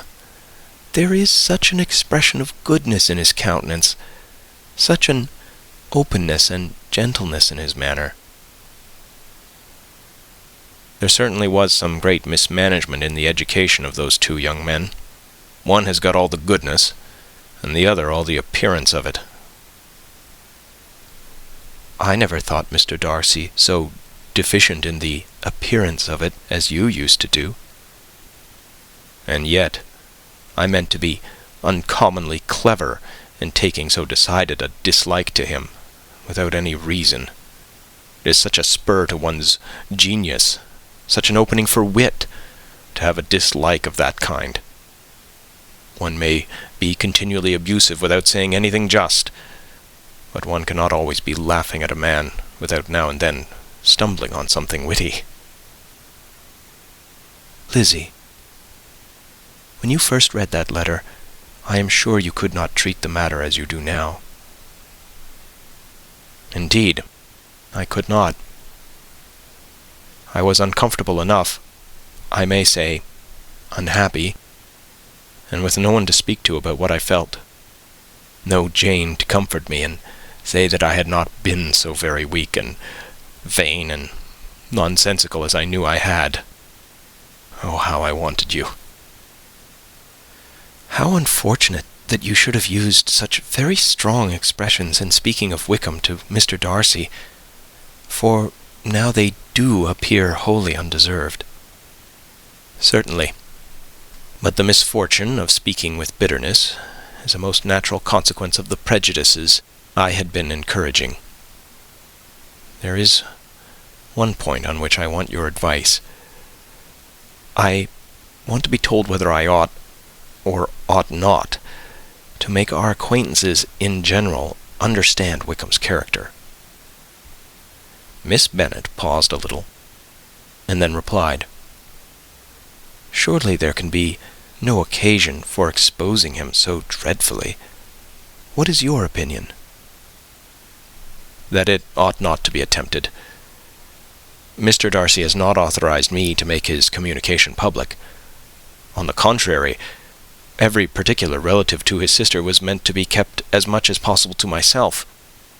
And if I endeavour to undeceive people as to the rest of his conduct, who will believe me? The general prejudice against Mr. Darcy is so violent that it would be the death of half the good people in Meryton to attempt to place him in an amiable light. I am not equal to it. Wickham will soon be gone, and therefore it will not signify to anyone here what he really is. Some time hence it will be all found out, and we may laugh at their stupidity in not knowing it before. At present, I will say nothing about it. You are quite right. To have his errors made public might ruin him forever. He is now, perhaps, sorry for what he has done, and anxious to re-establish a character. We must not make him desperate. The tumult of Elizabeth's mind was allayed by this conversation. She had got rid of 2 of the secrets which had weighed on her for a fortnight, and was certain of a willing listener in Jane, whenever she might wish to talk again of either. But there was still something lurking behind, of which prudence forbade the disclosure. She dared not relate the other half of Mr. Darcy's letter, nor explain to her sister how sincerely she had been valued by her friend. Here was knowledge in which no one could partake, and she was sensible that nothing less than a perfect understanding between the parties could justify her in throwing off this last encumbrance of mystery. And then, said she, if that very improbable event should ever take place, I shall merely be able to tell what Bingley may tell in a much more agreeable manner himself. The liberty of communication cannot be mine till it has lost all its value. She was now, on being settled at home, at leisure to observe the real state of her sister's spirits. Jane was not happy. She still cherished a very tender affection for Bingley.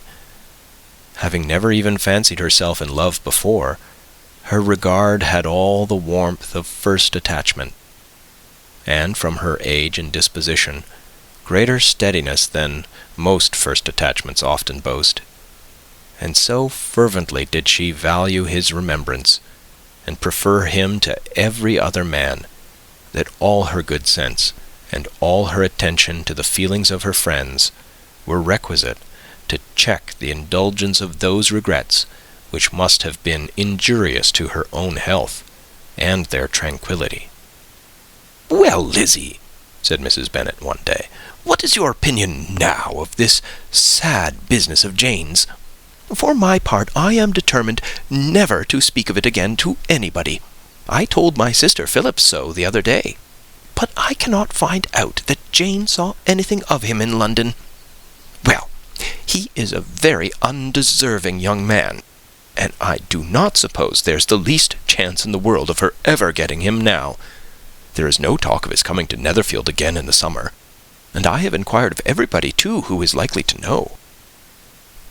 "I do not believe he will ever live at Netherfield any more." "Oh, well, it is just as he chooses.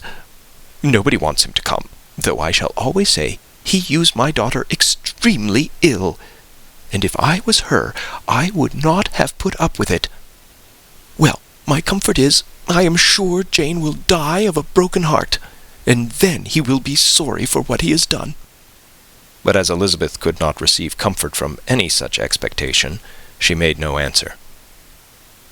"Well, Lizzie," continued her mother soon afterwards, "and so the Collinses live very comfortably, do they? Well, well, I only hope it will last. And what sort of table do they keep? Charlotte is an excellent manager, I dare say. If she is half as sharp as her mother, she is saving enough. There is nothing extravagant in their house, I dare say." "No, nothing at all." "A great deal of good management, depend upon it. Yes, yes. They will take care not to outrun their income. They will never be distressed for money. Well, much good may it do them. And so I suppose they often talk of having Longbourn when your father is dead. They look upon it quite as their own, I dare say, whenever that happens." "It was a subject which they could not mention before me." "No, it would have been strange if they had, but I make no doubt they often talk of it between themselves. Well, if they can be easy with an estate that is not lawfully their own, so much the better. I should be ashamed of having one that was only entailed on me." End of Chapter 40. Chapter 41. The first week of their return was soon gone. The second began. It was the last of the regiment's stay in Meryton, and all the young ladies in the neighbourhood were drooping apace. The dejection was almost universal. The elder Miss Bennets alone were still able to eat, drink, and sleep, and pursue the usual course of their employments. Very frequently were they reproached for this insensibility by Kitty and Lydia, whose own misery was extreme, and who could not comprehend such hard-heartedness in any of the family. "Good heaven, what is to become of us? What are we to do?" would they often exclaim in the bitterness of woe. "How can you be smiling so, Lizzie?" Their affectionate mother shared all their grief. She remembered what she had herself endured on a similar occasion 25 years ago. "I am sure," said she, "I cried for 2 days together when Colonel Miller's regiment went away. I thought I should have broken my heart." "I am sure I shall break mine," said Lydia. "If one could but go to Brighton," observed Mrs. Bennet. "Oh, yes, if one could but go to Brighton, but papa is so disagreeable. A little sea-bathing would set me up forever. And my Aunt Phillips is sure it would do me a great deal of good," added Kitty. Such were the kind of lamentations resounding perpetually through Longbourn House. Elizabeth tried to be diverted by them, but all sense of pleasure was lost in shame. She felt anew the justice of Mr. Darcy's objections, and never had she been so much disposed to pardon his interference in the views of his friend. But the gloom of Lydia's prospect was shortly cleared away, for she received an invitation from Mrs. Forster, the wife of the colonel of the regiment, to accompany her to Brighton. This invaluable friend was a very young woman, and very lately married. A resemblance in good humour and good spirits had recommended her and Lydia to each other, and out of their 3 months' acquaintance, they had been intimate, too. The rapture of Lydia on this occasion, her adoration of Mrs. Forster, the delight of Mrs. Bennet, and the mortification of Kitty, are scarcely to be described. Wholly inattentive to her sister's feelings, Lydia flew about the house in restless ecstasy, calling for everyone's congratulations, and laughing and talking with more violence than ever, whilst the luckless Kitty continued in the parlour, repined at her fate in terms as unreasonable as her accent was peevish. "I cannot see why Mrs. Forster should not ask me as well as Lydia," said she, "though I am not her particular friend. I have just as much right to be asked as she has, and more too, for I am 2 years older." In vain did Elizabeth attempt to make her reasonable, and Jane to make her resigned.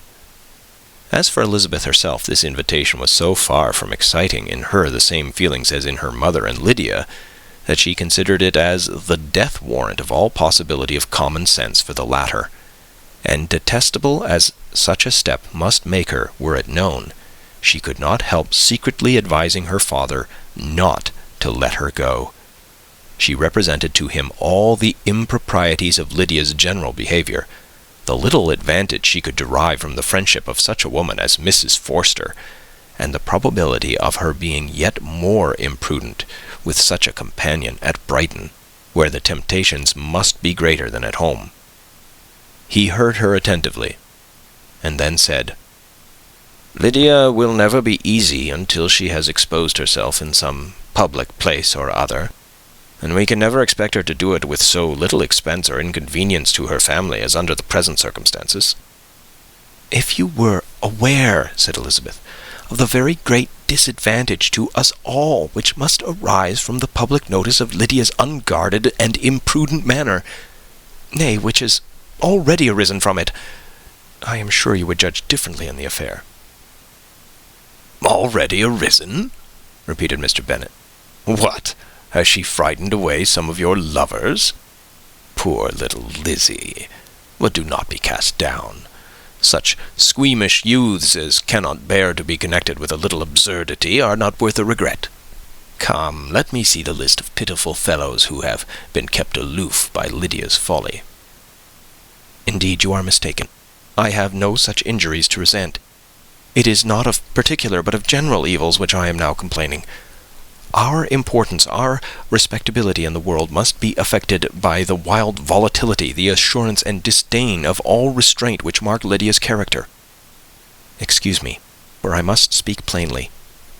If you, my dear father, will not take the trouble of checking her exuberant spirits, and of teaching her that her present pursuits are not to be the business of her life, she will soon be beyond the reach of amendment. Her character will be fixed, and she will at 16 be the most determined flirt that ever made herself or her family ridiculous. A flirt, too, in the worst and meanest degree of flirtation, without any attraction beyond youth and a tolerable person, and, from the ignorance and emptiness of her mind, wholly unable to ward off any portion of that universal contempt which her rage for admiration will excite.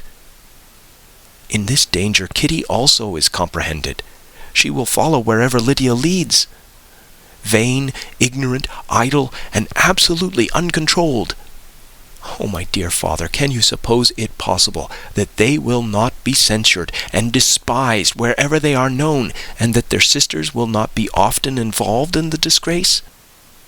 Mr. Bennet saw that her whole heart was in the subject, and affectionately taking her hand, said in reply, "Do not make yourself uneasy, my love.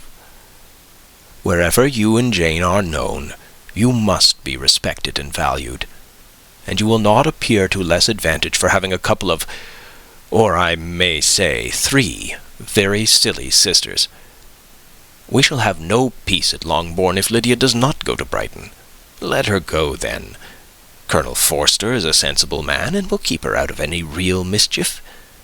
And she is luckily too poor to be an object of prey to anybody. At Brighton she will be of less importance even as a common flirt than she has been here. The officers will find women better worth their notice. Let us hope, therefore, that her being there may teach her her own insignificance. At any rate, she cannot grow many degrees worse without authorizing us to lock her up for the rest of her life."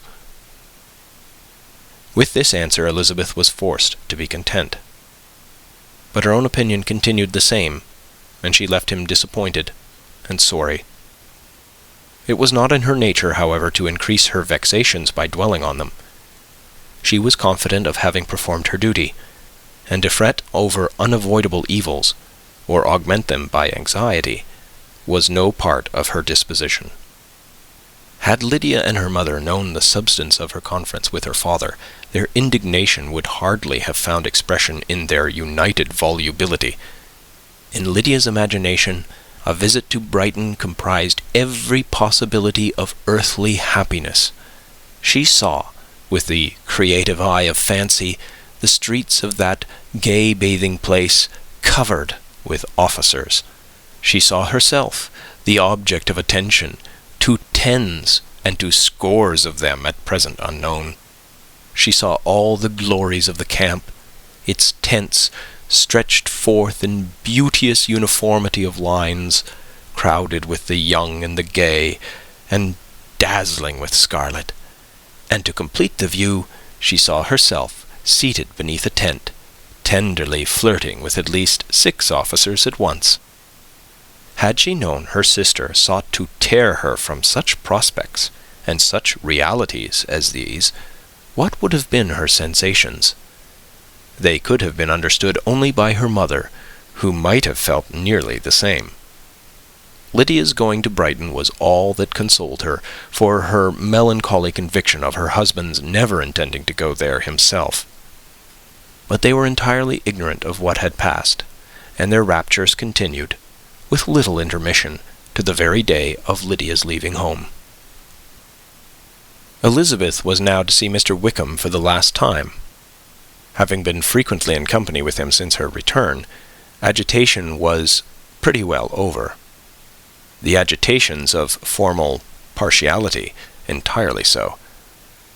She had even learnt to detect in the very gentleness which had first delighted her an affectation and a sameness to disgust and weary.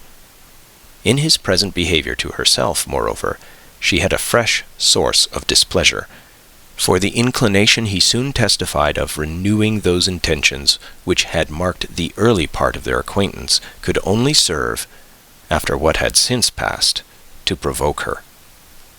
She lost all concern for him in finding herself thus selected as the object of such idle and frivolous gallantry, and while she steadily repressed it, could not but feel the reproof contained in his believing that however long and for whatever cause his attentions had been withdrawn, her vanity would be gratified and her preference secured at any time by their renewal.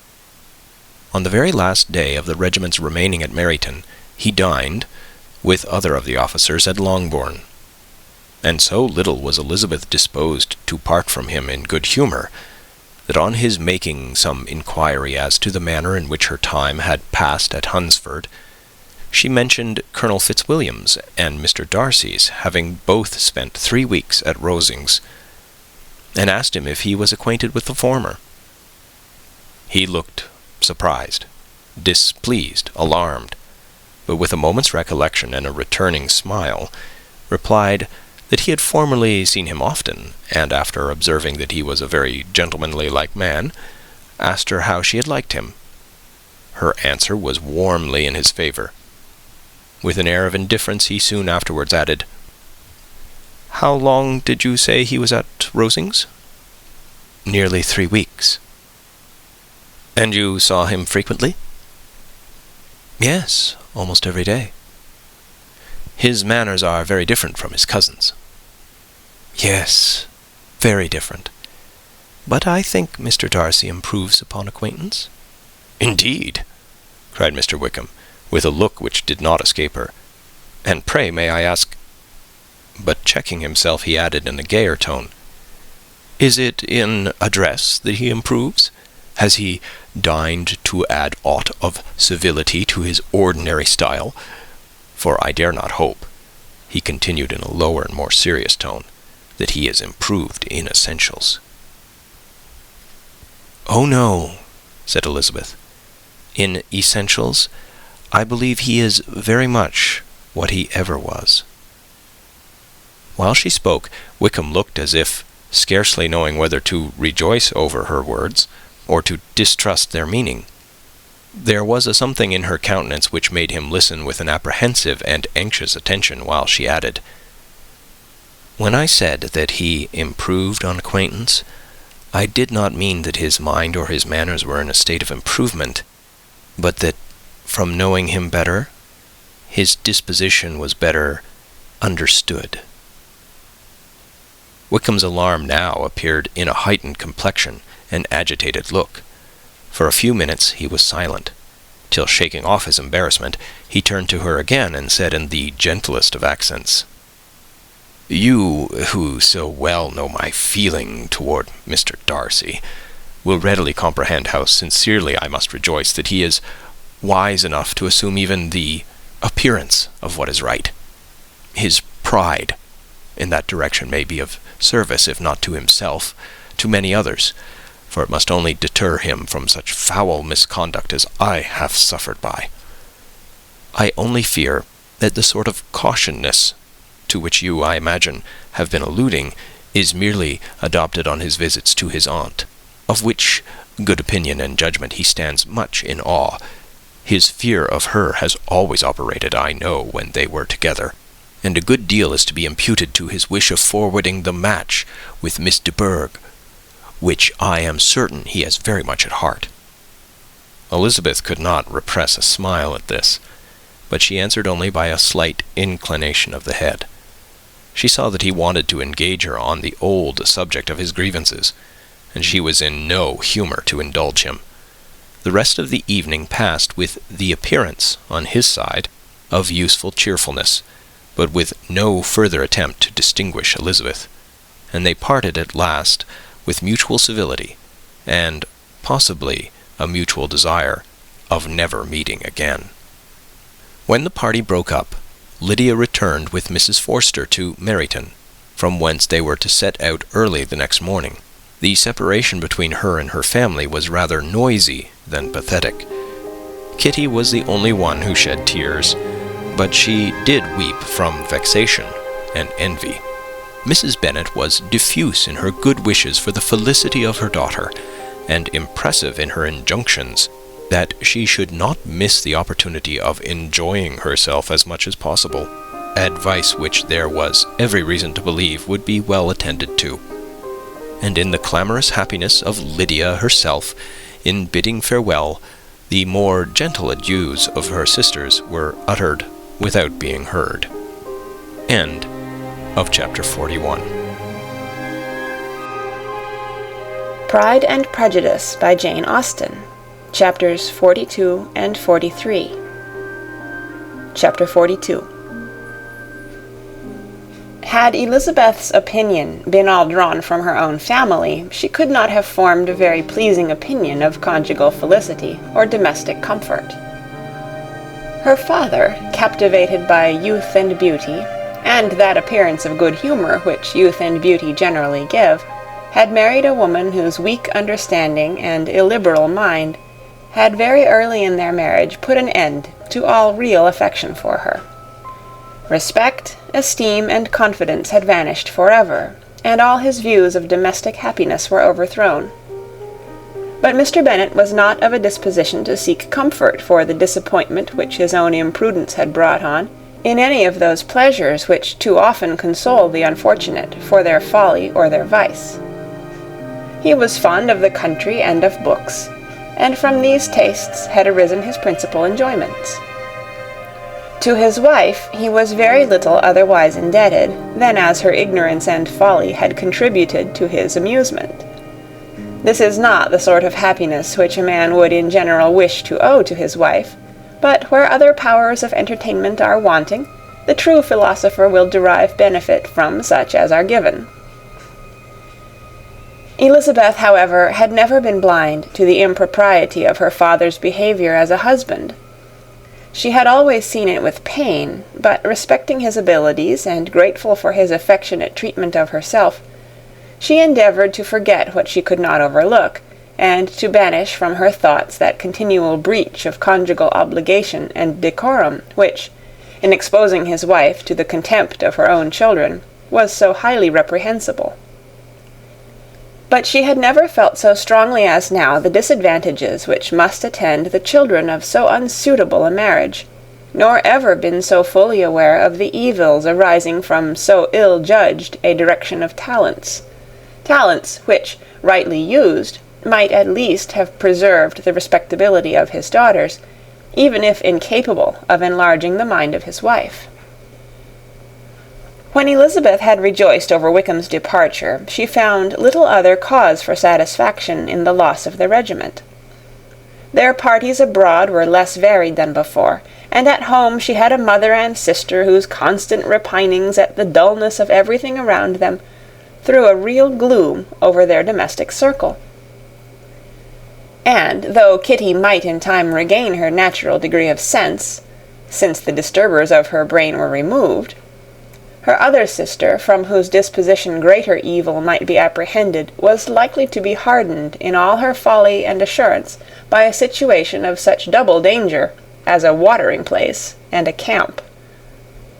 Upon the whole, therefore, she found, what has sometimes been found before, that an event to which she had been looking with impatient desire did not, in taking place, bring all the satisfaction she had promised herself.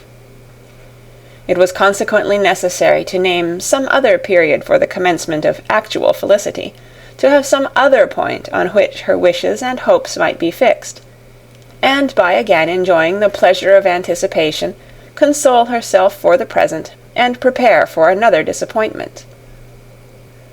Her tour to the lakes was now the object of her happiest thoughts. It was her best consolation for all the uncomfortable hours which the discontentedness of her mother and Kitty made inevitable. And could she have included Jane in the scheme, every part of it would have been perfect. But it is fortunate, thought she, that I have something to wish for.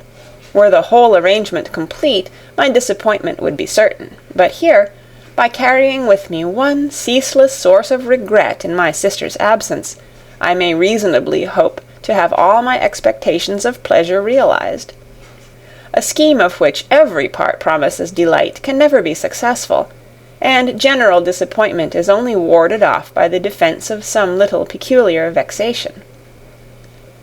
When Lydia went away, she promised to write very often and very minutely to her mother and Kitty, but her letters were always long expected, and always very short. Those to her mother contained little else than that they were just returned from the library, where such and such officers had attended them, and where she had seen such beautiful ornaments as made her quite wild. That she had a new gown or a new parasol, which she would have described more fully, but was obliged to leave off in a violent hurry, as Mrs. Forster called her, and they were going off to the camp. And from her correspondence with her sister, there was still less to be learnt, for her letters to Kitty, though rather longer, were much too full of lines under the words to be made public. After the first fortnight or 3 weeks of her absence, health, good humour, and cheerfulness began to reappear at Longbourn.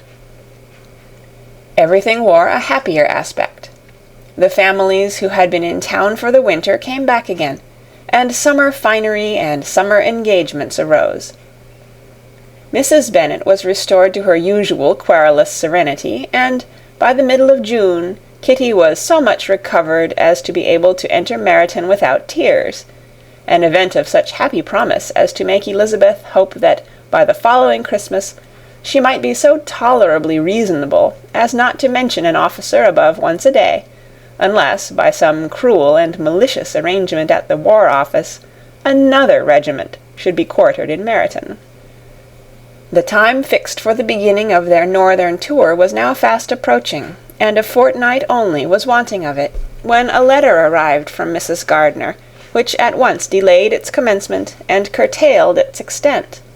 Mr. Gardiner would be prevented by business from setting out till a fortnight later in July, and must be in London again within a month. And as that left too short a period for them to go so far and see so much as they had proposed, or at least to see it with the leisure and comfort they had built on, they were obliged to give up the Lakes and substitute a more contracted tour, and, according to the present plan, were to go no farther northwards than Derbyshire. In that county there was enough to be seen to occupy the chief of their 3 weeks, and to Mrs. Gardiner it had a peculiarly strong attraction. The town where she had formerly passed some years of her life, and where they were now to spend a few days, was probably as great an object of her curiosity as all the celebrated beauties of Matlock, Chatsworth, Dovedale, or the Peak. Elizabeth was excessively disappointed. She had set her heart on seeing the Lakes, and still thought there might have been time enough. But it was her business to be satisfied, and certainly her temper to be happy, and all was soon right again. With the mention of Derbyshire there were many ideas connected. It was impossible for her to see the word without thinking of Pemberley and its owner. "But surely," said she, "I may enter his county without impunity, and rob it of a few petrified spars, without his perceiving me." The period of expectation was now doubled. 4 weeks were to pass away before her uncle and aunt's arrival. But they did pass away, and Mr. and Mrs. Gardiner, with their 4 children, did at length appear at Longbourn.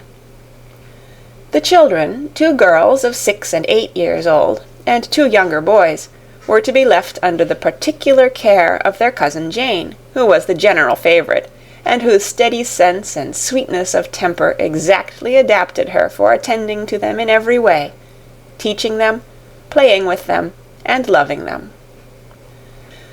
The Gardiners stayed only 1 night at Longbourn, and set off the next morning with Elizabeth in pursuit of novelty and amusement. One enjoyment was certain, that of suitableness of companions, a suitableness which comprehended health and temper to bear inconveniences, cheerfulness to enhance every pleasure, and affection and intelligence which might supply it among themselves if there were disappointments abroad. It is not the object of this work to give a description of Derbyshire, nor of any of the remarkable places through which their route thither lay.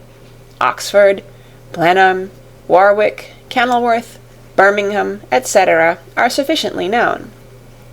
A small part of Derbyshire is all the present concern. To the little town of Lambton, the scene of Mrs. Gardiner's former residence, and where she had lately learned some acquaintance still remained, they bent their steps. After having seen all the principal wonders of the country, and within 5 miles of Lambton, Elizabeth found from her aunt that Pemberley was situated. It was not in their direct road, nor more than a mile or 2 out of it. In talking over their route the evening before, Mrs. Gardiner expressed an inclination to see the place again. Mr. Gardiner declared his willingness, and Elizabeth was applied to for her approbation. "My love, should you not like to see a place of which you have heard so much?" said her aunt. "A place, too, with which so many of your acquaintances are connected. Wickham passed all his youth there, you know." Elizabeth was distressed. She felt that she had no business at Pemberley, and was obliged to assume a disinclination for seeing it. She must own that she was tired of seeing great houses. After going over so many, she really had no pleasure in fine carpets or satin curtains. Mrs. Gardiner abused her stupidity. "If it were merely a fine house richly furnished," said she, "I should not care about it myself, but the grounds are delightful. They have some of the finest woods in the country." Elizabeth said no more, but her mind could not acquiesce. The possibility of meeting Mr. Darcy while viewing the place instantly occurred. It would be dreadful. She blushed at the very idea, and thought it would be better to speak openly to her aunt than to run such a risk. But against this there were objections, and she finally resolved that it could be the last resource, if her private inquiries to the absence of the family were unfavourably answered. Accordingly, when she retired at night, she asked the chambermaid whether Pemberley were not a very fine place, what was the name of its proprietor, and, with no little alarm, whether the family were down for the summer. A most welcome negative followed the last question, and her alarms now being removed, she was at leisure to feel a great deal of curiosity to see the house herself, and when the subject was revived the next morning, and she was again applied to, could readily answer, and with a proper air of indifference, that she had not really any dislike to the scheme. To Pemberley, therefore, they were to go. End of chapter 42. Chapter 43. Elizabeth, as they drove along, watched for the first appearance of Pemberley Woods with some perturbation, and when at length they turned in at the lodge, her spirits were in a high flutter. The park was very large, and contained great variety of ground. They entered it in one of its lowest points, and drove for some time through a beautiful wood stretching over a wide extent. Elizabeth's mind was too full for conversation, but she saw and admired every remarkable spot and point of view. They gradually ascended for 1/2 mile, and then found themselves at the top of a considerable eminence, where the wood ceased, and the eye was instantly caught by Pemberley House, situated on the opposite side of a valley, into which the road with some abruptness wound.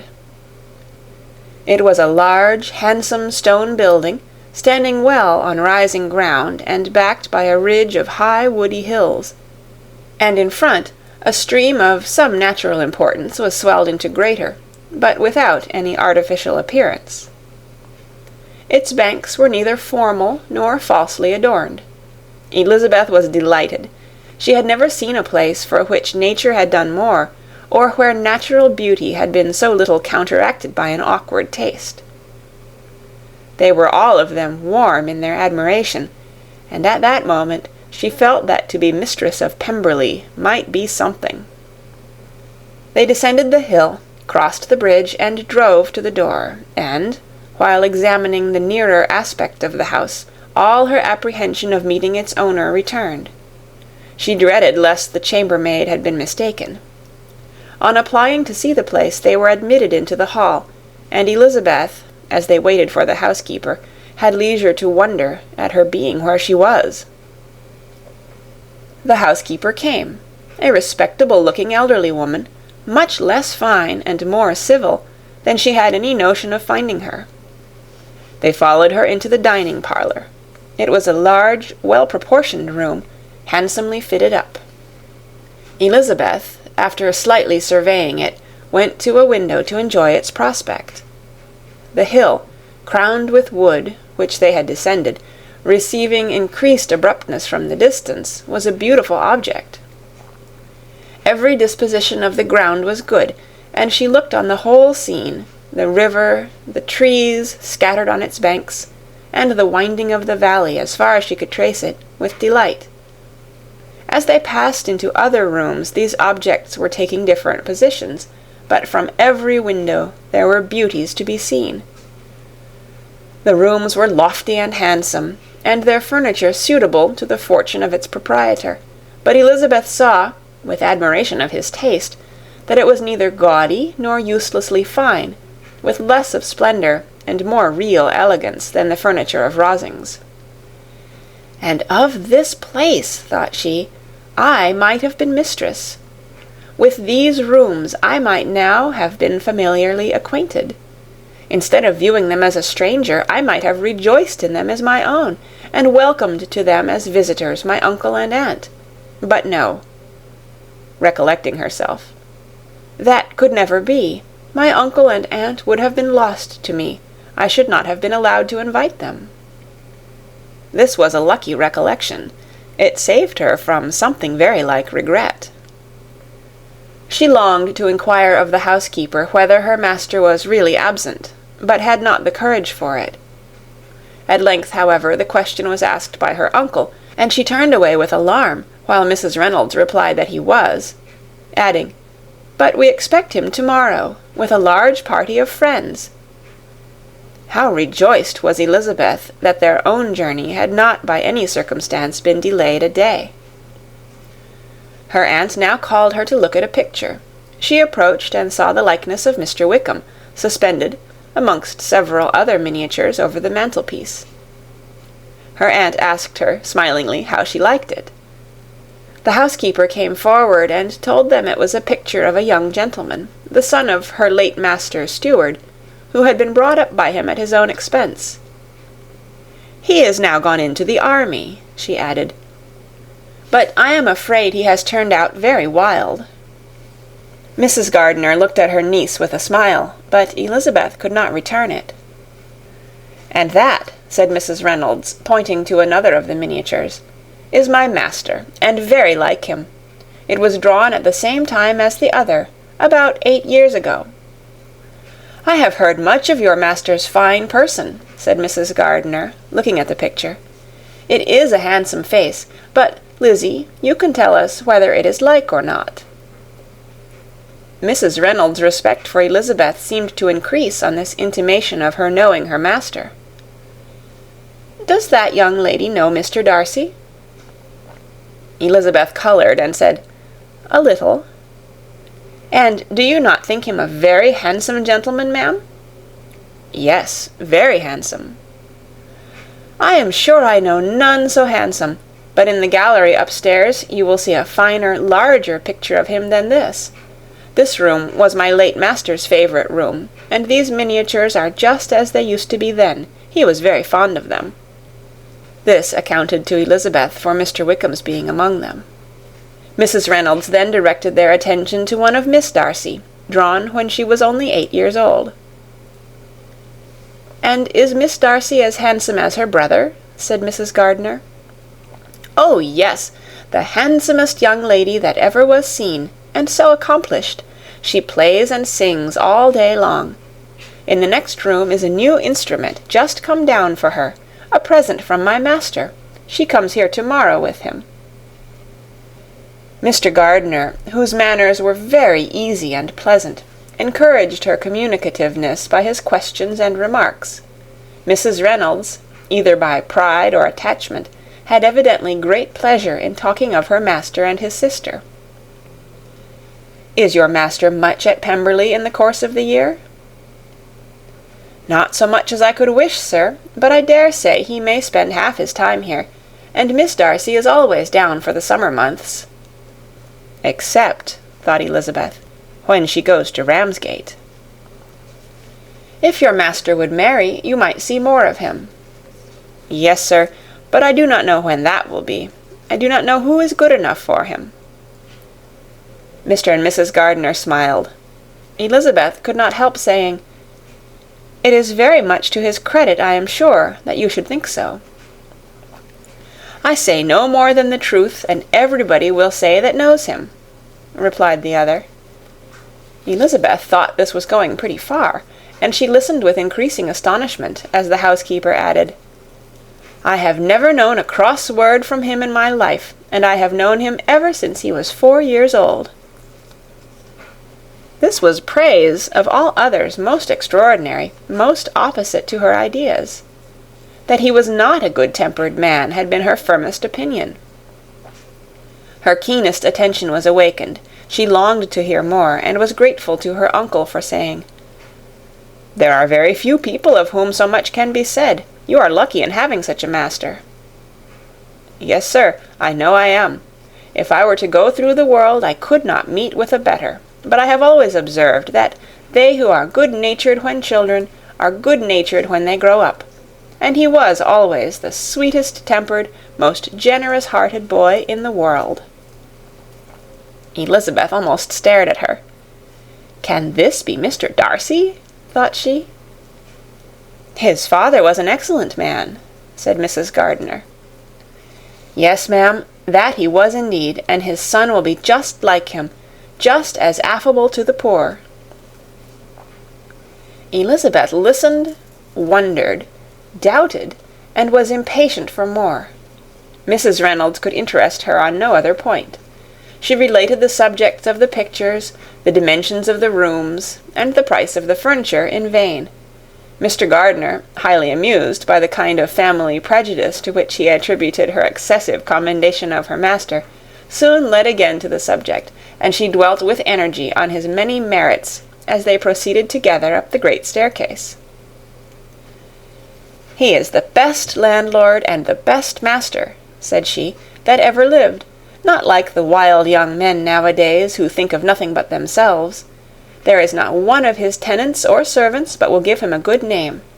Some people call him proud, but I am sure I never saw anything of it. To my fancy, it is only because he does not rattle away like other young men." "In what an amiable light does this place him," thought Elizabeth. "This fine account of him," whispered her aunt as they walked, "is not quite consistent with his behaviour to our poor friend. Perhaps we might be deceived. That is not very likely. Our authority was too good." On reaching the spacious lobby above, they were shown into a very pretty sitting-room, lately fitted up with greater elegance and lightness than the apartments below, and were informed that it was but just done to give pleasure to Miss Darcy, who had taken a liking to the room when last at Pemberley.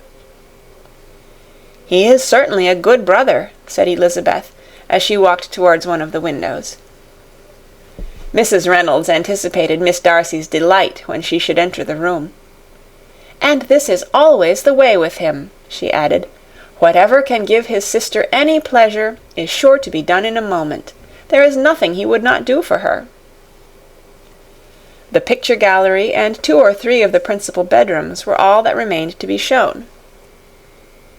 In the former were many good paintings, but Elizabeth knew nothing of the art, and from such as had been already visible below, she had willingly turned to look at some drawings of Miss Darcy's, in crayons, whose subjects were usually more interesting, and also more intelligible.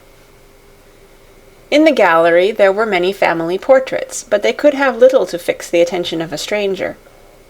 Elizabeth walked in quest of the only face whose features would be known to her.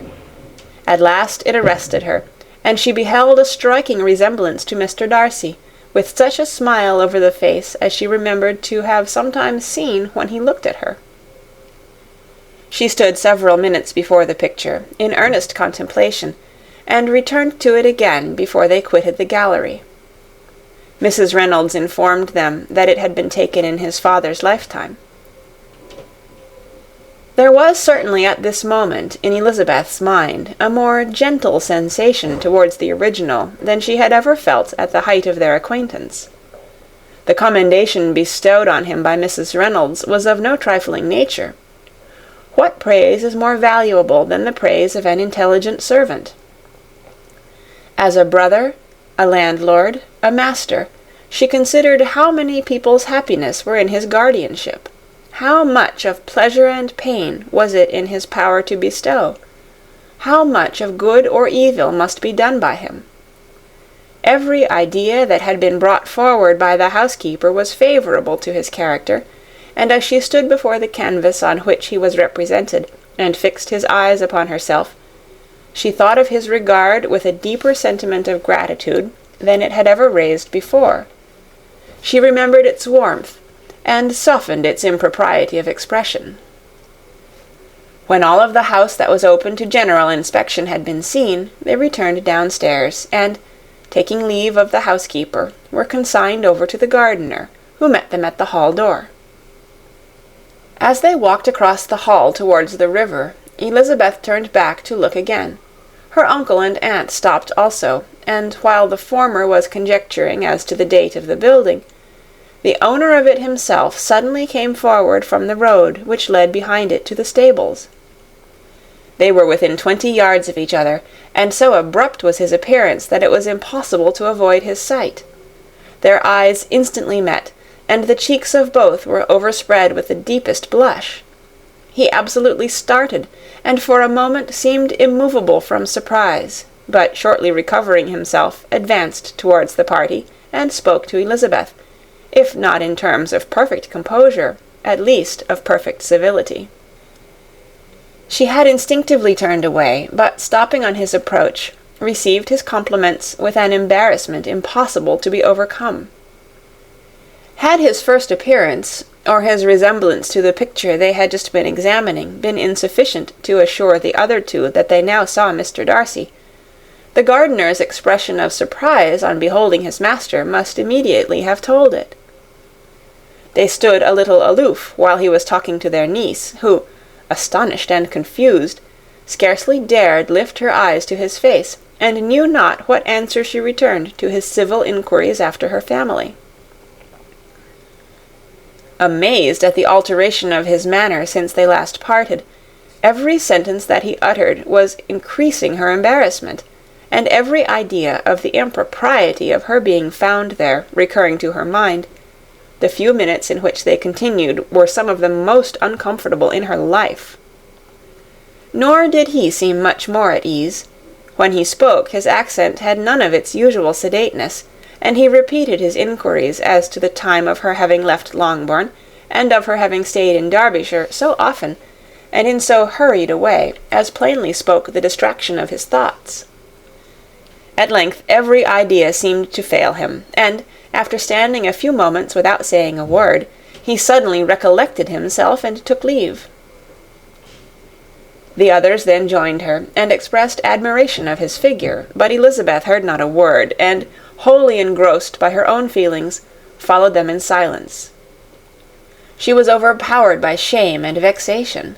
Her coming there was the most unfortunate, the most ill-judged thing in the world. How strange it must appear to him! In what a disgraceful light might it not strike so vain a man! It might seem as if she had purposely thrown herself in his way again. Oh, why did she come? Or why did he thus come a day before he was expected?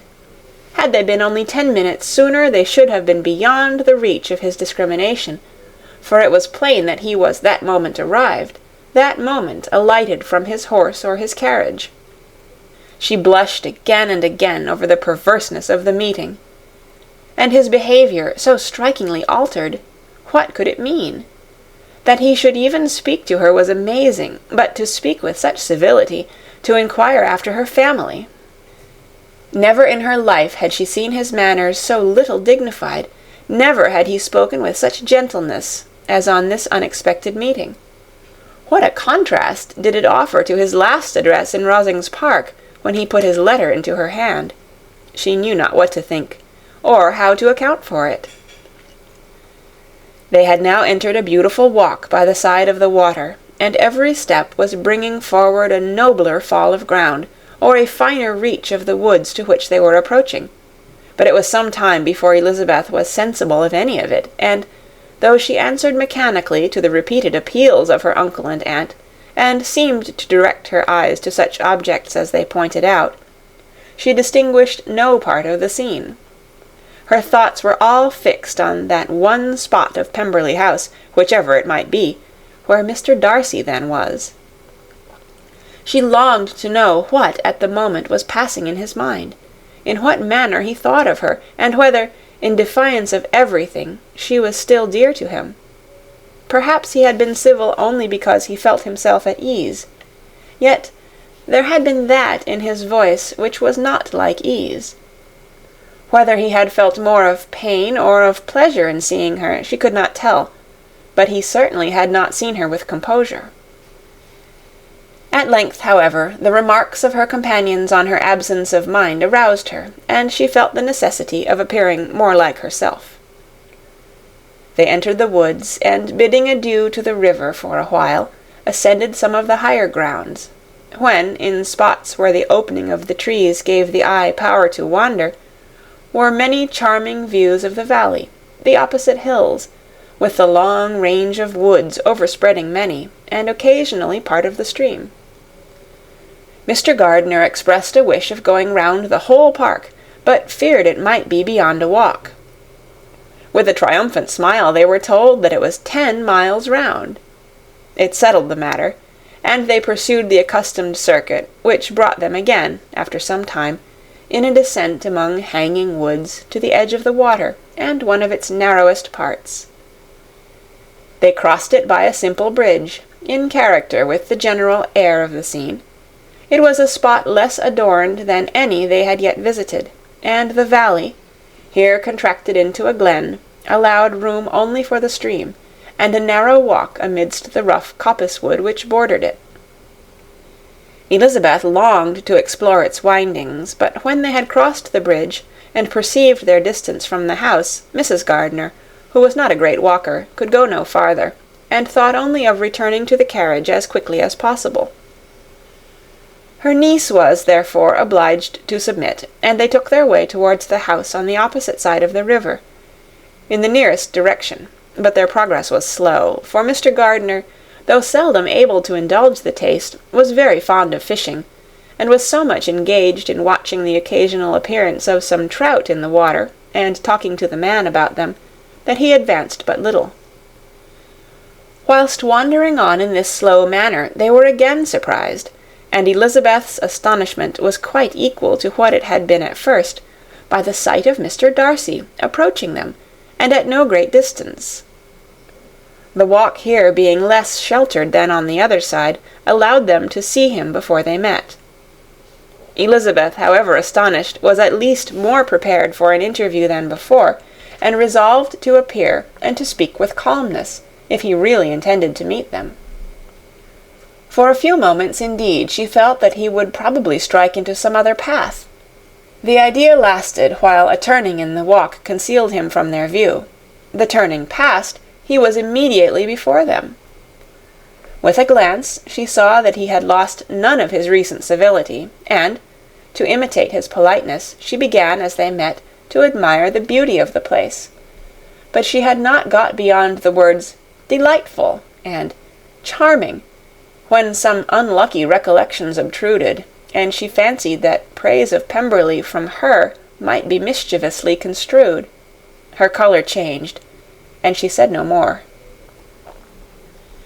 Mrs. Gardiner was standing a little behind, and on her pausing, he asked her if she would do him the honour of introducing him to her friends. This was a stroke of civility for which she was quite unprepared, and she could hardly suppress a smile at his being now seeking the acquaintance of some of those very people against whom his pride had revolted in his offer to herself. What will be his surprise, thought she, when he knows who they are? He takes them now for people of fashion. The introduction, however, was immediately made, and as she named their relationship to herself, she stole a sly look at him to see how he bore it, and was not without the expectation of his decamping as fast as he could from such disgraceful companions. That he was surprised by the connection was evident. He sustained it, however, with fortitude, and so far from going away, turned back with them, and entered into conversation with Mr. Gardiner. Elizabeth could not but be pleased, could not but triumph. It was consoling that he should know she had some relations for whom there was no need to blush. She listened most attentively to all that passed between them, and gloried in every expression, every sentence of her uncle which marked his intelligence, his taste, or his good manners. The conversation soon turned upon fishing, and she heard Mr. Darcy invite him, with the greatest civility, to fish there as often as he chose, while he continued in the neighbourhood, offering at the same time to supply him with fishing tackle, and pointing out those parts of the stream where there was usually most sport. Mrs. Gardiner, who was walking arm in arm with Elizabeth, gave her a look expressive of wonder. Elizabeth said nothing, but it gratified her exceedingly. The compliment must be all for herself. Her astonishment, however, was extreme, and continually was she repeating, "Why is he so altered? From what can it proceed? It cannot be for me. It cannot be for my sake that his manners are thus softened. My reproofs at Hunsford could not work such a change as this. It is impossible that he should still love me." After walking some time in this way, the two ladies in front, the two gentlemen behind, on resuming their places, after descending to the brink of the river for the better inspection of some curious water plant, there chanced to be a little alteration. It originated in Mrs. Gardiner, who, fatigued by the exercise of the morning, found Elizabeth's arm inadequate to her support, and consequently preferred her husband's. Mr. Darcy took her place by her niece, and they walked on together. After a short silence, the lady first spoke. She wished him to know that she had been assured of his absence before she came to the place, and accordingly began by observing that his arrival had been very unexpected. "For your housekeeper," she added, "informed us that you would certainly not be here till tomorrow, and, indeed, before we left Bakewell, we understood that you were not immediately expected in the country." He acknowledged the truth of it all, and said that business with his steward had occasioned his coming forward a few hours before the rest of the party with whom he had been travelling. "They will join me early tomorrow," he continued, "and among them are some who will claim an acquaintance with you, Mr. Bingley and his sisters." Elizabeth answered only by a slight bow. Her thoughts were instantly driven back to the time when Mr. Bingley's name had been the last mentioned between them, and, if she might judge by his complexion, his mind was not very differently engaged. "There is also one other person in the party," he continued after a pause, "who more particularly wishes to be known to you. Will you allow me, or do I ask too much, to introduce my sister to your acquaintance during your stay at Lambton?" The surprise of such an application was great indeed. It was too great for her to know in what manner she acceded to it. She immediately felt that whatever desire Miss Darcy might have of being acquainted with her must be the work of her brother, and without looking farther, it was satisfactory. It was gratifying to know that his resentment had not made him think really ill of her. They now walked on in silence, each of them deep in thought. Elizabeth was not comfortable. That was impossible, but she was flattered and pleased. His wish of introducing his sister to her was a compliment of the highest kind. They soon outstripped the others, and when they had reached the carriage, Mr. and Mrs. Gardiner were 1/2 of a mile behind. He then asked her to walk into the house, but she declared herself not tired, and they stood together on the lawn. At such a time much might have been said, and silence was very awkward. She wanted to talk, but there seemed to be an embargo on every subject. At last she recollected that she had been travelling, and they talked of Matlock and Dovedale with great perseverance. Yet time and her aunt moved slowly, and her patience and her ideas were nearly worn out before the tete-a-tete was over. On Mr. and Mrs. Gardiner's coming up, they were all pressed to go into the house and take some refreshment, but this was declined, and they parted on each side with utmost politeness. Mr. Darcy handed the ladies into the carriage, and when it drove off, Elizabeth saw him walking slowly towards the house. The observations of her uncle and aunt now began, and each of them pronounced him to be infinitely superior to anything they had expected. "He is perfectly well behaved, polite, and unassuming," said her uncle. "There is something a little stately in him, to be sure," replied her aunt, "but it is confined to his air, and is not unbecoming.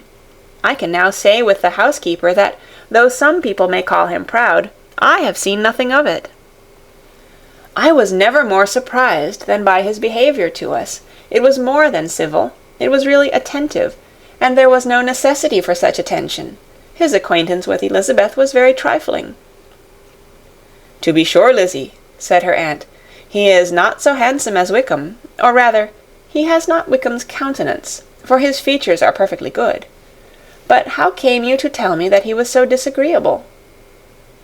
Elizabeth excused herself as well as she could, said that she had liked him better when they had met in Kent than before, and that she had never seen him so pleasant as this morning. "But perhaps he may be a little whimsical in his civilities," replied her uncle. "Your great men often are, and therefore I shall not take him at his word, as he might change his mind another day and warn me off his grounds." Elizabeth felt that they had entirely misunderstood his character, but said nothing. "From what we have seen of him," continued Mrs. Gardiner, "I really should not have thought that he could have behaved in so cruel a way by anybody as he has done by poor Wickham. He has not an ill-natured look. On the contrary, there is something pleasing about his mouth when he speaks. And there is something of dignity in his countenance that would not give one an unfavourable idea of his heart. But, to be sure, the good lady who showed us his house did give him a most flaming character. I could hardly help laughing aloud sometimes. But he is a liberal master, I suppose, and that, in the eye of a servant, comprehends every virtue." Elizabeth here felt herself called on to say something in vindication of his behaviour to Wickham, and therefore gave them to understand, in as guarded a manner as she could, that by what she had heard from his relations in Kent, his actions were capable of a very different construction, and that his character was by no means so faulty, nor Wickham's so amiable, as they had been considered in Hertfordshire.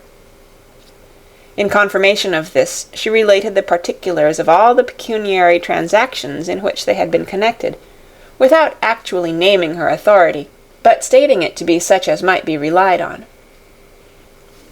Mrs. Gardiner was surprised and concerned, but as they were now approaching the scene of her former pleasures, every idea gave way to the charm of recollection, and she was too much engaged in pointing out to her husband all the interesting spots in its environs to think of anything else. Fatigued as she had been by the morning's walk, they had no sooner dined than she set off again in quest of her former acquaintance, and the evening was spent in the satisfactions of an intercourse renewed after many years' discontinuance. The occurrences of the day were too full of interest to leave Elizabeth much attention for any of these new friends, and she could do nothing but think, and think with wonder, of Mr. Darcy's civility, and, above all, of his wishing her to be acquainted with his sister. End of chapter 43.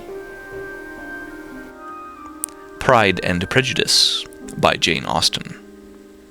Chapter 44. Elizabeth had settled it that Mr. Darcy would bring his sister to visit her the very day after her reaching Pemberley, and was consequently resolved not to be out of sight of the inn the whole of that morning. But her conclusion was false, for on the very morning after their arrival at Lambton, these visitors came. They had been walking about the place with some of their new friends, and were just returning to the inn to dress themselves for dining with the same family, when the sound of a carriage drew them to a window, and they saw a gentleman and a lady in a curricle driving up the street. Elizabeth, immediately recognizing the livery, guessed what it meant, and imparted no small degree of her surprise to her relations by acquainting them with the honor which she expected. Her uncle and aunt were all amazement, and the embarrassment of her manner as she spoke, joined to the circumstance itself, and many of the circumstances of the preceding day, opened to them a new idea on the business. Nothing had ever suggested it before, but they felt that there was no other way of accounting for such attentions from such a quarter than by supposing a partiality for their niece. While these newly born notions were passing in their heads, the perturbation of Elizabeth's feelings was at every moment increasing. She was quite amazed at her own discomposure, but amongst other causes of disquiet, she dreaded lest the partiality of the brother should have said too much in her favour, and, more than commonly anxious to please, she naturally suspected that every power of pleasing would fail her. She retreated from the window, fearful of being seen, and as she walked up and down the room, endeavouring to compose herself, saw such looks of inquiring surprise in her uncle and aunt as made everything worse. Miss Darcy and her brother appeared, and this formidable introduction took place. With astonishment did Elizabeth see that her new acquaintance was at least as much embarrassed as herself. Since her being at Lambton, she had heard that Miss Darcy was exceedingly proud, but the observation of a very few minutes convinced her that she was only exceedingly shy. she found it difficult to obtain even a word from her beyond a monosyllable.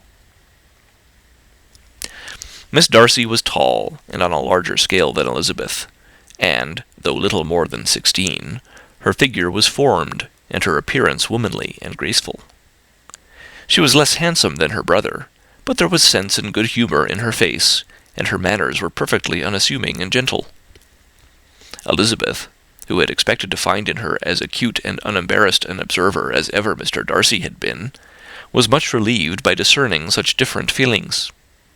They had not long been together before Mr. Darcy told her that Bingley was also coming to wait on her, and she had barely time to express her satisfaction and prepare for such a visitor, when Bingley's quick step was heard on the stairs, and in a moment he entered the room. All Elizabeth's anger against him had been long done away, but had she still felt any, it could hardly have stood its ground against the unaffected cordiality with which he expressed himself on seeing her again. He inquired in a friendly, though general way, after her family, and looked and spoke with the same good-humoured ease that he had ever done. To Mr. and Mrs. Gardiner he was scarcely a less interesting personage than to herself. They had long wished to see him. The whole party before them, indeed, excited a lively attention. The suspicions which had just arisen of Mr. Darcy and their niece directed their observation towards each with an earnest, though guarded, inquiry, and they soon drew from those inquiries the full conviction that one of them, at least, knew what it was to love. Of the lady's sensations they remained a little in doubt, but that the gentleman was overflowing with admiration was evident enough. Elizabeth, on her side, had much to do. She wanted to ascertain the feelings of each of her visitors. She wanted to compose her own, and to make herself agreeable to all, and in the latter object, where she feared most to fail, she was most sure of success, for those to whom she endeavoured to give pleasure were prepossessed in her favour. Bingley was ready, Georgiana was eager, and Darcy determined to be pleased. In seeing Bingley, her thoughts naturally flew to her sister, and oh, how ardently did she long to know whether any of his were directed in a like manner. Sometimes she could fancy that he talked less than on former occasions, and once or twice pleased herself with the notion that, as he looked at her, he was trying to trace a resemblance. But, though this might be imaginary, she could not be deceived as to his behaviour to Miss Darcy, who had been set up as a rival to Jane. No look appeared on either side that spoke particular regard. Nothing occurred between them that could justify the hopes of his sister. On this point she was soon satisfied, and 2 or 3 little circumstances occurred ere they parted, which, in her anxious interpretation, denoted a recollection of Jane not untinctured by tenderness, and a wish of saying more that might lead to the mention of her, had he dared.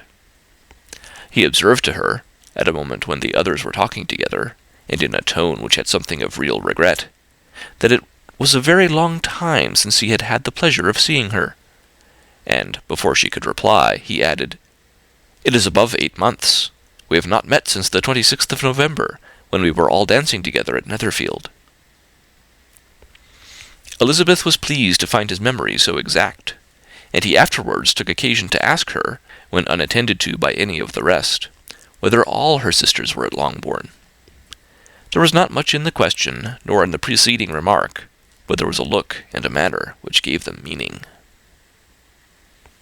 It was not often that she could turn her eyes on Mr. Darcy himself, but whenever she did catch a glimpse, she saw an expression of general complaisance, and in all that he said she heard an accent so removed from hauteur or disdain of his companions as convinced her that the improvement of manners which she had yesterday witnessed, however temporary its existence might prove, had at least outlived one day. When she saw him thus seeking the acquaintance and courting the good opinion of people with whom any intercourse a few months ago would have been a disgrace, when she saw him thus civil, not only to herself, but to the very relations whom he had openly disdained, and recollected their last lively scene in Hunsford Parsonage, the difference, the change, was so great, and struck so forcibly on her mind, that she could hardly restrain her astonishment from being visible.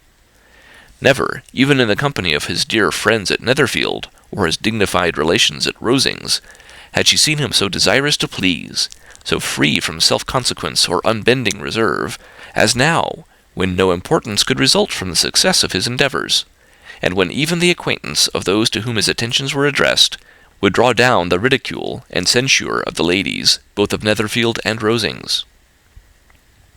Their visitor stayed with them above half an hour, and when they arose to depart, Mr. Darcy called on his sister to join him in expressing their wish of seeing Mr. and Mrs. Gardiner and Miss Bennet to dinner at Pemberley before they left the country. Miss Darcy, though with a diffidence which marked her little in the habit of giving invitations, readily obeyed. Mrs. Gardiner looked at her niece, desirous of knowing how she, whom the invitation most concerned, felt disposed as to its acceptance, but Elizabeth had turned away her head. Presuming, however, that this studied avoidance spoke rather a momentary embarrassment than any dislike of the proposal, and seeing in her husband, who was fond of society, a perfect willingness to accept it, she ventured to engage for her attendance, and the day after the next was fixed on. Bingley expressed great pleasure in the certainty of seeing Elizabeth again, having still a great deal to say to her, and many inquiries to make after all their Hertfordshire friends. Elizabeth, construing all this into a wish of hearing her speak of her sister, was pleased, and on this account, as well as some others, found herself, when their visitors left them, capable of considering the last half-hour with some satisfaction, though while it was passing, the enjoyment of it had been little. Eager to be alone, and fearful of inquiries or hints from her uncle and aunt, she stayed with them only long enough to hear their favourable opinion of Bingley, and then hurried away to dress. But she had no reason to fear Mr. and Mrs. Gardiner's curiosity. It was not their wish to force her communication. It was evident that she was much better acquainted with Mr. Darcy than they had before any idea of. It was evident that he was very much in love with her. They saw much to interest, but nothing to justify inquiry. Of Mr. Darcy it was now a matter of anxiety to think well, and, as far as their acquaintance reached, there was no fault to find. They could not be untouched by his politeness, and had they drawn his character from their own feelings and his servant's report, without any reference to any other account, the circle in Hertfordshire to which he was known would not have recognized it for Mr. Darcy. There was now an interest, however, in believing the housekeeper, and they soon became sensible that the authority of a servant who had known him since he was 4 years old, and whose own manners indicated respectability, was not to be hastily rejected. Neither had anything occurred in the intelligence of their Lambton friends that could materially lessen its weight. They had nothing to accuse him of but pride. Pride he probably had, and if not, it would certainly be imputed by the inhabitants of a small market town where the family did not visit. It was acknowledged, however, that he was a liberal man, and did much good among the poor. With respect to Wickham, the travellers soon found that he was not held there in much estimation, for though the chief of his concerns with the son of his patron were imperfectly understood, it was yet a well-known fact that, on his quitting Derbyshire, he had left many debts behind him, which Mr. Darcy afterwards discharged. As for Elizabeth, her thoughts were at Pemberley this evening more than the last, and the evening, though as it passed seemed long, was not long enough to determine her feelings towards one in that mansion, and she lay awake 2 whole hours endeavouring to make them out. She certainly did not hate him. No, hatred had vanished long ago, and she had almost as long been ashamed of ever feeling a dislike against him that could be so called. The respect created by the conviction of his valuable qualities, though at first unwillingly admitted, had for some time ceased to be repugnant to her feeling, and it was now heightened into somewhat of a friendlier nature by the testimony so highly in his favour, and bringing forward his disposition in so amiable a light which yesterday had produced. But above all, above respect and esteem, there was a motive within her of goodwill which could not be overlooked. It was gratitude. Gratitude not merely for having once loved her, but for loving her still well enough to forgive all the petulance and acrimony of her manner in rejecting him, and all the unjust accusations accompanying her rejection. He who, she had been persuaded, would avoid her as his greatest enemy, seemed, on this accidental meeting, most eager to preserve the acquaintance, and without any indelicate display of regard, or any peculiarity of manner, where their two selves only were concerned, was soliciting the good opinion of her friends, and bent on making her known to his sister.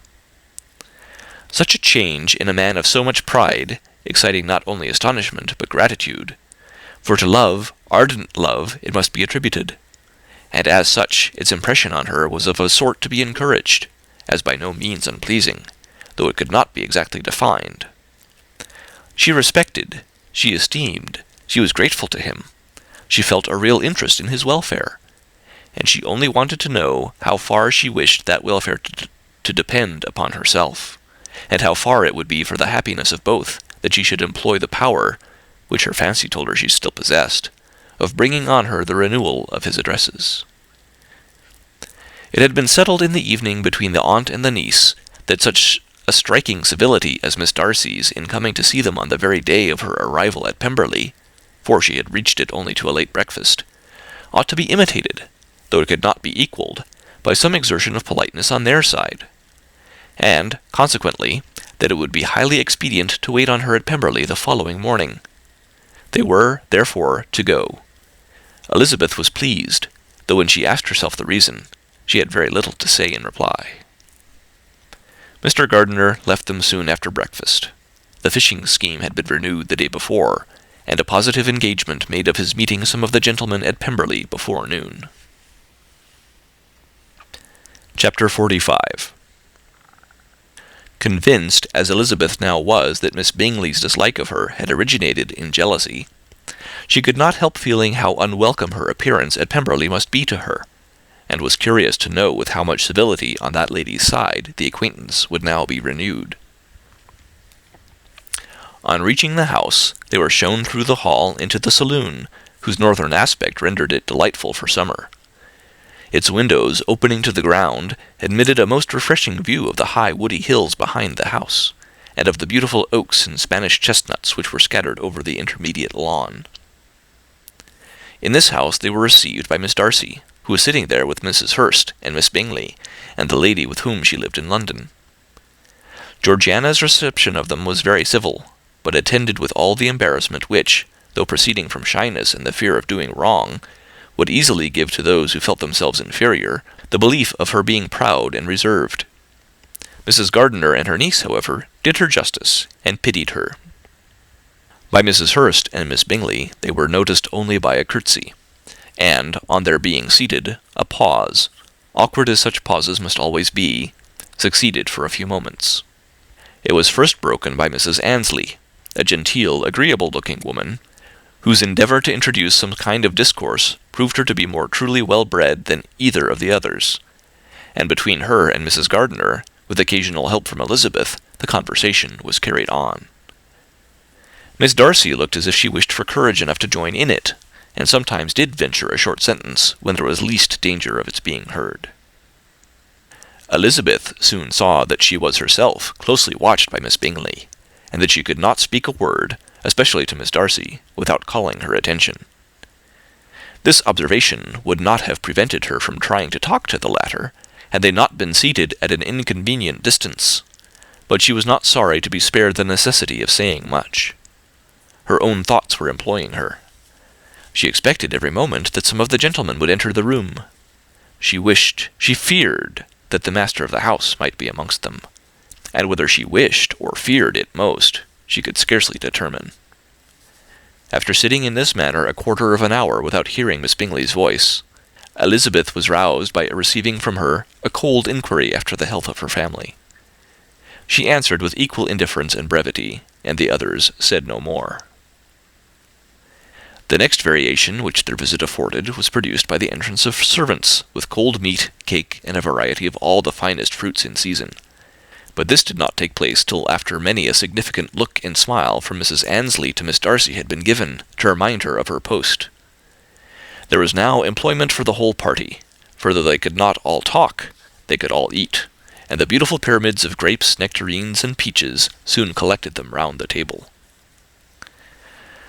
While thus engaged, Elizabeth had a fair opportunity of deciding whether she most feared or wished for the appearance of Mr. Darcy, by the feelings which prevailed on his entering the room, and then, though but a moment before she had believed her wishes to predominate, she began to regret that he came.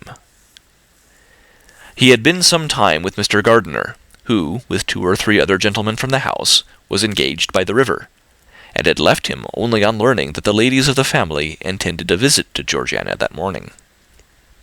No sooner did he appear than Elizabeth wisely resolved to be perfectly easy and unembarrassed, a resolution the more necessary to be made, but perhaps not the more easily kept, because she saw that the suspicions of the whole party were awakened against them, and that there was scarcely an eye which did not watch his behavior when he first came into the room. In no countenance was attentive curiosity so strongly marked as in Miss Bingley's, in spite of the smiles which overspread her face whenever she spoke to one of its objects, for jealousy had not yet made her desperate, and her attentions to Mr. Darcy were by no means over. Miss Darcy, on her brother's entrance, exerted herself much more to talk, and Elizabeth saw that he was anxious for his sister and herself to get acquainted, and forwarded, as much as possible, every attempt at conversation on either side. Miss Bingley saw all this likewise, and, in the imprudence of anger, took the first opportunity of saying, with sneering civility, "Pray, Miss Eliza, are not the Blankshire militia removed from Meryton? They must be a great loss to your family." In Darcy's presence she dared not mention Wickham's name, but Elizabeth instantly comprehended that he was uppermost in her thoughts, and the various recollections connected with him gave her a moment's distress. But, exerting herself vigorously to repel the ill-natured attack, she presently answered the question in a tolerably detached tone. While she spoke, an involuntary glance showed her Darcy, with a heightened complexion, earnestly looking at her, and his sister overcome with confusion and unable to lift up her eyes.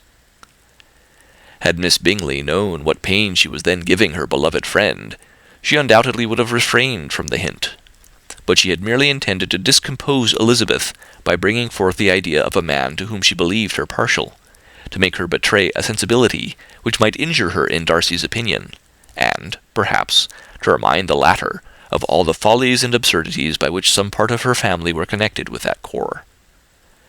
Not a syllable had ever reached her of Miss Darcy's meditated elopement. To no creature had it been revealed, where secrecy was possible, except to Elizabeth, and from all Bingley's connections her brother was particularly anxious to conceal it, from the very wish which Elizabeth had long ago attributed to him, of their becoming hereafter her own. He had certainly formed such a plan, and without meaning that it should affect his endeavour to separate him from Miss Bennet, it is probable that it might add something to his lively concern for the welfare of his friend. Elizabeth's collected behaviour, however, soon quieted his emotion, and as Miss Bingley, vexed and disappointed, dared not approach nearer to Wickham, Georgiana also recovered in time, though not enough to be able to speak any more. Her brother, whose eye she feared to meet, scarcely recollected her interest in the affair, and the very circumstance which had been designed to turn his thoughts from Elizabeth seemed to have fixed them on her more and more cheerfully. Their visit did not continue long after the question and answer above mentioned, and while Mr. Darcy was attending them to their carriage, Miss Bingley was venting her feelings in criticisms on Elizabeth's person, behaviour, and dress. But Georgiana would not join her. Her brother's recommendation was enough to ensure her favour. His judgment could not err, and he had spoken in such terms of Elizabeth as to leave Georgiana without the power of finding her otherwise than lovely and amiable. When Darcy returned to the saloon, Miss Bingley could not help repeating to him some part of what she had been saying to his sister. "How very ill Miss Eliza Bennet looks this morning, Mr. Darcy," she cried. "I never in my life saw anyone so much altered as she is since the winter. She has grown so brown and coarse. Louisa and I were agreeing that we should not have known her again." However little Mr. Darcy might have liked such an address, he contented himself with coolly replying that he perceived no other alteration than her being rather tanned, no miraculous consequence of travelling in the summer. "For my own part," she rejoined, "I must confess that I never could see any beauty in her. Her face is too thin, her complexion has no brilliancy, and her features are not at all handsome. Her nose wants character, there is nothing marked in its lines. Her teeth are tolerable, but not out of the common way, and as for her eyes, which have sometimes been called so fine, I could never see anything extraordinary in them. They have a sharp, shrewish look, which I do not like at all, and in her air altogether there is a self-sufficiency without fashion which is intolerable. Persuaded as Miss Bingley was that Darcy admired Elizabeth, this was not the best method of recommending herself. But angry people are not always wise, and in seeing him at last look somewhat nettled, she had all the success she expected. He was resolutely silent, however, and from a determination of making him speak, she continued, "I remember, when we first knew her in Hertfordshire, how amazed we all were to find that she was a reputed beauty, and I particularly recollect your saying one night, after they had been dining at Netherfield, 'She a beauty! I should as soon call her mother a wit.' But afterwards she seemed to improve on you, and I believe you thought her rather pretty at one time." "Yes," replied Darcy, who could contain himself no longer, "but that was only when I first saw her, for it is many months since I have considered her as one of the handsomest women of my acquaintance." He then went away, and Miss Bingley was left to all the satisfaction of having forced him to say what gave no one any pain but herself. Mrs. Gardiner and Elizabeth talked of all that had occurred during their visit, as they returned, except what had particularly interested them both. The look and behavior of everybody they had seen were discussed, except of the person who had mostly engaged their attention. They talked of his sister, his friends, his house, his fruit, of everything but himself. Yet Elizabeth was longing to know what Mrs. Gardiner thought of him, and Mrs. Gardiner would have been highly gratified by her niece's beginning the subject. End of chapter 45. Pride and Prejudice by Jane Austen. Chapters 46 and 47. Chapter 46. Elizabeth had been a good deal disappointed in not finding a letter from Jane on their first arrival at Lambton, and this disappointment had been renewed on each of the mornings that had now been spent there. But on the third her repining was over, and her sister justified by the receipt of 2 letters from her at once, on one of which was marked that it had been missent elsewhere. Elizabeth was not surprised at it, as Jane had written the direction remarkably ill. They had just been preparing to walk as the letters came in, and her uncle and aunt, leaving her to enjoy them in quiet, set off by themselves. The one missent must first be attended to. It had been written 5 days ago. The beginning contained an account of all their little parties and engagements, with such news as the country afforded. But the latter half, which was dated a day later, and written in evident agitation, gave more important intelligence. It was to this effect: "Since writing the above, dearest Lizzie, something has occurred of a most unexpected and serious nature, but I'm afraid of alarming you. Be assured that we are all well. What I have to say relates to poor Lydia. An express came at 12 last night, just as we were all gone to bed, from Colonel Forster, to inform us that she was gone off to Scotland with one of his officers. To own the truth, with Wickham! Imagine our surprise! To Kitty, however, it does not seem so wholly unexpected. I am very, very sorry. So imprudent a match on both sides. But I am willing to hope the best, and that his character has been misunderstood. Thoughtless and indiscreet, I can easily believe him. But this step, and let us rejoice over it, marks nothing bad at heart. His choice is disinterested at least, for he must know my father can give her nothing. Our poor mother is sadly grieved. My father bears it better. How thankful I am that we never let them know what has been said against him. We must forget it ourselves. They were off Saturday night about 12, as is conjectured, but were not missed till yesterday morning at 8. The express was sent off directly. My dear Lizzie, they must have passed within 10 miles of us.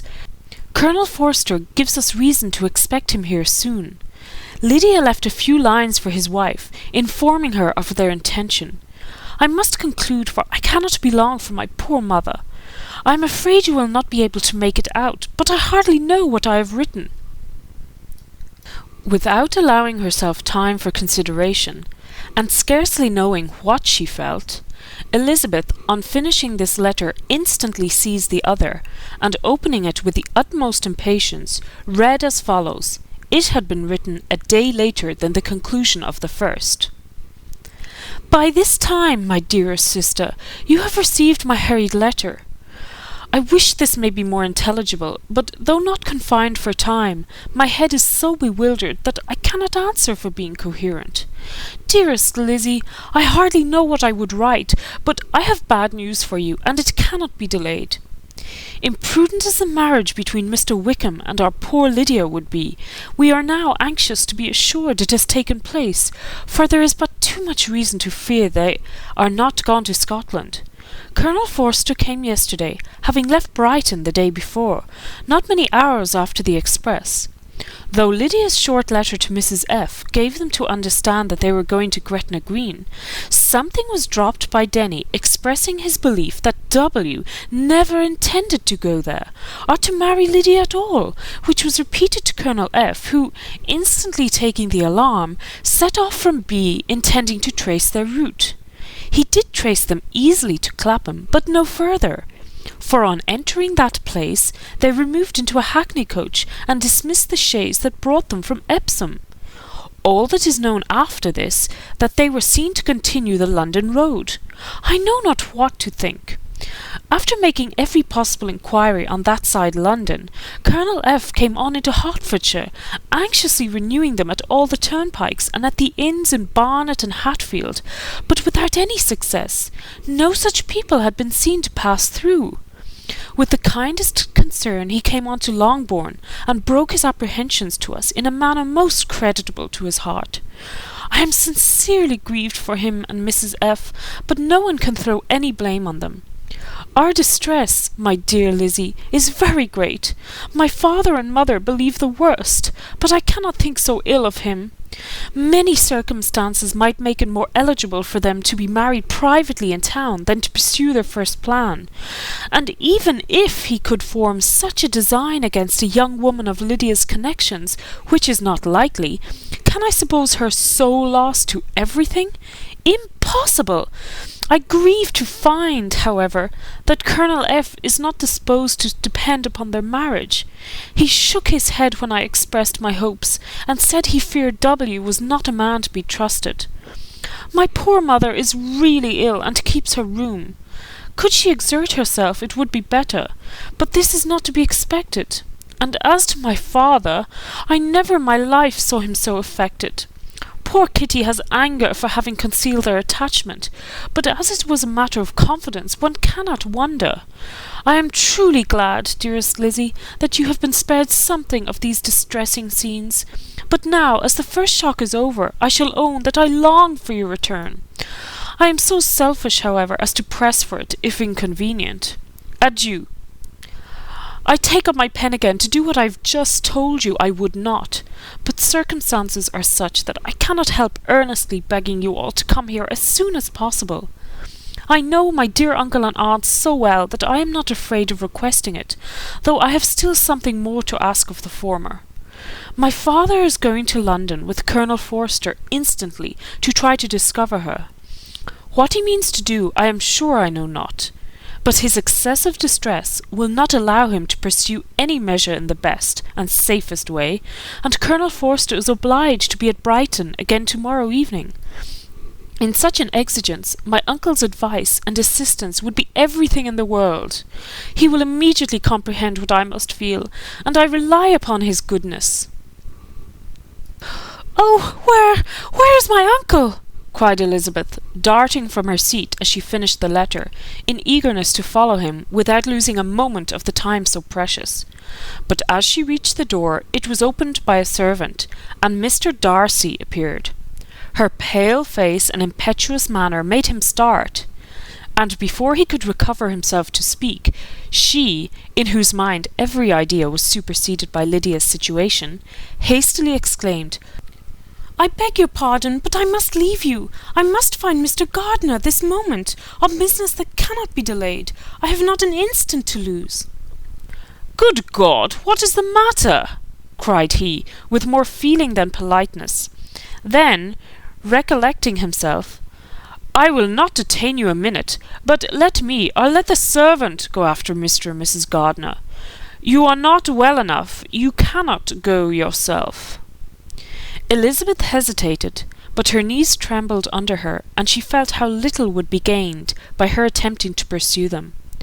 Calling back the servant, therefore, she commissioned him, though in so breathless an accent as made her almost unintelligible, to fetch his master and mistress home instantly. On his quitting the room, she sat down, unable to support herself, and looking so miserably ill that it was impossible for Darcy to leave her, or to refrain from saying, in a tone of gentleness and commiseration, "Let me call your maid. Is there nothing you could take to give you present relief? A glass of wine? Shall I get you one? You are very ill." "No, I thank you," she replied, endeavouring to recover herself. "There is nothing the matter with me. I am quite well. I am only distressed by some dreadful news which I have just received from Longbourn." She burst into tears as she alluded to it, and for a few minutes could not speak another word. Darcy, in wretched suspense, could only say something indistinctly of his concern, and observe her in compassionate silence. At length she spoke again. "I have just had a letter from Jane, with such dreadful news. It cannot be concealed from anyone. My youngest sister has left all her friends, has eloped, has thrown herself into the power of Mr. Wickham. They are gone off together from Brighton. You know him too well to doubt the rest. She has no money, no connections, nothing that can tempt him to. She is lost forever." Darcy was fixed in astonishment. "When I consider," she added in a yet more agitated voice, "that I might have prevented it, I, who knew what he was. Had I but explained some part of it only, some part of what I learnt, to my own family, had his character been known, this could not have happened. But it is all too late now." "I am grieved indeed," cried Darcy, "grieved, shocked. But is it certain, absolutely certain?" "Oh, yes. They left Brighton together on Sunday night, and were traced almost to London, but not beyond. They are certainly not gone to Scotland." "And what has been done? What has been attempted to recover her?" "My father has gone to London, and Jane has written to beg my uncle's immediate assistance, and we shall be off, I hope, in half an hour. But nothing can be done. I know very well that nothing can be done. How is such a man to be worked on? How are they even to be discovered? I have not the smallest hope.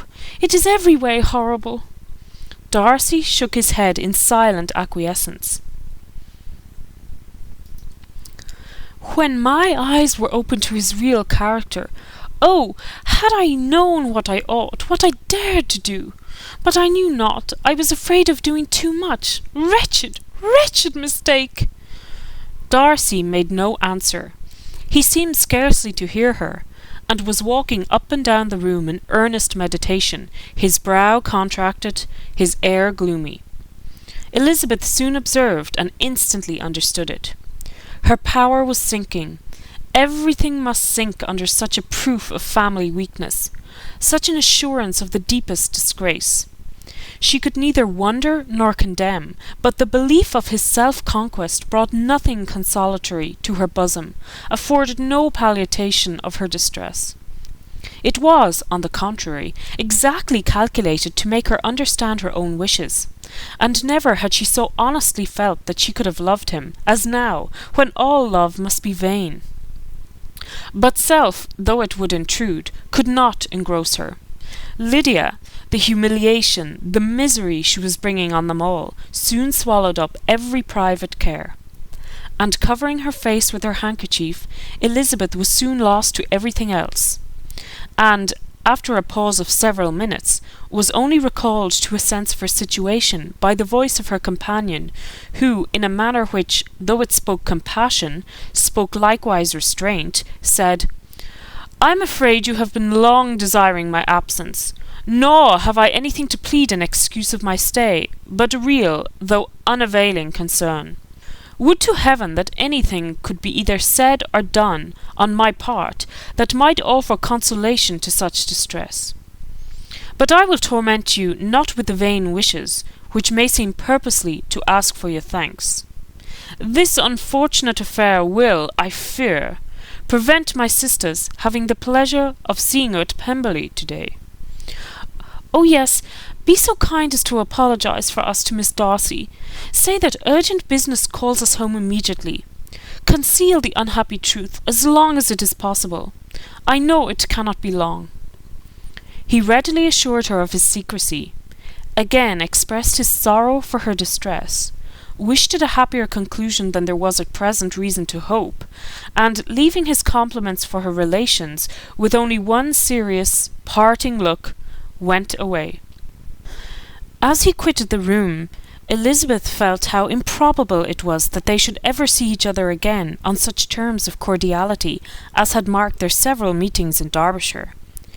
And as she threw a retrospective glance over the whole of their acquaintance, so full of contradictions and varieties, sighed at the persevereness of those feelings which would now have promoted its continuance, and would formerly have rejoiced in its termination. If gratitude and esteem are good foundations of affection, Elizabeth's change of sentiment will be neither improbable nor faulty. But if otherwise, if regard springing from such sources is unreasonable or unnatural, in comparison of what is so often described as arising on a first interview with its object, and even before 2 words have been exchanged, nothing can be said in her defence, except that she had given somewhat of a trial to the latter method in her partiality for Wickham, and that its ill success might, perhaps, authorize her to seek the other less interesting mode of attachment. Be that as it may, she saw him go with regret, and in this early example of what Lydia's infamy must produce, found additional anguish as she reflected on that wretched business. Never, since reading Jane's second letter, had she entertained a hope of Wickham's meaning to marry her. No one but Jane, she thought, could flatter herself with such an expectation. Surprise was the least of her feelings on this development. While the contents of the first letter remained in her mind, she was all surprise, all astonishment, that Wickham should marry a girl whom it was impossible he could marry for money, and how Lydia could ever have attached him had appeared incomprehensible. But now it was all too natural. For such an attachment as this, she might have sufficient charms, and though she did not suppose Lydia to be deliberately engaging in an elopement without the intention of marriage, she had no difficulty in believing that neither her virtue nor her understanding would preserve her from falling an easy prey.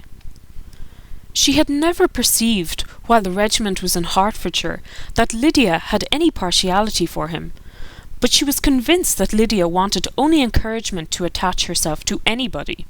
Sometimes one officer, sometimes another, had been her favourite, as their attentions raised them in her opinion.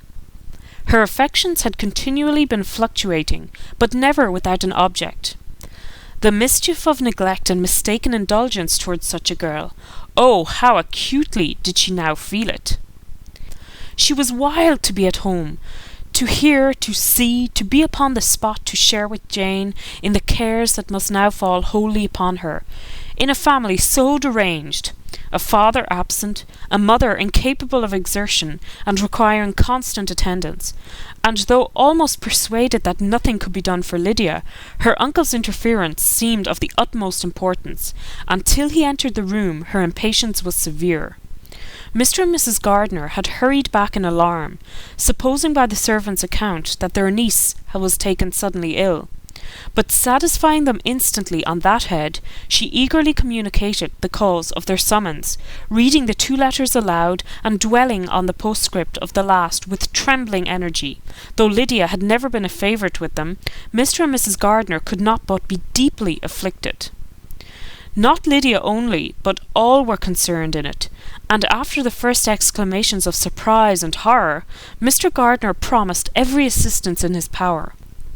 Elizabeth, though expecting no less, thanked him with tears of gratitude, and all three being actuated by one spirit, everything relating to their journey was speedily settled. They were to be off as soon as possible. "But what is to be done about Pemberley?" cried Mrs. Gardiner. "John told us Mr. Darcy was here when you sent for us. Was it so?" "Yes, and I told him we should not be able to keep our engagement. That is all settled."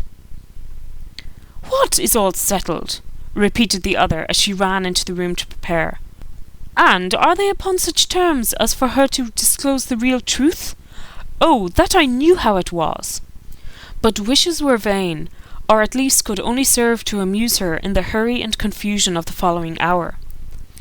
Had Elizabeth been at leisure to be idle, she would have remained certain that all employment was impossible to one so wretched as herself. But she had her share of business as well as her aunt, and amongst the rest there were notes to be written to all their friends at Lambton, with false excuses for their sudden departure. An hour, however, saw the whole completed, and Mr. Gardiner, meanwhile having settled his account at the inn, nothing remained to be done but to go, and Elizabeth, after all the misery of the morning, found herself, in a shorter space of time than she could have supposed, seated in the carriage and on the road to Longbourn. End of chapter 46. Pride and Prejudice by Jane Austen. Chapter 47. "I have been thinking it over again, Elizabeth," said her uncle as they drove from the town, "and really, upon serious consideration, I am much more inclined than I was to judge as your eldest sister does on the matter. It appears to me so very unlikely that any young man should form such a design against a girl who is by no means unprotected or friendless, and who is actually staying in his colonel's family, that I am strongly inclined to hope the best. Could he expect that her friends would not step forward? Could he expect to be noticed again by the regiment after such an affront to Colonel Forster? His temptation is not adequate to the risk." "Do you really think so?" cried Elizabeth, brightening up for a moment. "Upon my word," said Mrs. Gardiner, "I begin to be of your uncle's opinion. It is really too great a violation of decency, honour, and interest for him to be guilty of. I cannot think so very ill of Wickham. Can you yourself, Lizzie, so wholly give him up as to believe him capable of it?" "Not perhaps of neglecting his own interest, but of every other neglect I can believe him capable. If, indeed, it should be so, but I dare not hope it. Why should they not go on to Scotland if that had been the case?" "In the first place," replied Mr. Gardiner, "there is no absolute proof that they are not gone to Scotland." "Oh, but their removing from the chaise into a hackney coach is such a presumption, and besides, no traces of them were to be found on the Barnet road." "Well then, supposing them to be in London, they may be there, though for the purpose of concealment, for no more exceptional purpose. It is not likely that money should be very abundant on either side, and it might strike them that they could be more economically, though less expeditiously, married in London than in Scotland." "But why all this secrecy? Why any fear of detection? Why must their marriage be private? Oh, no, no, this is not likely. His most particular friend, you see, by Jane's account, was persuaded of his never intending to marry her.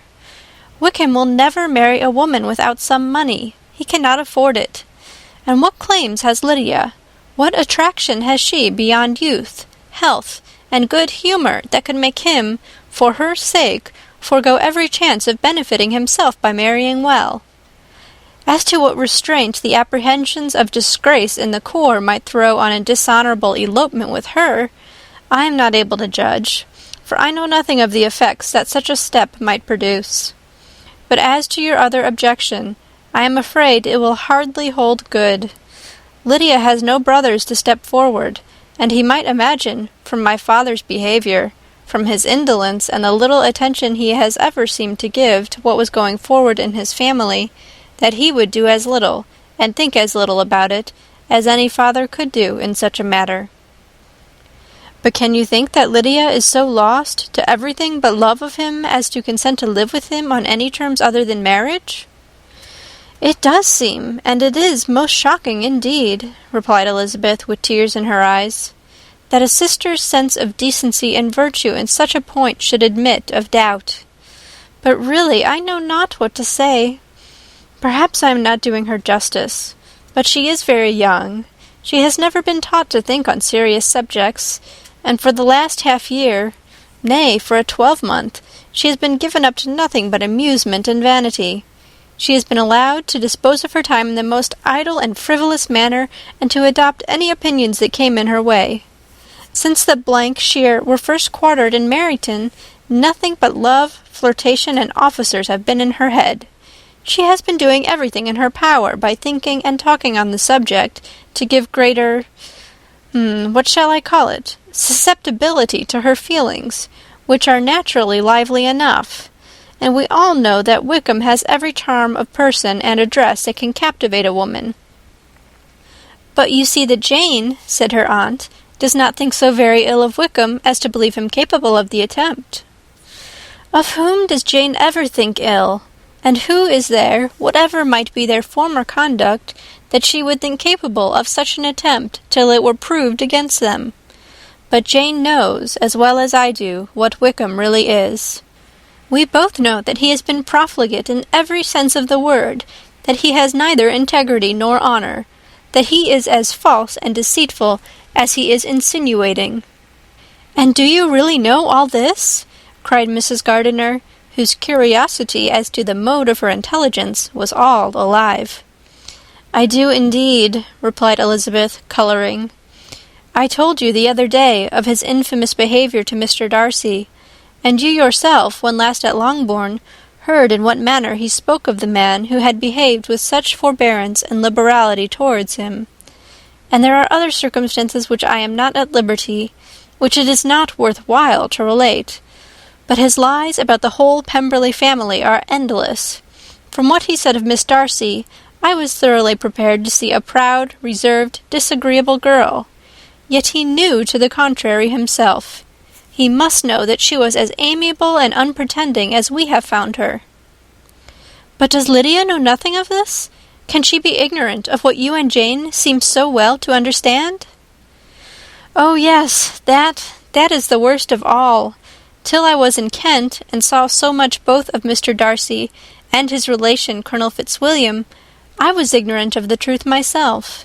And when I returned home, the Shear was to leave Meryton in a week or fortnight time. As that was the case, neither Jane, to whom I related the whole, nor I thought it necessary to make our knowledge public.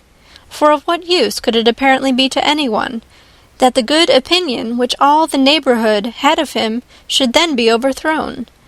And even when it was settled that Lydia should go with Mrs. Forster, the necessity of opening her eyes to his character never occurred to me.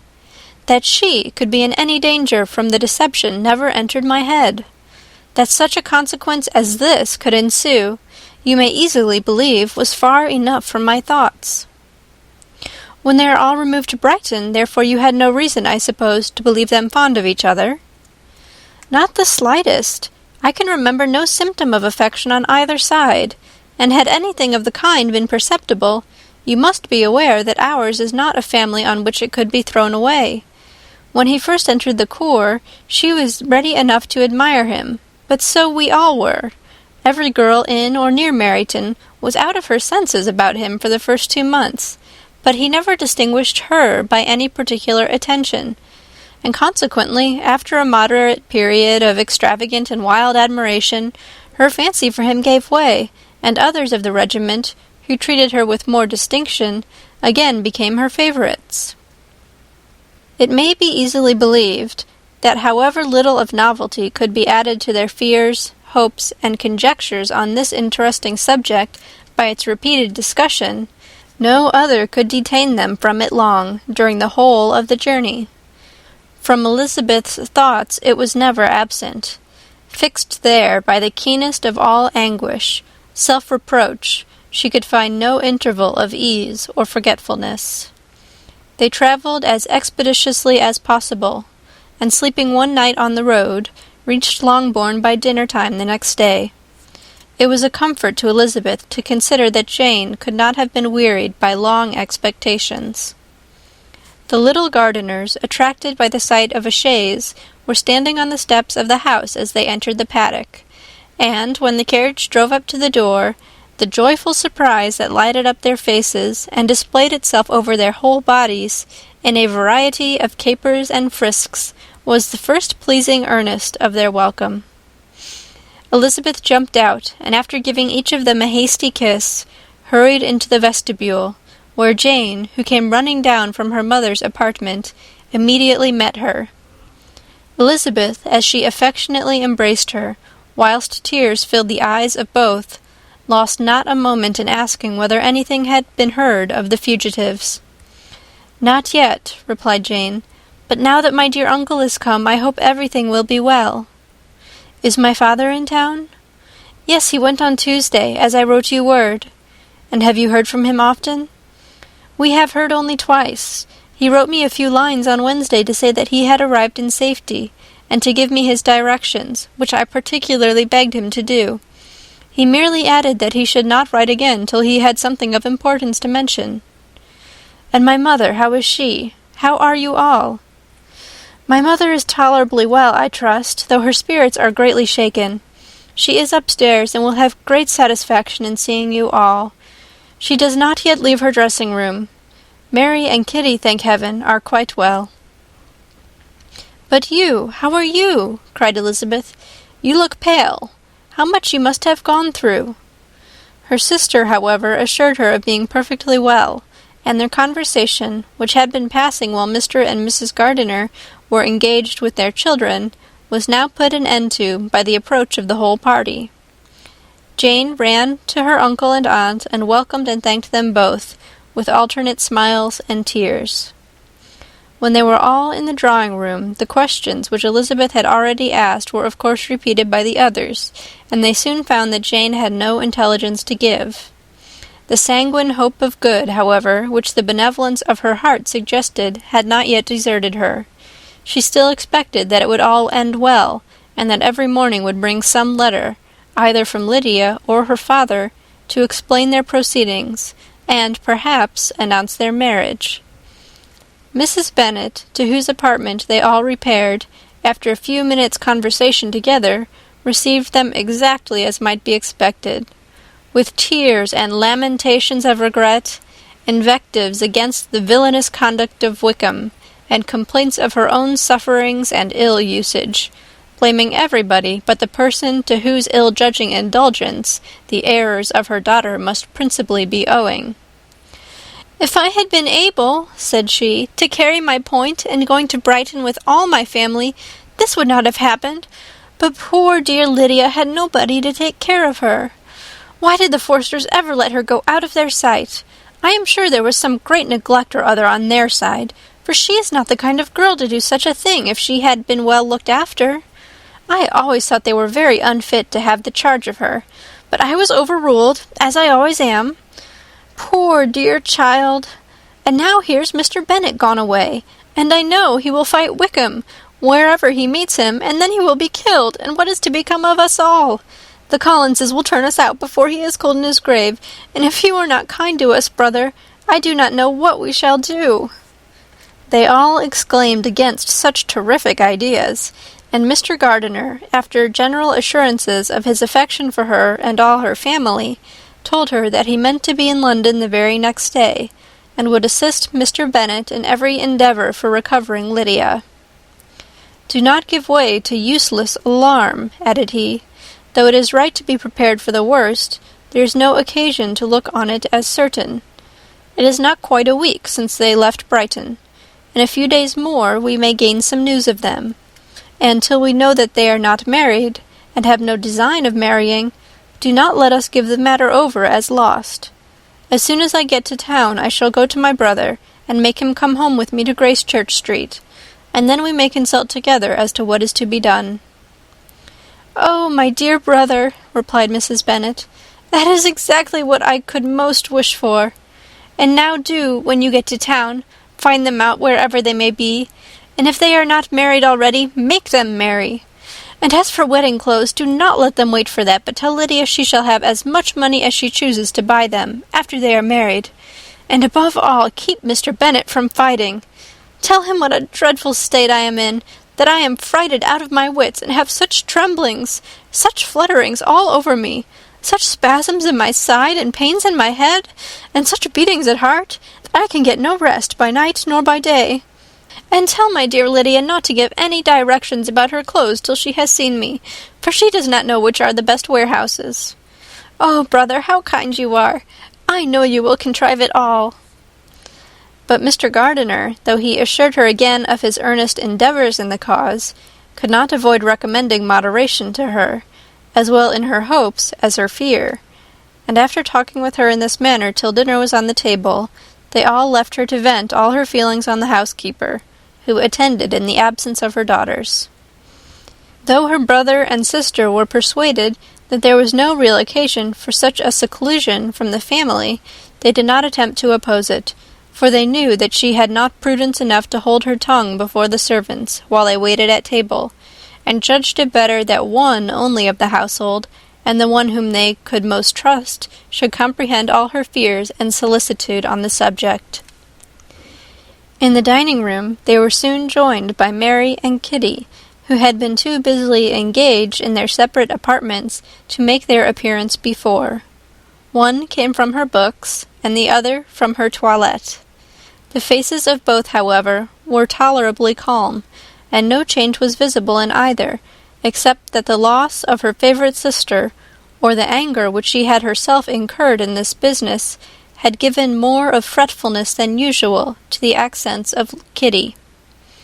As for Mary, she was mistress enough of herself to whisper to Elizabeth, with a countenance of grave reflection, soon after they were seated at the table, "This is a most unfortunate affair, and will probably be much talked of, but we must stem the tide of malice, and pour into the wounded bosoms of each other the balm of sisterly consolation."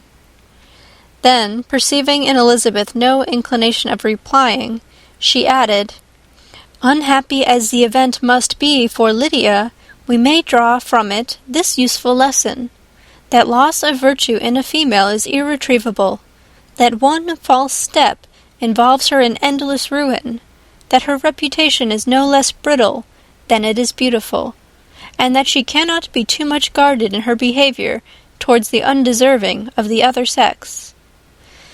Elizabeth lifted up her eyes in amazement, but was too much oppressed to make any reply. Mary, however, continued to console herself with such kind of moral extractions from the evil before them. In the afternoon the two elder Miss Bennets were able to be for half an hour by themselves, and Elizabeth instantly availed herself of the opportunity of making any inquiries, which Jane was equally eager to satisfy. After joining in general lamentations over the dreadful sequel of this event, which Elizabeth considered as all but certain, and Miss Bennet could not assert to be wholly impossible, the former continued the subject by saying, "But tell me all and everything about it which I have not already heard. Give me further particulars. What did Colonel Forster say? Had they no apprehension of anything before the elopement took place? They must have seen them together for ever." Colonel Forster did own that he had often suspected some partiality, especially on Lydia's side, but nothing to give him any alarm. I am so grieved for him. His behaviour was attentive and kind to the utmost. He was coming to us, in order to assure us of his concern, before he had any idea of their not being gone to Scotland. When that apprehension first got abroad, it hastened his journey. And was Denny convinced that Wickham would not marry? Did he know of their intending to go off? Had Colonel Forster seen Denny himself? Yes, but when questioned by him, Denny denied knowing anything of their plans, and would not give his real opinion about it. He did not repeat his persuasion of their not marrying, and from that I am inclined to hope he might have been misunderstood before. And till Colonel Forster came himself, not one of you entertained a doubt, I suppose, of their being really married. How was it possible that such an idea could enter our brains? I felt a little uneasy, a little fearful of my sister's happiness with him in marriage, because I knew that his conduct had not been always quite right. My father and mother knew nothing of that. They only felt how imprudent a match it must be. Kitty then owned, with a very natural triumph, on knowing more than the rest of us, that in Lydia's last letter she had prepared her for such a step. She had known, it seems, of their being in love with each other many weeks. But not before they went to Brighton? No, I believe not. And did Colonel Forster appear to think well of Wickham himself? Does he know his real character? I must confess that he did not speak so well of Wickham as he formerly did.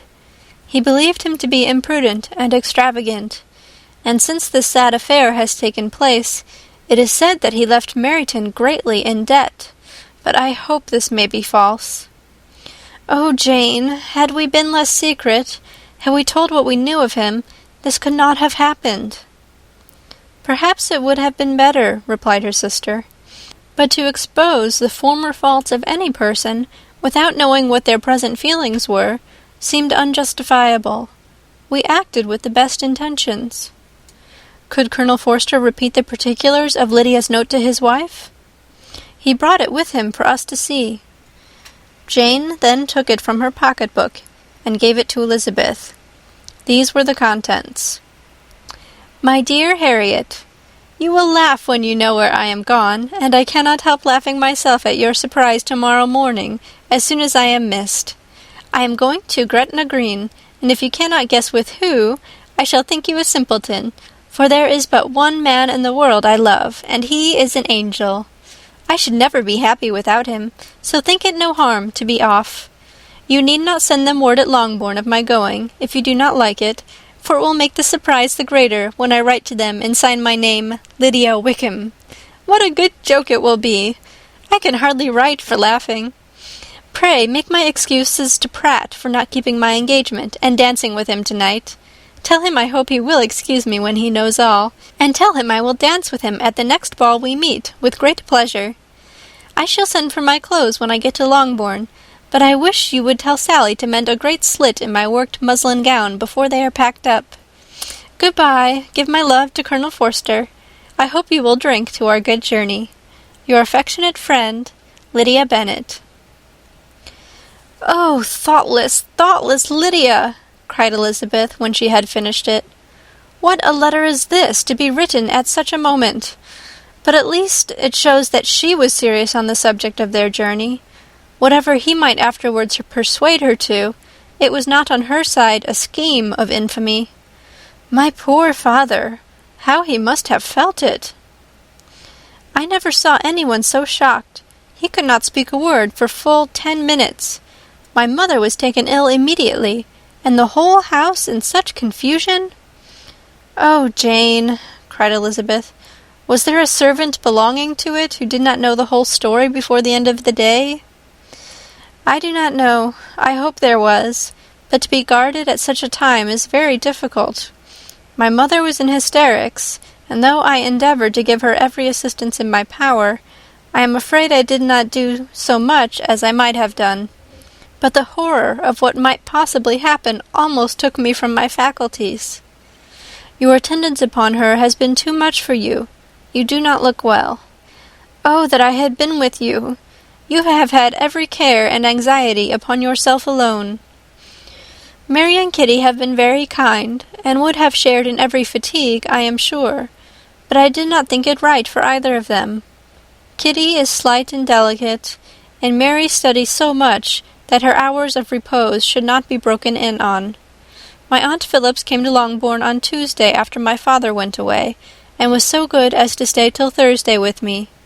She was of great use and comfort to us all, and Lady Lucas has been very kind. She walked here on Wednesday morning to condole with us, and offered her services, or any of her daughters, if they should be of use to us. She had better have stayed at home, cried Elizabeth. Perhaps she meant well, but under such a misfortune as this, one cannot see too little of one's neighbours. Assistance is impossible, condolence insufferable. Let them triumph over us at a distance, and be satisfied. She then proceeded to inquire into the measures which her father had intended to pursue, while in town, for the recovery of his daughter. "He meant, I believe," replied Jane, "to go to Epsom, the place where they last changed horses, see the postilions, and try if anything could be made out from them. His principal object must be to discover the number of the hackney coach which took them from Clapham. It had come with a fare from London, and as he thought that the circumstance of a gentleman and a lady's removing from one carriage into another might be remarked, he meant to make inquiries at Clapham. If he could anyhow discover at what house the coachman had before set down his fare, he determined to make inquiries there, and hoped it might not be impossible to find out the stand and number of the coach. I do not know of any other designs that he had formed, but he was in such a hurry to be gone, and his spirits so greatly discomposed, that I had difficulty in finding out even so much as this." End of chapter 47. Chapter 48. The whole party were in hopes of a letter from Mr. Bennet the next morning, but the post came in without bringing a single line from him. His family knew him to be, on all common occasions, a most negligent and dilatory correspondent, but at such a time they had hoped for exertion.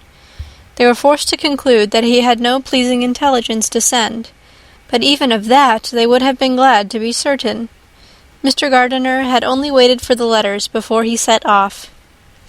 When he was gone, they were certain at least of receiving constant information of what was going on, and their uncle promised, at parting, to prevail on Mr. Bennet to return to Longbourn as soon as he could, to the great consolation of his sister, who considered it as the only security for her husband's not being killed in a duel. Mrs. Gardiner and the children were to remain in Hertfordshire a few days longer, as the former thought her presence might be serviceable to her nieces.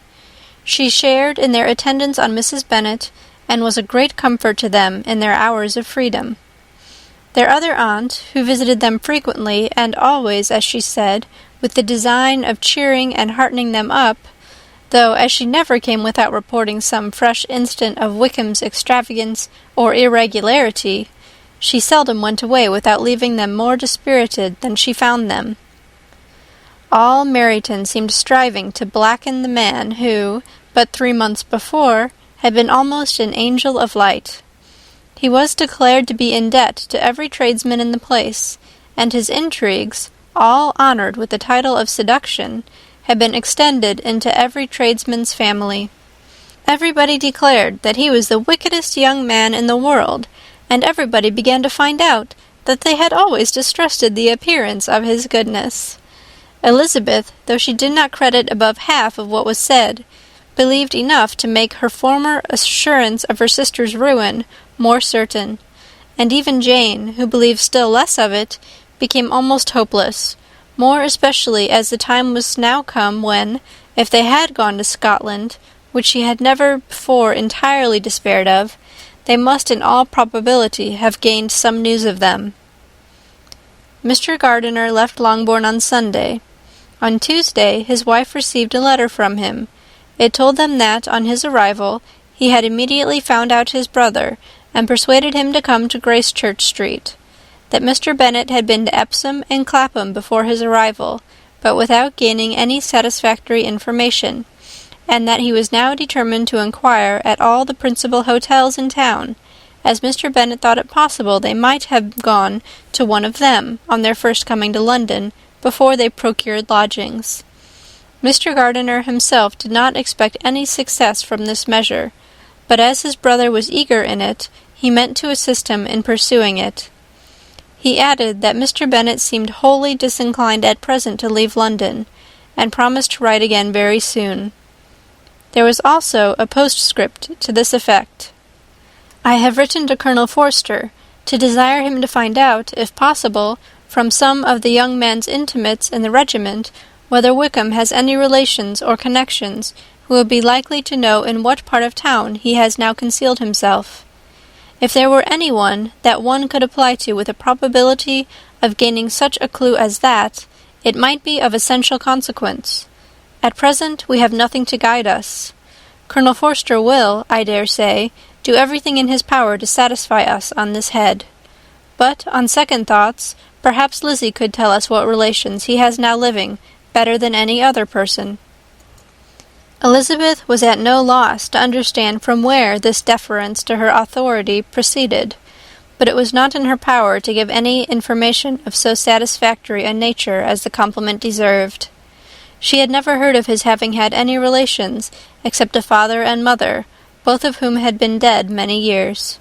It was possible, however, that some of his companions in the shire might be able to give more information, and though she was not very sanguine in expecting it, the application was a something to look forward to. Every day at Longbourn was now a day of anxiety, but the most anxious part of each was when the post was expected. The arrival of letters was the grand object of every morning's impatience. Through letters, whatever of good or bad was to be told would be communicated, and every succeeding day was expected to bring some news of importance. But before they heard again from Mr. Gardiner, a letter arrived for their father from a different quarter, from Mr. Collins, which, as Jane had received directions to open all that came for him in his absence, she accordingly read, and Elizabeth, who knew what curiosities his letters always were, looked over her and read it likewise. It was as follows: "My dear Sir, I feel myself called upon by our relationship and my situation in life to condole with you on the grievous affliction you are now suffering under, of which we were yesterday informed by a letter from Hertfordshire. Be assured, my dear sir, that Mrs. Collins and myself sincerely sympathize with you and all your respectable family in your present distress, which must be of the bitterest kind, because proceeding from a cause which no time can remove. No arguments shall be wanting on my part that can alleviate so severe a misfortune, or that may comfort you under a circumstance that must be of all others the most afflicting to a parent's mind. The death of your daughter would have been a blessing in comparison to this, and it is the more to be lamented, because there is reason to suppose, as my dear Charlotte informs me, that this licentiousness of behaviour in your daughter has proceeded from a faulty degree of indulgence, though, at the same time, for the consolation of yourself and Mrs. Bennet, I am inclined to think that her own disposition must be naturally bad, or she could not be guilty of such an enormity at so early an age. Howsoever that may be, you are grievously to be pitied, in which opinion I am not only joined by Mrs. Collins, but likewise by Lady Catherine and her daughter, to whom I have related the affair. They agree with me in apprehending that this false step in one daughter will be injurious to the fortunes of all the others, for who, as Lady Catherine herself condescendingly says, will connect themselves with such a family? And this consideration leads me moreover to reflect, with augmented satisfaction, on a certain event of last November, for had it been otherwise, I must have been involved in all your sorrow and disgrace. Let me then advise you, dear sir, to console yourself as much as possible, to throw off your unworthy child from your affection for ever, and leave her to reap the fruits of her own heinous offence. I am, dear sir, etc., etc." Mr. Gardiner did not write again till he had received an answer from Colonel Forster, and then he had nothing of a pleasant nature to send. It was not known that Wickham had a single relationship with whom he kept up any connection, and it was certain that he had no near one living.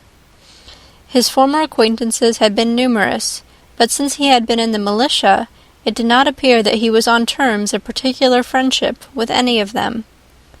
There was no one, therefore, who could be pointed out as likely to give any news of him, and in the wretched state of his own finances, there was a very powerful motive for secrecy, in addition to his fear of discovery by Lydia's relations, for it had just transpired that he had left gaming debts behind him to a very considerable amount. Colonel Forster believed that more than £1,000 would be necessary to clear his expenses at Brighton. He owed a good deal in town, but his debts of honour were still more formidable. Mr. Gardiner did not attempt to conceal these particulars from the Longbourn family. Jane heard them with horror. "A gamester!" she cried. "This is wholly unexpected. I had not an idea of it." Mr. Gardiner added in his letter that they might expect to see their father at home on the following day, which was Saturday.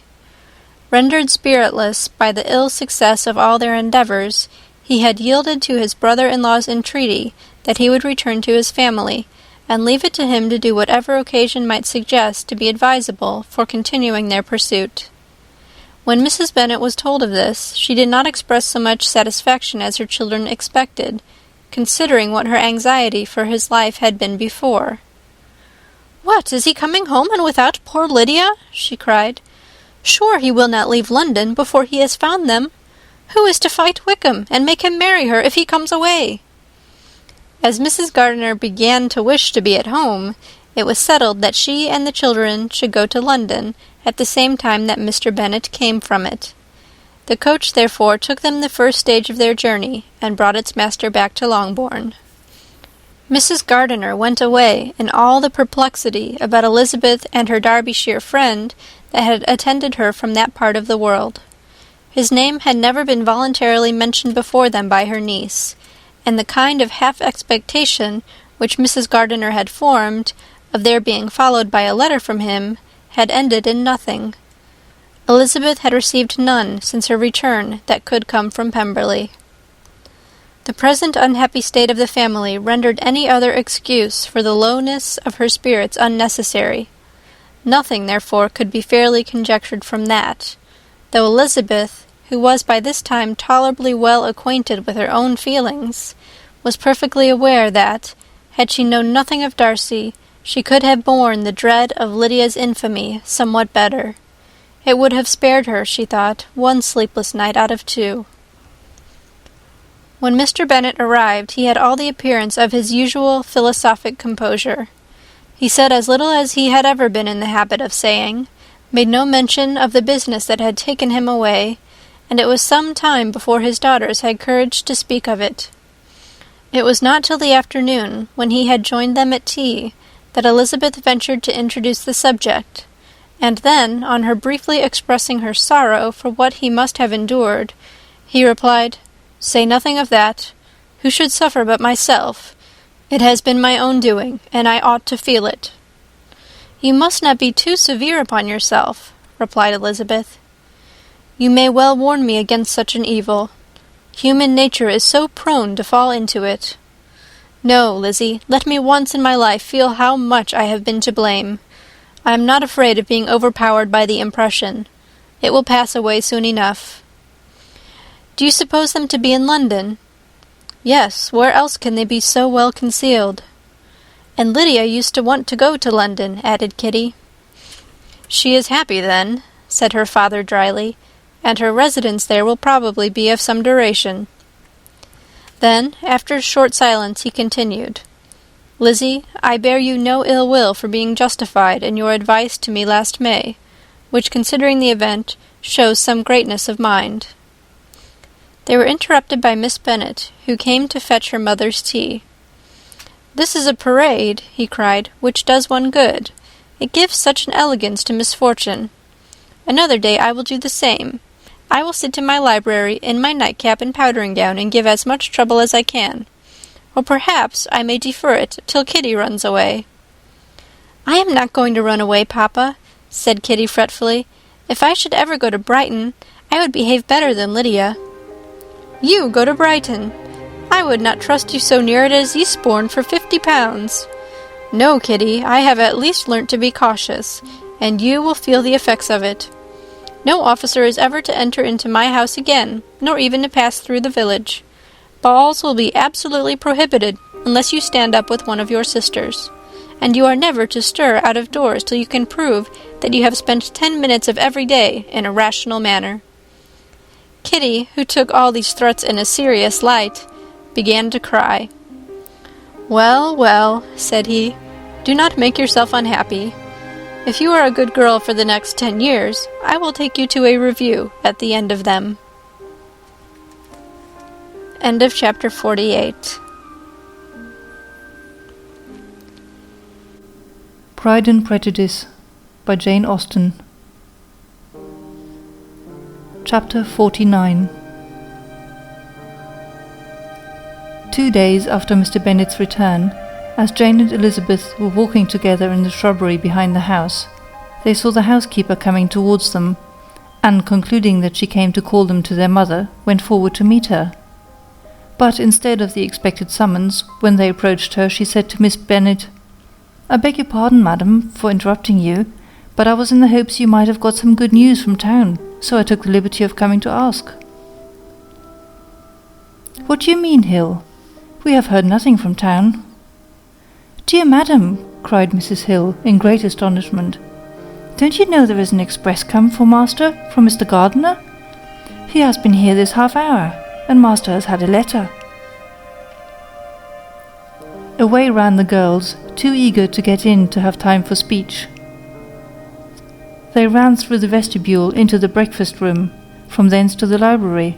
Their father was in neither, and they were on the point of seeking him upstairs with their mother, when they were met by the butler, who said, "If you are looking for my master, ma'am, he is walking towards the little copse." Upon this information they instantly passed through the hall once more, and ran across the lawn after their father, who was deliberately pursuing his way towards a small wood on one side of the paddock. Jane, who was not so light nor so much in the habit of running as Elizabeth, soon lagged behind, while her sister, panting for breath, came up with him, and eagerly cried out, "Oh, papa! What news, what news? Have you heard from my uncle?" "Yes, I have had a letter from him by express." "Well, and what news does it bring, good or bad?" "What is there of good to be expected?" said he, taking the letter from his pocket. "But perhaps you would like to read it." Elizabeth impatiently caught it from his hand. Jane now came up. "Read it aloud," said the father, "for I hardly know myself what it is about." Gracechurch Street, Monday, August 2nd. My dear brother, at last I am able to send you some tidings of my niece, and such as, upon the whole, I hope it will give you satisfaction. Soon after you left me on Saturday, I was fortunate enough to find out in what part of London they were. The particulars I reserve till we meet. It is enough to know they are discovered. I have seen them both. "Then it is as I always hoped," cried Jane. "They are married." "I have seen them both. They are not married, nor can I find there was any intention of being so, but if you are willing to perform the engagements which I have ventured to make on your side, I hope it will not be long before they are. All that is required of you is to assure to your daughter, by settlement, her equal share of the £5,000 secured among your children after the decease of yourself and my sister, and moreover to enter into an engagement of allowing her, during your life, £100 per annum. These are conditions which, considering everything, I had no hesitation in complying with, as far as I thought myself privileged, for you. I shall send this by express, that no time may be lost in bringing me your answer. You will easily comprehend from these particulars that Mr. Wickham's circumstances are not so hopeless as they are generally believed to be. The world has been deceived in that respect, and I am happy to say there will be some little money, even when all his debts are discharged, to settle on my niece, in addition to her own fortune. If, as I conclude will be the case, you send me full powers to act in your name throughout the whole of this business, I will immediately give directions to Haggerston for preparing a proper settlement. There will not be the smallest occasion for your coming to town again, therefore stay quiet at Longbourn, and depend on my diligence and care. Send back your answer as fast as you can, and be careful to write explicitly. We have judged it best that my niece should be married from this house, of which I hope you will approve. She comes to us today. I shall write again as soon as anything more is determined on. Yours, etc., Edward Gardiner. Is it possible? cried Elizabeth when she had finished. "Can it be possible that he will marry her?"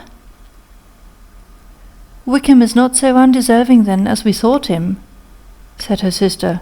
"My dear father, I congratulate you." "And have you answered the letter?" cried Elizabeth. "No, but it must be done soon." Most earnestly did she then entreat him to lose no more time before he wrote. "Oh, my dear father," she cried, "come back and write immediately. Consider how important every moment is in such a case." "Let me write for you," said Jane, "if you dislike the trouble yourself." "I dislike it very much," he replied, "but it must be done." And so saying, he turned back with them, and walked towards the house. "And may I ask," said Elizabeth, "but the terms, I suppose, must be complied with?" "Complied with? I am only ashamed of his asking so little." "And they must marry. Yet he is such a man." Yes, they must marry. There is nothing else to be done. But there are two things that I want very much to know. One is, how much money your uncle has laid down to bring it about, and the other, how am I ever to pay him?" "Money? My uncle?" cried Jane. "What do you mean, sir?" "I mean that no man in his senses would marry Lydia on so slight a temptation as 100 a year during my life, and 50 after I am gone." "That is very true," said Elizabeth, "though it had not occurred to me before. His debts to be discharged, and something still to remain! Oh, it must be my uncle's doings. Generous, good man! I am afraid he has distressed himself. A small sum could not do all this." "No," said her father, "Wickham's a fool if he takes her with a farthing less than 10,000 pounds. I should be sorry to think so ill of him in the very beginning of our relationship." 10,000 pounds! Heaven forbid! How is half such a sum to be repaid? Mr. Bennet made no answer, and each of them, deep in thought, continued silent till they reached the house. Their father then went on to the library to write, and the girls walked into the breakfast-room. "And they are really to be married!" cried Elizabeth, as soon as they were by themselves. "How strange this is! And for this we are to be thankful. That they should marry, small as is their chance of happiness, and wretched as is his character, we are forced to rejoice. Oh, Lydia!" "I comfort myself with thinking," replied Jane, "that he certainly would not marry Lydia if he had not a real regard for her. Though our kind uncle has done something towards clearing him, I cannot believe that 10,000 pounds, or anything like it, has been advanced. He has children of his own, and may have more.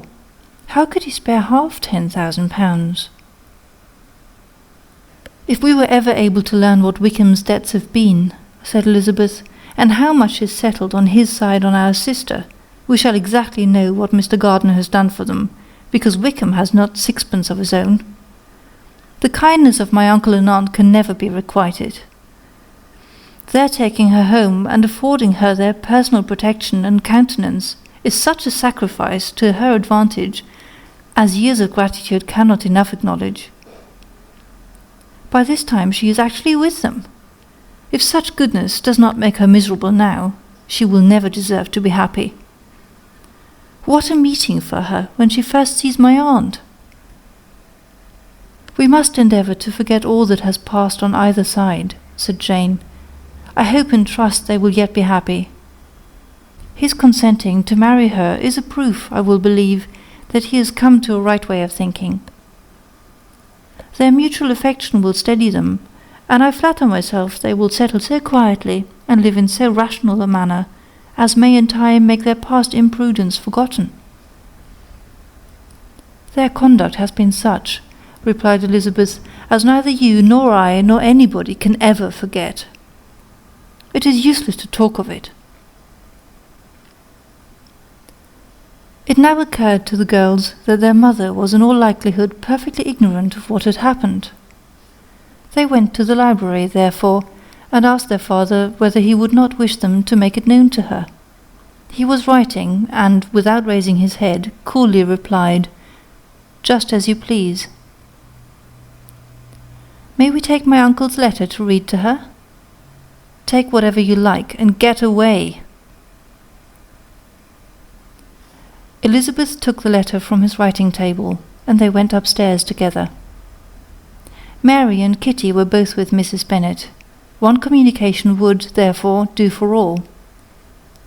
After a slight preparation for good news, the letter was read aloud. Mrs. Bennet could hardly contain herself. As soon as Jane had read Mr. Gardiner's hope of Lydia's being soon married, her joy burst forth, and every following sentence added to its exuberance. She was now in an irritation as violent from delight as she had ever been fidgety from alarm and vexation. To know that her daughter would be married was enough. She was disturbed by no fear for her felicity, nor humbled by any remembrance of her misconduct. "My dear, dear Lydia," she cried, "this is delightful indeed. She will be married. I shall see her again. She will be married at 16. My good, kind brother, I knew how it would be. I knew he would manage everything. How I longed to see her, and to see dear Wickham too. But the clothes, the wedding clothes. I will write to my sister Gardiner about them directly. Lizzie, my dear, run down to your father and ask him how much he will give her. Stay, I will go myself. Ring the bell, Kitty, for Hill. I will put on my things in a moment. My dear, dear Lydia, how merry we shall be together when we meet." Her eldest daughter endeavoured to give some relief to the violence of these transports, by leading her thoughts to the obligations which Mr. Gardiner's behaviour laid them all under. "For we must attribute this happy conclusion," she added, "in a great measure to his kindness. We are persuaded that he has pledged himself to assist Mr. Wickham with money." "Well," cried her mother, "it is all very right. Who should do it but her own uncle?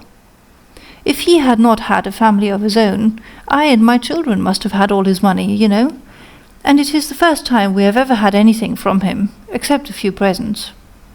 Well, I am so happy. In a short time I shall have a daughter married. Mrs. Wickham, how well it sounds! And she was only 16 last June. My dear Jane, I am in such a flutter that I am sure I can't write. So I will dictate, and you will write for me.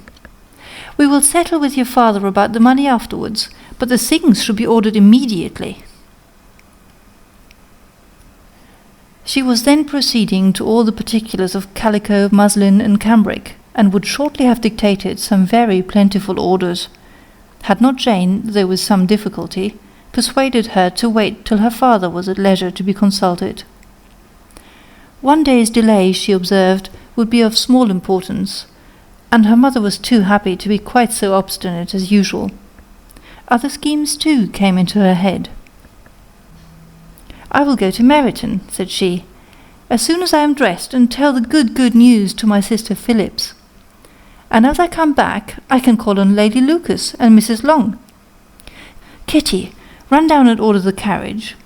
An airing would do me a great deal of good, I am sure. Girls, can I do anything for you in Meryton?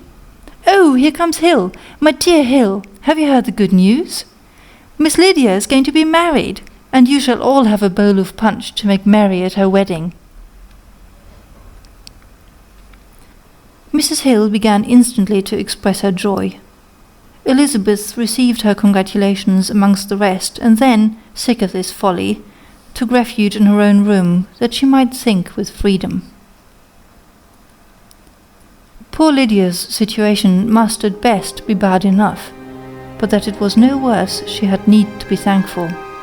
She felt it so, and though, in looking forward, neither rational happiness nor worldly prosperity could be justly expected for her sister, in looking back to what they had feared only 2 hours ago, she felt all the advantages of what they had gained.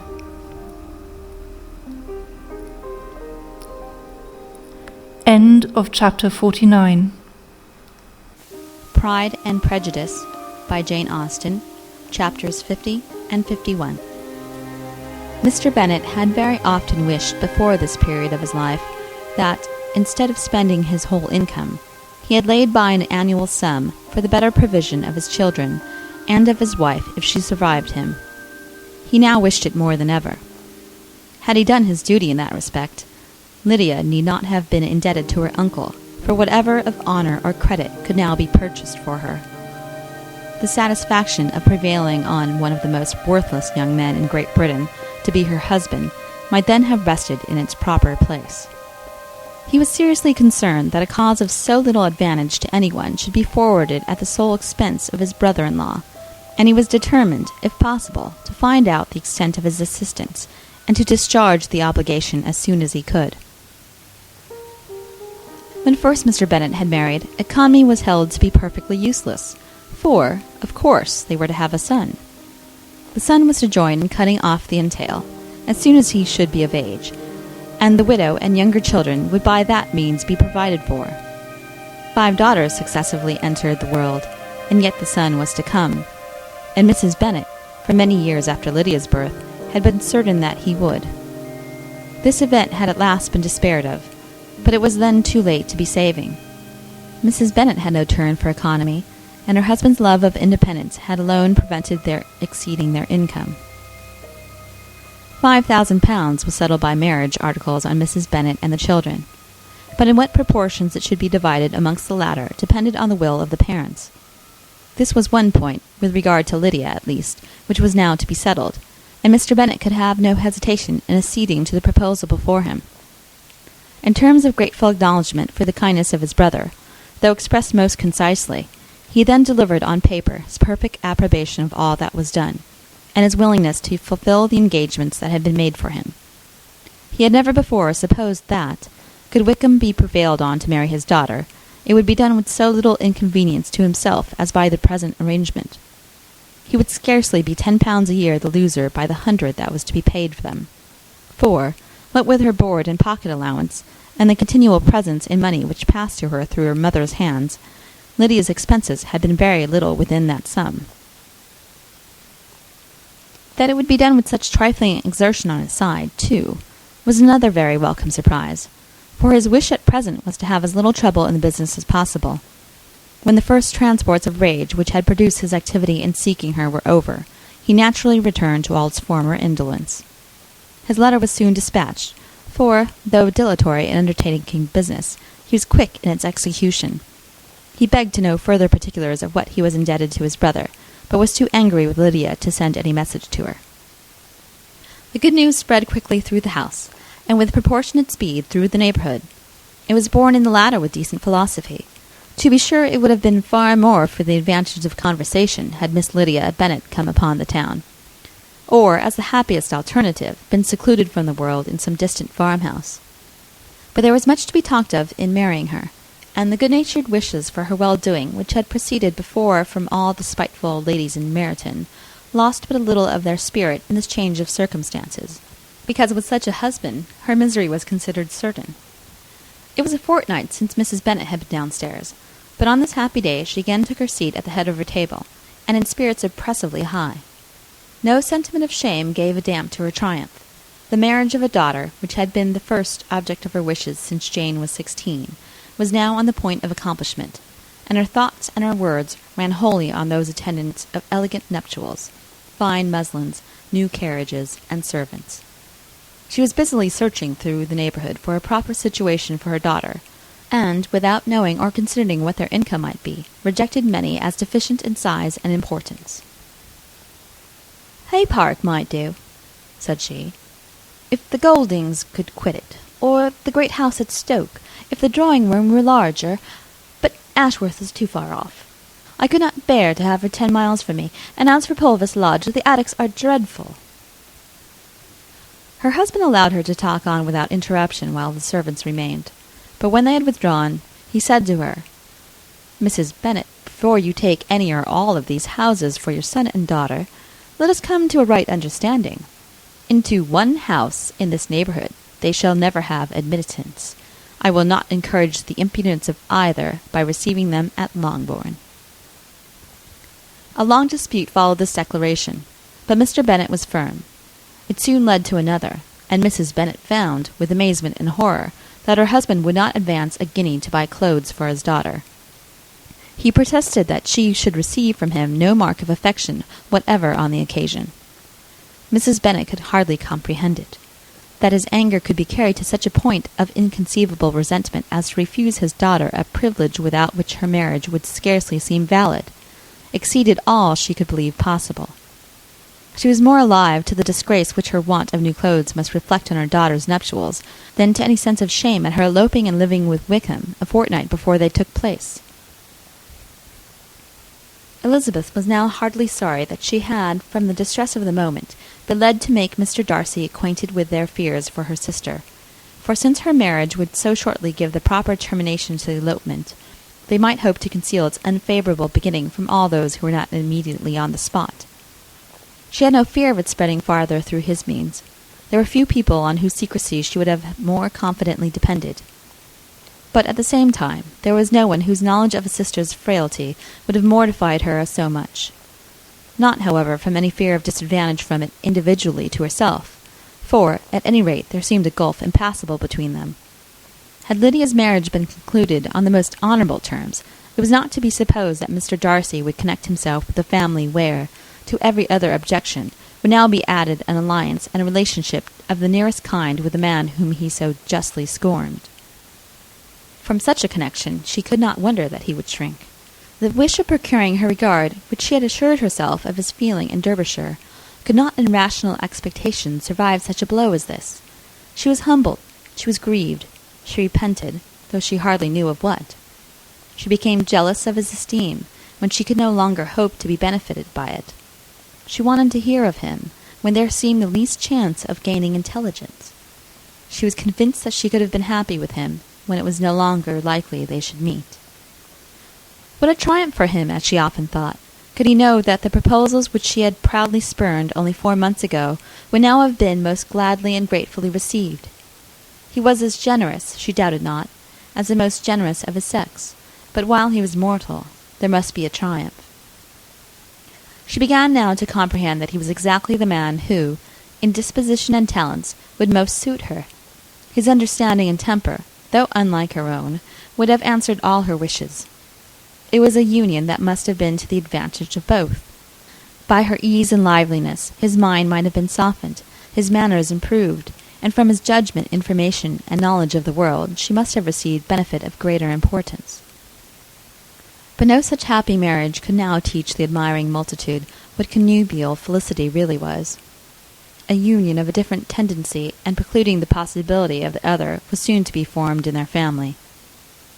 How Wickham and Lydia were to be supported in tolerable independence she could not imagine, but how little of permanent happiness could belong to a couple who were only brought together because their passions were stronger than their virtue she could easily conjecture. Mr. Gardiner soon wrote again to his brother. To Mr. Bennet's acknowledgments he briefly replied, with assurance of his eagerness to promote the welfare of any of his family, and concluded with entreaties that the subject might never be mentioned to him again. The principal purport of his letter was to inform them that Mr. Wickham had resolved on quitting the militia. It was greatly my wish that he should do so, he added, as soon as his marriage was fixed on, and I think you will agree with me in considering the removal of that corps as highly advisable, both on his account and my niece's. It is Mr. Wickham's intention to go into the regulars, and among his former friends there are still some who are able and willing to assist him in the army. He has a promise of an ensigncy in General Regiment, now quartered in the north. It is an advantage to have it so far from this part of the kingdom. He promises fairly, and I hope among different people, where they may each have a character to preserve, they will both be more prudent.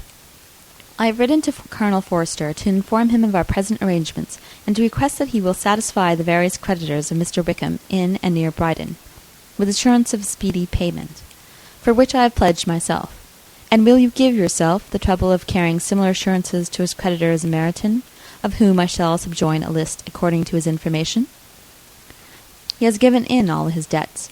I hope at least he has not deceived us. Haggerston has our directions, and all will be completed in a week. They will then join his regiment, unless they are first invited to Longbourn, and I understand from Mrs. Gardiner that my niece is very desirous of seeing you all before she leaves the south. She is well, and begs to be dutifully remembered to you and your mother. Yours, etc. E. Gardiner. Mr. Bennet and his daughters saw all the advantages of Wickham's removal from the shire as clearly as Mr. Gardiner could do. But Mrs. Bennet was not so well pleased with it. Lydia's being settled in the north, just when she had expected most pleasure and pride in her company, for she had by no means given up her plan for their residing in Hertfordshire, was a severe disappointment. And besides, it was such a pity that Lydia should be taken from a regiment where she was acquainted with everyone, and had so many favourites. "She is so fond of Mrs. Forster," said she. "It will be quite shocking to send her away, and there are several of the young men, too, that she likes very much. The officers may not be so pleasant in general regiment." His daughter's request, for such it might be considered, of being admitted into her family again before she set off for the north, received at first an absolute negative. But Jane and Elizabeth, who agreed in wishing, for the sake of their sister's feelings and consequence, that she should be noticed on her marriage by her parents, urged him so earnestly, yet so rationally and so mildly, to receive her and her husband at Longbourn, as soon as they were married, that he was prevailed on to think as they thought, and act as they wished. And their mother had the satisfaction of knowing that she would be able to show her married daughter in the neighbourhood before she was banished to the north. When Mr. Bennet wrote again to his brother, therefore, he sent his permission for them to come, and it was settled, that as soon as the ceremony was over, they should proceed to Longbourn. Elizabeth was surprised, however, that Wickham should consent to such a scheme, and had she consulted only her own inclination, any meeting with him would have been the last object of her wishes. Chapter 51. The sisters' wedding day arrived, and Jane and Elizabeth felt for her probably more than she felt for herself. The carriage was sent to meet them and they were to return in it by dinner-time. Their arrival was dreaded by the elder Miss Bennets, and Jane more especially, who gave Lydia the feelings which would have attended herself had she been the culprit, and was wretched in the thought of what her sister must endure. They came. The family were assembled in the breakfast-room to receive them. Smiles decked the face of Mrs. Bennet as the carriage drove up to the door. Her husband looked impenetrably grave. Her daughters, alarmed, anxious, uneasy. Lydia's voice was heard in the vestibule. The door was thrown open, and she ran into the room. Her mother stepped forwards, embraced her, and welcomed her with rapture, gave her hand with an affectionate smile to Wickham, who followed his lady, and wished them both joy with an alacrity which showed no doubt of their happiness. Their reception from Mr. Bennet, to whom they then turned, was not quite so cordial. His countenance rather gained in austerity, and he scarcely opened his lips. The easy assurance of the young couple, indeed, was enough to provoke him. Elizabeth was disgusted, and even Miss Bennet was shocked. Lydia was Lydia still, untamed, unabashed, wild, noisy, and fearless. She turned from sister to sister, demanding their congratulations, and when at length they all sat down, looked eagerly around the room, took notice of some little alteration in it, and observed, with a laugh, that it was a great while since she had been there. Wickham was not at all more distressed than herself, but his manners were always so pleasing, that had his character and his marriage been exactly what they ought, his smiles and his easy address, while he claimed their relationship, would have delighted them all. Elizabeth had not before believed him quite equal to such assurance, but she sat down, resolving within herself to draw no limits in future to the impudence of an impudent man. She blushed, and Jane blushed, but the cheeks of the two caused their confusion, suffered no variation of colour. There was no want of discourse. The bride and her mother could neither of them talk fast enough, and Wickham, who happened to sit near Elizabeth, began inquiring after his acquaintance in that neighbourhood, with a good-humoured ease which she felt very unable to equal in her replies. They seemed each of them to have the happiest memories in the world. Nothing of the past was recollected with pain, and Lydia led voluntarily to subjects which her sisters would not have alluded to for the world. "Only think of its being 3 months," she cried, "since I went away. It seems but a fortnight, I declare, and yet there have been things enough happened in the time. Good gracious! When I went away, I am sure I had no more idea of being married till I had come back again, though I thought it would be very good fun if I was." Her father lifted up his eyes. Jane was distressed. Elizabeth looked expressly at Lydia, But she, who never heard nor saw anything of which she chose to be insensible, gaily continued, "Oh, mamma, do the people hereabouts know I am married today? I was afraid they might not, and we overtook William Golding in his curricle. So I was determined he should know it, and so I let down the side-glass next to him, and took off my glove, and let my hand just rest upon the window-frame, so that he might see the ring, and then I bowed and smiled like anything." Elizabeth could bear it no longer. She got up and ran out of the room, and returned no more till she heard them passing through the hall to the dining-parlour. She then joined them, soon enough to see Lydia, with anxious parade, walk up to her mother's right hand, and hear her say to her eldest sister, "Ah, Jane, I take your place now, and you must go lower, because I'm a married woman." It was not to be supposed that time would give Lydia that embarrassment from which she had been so wholly free at first. Her ease and good spirits increased.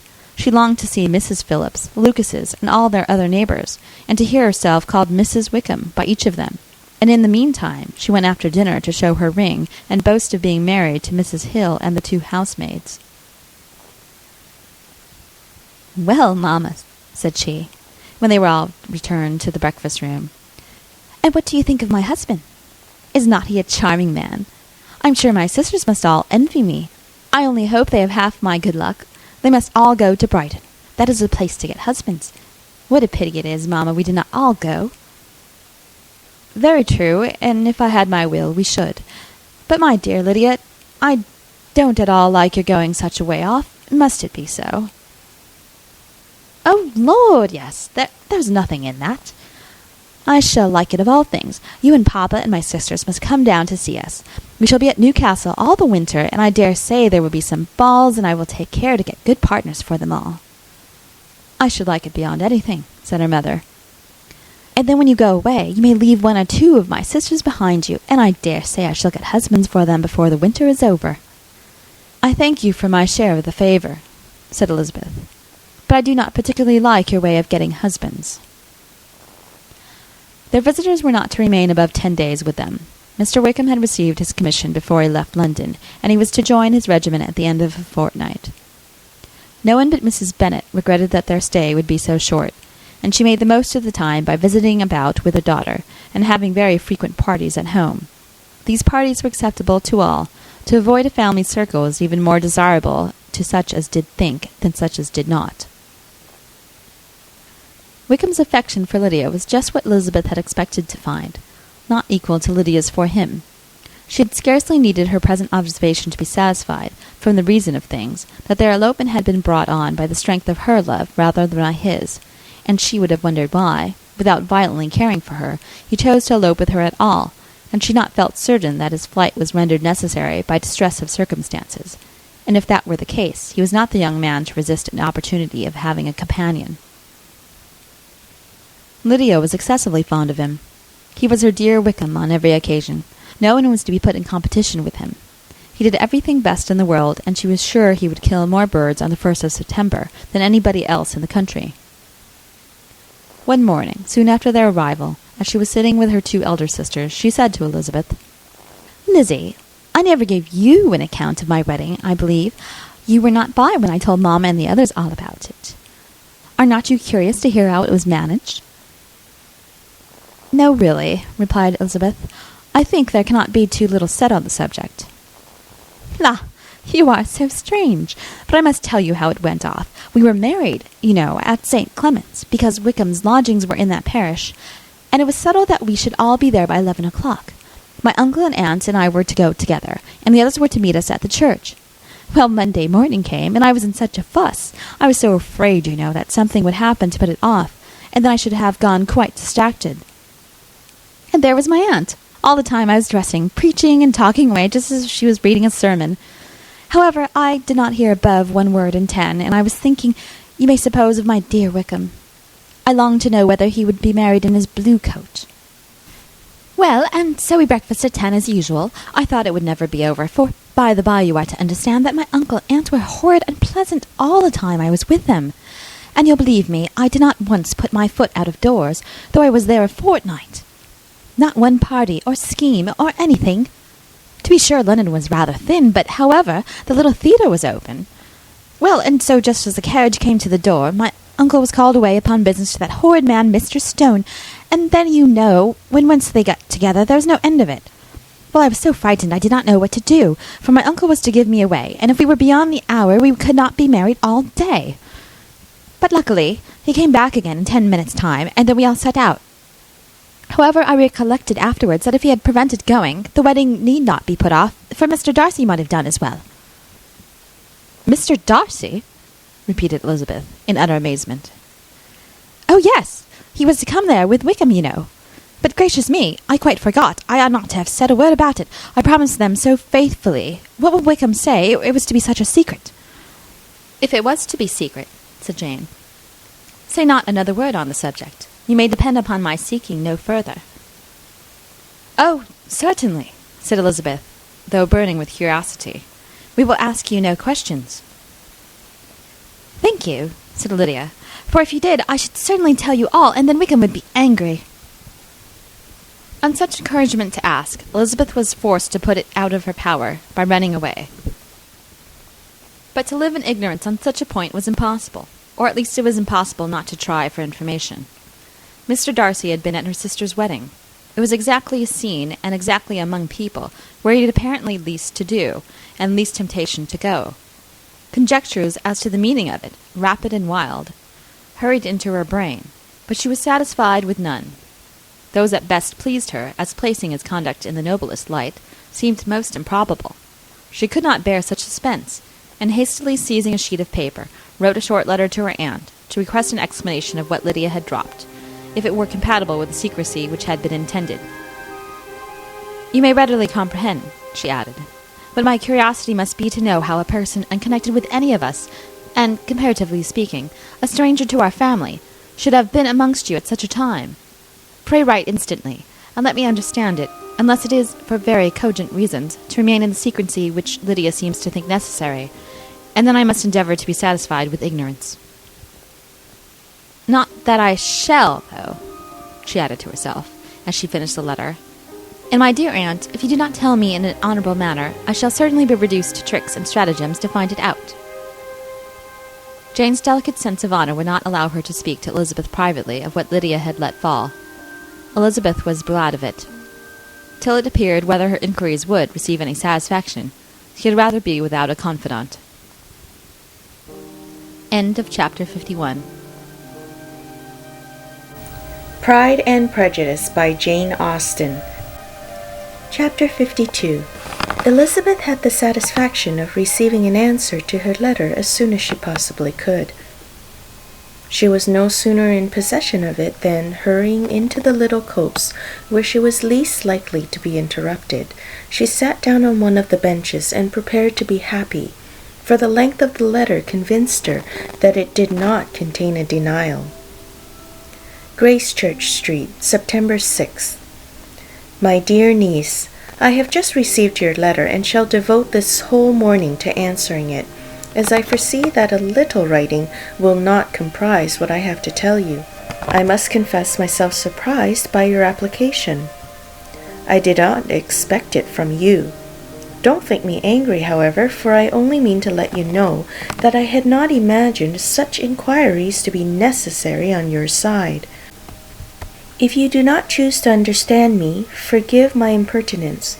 Your uncle is as much surprised as I am, and nothing but the belief of your being a party concerned would have allowed him to act as he has done. But if you are really innocent and ignorant, I must be more explicit. On the very day of my coming home from Longbourn, your uncle had a most unexpected visitor. Mr. Darcy called and was shut up with him several hours. It was all over before I arrived, so my curiosity was not so dreadfully racked as yours seems to be. He came to tell Mr. Gardiner that he had found out where your sister and Mr. Wickham were, and that he had seen and talked with both. Wickham repeatedly, Lydia once. From what I can collect, he left Derbyshire only one day after ourselves, and came to town with the resolution of hunting for them. The motive professed was his conviction of its being owing to himself that Wickham's worthlessness had not been so well known as to make it impossible for any young woman of character to love or confide in him. He generously imputed the whole to his mistaken pride, and confessed that he had before thought it beneath him to lay his actions open to the world. His character was to speak for itself. He called it therefore his duty to step forward and endeavour to remedy an evil which he had brought on by himself. If he had another motive, I am sure it would never disgrace him. He had been some days in town before he was able to discover them, but he had something to direct his search, which was more than we had, and the consciousness of this was another reason for his resolving to follow us. There is a lady, it seems, a Mrs. Young, who was some time ago governess to Miss Darcy, and was dismissed from her charge on some cause of disapprobation, though he did not say what. She then took a large house in Edward Street, and has since maintained herself by letting lodgings. Mrs. Young was, he knew, intimately acquainted with Wickham, and he went to her for intelligence of him as soon as he got to town. But it was 2 or 3 days before he could get from her what he wanted. She would not betray her trust, I suppose, without bribery and corruption, for she really did know where her friend was to be found. Wickham indeed had gone to her on their first arrival in London, and she had been able to receive them into her house. They would have taken up their abode with her. At length, however, our kind friend procured the wished-for direction. He saw Wickham, and afterwards insisted on seeing Lydia. His first object with her, he acknowledged, had been to persuade her to quit her present disgraceful situation and return to her friends as soon as they could be prevailed on to receive her, offering his assistance as far as it would go. But he found Lydia absolutely resolved on remaining where she was. She cared for none of her friends. She wanted no help of his. She would not hear of leaving Wickham. She was sure they should be married some time or other, and it did not much signify when. Since such were her feelings, it only remained, he thought, to secure and expedite a marriage, which in his very first conversation with Wickham, he easily learnt had never been his design. He confessed himself obliged to leave the regiment on account of some debts of honour which were very pressing, and scrupled not to lay all the ill consequences of Lydia's flight on her own folly alone. He meant to resign his commission immediately, and as to his future situation, he could conjecture very little about it. He must go somewhere, but he did not know where, and he knew he should have nothing to live on. Mr. Darcy asked him why he had not married your sister at once. Though Mr. Bennet was not imagined to be very rich, he would have been able to do something for him, and his situation must have been benefited by marriage.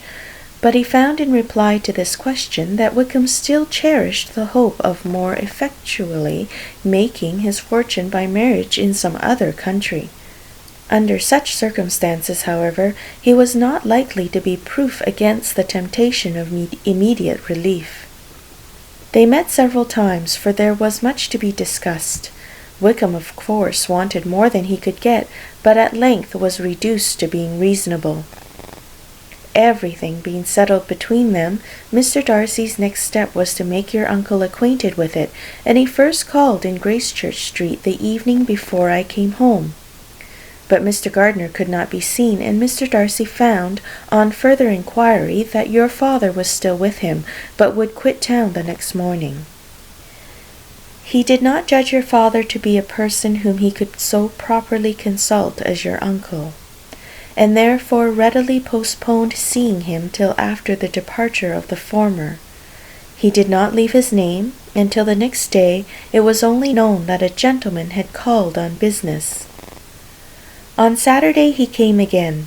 Your father was gone, your uncle at home, and as I said before, they had a great deal of talk together. They met again on Sunday, and then I saw him too. It was not all settled before Monday. As soon as it was, the express was sent off to Longbourn, but our visitor was very obstinate. I fancy, Lizzie, that obstinacy is the real defect of his character, after all. He has been accused of many faults at different times, but this is the true one.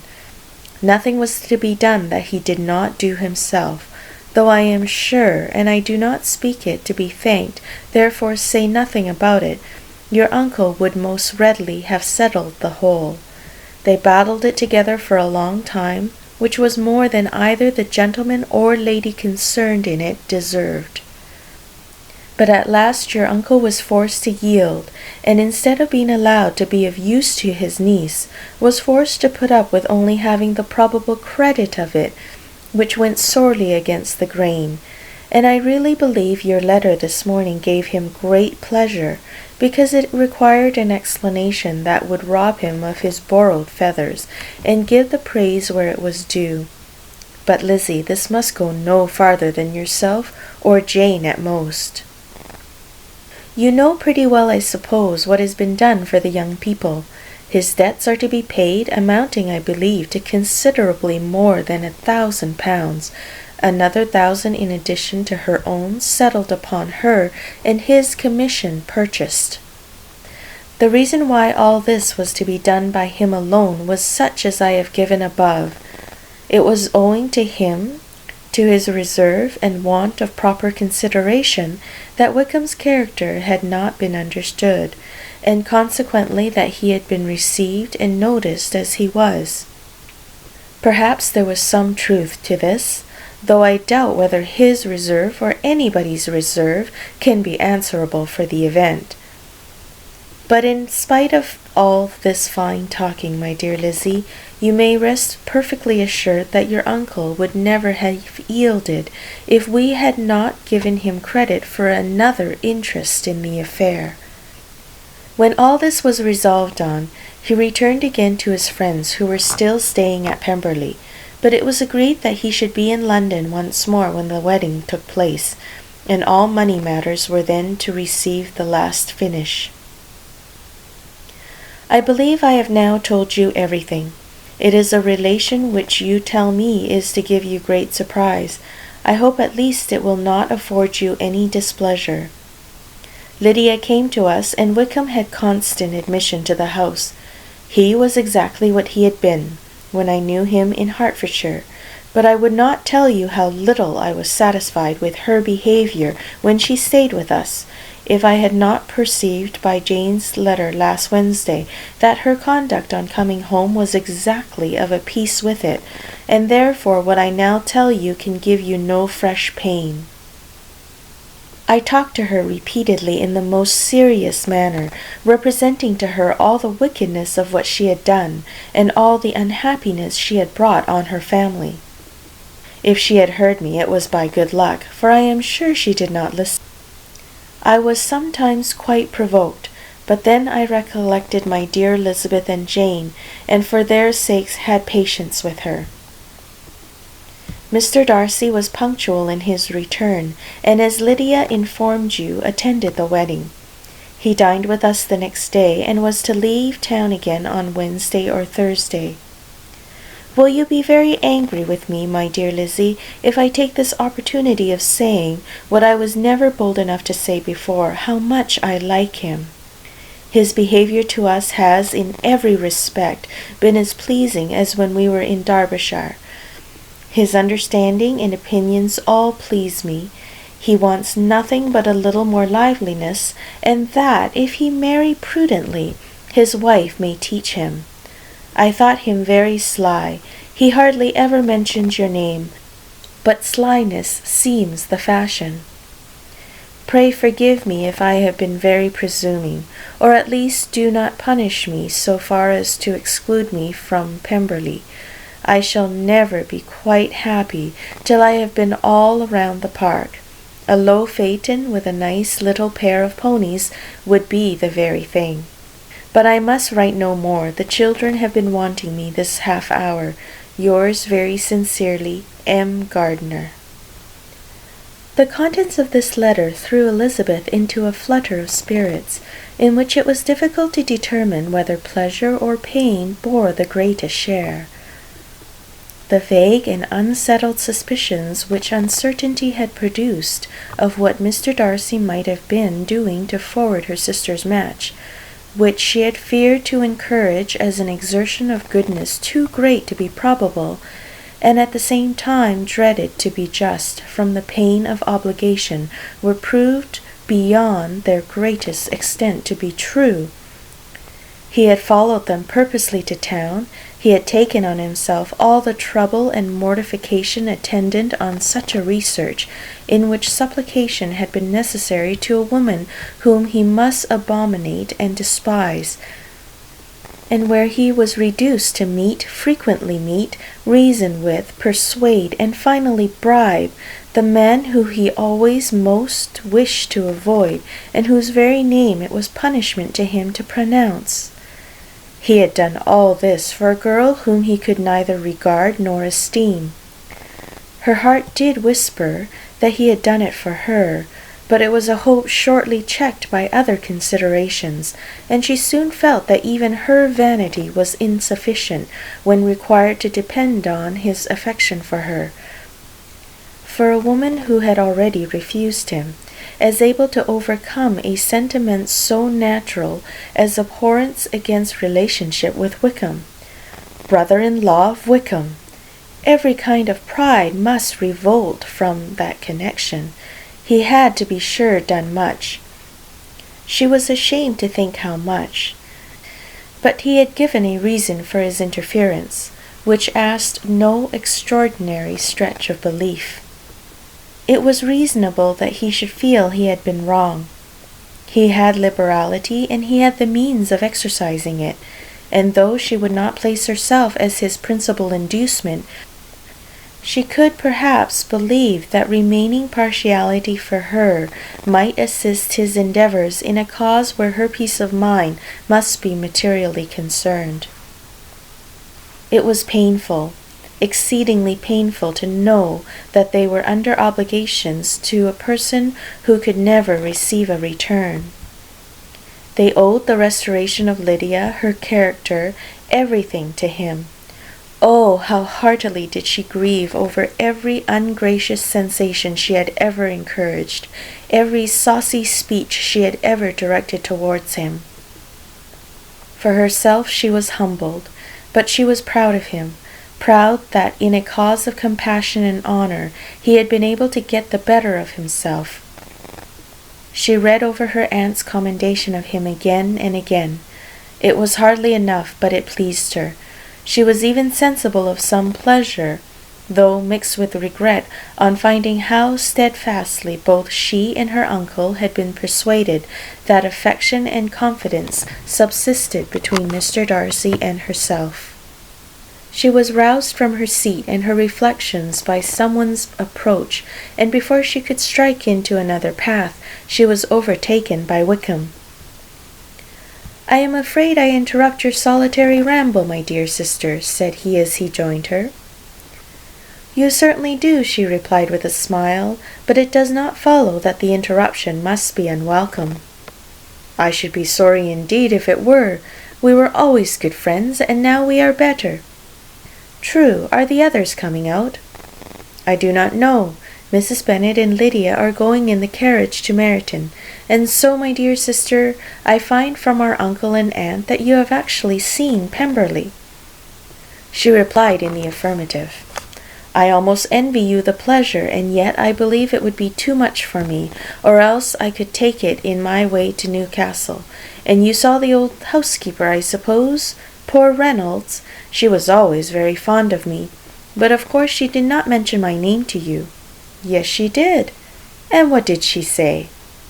"That you had gone into the army, and she was afraid had not turned out well. At such a distance as that, you know, things are strangely misrepresented." "Certainly," he replied, biting his lips. Elizabeth hoped she had silenced him, but he soon afterwards said, "I was surprised to see Darcy in town last month. We passed each other several times. I wonder what he can be doing there." "Perhaps preparing for his marriage with Miss de Bourgh," said Elizabeth. "It must be something particular to take him there at this time of the year." "Undoubtedly. Did you see him while you were at Lambton? I thought I understood from the gardeners that you had. Yes, he introduced us to his sister. And do you like her? Very much. I have heard indeed that she is uncommonly improved within this year or two. When I last saw her she was not very promising. I am very glad you liked her. I hope she will turn out well. I dare say she will. She has got over the most trying age. Did you go by the village of Kimpton? I do not recollect that we did. I mention it because it is the living which I ought to have had. A most delightful place, excellent parsonage house. It would have suited me in every respect. How should you have liked making sermons? Exceedingly well. I should have considered it as part of my duty, and the exertion would soon have been nothing. One ought not to repine, but to be sure it would have been such a thing for me. The quiet, the retirement of such a life would have answered all my ideas of happiness, but it was not to be. Did you ever hear Darcy mention the circumstance when you were in Kent? I have heard from authority, which I thought as good, that it was left to you conditionally only, and at will of the present patron. You have. Yes, there was something in that.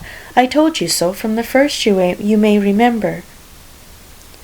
I did hear, too, that there was a time when sermon-making was not so palatable to you as it seems to be at present, that you actually declared your resolution of never taking orders, and that the business had been compromised accordingly.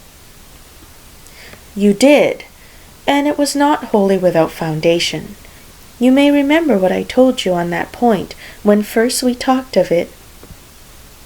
They were now almost at the door of the house, for she had walked fast to get rid of him, and unwilling for her sister's sake to provoke him, she only said in reply, with a good-humoured smile, "Come, Mr. Wickham, we are brother and sister, you know. Do not let us quarrel about the past. In future I hope we shall be always of one mind." She held out her hand. He kissed it with affectionate gallantry, though he hardly knew how to look, and they entered the house. End of chapter 52. Chapter 53. Mr. Wickham was so perfectly satisfied with this conversation that he never again distressed himself, or provoked his dear sister Elizabeth by introducing the subject of it, and she was pleased to find that she had said enough to keep him quiet. The day of his and Lydia's departure soon came, and Mrs. Bennet was forced to submit to a separation which, as her husband by no means entered into her scheme of their all going to Newcastle, was likely to continue at least a 12-month. "Oh, my dear Lydia," she cried, "when shall we meet again?" "Oh, Lord, I don't know. Not these 2 or 3 years, perhaps. Write to me very often, my dear." "As often as I can, but you know married women have never much time for writing. My sisters may write to me. They will have nothing else to do." Mr. Wickham's goodbyes were much more affectionate than his wife's. He smiled, looked handsome, and said many pretty things. "He is as fine a fellow," said Mr. Bennet, as soon as they were out of the house, "as ever I saw. He simpers and smirks and makes love to us all. I am prodigiously proud of him. I defy even Sir William Lucas himself to produce a more valuable son-in-law." The loss of her daughter made Mrs. Bennet very dull for several days. "I often think," said she, "that there is nothing so bad as parting with one's friends. One seems so forlorn without them." "This is the consequence, you see, madam, of marrying a daughter," said Elizabeth. "It must make you better satisfied that your other daughters are single." "It is no such thing. Lydia does not leave me because she is married, but only because her husband's regiment happens to be so far off. If that had been nearer, she would not have gone so soon." But the spiritless condition which this event threw her into was shortly relieved, and her mind opened again to the agitation of hope by an article of news which then began to be in circulation. The housekeeper at Netherfield had received orders to prepare for the return of her master, who was coming down in a day or two to shoot there for several weeks. Mrs. Bennet was quite in the fidgets. She looked at Jane and smiled, and shook her head by turns. "Well, well, and so Mr. Bingley is coming down, sister," for Mrs. Phillips first brought her the news. "Well, so much the better. Not that I care about it, though. He is nothing to us, you know, and I am sure I never want to see him again. But, however, he is very welcome to come to Netherfield if he likes it. And who knows what may happen? But that is nothing to us. You know, sister, we agreed long ago never to mention a word about it. And so is it quite certain he is coming?" "You may depend on it," replied the other, "for Mrs. Nichols was in Meryton last night. I saw her passing by and went out myself on purpose to know the truth of it, and she told me that it was certain true. He comes down on Thursday at the latest, very likely on Wednesday. She was going to the butcher's, she told me, on purpose to order in some meat on Wednesday, and she has got 3 couple of ducks just fit to be killed." Miss Bennet had not been able to hear of his coming without changing colour.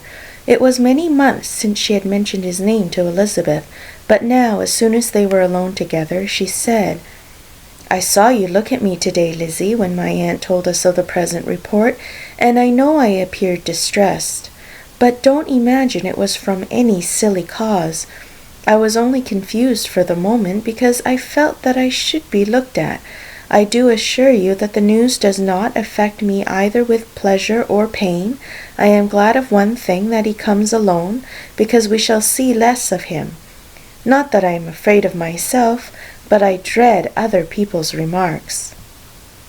Elizabeth did not know what to make of it. Had she not seen him in Derbyshire, she might have supposed him capable of coming there with no other view than what was acknowledged. But she still thought him partial to Jane, and she wavered as to the greater probability of his coming there with his friend's permission, or being bold enough to come without it. Yet it is hard, she sometimes thought, that this poor man cannot come to a house which he has legally hired without raising all this speculation. I will leave him to himself.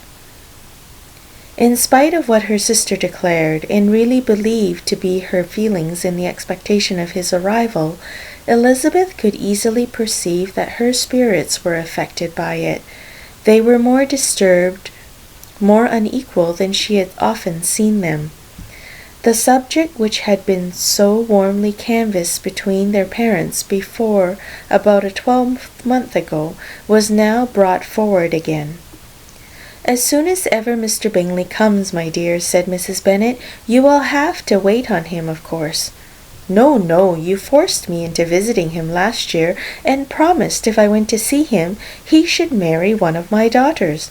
But it ended in nothing, and I will not be sent on a fool's errand again." His wife represented to him how absolutely necessary such an attention would be from all the neighbouring gentlemen on his return to Netherfield. "'Tis an etiquette I despise," said he. "If he wants our society, let him seek it. He knows where we live. I will not spend my hours in running after my neighbours every time they go away and come back again. Well, all I know is that it will be abominably rude if you do not wait on him. But, however, that shan't prevent my asking him to dine here, I am determined. We must have Mrs. Long and the Goldings soon. That will make 13 with ourselves, so there will be just room at table for him." Consoled by this resolution, she was the better able to bear her husband's incivility, though it was very mortifying to know that her neighbours might all see Mr. Bingley in consequence of it before they did. As the day of his arrival drew near, "I begin to be sorry that he comes at all," said Jane to her sister. "It would be nothing. I could see him with perfect indifference, but I can hardly bear to hear it thus perpetually talked of. My mother means well, but she does not know. No one can know how much I suffer from what she says. Happy shall I be when his stay at Netherfield is over." "I wish I could say anything to comfort you," replied Elizabeth, "but it is wholly out of my power. You must feel it, and the usual satisfaction of preaching patience to a sufferer is denied me, because you have always so much. Mr. Bingley arrived. Mrs. Bennet, through the assistance of servants, contrived to have the earliest tidings of it, that the period of anxiety and fretfulness on her side might be as long as it could. She counted the days that must intervene before their invitation could be sent, hopeless of seeing him before. But on the third morning after his arrival in Hertfordshire, she saw him, from her dressing-room window, enter the paddock and ride towards the house. Her daughters were eagerly called to partake of her joy. Jane resolutely kept her place at the table, but Elizabeth, to satisfy her mother, went to the window. She looked, she saw Mr. Darcy with him, and sat down again by her sister. "There is a gentleman with him, mamma," said Kitty. "Who can it be?" "Some acquaintance or other, my dear, I suppose. I am sure I do not know." "La," replied Kitty, "it looks just like that man that used to be with him before, Mr. what's his name, that tall, proud man. Good gracious, Mr. Darcy, and so it does, I vow. Well, any friend of Mr. Bingley's will always be welcome here, to be sure, but else I must say that I hate the very sight of him." Jane looked at Elizabeth with surprise and concern. She knew but little of their meeting in Derbyshire, and therefore felt for the awkwardness which must attend her sister in seeing him almost for the first time after receiving his explanatory letter. Both sisters were uncomfortable enough. Each felt for the other, and of course for themselves, and their mother talked on of her dislike for Mr. Darcy, and her resolution to be civil to him only as Mr. Bingley's friend, without being heard by either of them. But Elizabeth had sources of uneasiness which could not be suspected by Jane, to whom she had never yet had courage to show Mrs. Gardiner's letter, or to relate her own change of sentiment towards him. To Jane he could be only a man whose proposals she had refused, and whose merit she had undervalued. But to her own more extensive information, he was the person to whom the whole family were indebted for the first of benefits, and whom she regarded herself with an interest, if not quite so tender, at least as reasonable and just as what Jane felt for Bingley. Her astonishment at his coming to Netherfield, to Longbourn, and voluntarily seeking her again, was almost equal to what she had known on first witnessing his altered behaviour in Derbyshire. The colour which had been driven from her face returned for half a minute with an additional glow, and a smile of delight added lustre to her eyes, as she thought for that space of time that his affection and wishes must still be unshaken. But she would not be secure. "Let me first see how he behaves," said she. "It will then be early enough for expectation." She sat intently at work, striving to be composed, and without daring to lift up her eyes, till anxious curiosity carried them to the face of her sister as the servant was approaching the door. Jane looked a little paler than usual, but more sedate than Elizabeth had expected. On the gentlemen's appearing, her colour increased, yet she received them with tolerable ease, and with a propriety of behaviour equally free from any symptom of resentment or any unnecessary complaisance. Elizabeth said as little to either as civility would allow, and sat down again to her work with an eagerness which it did not often command. She had ventured only one glance at Darcy. He looked serious as usual, and she thought more as he had been used to look in Hertfordshire than she had seen him at Pemberley. But perhaps he could not, in her mother's presence, be what he was before her uncle and aunt. It was a painful but not an improbable conjecture. Bingley she had likewise seen for an instant, and in that short period saw him looking both pleased and embarrassed. He was received by Mrs. Bennet with a civility which made her two daughters ashamed, especially when contrasted with the cold and ceremonious politeness of her curtsy and address to his friend. Elizabeth particularly, who knew that her mother owed to the latter the preservation of her favourite daughter from irremediable infamy, was hurt and distressed to a most painful degree by a distinction so ill applied. Darcy, after inquiring of her how Mr. and Mrs. Gardiner did, a question which she could not answer without confusion, said scarcely anything. He was not seated by her. Perhaps that was the reason of his silence, but it had not been so in Derbyshire. There he had talked to her friends when he could not to herself, but now several minutes elapsed without bringing the sound of his voice, and when occasionally unable to resist the impulse of curiosity, she raised her eyes to his face, she as often found him looking at Jane as at herself, and frequently on no object but the ground. More thoughtfulness and less anxiety to please than when they had last met were plainly expressed. She was disappointed and angry with herself for being so. "Could I expect it to be otherwise?" said she. "Yet why did he come?" She was in no humour for conversation with anyone but himself, and to him she had hardly courage to speak. She inquired after his sister, but could do no more. "It is a long time, Mr. Bingley, since you went away," said Mrs. Bennet. He readily agreed to it. "I began to be afraid you would never come back. People did say you meant to quit the place entirely at Michaelmas, but, however, I hope it is not true. A great many changes have happened in the neighbourhood since you went away.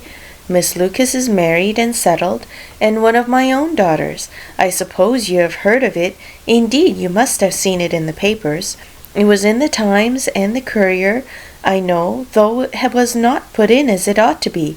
It was only said, 'Lately George Wickham to Miss Lydia Bennet,' without there being a syllable said of her father or the place where she lived or anything. It was my brother Gardiner's drawing up too, and I wonder how he came to make such an awkward business of it. Did you see it?" Bingley replied that he did, and made his congratulations.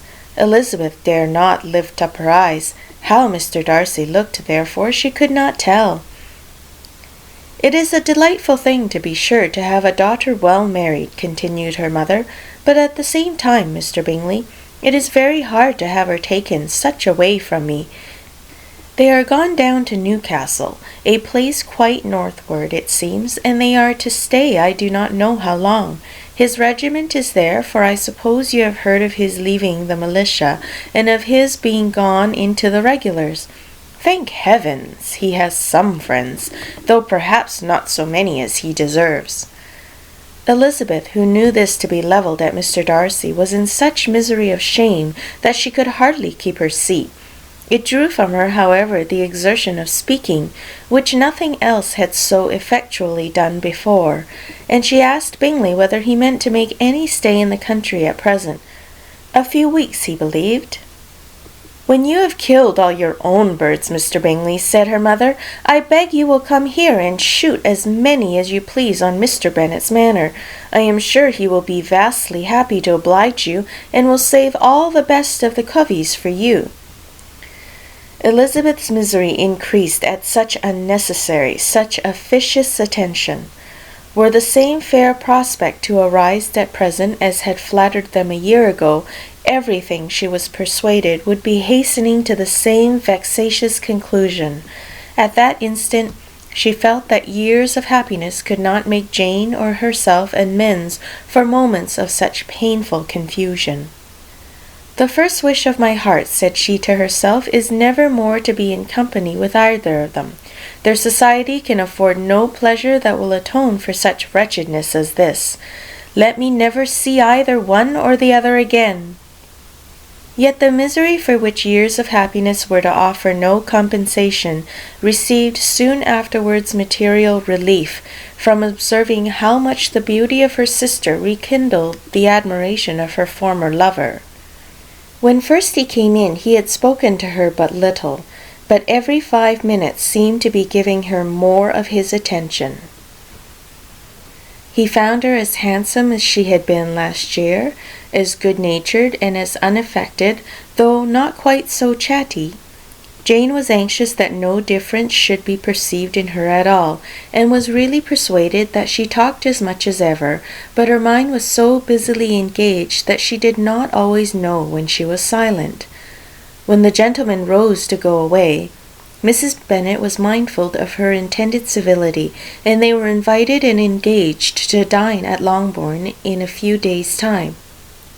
"You are quite a visit in my debt, Mr. Bingley," she added, "for when you went to town last winter, you promised to take a family dinner with us as soon as you returned. I have not forgot, you see, and I assure you I was very disappointed that you did not come back and keep your engagement." Bingley looked a little silly at this reflection, and said something of his concern at having been prevented by business. Then they went away. Mrs. Bennet had been strongly inclined to ask them to stay and dine there that day, but though she always kept a very good table, she did not think anything less than 2 courses would be good enough for a man on whom she had such anxious designs, or satisfy the appetite and pride of one who had 10,000 a year. End of chapter 53.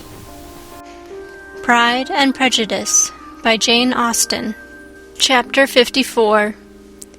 As soon as they were gone, Elizabeth walked out to recover her spirits, or in other words, to dwell without interruption on those subjects that must deaden them more. Mr. Darcy's behaviour astonished and vexed her. "Why, if he came only to be silent, grave, and indifferent," said she, "did he come at all?" She could settle it in no way that gave her pleasure. "He could be still amiable, still pleasing to my uncle and aunt when he was in town, and why not to me? If he fears me, why come hither? If he no longer cares for me, why silent? Teasing, teasing man! I will think no more about him." Her resolution was for a short time involuntarily kept by the approach of her sister, who joined her with a cheerful look, which showed her better satisfied with their visitors than Elizabeth. "Now," said she, "that this first meeting is over, I feel perfectly easy. I know my own strength, and I shall never be embarrassed again by his coming. I am glad he dines here on Tuesday. It will then be publicly seen that, on both sides, we meet only as common and indifferent acquaintance." "Yes, very indifferent indeed," said Elizabeth laughingly. "Oh, Jane, take care." "My dear Lizzie, you cannot think me so weak as to be in danger now." "I think you are in very great danger of making him as much in love with you as ever." They did not see the gentleman again till Tuesday, and Mrs. Bennet in the meanwhile was giving way to all the happy schemes which the good humour and common politeness of Bingley and half an hour's visit had revived. On Tuesday there was a large party assembled at Longbourn, and the two who were most anxiously expected, to the credit of their punctuality as sportsmen, were in very good time. When they repaired to the dining-room, Elizabeth eagerly watched to see whether Bingley would take the place which, in all their former parties, had belonged to him, by her sister. Her prudent mother, occupied by the same ideas, forbore to invite him to sit by herself. On entering the room, he seemed to hesitate, but Jane happened to look round, and happened to smile. It was decided. He placed himself by her. Elizabeth, with a triumphant sensation, looked towards his friend. He bore it with noble indifference, and she would have imagined that Bingley had received his sanction to be happy, had she not seen his eyes likewise turned towards Mr. Darcy, with an expression of half-laughing alarm. His behaviour to her sister was such, during dinner-time, as showed an admiration of her, which, though more guarded than formerly, persuaded Elizabeth that if left wholly to himself, Jane's happiness and his own would be speedily secured. Though she dared not depend upon the consequence, she yet received pleasure from observing his behaviour. It gave her all the animation that her spirits could boast, for she was in no cheerful humour. Mr. Darcy was almost as far from her as the table could divide them. He was on one side of her mother. She knew how little such a situation would give pleasure to either, or make either appear to advantage. She was not near enough to hear any of their discourse, but she could see how seldom they spoke to each other, and how formal and cold was their manner whenever they did. Her mother's ungraciousness made the sense of what they owed him more painful to Elizabeth's mind, and she would at times have given anything to be privileged to tell him that his kindness was neither unknown nor unfelt by the whole of the family. She was in hopes that the evening would afford some opportunity of bringing them together, that the whole of the visit would not pass away without enabling them to enter into something more of conversation than the mere ceremonious salutation attending his entrance. Anxious and uneasy, the period which passed in the drawing-room before the gentlemen came was wearisome and dull to a degree that almost made her uncivil. She looked forward to their entrance as the point on which all her chance of pleasure for the evening must depend. "If he does not come to me then," said she, "I shall give him up forever." The gentleman came, and she thought he looked as if he would have answered her hopes. But, alas, the ladies had crowded round the table where Miss Bennet was making tea, and Elizabeth pouring out the coffee, in so close a confederacy that there was not a single vacancy near her which would admit of a chair. And on the gentleman's approaching, one of the girls moved closer to her than ever, and said in a whisper, "The men shan't come and part us, I am determined. We want none of them, do we?" Darcy had walked away to another part of the room. She followed him with her eyes, envied everyone to whom he spoke, had scarcely patience enough to help anybody to coffee, and then was enraged against herself for being so silly. A man who has once been refused! How could I ever be foolish enough to expect a renewal of his love? Is there one among the sex who would not protest against such a weakness as a second proposal to the same woman? There is no indignity so abhorrent to their feelings. She was a little revived, however, by his bringing back his coffee-cup himself, and she seized the opportunity of saying, "Is your sister at Pemberley still?" "Yes, she will remain there till Christmas." "And quite alone? Have all her friends left her?" "Mrs. Annesley is with her. The others have been gone on to Scarborough these 3 weeks." She could think of nothing more to say, but if he wished to converse with her, he might have better success. He stood by her, however, for some minutes in silence, and, at last, on the young lady's whispering to Elizabeth again, he walked away. When the tea-things were removed, and the card-tables placed, the ladies all rose, and Elizabeth was then hoping to be soon joined by him, when all her views were overthrown by seeing him fall a victim to her mother's rapacity for whist-players, and in a few moments after seated with the rest of the party. She now lost every expectation of pleasure.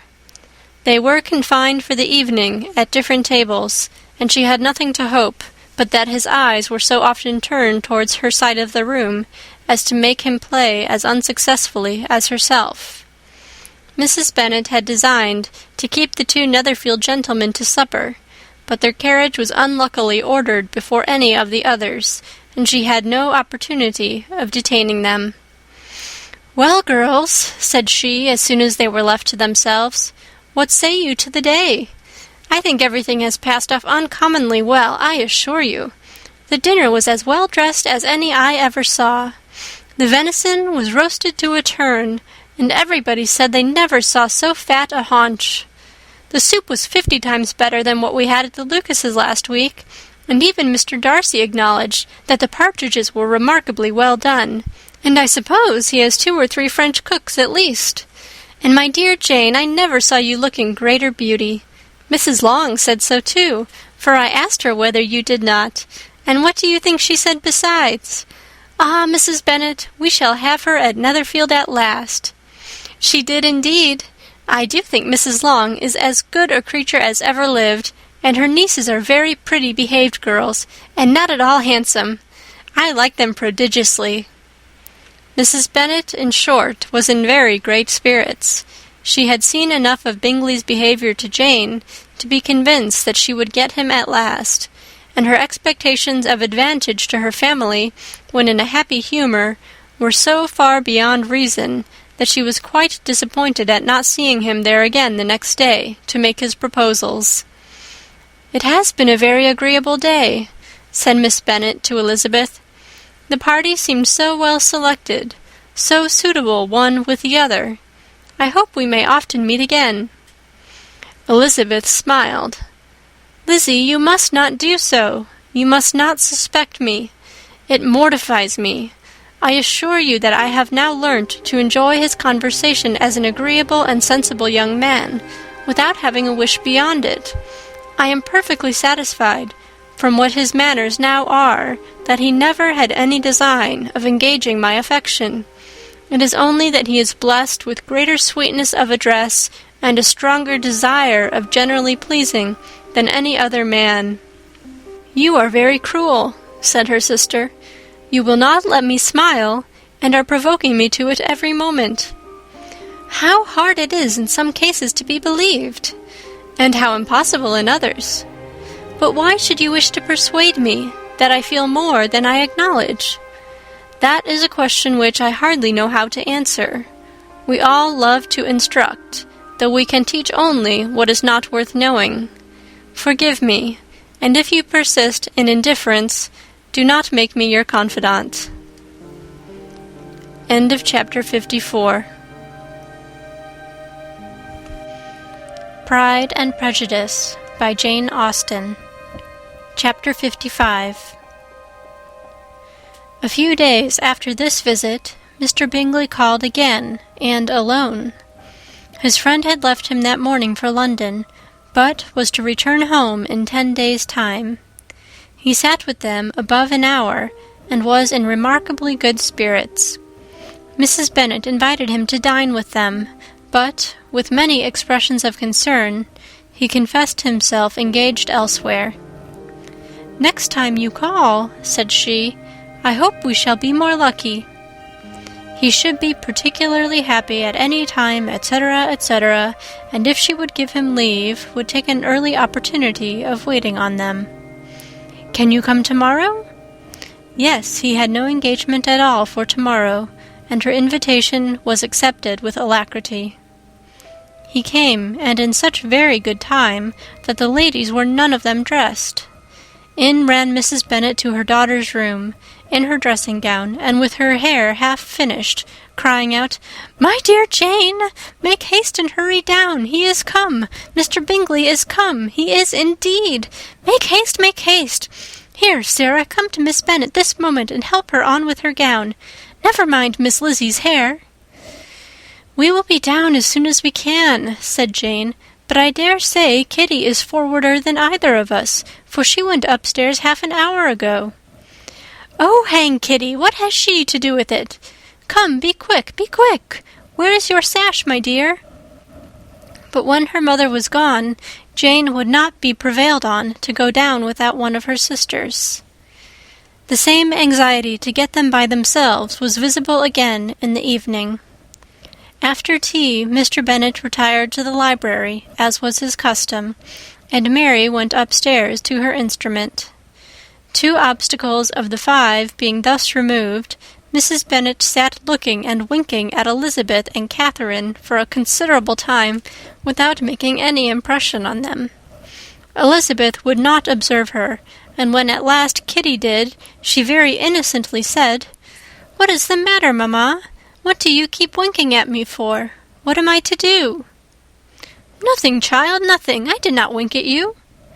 She then sat still 5 minutes longer, but, unable to waste such a precious occasion, she suddenly got up, and saying to Kitty, "Come here, my love, I want to speak to you," took her out of the room. Jane instantly gave a look at Elizabeth which spoke her distress at such premeditation, and her entreaty that she would not give in to it. In a few minutes, Mrs. Bennet half opened the door and called out, "Lizzie, my dear, I want to speak with you." Elizabeth was forced to go. "We may as well leave them by themselves, you know," said her mother, as soon as she was in the hall. "Kitty and I are going upstairs to sit in my dressing-room." Elizabeth made no attempt to reason with her mother, but remained quietly in the hall till she and Kitty were out of sight, then returned into the drawing-room. Mrs. Bennet's schemes for this day were ineffectual. Bingley was everything that was charming, except the professed lover of her daughter. His ease and cheerfulness rendered him a most agreeable addition to their evening party, and he bore, with the ill-judged officiousness of the mother, and heard all her silly remarks with a forbearance and command of countenance particularly grateful to the daughter. He scarcely needed an invitation to stay supper, and before he went away an engagement was formed, chiefly through his own and Mrs. Bennet's means, for his coming next morning to shoot with her husband. After this day Jane said no more of her indifference. Not a word passed between the sisters concerning Bingley, but Elizabeth went to bed in the happy belief that all must speedily be concluded, unless Mr. Darcy returned within the stated time.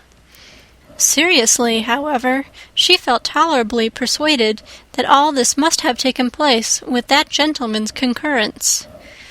Bingley was punctual to his appointment, and he and Mr. Bennet spent the morning together, as had been agreed on. The latter was much more agreeable than his companion expected. There was nothing of presumption or folly in Bingley that could provoke his ridicule, or disgust him into silence, and he was more communicative and less eccentric than the other had ever seen him. Bingley, of course, returned with him to dinner, and in the evening Mrs. Bennet's invention was again at work to get everybody away from him and her daughter. Elizabeth, who had a letter to write, went into the breakfast-room for that purpose soon after tea, for as the others were all going to sit down to cards, she could not be wanted to counteract her mother's schemes. But, on returning to the drawing-room, when her letter was finished, she saw, to her infinite surprise, there was reason to fear that her mother had been too ingenious for her. On opening the door, she perceived her sister and Bingley standing together over the hearth, as if engaged in earnest conversation, and had this led to no suspicion, the faces of both, as they hastily turned round and moved away from each other, would have told it all. Their situation was awkward enough, but hers, she thought, was still worse. Not a syllable was uttered by either, and Elizabeth was on the point of going away again, when Bingley, who as well as the other had sat down, suddenly rose, and, whispering a few words to her sister, ran out of the room. Jane could have no reserves from Elizabeth, where confidence would give pleasure, and instantly embracing her, acknowledged, with the liveliest emotion, that she was the happiest creature in the world. "'Tis too much," she added, "by far too much. I do not deserve it. Oh, why is not everybody as happy?" Elizabeth's congratulations were given with a sincerity, a warmth, a delight, which words could but poorly express. Every sentence of kindness was a fresh source of happiness to Jane, but she would not allow herself to stay with her sister, or say half that remained to be said for the present. "I must go instantly to my mother," she cried. "I would not on any account trifle with her affectionate solicitude, or allow her to hear it from anyone but myself. He is gone to my father already. Oh, Lizzie, to know what I have to relate will give such pleasure to all my dear family. How shall I bear so much happiness?" She then hastened away to her mother, who had purposely broken up the card party, and was sitting upstairs with Kitty.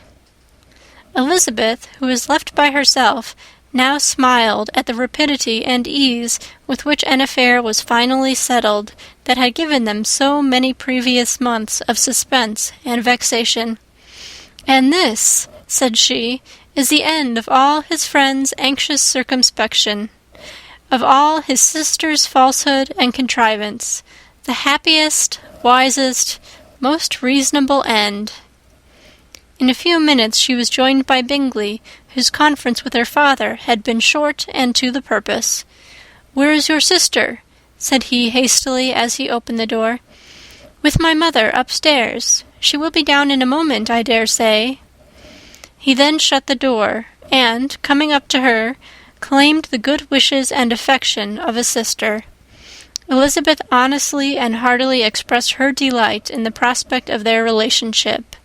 They shook hands with great cordiality, and then, till her sister came down, she had to listen to all he had to say of his own happiness, and of Jane's perfections, and, in spite of his being a lover, Elizabeth really believed all his expectations of felicity to be rationally founded, because they had for basis the excellent understanding and super-excellent disposition of Jane, and a general similarity of feeling and taste between her and himself. It was an evening of no common delight to them all. The satisfaction of Miss Bennet's mind gave a glow of such sweet animation to her face as made her look handsomer than ever. Kitty simpered and smiled, and hoped her turn was coming soon. Mrs. Bennet could not give her consent or speak her approbation in terms warm enough to satisfy her feelings, though she talked to Bingley of nothing else for half an hour. And when Mr. Bennet joined them at supper, his voice and manner plainly showed how really happy he was.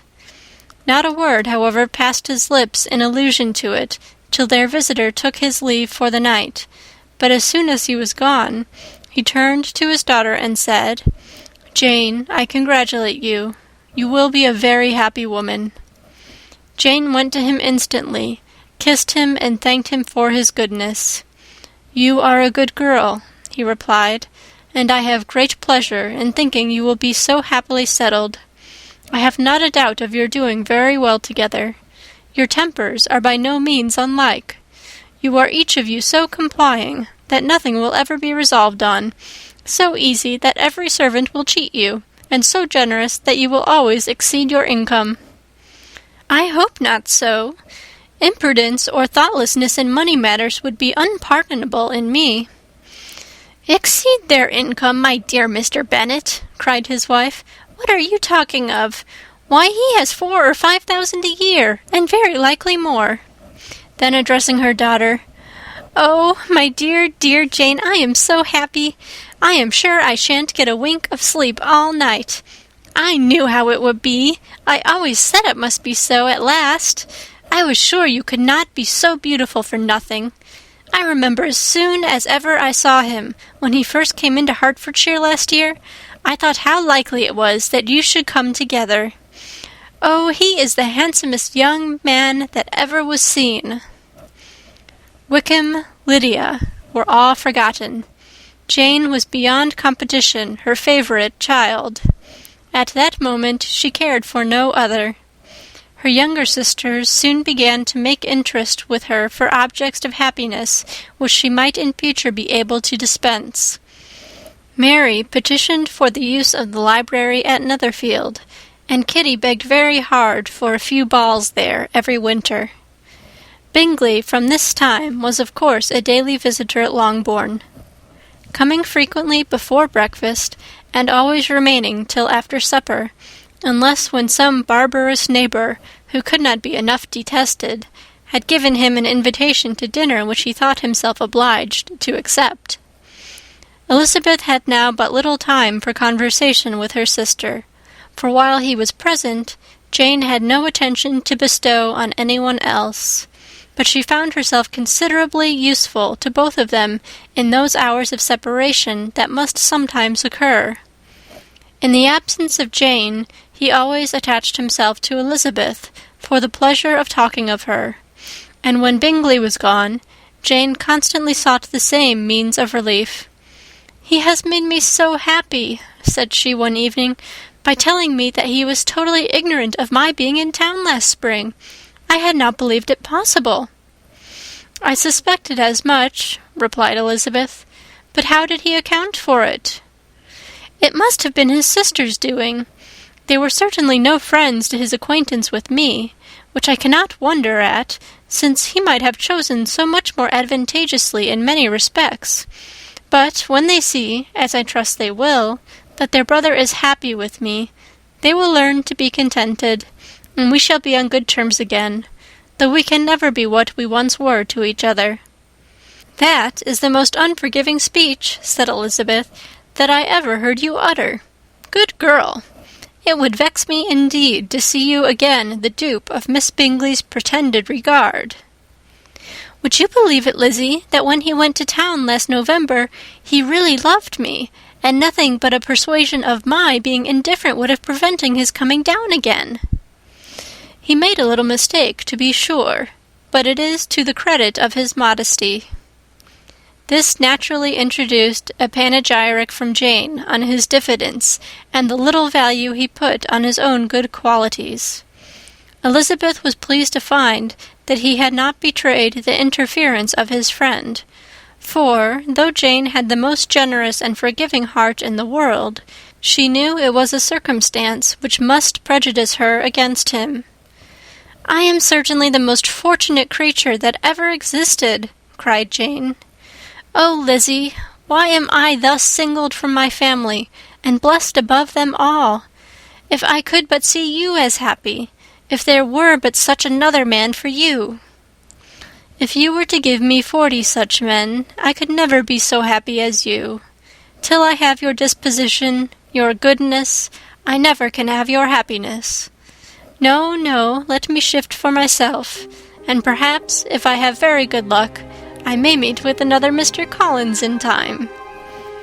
The situation of affairs in the Longbourn family could not be long a secret. Mrs. Bennet was privileged to whisper it to Mrs. Phillips, and she ventured, without any permission, to do the same by all her neighbours in Meryton. The Bennets were speedily pronounced to be the luckiest family in the world, though only a few weeks before, when Lydia had first run away, they had been generally proved to be marked out for misfortune. End of chapter 55.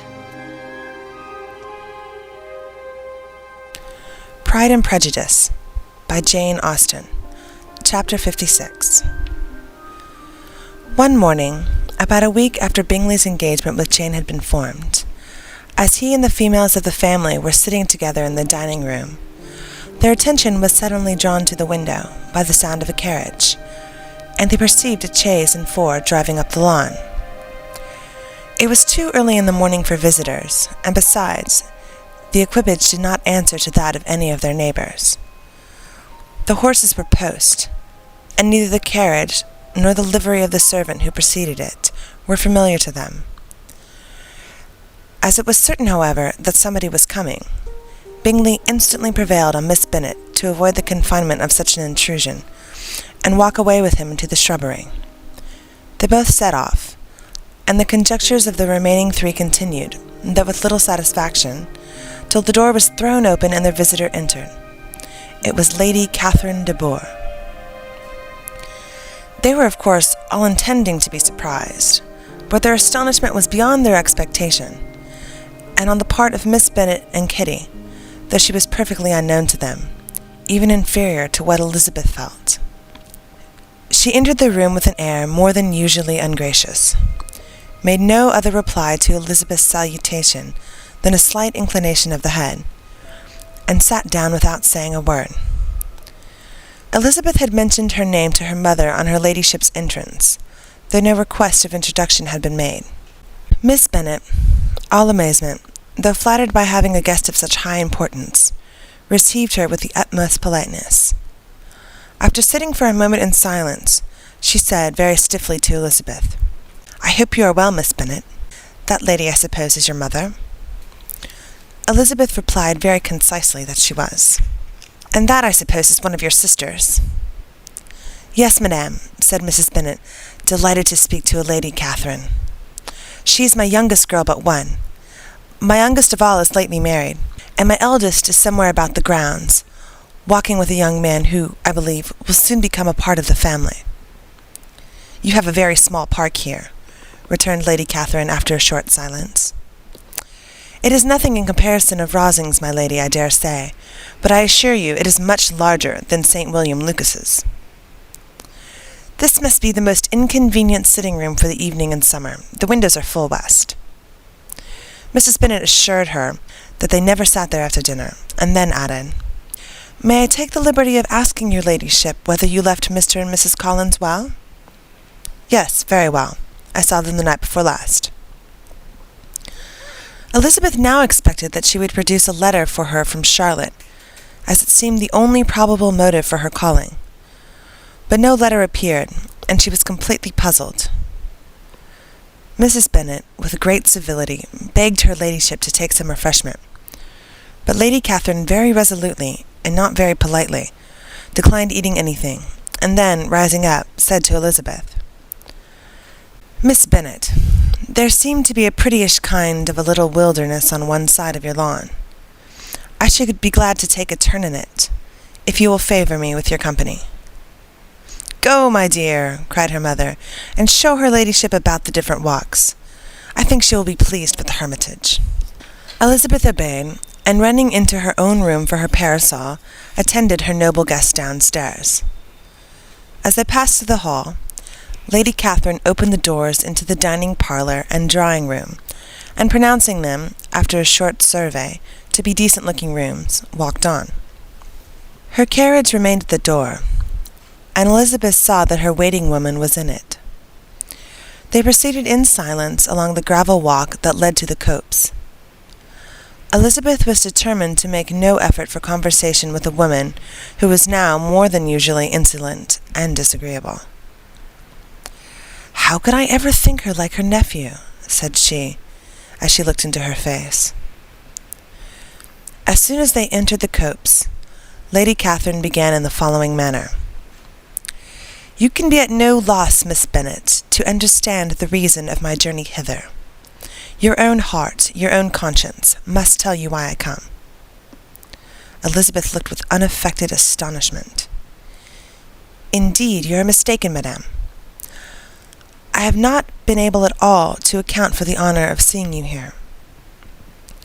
"Miss Bennet," replied her ladyship in an angry tone, "you ought to know that I am not to be trifled with. But however insincere you may choose to be, you shall not find me so. My character has been ever celebrated for its sincerity and frankness, and in a cause of such moments as this, I shall certainly not depart from it. A report of a most alarming nature reached me 2 days ago.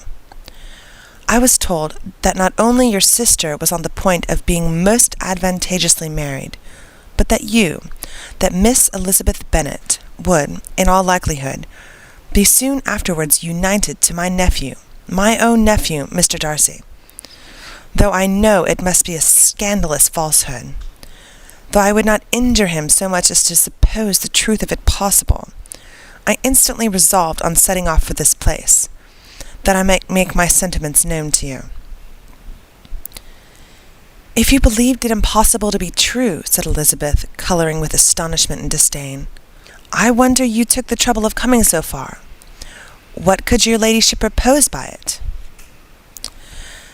"At once to insist upon having such a report universally contradicted."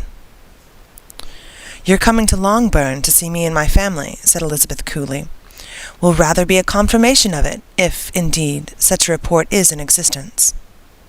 "If? Do you then pretend to be ignorant of it? Has it not been industriously circulated by yourselves? Do you not know that such a report is spread abroad?" "I never heard that it was." "And can you likewise declare that there is no foundation for it?" "I do not pretend to possess equal frankness with your ladyship. You may ask questions which I shall not choose to answer." "This is not to be borne. Miss Bennet, I insist on being satisfied. Has my nephew made you an offer of marriage?" "Your ladyship has declared it to be impossible." "It ought to be so. It must be so, while he retains the use of his reason. But your arts and allurements may, in a moment of infatuation, have made him forget what he owes to himself and to all his family. You may have drawn him into it." "If I have, I shall be the last person to confess it." "Miss Bennet, do you know who I am? I have not been accustomed to such language as this. I am almost the nearest relation he has in the world, and am entitled to know all his dearest concerns." "But you are not entitled to know mine, nor will such behaviour as this ever induce me to be explicit. Let me be rightly understood. This match, to which you have the presumption to aspire, can never take place. No, never. Mr. Darcy is engaged to my daughter. Now what have you to say? Only this, that if he is so, you can have no reason to suppose he will make an offer to me. Lady Catherine hesitated for a moment, and then replied, The engagement between them is of a peculiar kind. From their infancy, they have been intended for each other. It was the favourite wish of his mother's, as well as hers. While in their cradles we planned the union, and now, at the moment when the wishes of both sisters would be accomplished in their marriage, to be prevented by a young woman of inferior birth, of no importance to the world, and wholly unallied to the family? Do you pay no regard to the wishes of his friends? To his tacit engagement with Miss de Bourgh? Have you lost to every feeling of propriety and delicacy? Have you not heard me say that from his earliest hours he was destined for his cousin? Yes, and I have heard it before. But what is that to me?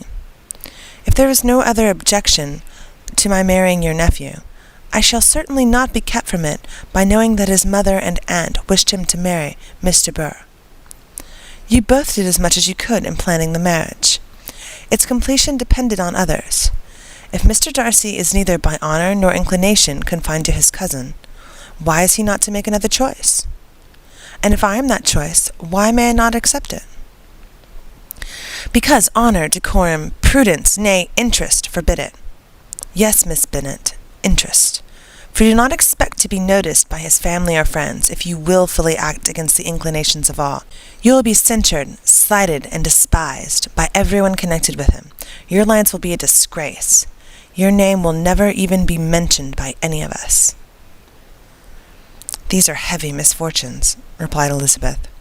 But the wife of Mr. Darcy must have such extraordinary sources of happiness necessarily attached to her situation, that she could, upon the whole, have no cause to repine.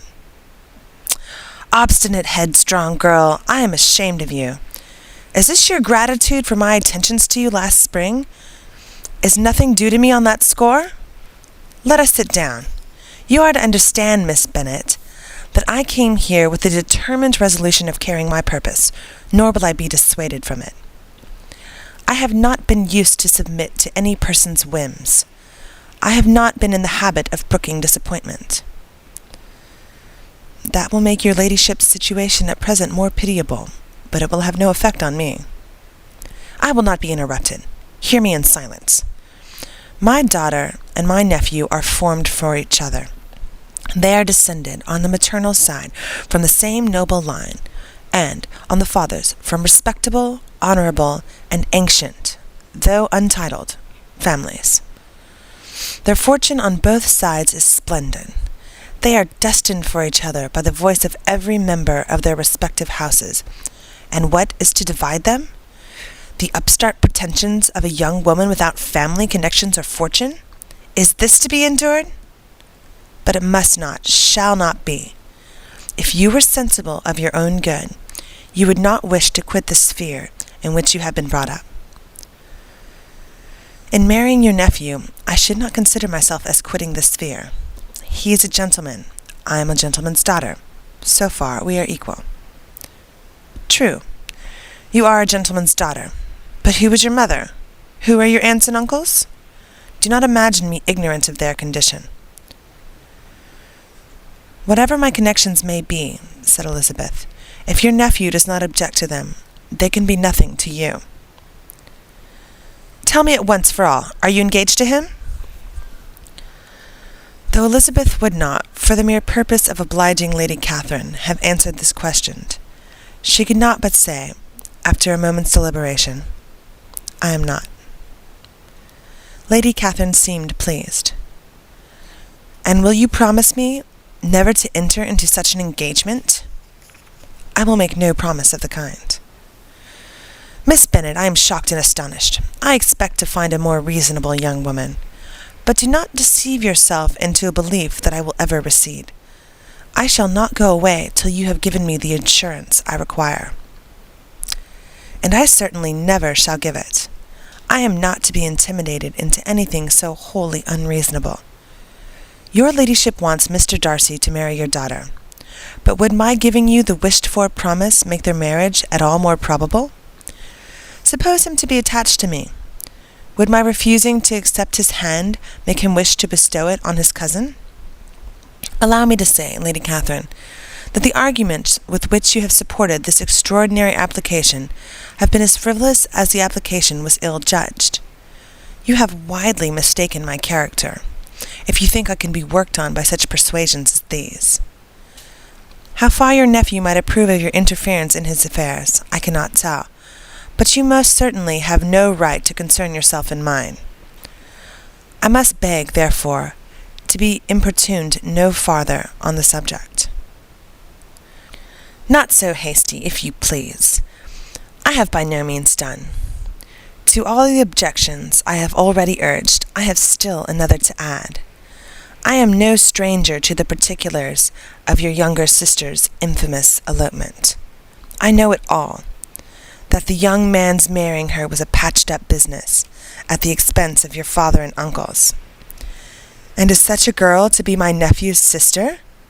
Is her husband, the son of his late father's steward, to be his brother? Heaven and earth! Of what are you thinking? Are the shades of Pemberley to be thus polluted? You can now have nothing further to say.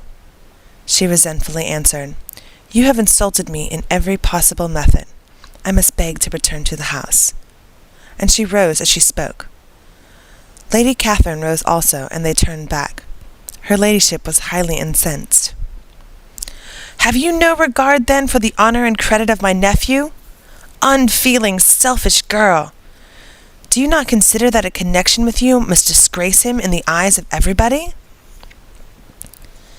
Lady Catherine, I have nothing further to say. You know my sentiments. You are then resolved to have him? I have said no such thing. I am only resolved to act in that manner which will, in my own opinion, constitute my happiness, without reference to you, or to any person so wholly unconnected with me. It is well. You refuse, then, to oblige me. You refuse to obey the claims of duty, honour, and gratitude. You are determined to ruin him in the opinion of all his friends, and make him the contempt of the world. Neither duty, nor honour, nor gratitude, replied Elizabeth, have any possible claim on me in the present instance. No principle of either would be violated by my marriage with Mr. Darcy. And with regard to the resentment of his family, or the indignation of the world, if the former were excited by his marrying me, it would not give me one moment's concern, and the world in general would have too much sense to join in the scorn. And this is your real opinion? This is your final resolve? Very well. I shall now know how to act. Do not imagine, Miss Bennet, that your ambition will ever be gratified. I came to try you. I hoped to find you reasonable, but, depend on it, I will carry my point. In this manner Lady Catherine talked on, till they were at the door of the carriage, when, turning hastily round, she added, I shall take no leave of you, Miss Bennet. I send no compliments to your mother. You deserve no such attention. I am most seriously displeased. Elizabeth made no answer, and without attempting to persuade her ladyship to return into the house, walked quietly into it herself. She heard the carriage drive away as she proceeded upstairs. Her mother impatiently met her at the door of the dressing-room to ask why Lady Catherine would not come in again and rest herself. She did not choose it, said her daughter. She would go. She is a very fine-looking woman, and her calling here was prodigiously civil. For she only came, I suppose, to tell us the Collinses were well. She is on her road somewhere, I dare say, and so, passing through Meryton, thought she might as well call on you. I suppose she had nothing particular to say to you, Lizzie? Elizabeth was forced to give into a little falsehood here, for to acknowledge the substance of their conversation was impossible. End of chapter 56. Chapter 57.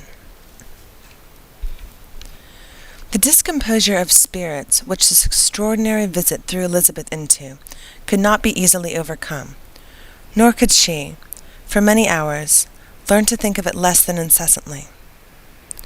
Lady Catherine, it appeared, had actually taken the trouble of this journey from Rosings for the sole purpose of breaking off her supposed engagement with Mr. Darcy.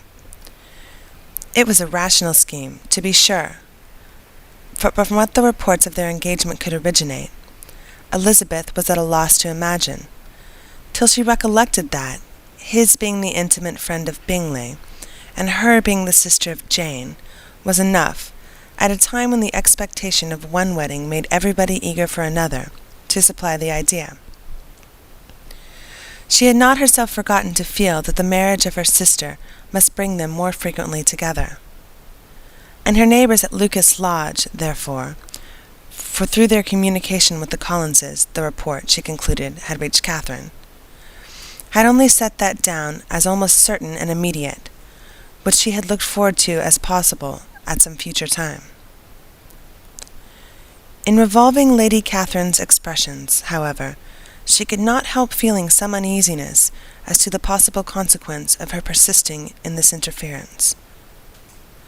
From what she had said of her resolution to prevent their marriage, it occurred to Elizabeth that she must mediate an application to her nephew, and how he might take a similar representation of the evils attached to a connection with her, she dared not pronounce. She knew not the exact degree of his affection for his aunt, or his dependence on her judgment, but it was natural to suppose that he had thought much higher of her ladyship than she could do, and it was certain that, in enumerating the miseries of a marriage with one whose immediate connections were so unequal with his own, his aunt would address him on his weakest side. With his notions of dignity, he would probably feel that the arguments, which to Elizabeth had appeared weak and ridiculous, contained much good sense and solid reasoning. If he had been wavering before as to what he should do, which had often seemed likely, the advice and entreaty of so near a relation might settle every doubt, and determine him at once to be as happy as dignity unblemished could make him.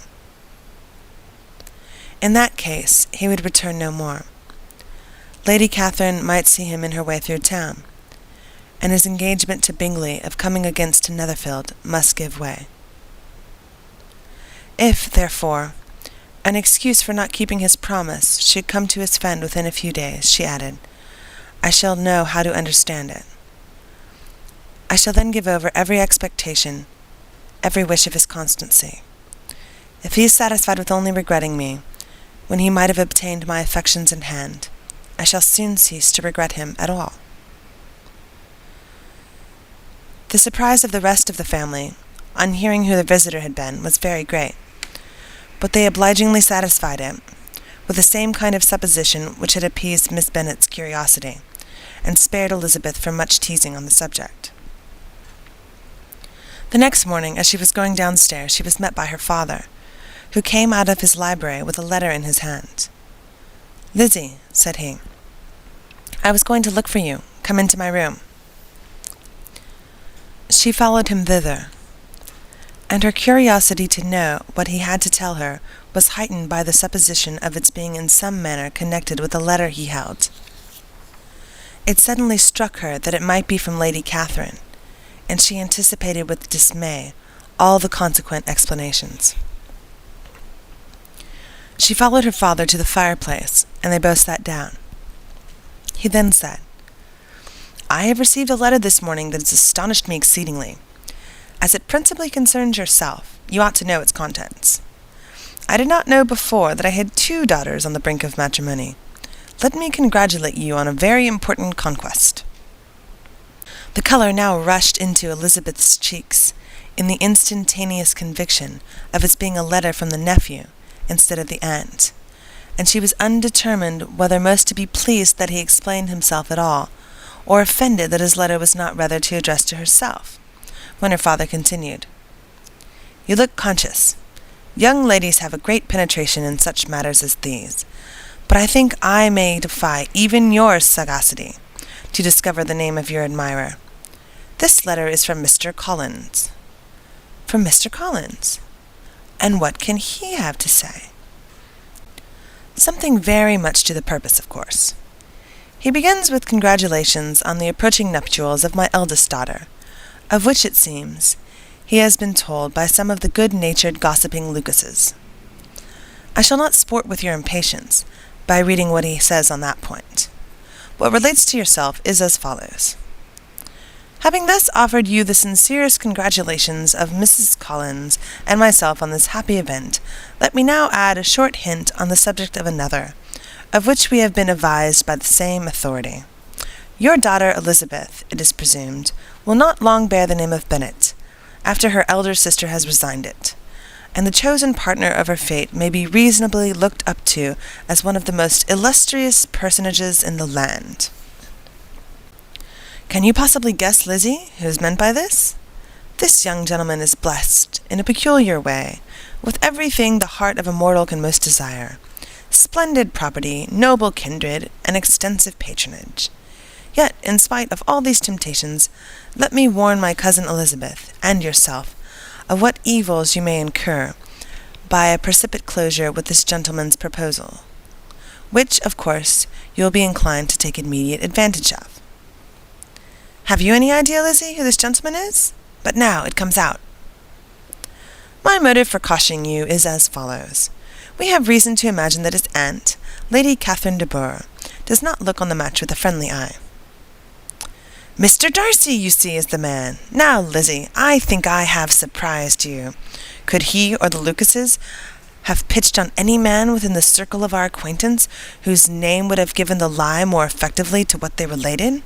Mr. Darcy, who never looks at a woman but to see a blemish, and who probably never looked at you in his life? It is admirable. Elizabeth tried to join her father's pleasantry, but could only force one most reluctant smile. Never had his wit been directed in a manner so little agreeable to her. Are you not diverted? Are you not diverted? Oh, yes. Pray read on. After mentioning the likelihood of this marriage to her ladyship last night, she immediately, with her usual condescension, expressed what she felt on the occasion, when it became apparent that in the score of some family objections on the part of my cousin, she would never give her consent to what she termed so disgraceful a match. I thought it my duty to give the speediest intelligence of this to my cousin, that she and her noble admirer may be aware of what they are about, and not run hastily into a marriage that has not been properly sanctioned. Mr. Collins moreover adds, I am truly rejoiced that my cousin Lydia's sad business has been so well hushed up, and am only concerned that their living together before marriage took place should be so generally known. I must not, however, neglect the duties of my station, or refrain from declaring my amazement at hearing that she received the young couple into your house as soon as they were married. It was an encouragement of vice, and had I been the rector of Longbourn, I should very strenuously have opposed it. You ought certainly to forgive them, as a Christian, but never admit them into your sight, or allow their names to be mentioned in your hearing. That is his notion of Christian forgiveness? The rest of his letter is only about his dear Charlotte's situation, and his expectation of a young olive branch. But, Lizzie, you did not look as if you enjoyed it. You are not going to be missish, I hope, and pretend to be affronted at an idle report.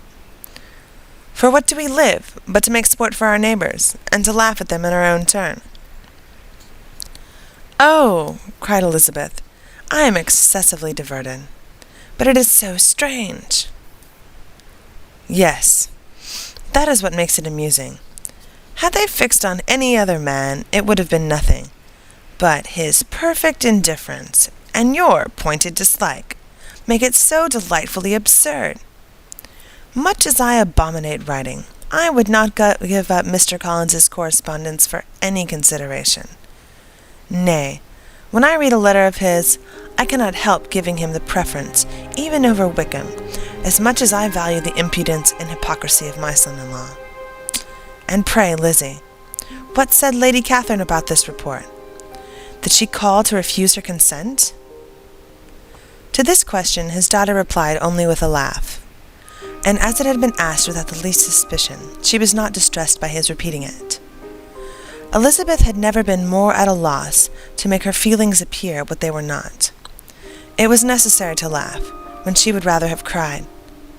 Her father had most cruelly mortified her by what he said of Mr. Darcy's indifference, and she could do nothing but perhaps wonder at such a want of penetration, or a fear that perhaps, instead of his seeing too little, she might have fancied too much. End of chapter 57. Pride and Prejudice by Jane Austen. Chapter 58. Instead of receiving any such letter of excuse from his friend as Elizabeth half expected Mr. Bingley to do, he was able to bring Darcy with him to Longbourn before many days had passed after Lady Catherine's visit. The gentleman arrived early, and before Mrs. Bennet had time to tell him of their having seen his aunt, of which her daughter sat in momentary dread, Bingley, who wanted to be alone with Jane, proposed their all walking out. It was agreed to. Mrs. Bennet was not in the habit of walking. Mary could never spare time, but the remaining 5 set off together. Bingley and Jane, however, soon allowed the others to outstrip them. They lagged behind, while Elizabeth, Kitty, and Darcy were to entertain each other. Very little was said by either. Kitty was too much afraid of him to talk. Elizabeth was secretly forming a desperate resolution, and perhaps he might be doing the same. They walked towards the Lucases, because Kitty wished to call upon Maria, and as Elizabeth saw no occasion for making it a general concern, when Kitty left them she went boldly on with him alone. Now was the moment for her resolution to be executed, and while her courage was high, she immediately said, "Mr. Darcy, I am a very selfish creature, and for the sake of giving relief to my own feelings, care not how much I may be wounding yours. I can no longer help thanking you for your unexampled kindness to my poor sister. Ever since I have known it, I have been most anxious to acknowledge to you how gratefully I feel it. Were it known to the rest of the family, I should not have merely my own gratitude to express." "I am sorry, exceedingly sorry," replied Darcy, in a tone of surprise and emotion, "that you have ever been informed of what may, in a mistaken light, have given you uneasiness. I did not think Mrs. Gardiner was so little to be trusted." "You must not blame my aunt. Lydia's thoughtlessness first betrayed to me that you had been concerned in the matter, and, of course, I could not rest till I knew the particulars. Let me thank you again and again, in the name of all my family, for that generous compassion which induced you to take so much trouble, and bear so many mortifications, for the sake of discovering them." "If you will thank me," he replied, "let it be for yourself alone. That the wish of giving happiness to you might add force to the other inducements which led me on, I shall not attempt to deny. But your family owe me nothing. Much as I respect them, I believe I thought only of you." Elizabeth was too much embarrassed to say a word. After a short pause, her companion added, "You are too generous to trifle with me. If your feelings are still what they were last April, tell me so at once. My affections and wishes are unchanged, but one word from you will silence me on this subject forever." Elizabeth, feeling all the more than common awkwardness and anxiety of his situation, now forced herself to speak, and immediately, though not very fluently, gave him to understand that her sentiments had undergone so material a change since the period to which he alluded, as to make her receive with gratitude and pleasure his present assurances. The happiness which this reply produced was such as he had probably never felt before, and he expressed himself on the occasion as sensibly and as warmly as a man violently in love can be supposed to do. Had Elizabeth been able to encounter his eye, she might have seen how well the expression of heartfelt delight diffused over his face became him. But, though she could not look, she could listen, and he told her of feelings which, in proving of what importance she was to him, made his affection every moment more valuable. They walked on, without knowing in what direction. There was too much to be thought and felt and said for attention to any other objects. She soon learnt that they were indebted for their present good understanding to the efforts of his aunt, who did call on him in her return through London, and there relate her journey to Longbourn, its motive, and the substance of her conversation with Elizabeth, dwelling emphatically on every expression of the latter which, in her ladyship's apprehension, peculiarly denoted her perverseness and assurance, in the belief that such a relation must assist her endeavours to obtain that promise from her nephew which she had refused to give. But unluckily for her ladyship, its effect had been exactly contrariwise. "It taught me to hope," said he, "as I had scarcely ever allowed myself to hope before. I knew enough of your disposition to be certain that, had you been absolutely, irrevocably decided against me, you would have acknowledged it to Lady Catherine, frankly and openly." Elizabeth coloured and laughed as she replied, "Yes, you know enough of my frankness to believe me capable of that. After abusing you so abominably to your face, I could have no scruple in abusing you to all your relations. What did you say of me that I did not deserve?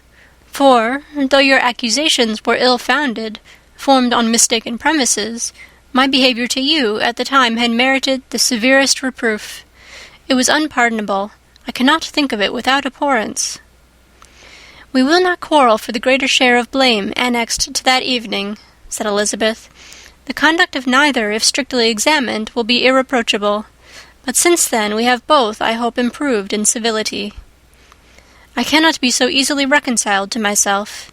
The recollection of what I then said, of my conduct, my manners, my expressions during the whole of it, is now, and has been many months, inexpressibly painful to me. Your reproof, so well applied, I shall never forget. Had you behaved in a more gentlemanlike manner. Those were your words. You know not, you can scarcely conceive how they have tortured me, though it was some time, I confess, before I was reasonable enough to allow their justice. I was certainly very far from expecting them to make so strong an impression. I had not the smallest idea of their being ever felt in such a way." "I can easily believe it. You thought me then devoid of every proper feeling. I am sure you did. The turn of your countenance I shall never forget, as you said that I could not have addressed you in any possible way that would induce you to accept me." "Oh, do not repeat what I then said. These recollections will not do at all. I assure you that I have long been most heartily ashamed of it." Darcy mentioned his letter. "Did it?" said he. "Did it soon make you think better of me? Did you, on reading it, give any credit to its contents?" She explained what its effect on her had been, and how gradually all her former prejudices had been removed. "I knew," said he, "that what I wrote must give you pain, but it was necessary. I hope you have destroyed the letter. There was one part especially, the opening of it, which I should dread your having the power of reading again. I can remember some expressions which might justly make you hate me." "The letter shall certainly be burnt, if you believe it essential to the preservation of my regard. But, though we have both reason to think my opinions not entirely unalterable, they are not, I hope, quite so easily changed as that implies." "When I wrote that letter," replied Darcy, "I believed myself perfectly calm and cool, but I am since convinced that it was written in a dreadful bitterness of spirit." "The letter perhaps began in bitterness, but it did not end so. The adieu is charity itself. But think no more of the letter. The feelings of the person who wrote and the person who received it are now so widely different from what they were then, that every unpleasant circumstance attending it ought to be forgotten. You must learn some of my philosophy. Think only of the past, as its remembrance gives you pleasure." "I cannot give you credit for any philosophy of the kind. Your retrospections must be so totally void of reproach that the contentment arising from them is not of philosophy, but, what is much better, of innocence. But with me it is not so. Painful recollections will intrude, which cannot, which ought not, to be repelled. I have been a selfish being all my life, in practice, though not in principle. As a child I was taught what was right, but I was not taught to correct my temper. I was given good principles, but left to follow them in pride and conceit. Unfortunately, an only son, for many years an only child, I was spoilt by my parents, who, though good themselves, my father particularly all that was benevolent and amiable, allowed, encouraged, almost taught me to be selfish and overbearing, to care for none beyond my own family circle, to think meanly of all the rest of the world, to wish at least to think meanly of their sense and worth compared with my own. Such I was from 8 to 28, and such I might still have been, but for you, dearest, loveliest Elizabeth. What do I not owe you? You taught me a lesson, hard indeed at first, but most advantageous. By you I was properly humbled. I came to you without a doubt of my reception. You showed me how insufficient were all my pretensions to please a woman worthy of being pleased. Had you then persuaded yourself that I should? Indeed I had. What will you think of my vanity? I believed you to be wishing, expecting my addresses. My manners must have been in fault, but not intentionally, I assure you. I never meant to deceive you, but my spirits might often lead me wrong. How you must have hated me after that evening! Hate you? I was angry perhaps at first, but my anger soon began to take a proper direction.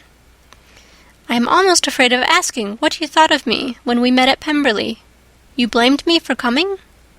No, indeed. I felt nothing but surprise. Your surprise could not be greater than mine in being noticed by you. My conscience told me that I deserved no extraordinary politeness, and I confess that I did not expect to receive more than my due. My object then, replied Darcy, was to show you, by every civility in my power, that I was not so mean as to resent the past, and I hoped to obtain your forgiveness, to lessen your ill opinion by letting you see that your reproofs had been attended to. How soon any other wishes introduced themselves I can hardly tell, but I believe in about half an hour after I had seen you. He then told her of Georgiana's delight in her acquaintance, and of her disappointment at its sudden interruption, which naturally leading to the cause of that interruption, she soon learnt that his resolution of following her from Derbyshire in quest of her sister had been formed before he quitted the inn, and that his gravity and thoughtfulness there had arisen from no other struggles than what such a purpose must comprehend. She expressed her gratitude again, but it was too painful a subject to each to be dwelt on farther. After walking several miles in a leisurely manner, and too busy to know anything about it, they found at last, on examining their watches, that it was time to be at home. What would become of Mr. Bingley and Jane? Was a wonder which introduced the discussion of their affairs. Darcy was delighted with their engagement. His friend had given him the earliest information of it. "I must ask whether you were surprised?" said Elizabeth. "Not at all. When I went away I felt that it would soon happen." "That is to say, you had given your permission. I guessed as much." And though he exclaimed at the term, she found that it had been pretty much the case.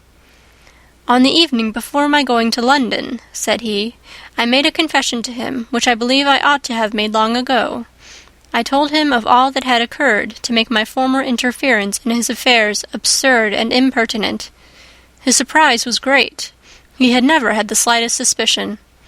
I told him, moreover, that I believed myself mistaken in supposing, as I had done, that your sister was indifferent to him, and as I could easily perceive that his attachment to her was unabated, I felt no doubt of their happiness together." Elizabeth could not help smiling at his easy manner of directing his friend. "Did you speak from your own observation," said she, "when you told him that my sister loved him, or merely from my information last spring?" "From the former. I had narrowly observed her during the 2 visits which I had lately made here, and I was convinced of her affection." "And your assurance of it, I suppose, carried immediate conviction to him?" "It did. Bingley is most unaffectedly modest. His diffidence had prevented his depending on his own judgment in so anxious a case, but his reliance on mine made everything easy. I was obliged to confess one thing, which for a time, and not unjustly, offended him. I could not allow myself to conceal that your sister had been in town 3 months last winter, that I had known it and purposely kept it from him. He was angry, but his anger, I am persuaded, lasted no longer than he remained in any doubt of your sister's sentiments. He has heartily forgiven me now." Elizabeth longed to observe that Mr. Bingley had been a most delightful friend, so easily guided that his worth was invaluable, but she checked herself. She remembered that he had yet to learn to be laughed at, and it was rather too early to begin. In anticipating the happiness of Bingley, which of course was to be inferior only to his own, he continued the conversation till they reached the house. In the hall they parted. End of chapter 58. Pride and Prejudice by Jane Austen. Chapter 59. "My dear Lizzie, where can you have been walking to?" was a question which Elizabeth received from Jane as soon as she entered their room, and from all the others when they sat down to the table. She had only to say in reply that they had wandered about till she was beyond her own knowledge. She coloured as she spoke, but neither that nor anything else awakened a suspicion of the truth. The evening passed quietly, unmarked by anything extraordinary. The acknowledged lovers talked and laughed. The unacknowledged were silent.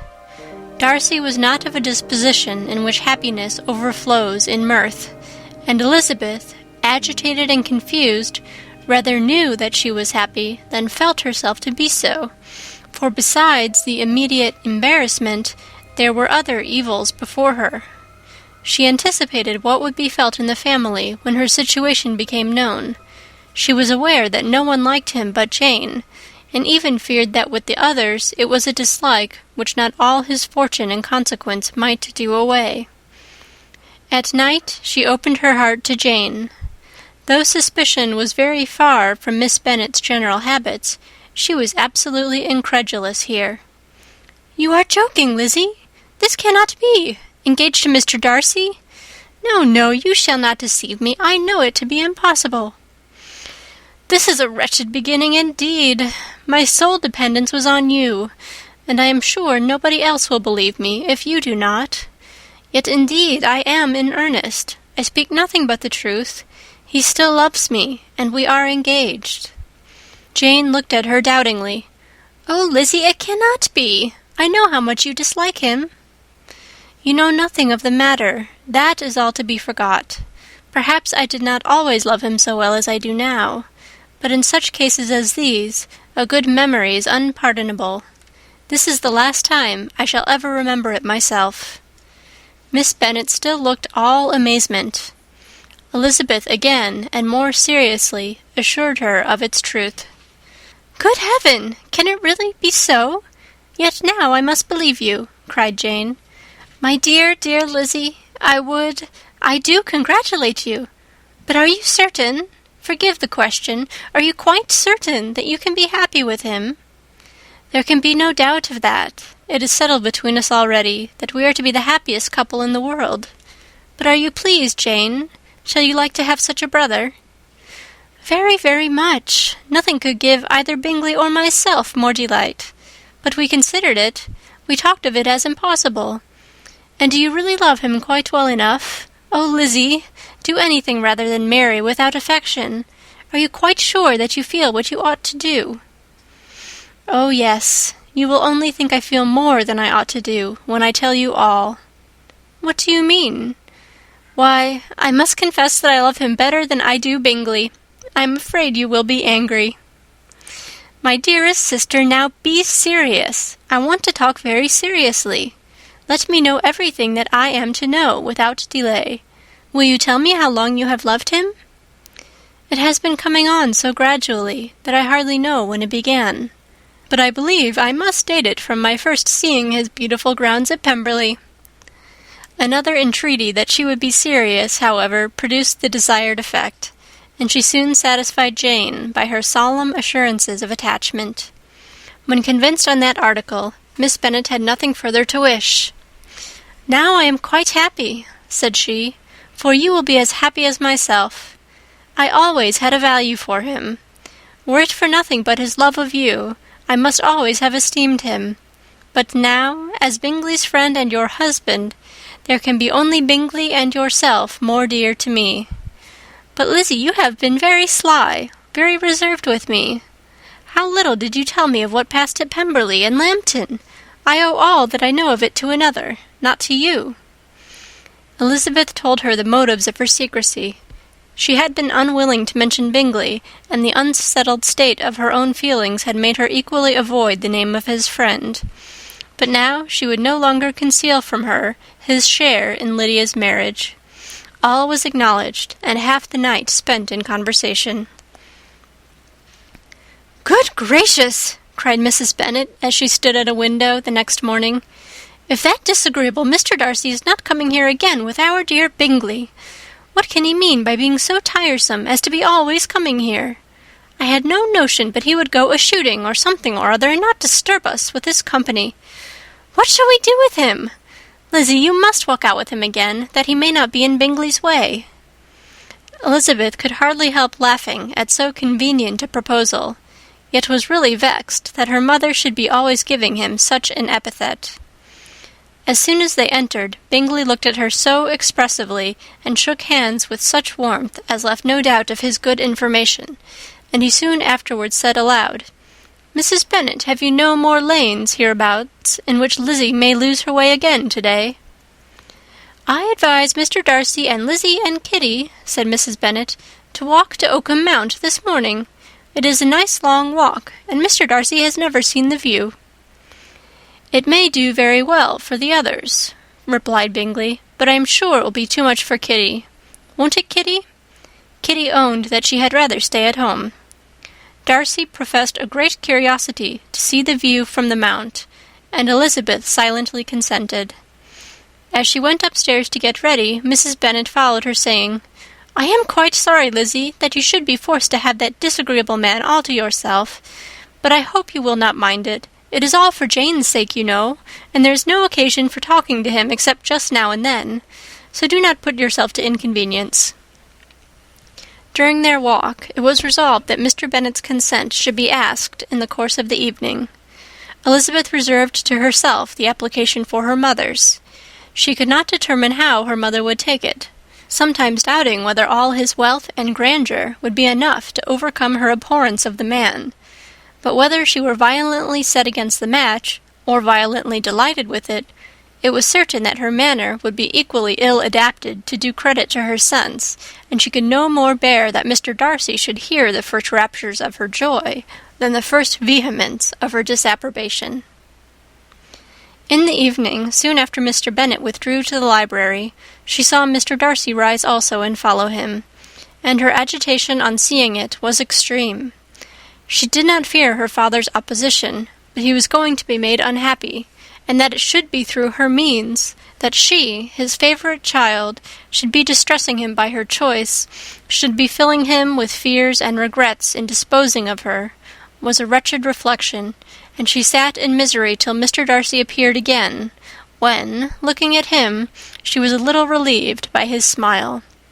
In a few minutes he approached the table where she was sitting with Kitty, and while pretending to admire her work, said in a whisper, "Go to your father, he wants you in the library." She was gone directly. Her father was walking about the room, looking grave and anxious. "Lizzie," said he, "what are you doing? Are you out of your senses to be accepting this man? Have not you always hated him?" How earnestly did she then wish that her former opinions had been more reasonable, her expressions more moderate. It would have spared her from explanations and professions which it was exceedingly awkward to give, but they were now necessary, and she assured him with some confusion of her attachment to Mr. Darcy. "Or in other words, you are determined to have him. He is rich, to be sure, and you may have more fine clothes and fine carriages than Jane, but will they make you happy?" "Have you any other objection," said Elizabeth, "than your belief of my indifference?" "None at all. We all know him to be a proud, unpleasant sort of man, but this would be nothing if you really liked him." I do like him," she replied with tears in her eyes. "I love him. Indeed, he has no improper pride. He is perfectly amiable. You do not know what he really is. Then pray do not pain me by speaking of him in such terms." "Lizzie," said her father, "I have given him my consent. He is the kind of man, indeed, to whom I should never dare refuse anything which he condescended to ask. I now give it to you, if you are resolved on having him. But let me advise you to think better of it. I know your disposition, Lizzie. I know that you could be neither happy nor respectable unless you truly esteemed your husband, unless you looked up to him as a superior. Your lively talents would place you in the greatest danger in an unequal marriage. You could scarcely escape discredit and misery. My child, let me not have the grief of seeing you unable to respect your partner in life. You know not what you are about." Elizabeth, still more affected, was earnest and solemn in her reply, and at length, by repeated assurances that Mr. Darcy was really the object of her choice, by explaining the gradual change which her estimation of him had undergone, relating her absolute certainty that his affection was not the work of a day, but had stood the test of many months' suspense, and enumerating with energy all his good qualities, she did conquer her father's incredulity, and reconcile him to the match. "Well, my dear," said he when she ceased speaking, "I have no more to say. If this be the case, he deserves you. I could not have parted with you, my Lizzie, to anyone less worthy." To complete the favourable impression, she then told him what Mr. Darcy had voluntarily done for Lydia. He heard her with astonishment. "This is an evening of wonders indeed. And so Darcy did everything, made up the match, gave them money, paid the fellow's debts, and got him his commission. So much the better. It will save me a world of trouble and economy. Had it been your uncle's doing, I must and would have paid him. But these violent young lovers carry everything their own way. I shall offer to pay him tomorrow. He will rant and storm about his love for you, and there will be an end of the matter."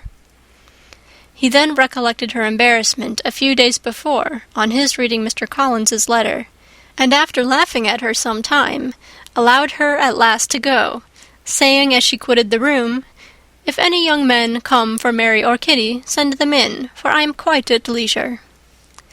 Elizabeth's mind was now relieved from a very heavy weight, and after half an hour's quiet reflection in her own room, she was able to join the others with tolerable composure. Everything was too recent for gaiety, but the evening passed tranquilly away.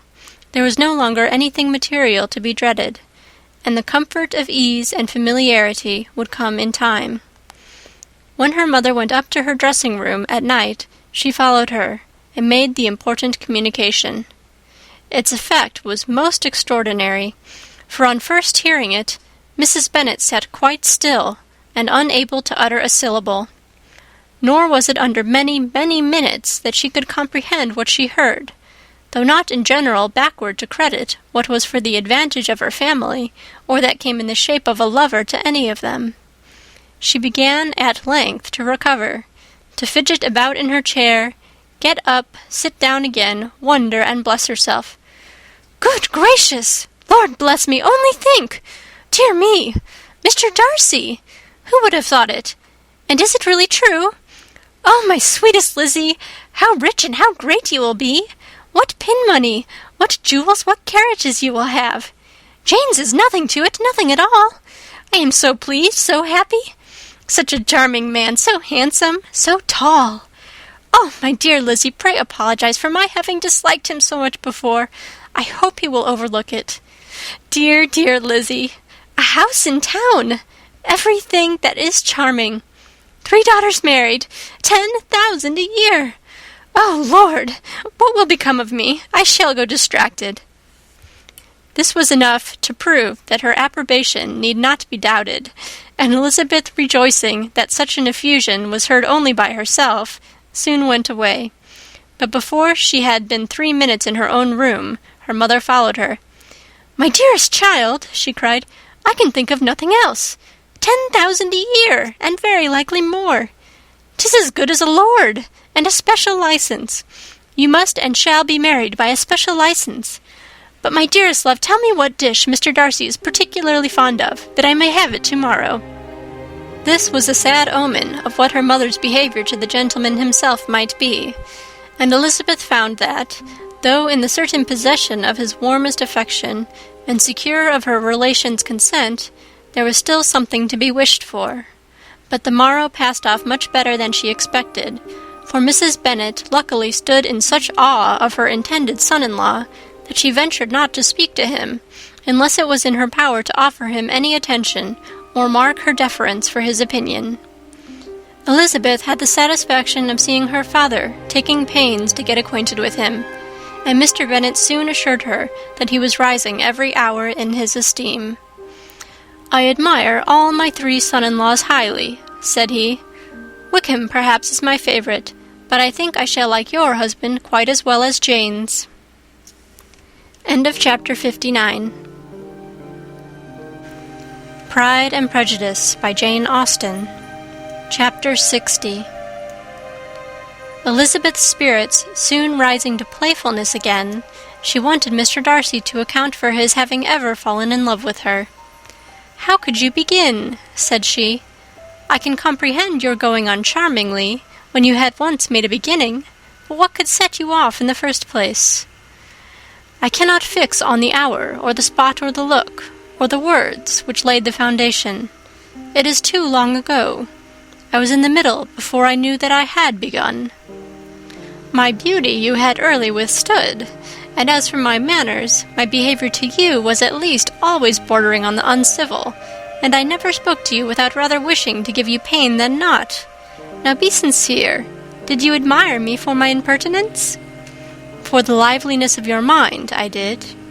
"You may as well call it impertinence at once. It was very little less. The fact is that you were sick of civility, of deference, of officious attention. You were disgusted with the women who were always speaking and looking and thinking for your approbation alone. I roused and interested you because I was so unlike them. Had you not been really amiable, you would have hated me for it. But in spite of the pains you took to disguise yourself, your feelings were always noble and just, and in your heart you thoroughly despised the persons who so assiduously courted you. There, I have saved you the trouble of accounting for it, and really, all things considered, I begin to think it perfectly reasonable. To be sure, you knew no actual good of me, but nobody thinks of that when they fall in love. Was there no good in your affectionate behaviour to Jane while she was ill at Netherfield?" "Dearest Jane, who could have done less for her? But make a virtue of it by all means. My good qualities are under your protection, and you are to exaggerate them as much as possible, and in return it belongs to me to find occasions for teasing and quarrelling with you as often as may be. And I shall begin directly by asking you what made you so unwilling to come to the point at last. What made you so shy of me when you first called, and afterwards dined here? Why, especially when you called, did you look as if you did not care about me?" "Because you were grave and silent, and gave me no encouragement. But I was embarrassed, and so was I. You might have talked to me more when you came to dinner. A man who had felt less might. How unlucky that you should have a reasonable answer to give, and that I should be so reasonable as to admit it. But I wonder how long you would have gone on if you had been left to yourself. I wonder when you would have spoken if I had not asked you. My resolution of thanking you for your kindness to Lydia had certainly great effect. Too much, I am afraid, for what becomes of the moral if our comfort springs from a breach of promise? For I ought not to have mentioned the subject.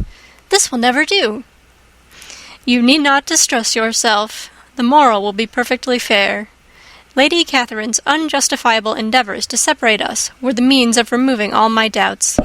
I am not indebted for my present happiness to your eager desire of expressing your gratitude. I was not in a humour to wait for any opening of yours. My aunt's intelligence had given me hope, and I was determined at once to know everything. Lady Catherine has been of infinite use, which ought to make her happy, for she loves to be of use. But tell me, what did you come down to Netherfield for? Was it merely to ride to Longbourn and be embarrassed, or had you intended any more serious consequence?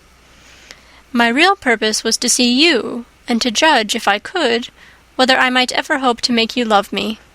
My avowed one, or what I avowed to myself, was to see whether your sister were still partial to Bingley, and if she were, to make the confession to him which I have since made.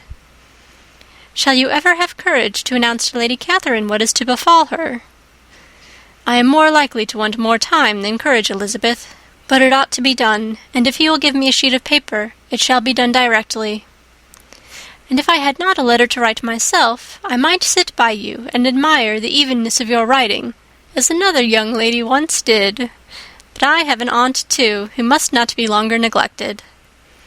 From an unwillingness to confess how much her intimacy with Mr. Darcy had been overrated, Elizabeth had never yet answered Mrs. Gardiner's long letter. But now, having that to communicate which she knew would be most welcome, she was almost ashamed to find that her uncle and aunt had already lost 3 days of happiness, and immediately wrote as follows: "I would have thanked you before, my dear aunt, as I ought to have done, for your long, kind, satisfactory detail of particulars, but to say the truth I was too cross to write.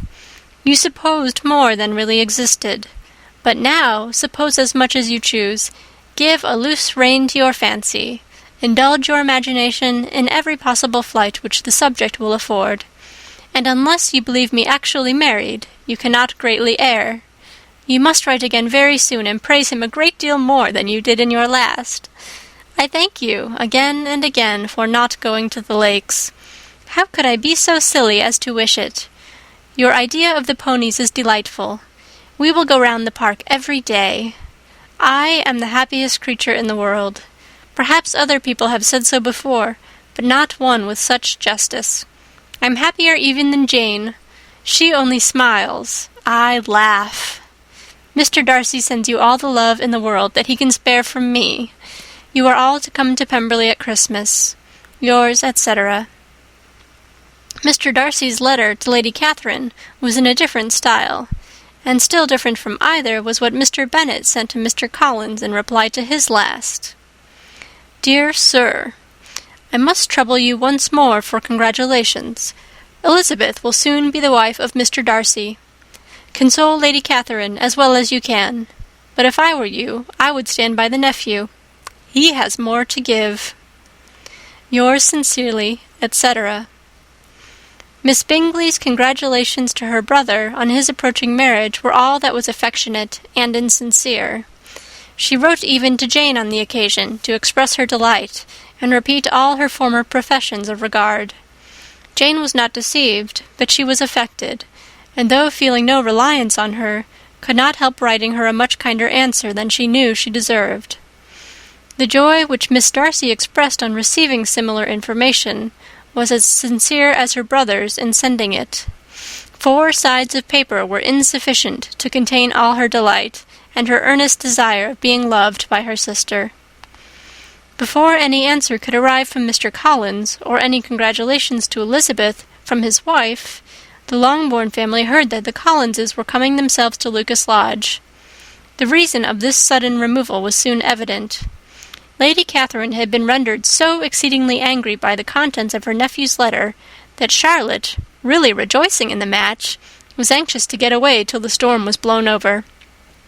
At such a moment the arrival of her friend was a sincere pleasure to Elizabeth, though in the course of their meetings she must sometimes think the pleasure dearly bought when she saw Mr. Darcy exposed to all the parading and obsequious civility of her husband. He bore it, however, with admirable calmness. He could even listen to Sir William Lucas when he complimented him on carrying away the brightest jewel of the country, and expressed his hopes of their all meeting frequently at St. James's with very decent composure. If he did shrug his shoulders, it was not till Sir William was out of sight. Mrs. Phillips's vulgarity was another, and perhaps a greater, tax on his forbearance, and though Mrs. Phillips, as well as her sister, stood in too much awe of him to speak with the familiarity which Bingley's good humour encouraged, yet whenever she did speak she must be vulgar. Nor was her respect for him, though it made her more quiet, at all likely to make her more elegant. Elizabeth did all she could to shield him from the frequent notice of either, and was ever anxious to keep him to herself, and to those of her family with whom he might converse without mortification, and though the uncomfortable feelings arising from all this took from the season of courtship much of its pleasure, it added to the hope of the future, and she looked forward with delight to the time when they should be removed from society so little pleasing to either, to all the comfort and elegance of their family party at Pemberley. End of Chapter 60. Chapter 61. Happy for all her maternal feelings was the day on which Mrs. Bennet got rid of her 2 most deserving daughters. With what delighted pride she afterwards visited Mrs. Bingley, and talked of Mrs. Darcy, may be guessed. I wish I could say, for the sake of her family, that the accomplishment of her earnest desire and the establishment of so many of her children produced so happy an effect as to make her a sensible, amiable, well-informed woman for the rest of her life, though perhaps it was lucky for her husband, who might not have relished domestic felicity in so unusual a form, that she still was occasionally nervous and invariably silly. Mr. Bennet missed his second daughter exceedingly. His affection for her drew him oftener from home than anything else could do. He delighted in going to Pemberley, especially when he was least expected. Mr. Bingley and Jane remained at Netherfield only a 12-month. So near a vicinity to her mother and Meryton relations was not desirable even to his easy temper or her affectionate heart. The darling wish of his sisters was then gratified. He bought an estate in a neighbouring county to Derbyshire, and Jane and Elizabeth, in addition to every other source of happiness, were within 30 miles of each other. Kitty, to her very material advantage, spent the chief of her time with her 2 elder sisters. In society so superior to what she had generally known, her improvement was great. She was not of so ungovernable a temper as Lydia, and removed from the influence of Lydia's example, she became, by proper attention and management, less irritable, less ignorant, and less insipid. From the further disadvantage of Lydia's society, she was of course carefully kept, and though Mrs. Wickham frequently invited her to come and stay with her, with the promise of balls and young men, her father would never consent to her going. Mary was the only daughter who remained at home, and she was necessarily drawn from the pursuit of accomplishments by Mrs. Bennet's being quite unable to sit alone. Mary was obliged to mix more with the world, but she could still moralize over every morning visit, and as she was no longer mortified by comparisons between her sister's beauty and her own, it was suspected by her father that she submitted to the change without much reluctance. As for Wickham and Lydia, their characters suffered no revolution from the marriage of her sisters. He bore with philosophy the conviction that Elizabeth must now become acquainted with whatever of his ingratitude and falsehood had before been unknown to her, and in spite of everything was not wholly without hope that Darcy might yet be prevailed on to make his fortune. The congratulatory letter which Elizabeth received from Lydia on her marriage explained to her that, by his wife at least, if not by himself, such a hope was cherished. The letter was to this effect: "My dear Lizzie, I wish you joy. If you love Mr. Darcy half as well as I do my dear Wickham, you must be very happy. It is a great comfort to have you so rich, and when you have nothing else to do, I hope you will think of us. I am sure Wickham would like a place at court very much, and I do not think we shall have quite money enough to live upon without some help. Any place would do, of about 300 or 400 a year. But, however, do not speak to Mr. Darcy about it, if you had rather not. Yours, etc." As it happened that Elizabeth had much rather not, she endeavoured in her answer to put an end to every entreaty and expectation of the kind.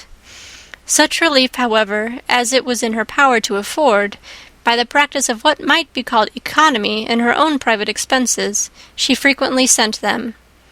It had always been evident to her that such an income as theirs, under the direction of 2 persons so extravagant in their wants and heedless of the future, must be very insufficient to their support, and whenever they changed their quarters, either Jane or herself were sure of being applied to for some little assistance towards discharging their bills. Their manner of living, even when the restoration of peace dismissed them to a home, was unsettled in the extreme.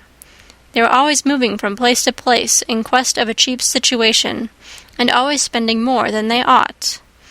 His affection for her soon sunk into indifference. Hers lasted a little longer, and in spite of her youth and her manners, she retained all the claims of reputation which her marriage had given her. Though Darcy could never receive him at Pemberley, yet, for Elizabeth's sake, he assisted him further in his profession. Lydia was occasionally a visitor there, when her husband was gone to enjoy himself in London or Bath, and with the Bingleys they both of them frequently stayed so long that even Bingley's good humour was overcome, and he proceeded so far as to talk of giving them a hint to be gone. Miss Bingley was very deeply mortified by Darcy's marriage, but as she thought it advisable to retain the right of visiting at Pemberley, she dropped all her resentment, was fonder than ever of Georgiana, almost as attentive to Darcy as heretofore, and paid off every arrear of civility to Elizabeth. Pemberley was now Georgiana's home, and the attachment of the sisters was exactly what Darcy had hoped to see. They were able to love each other even as well as they intended. Georgiana had the highest opinion in the world of Elizabeth, though at first she often listened with an astonishment bordering on alarm at her lively, sportive manner of talking to her brother. He, who had always inspired in herself a respect which almost overcame her affection, she now saw the object of open pleasantry. Her mind received knowledge which had never before fallen in her way. By Elizabeth's instructions, she began to comprehend that a woman may take liberties with her husband which a brother will not always allow in a sister more than 10 years younger than himself. Lady Catherine was extremely indignant on the marriage of her nephew, and as she gave way to all the genuine frankness of her character in her reply to the letter which announced its arrangement, she sent him language so very abusive, especially of Elizabeth, that for some time all intercourse was at an end. But at length, by Elizabeth's persuasion, he was prevailed on to overlook the offence, and seek a reconciliation, and, after a little further resistance on the part of his aunt, her resentment gave way, either to her affection for him, or her curiosity to see how his wife conducted herself, and she condescended to wait on them at Pemberley, in spite of that pollution which its woods had received, not merely from the presence of such a mistress, but the visits of her uncle and aunt from the city. With the Gardiners they were always on the most intimate terms. Darcy, as well as Elizabeth, really loved them, and they were both ever sensible of the warmest gratitude towards the persons who, by bringing her into Derbyshire, had been the means of uniting them. End of Chapter 61, and end of Pride and Prejudice by Jane Austen.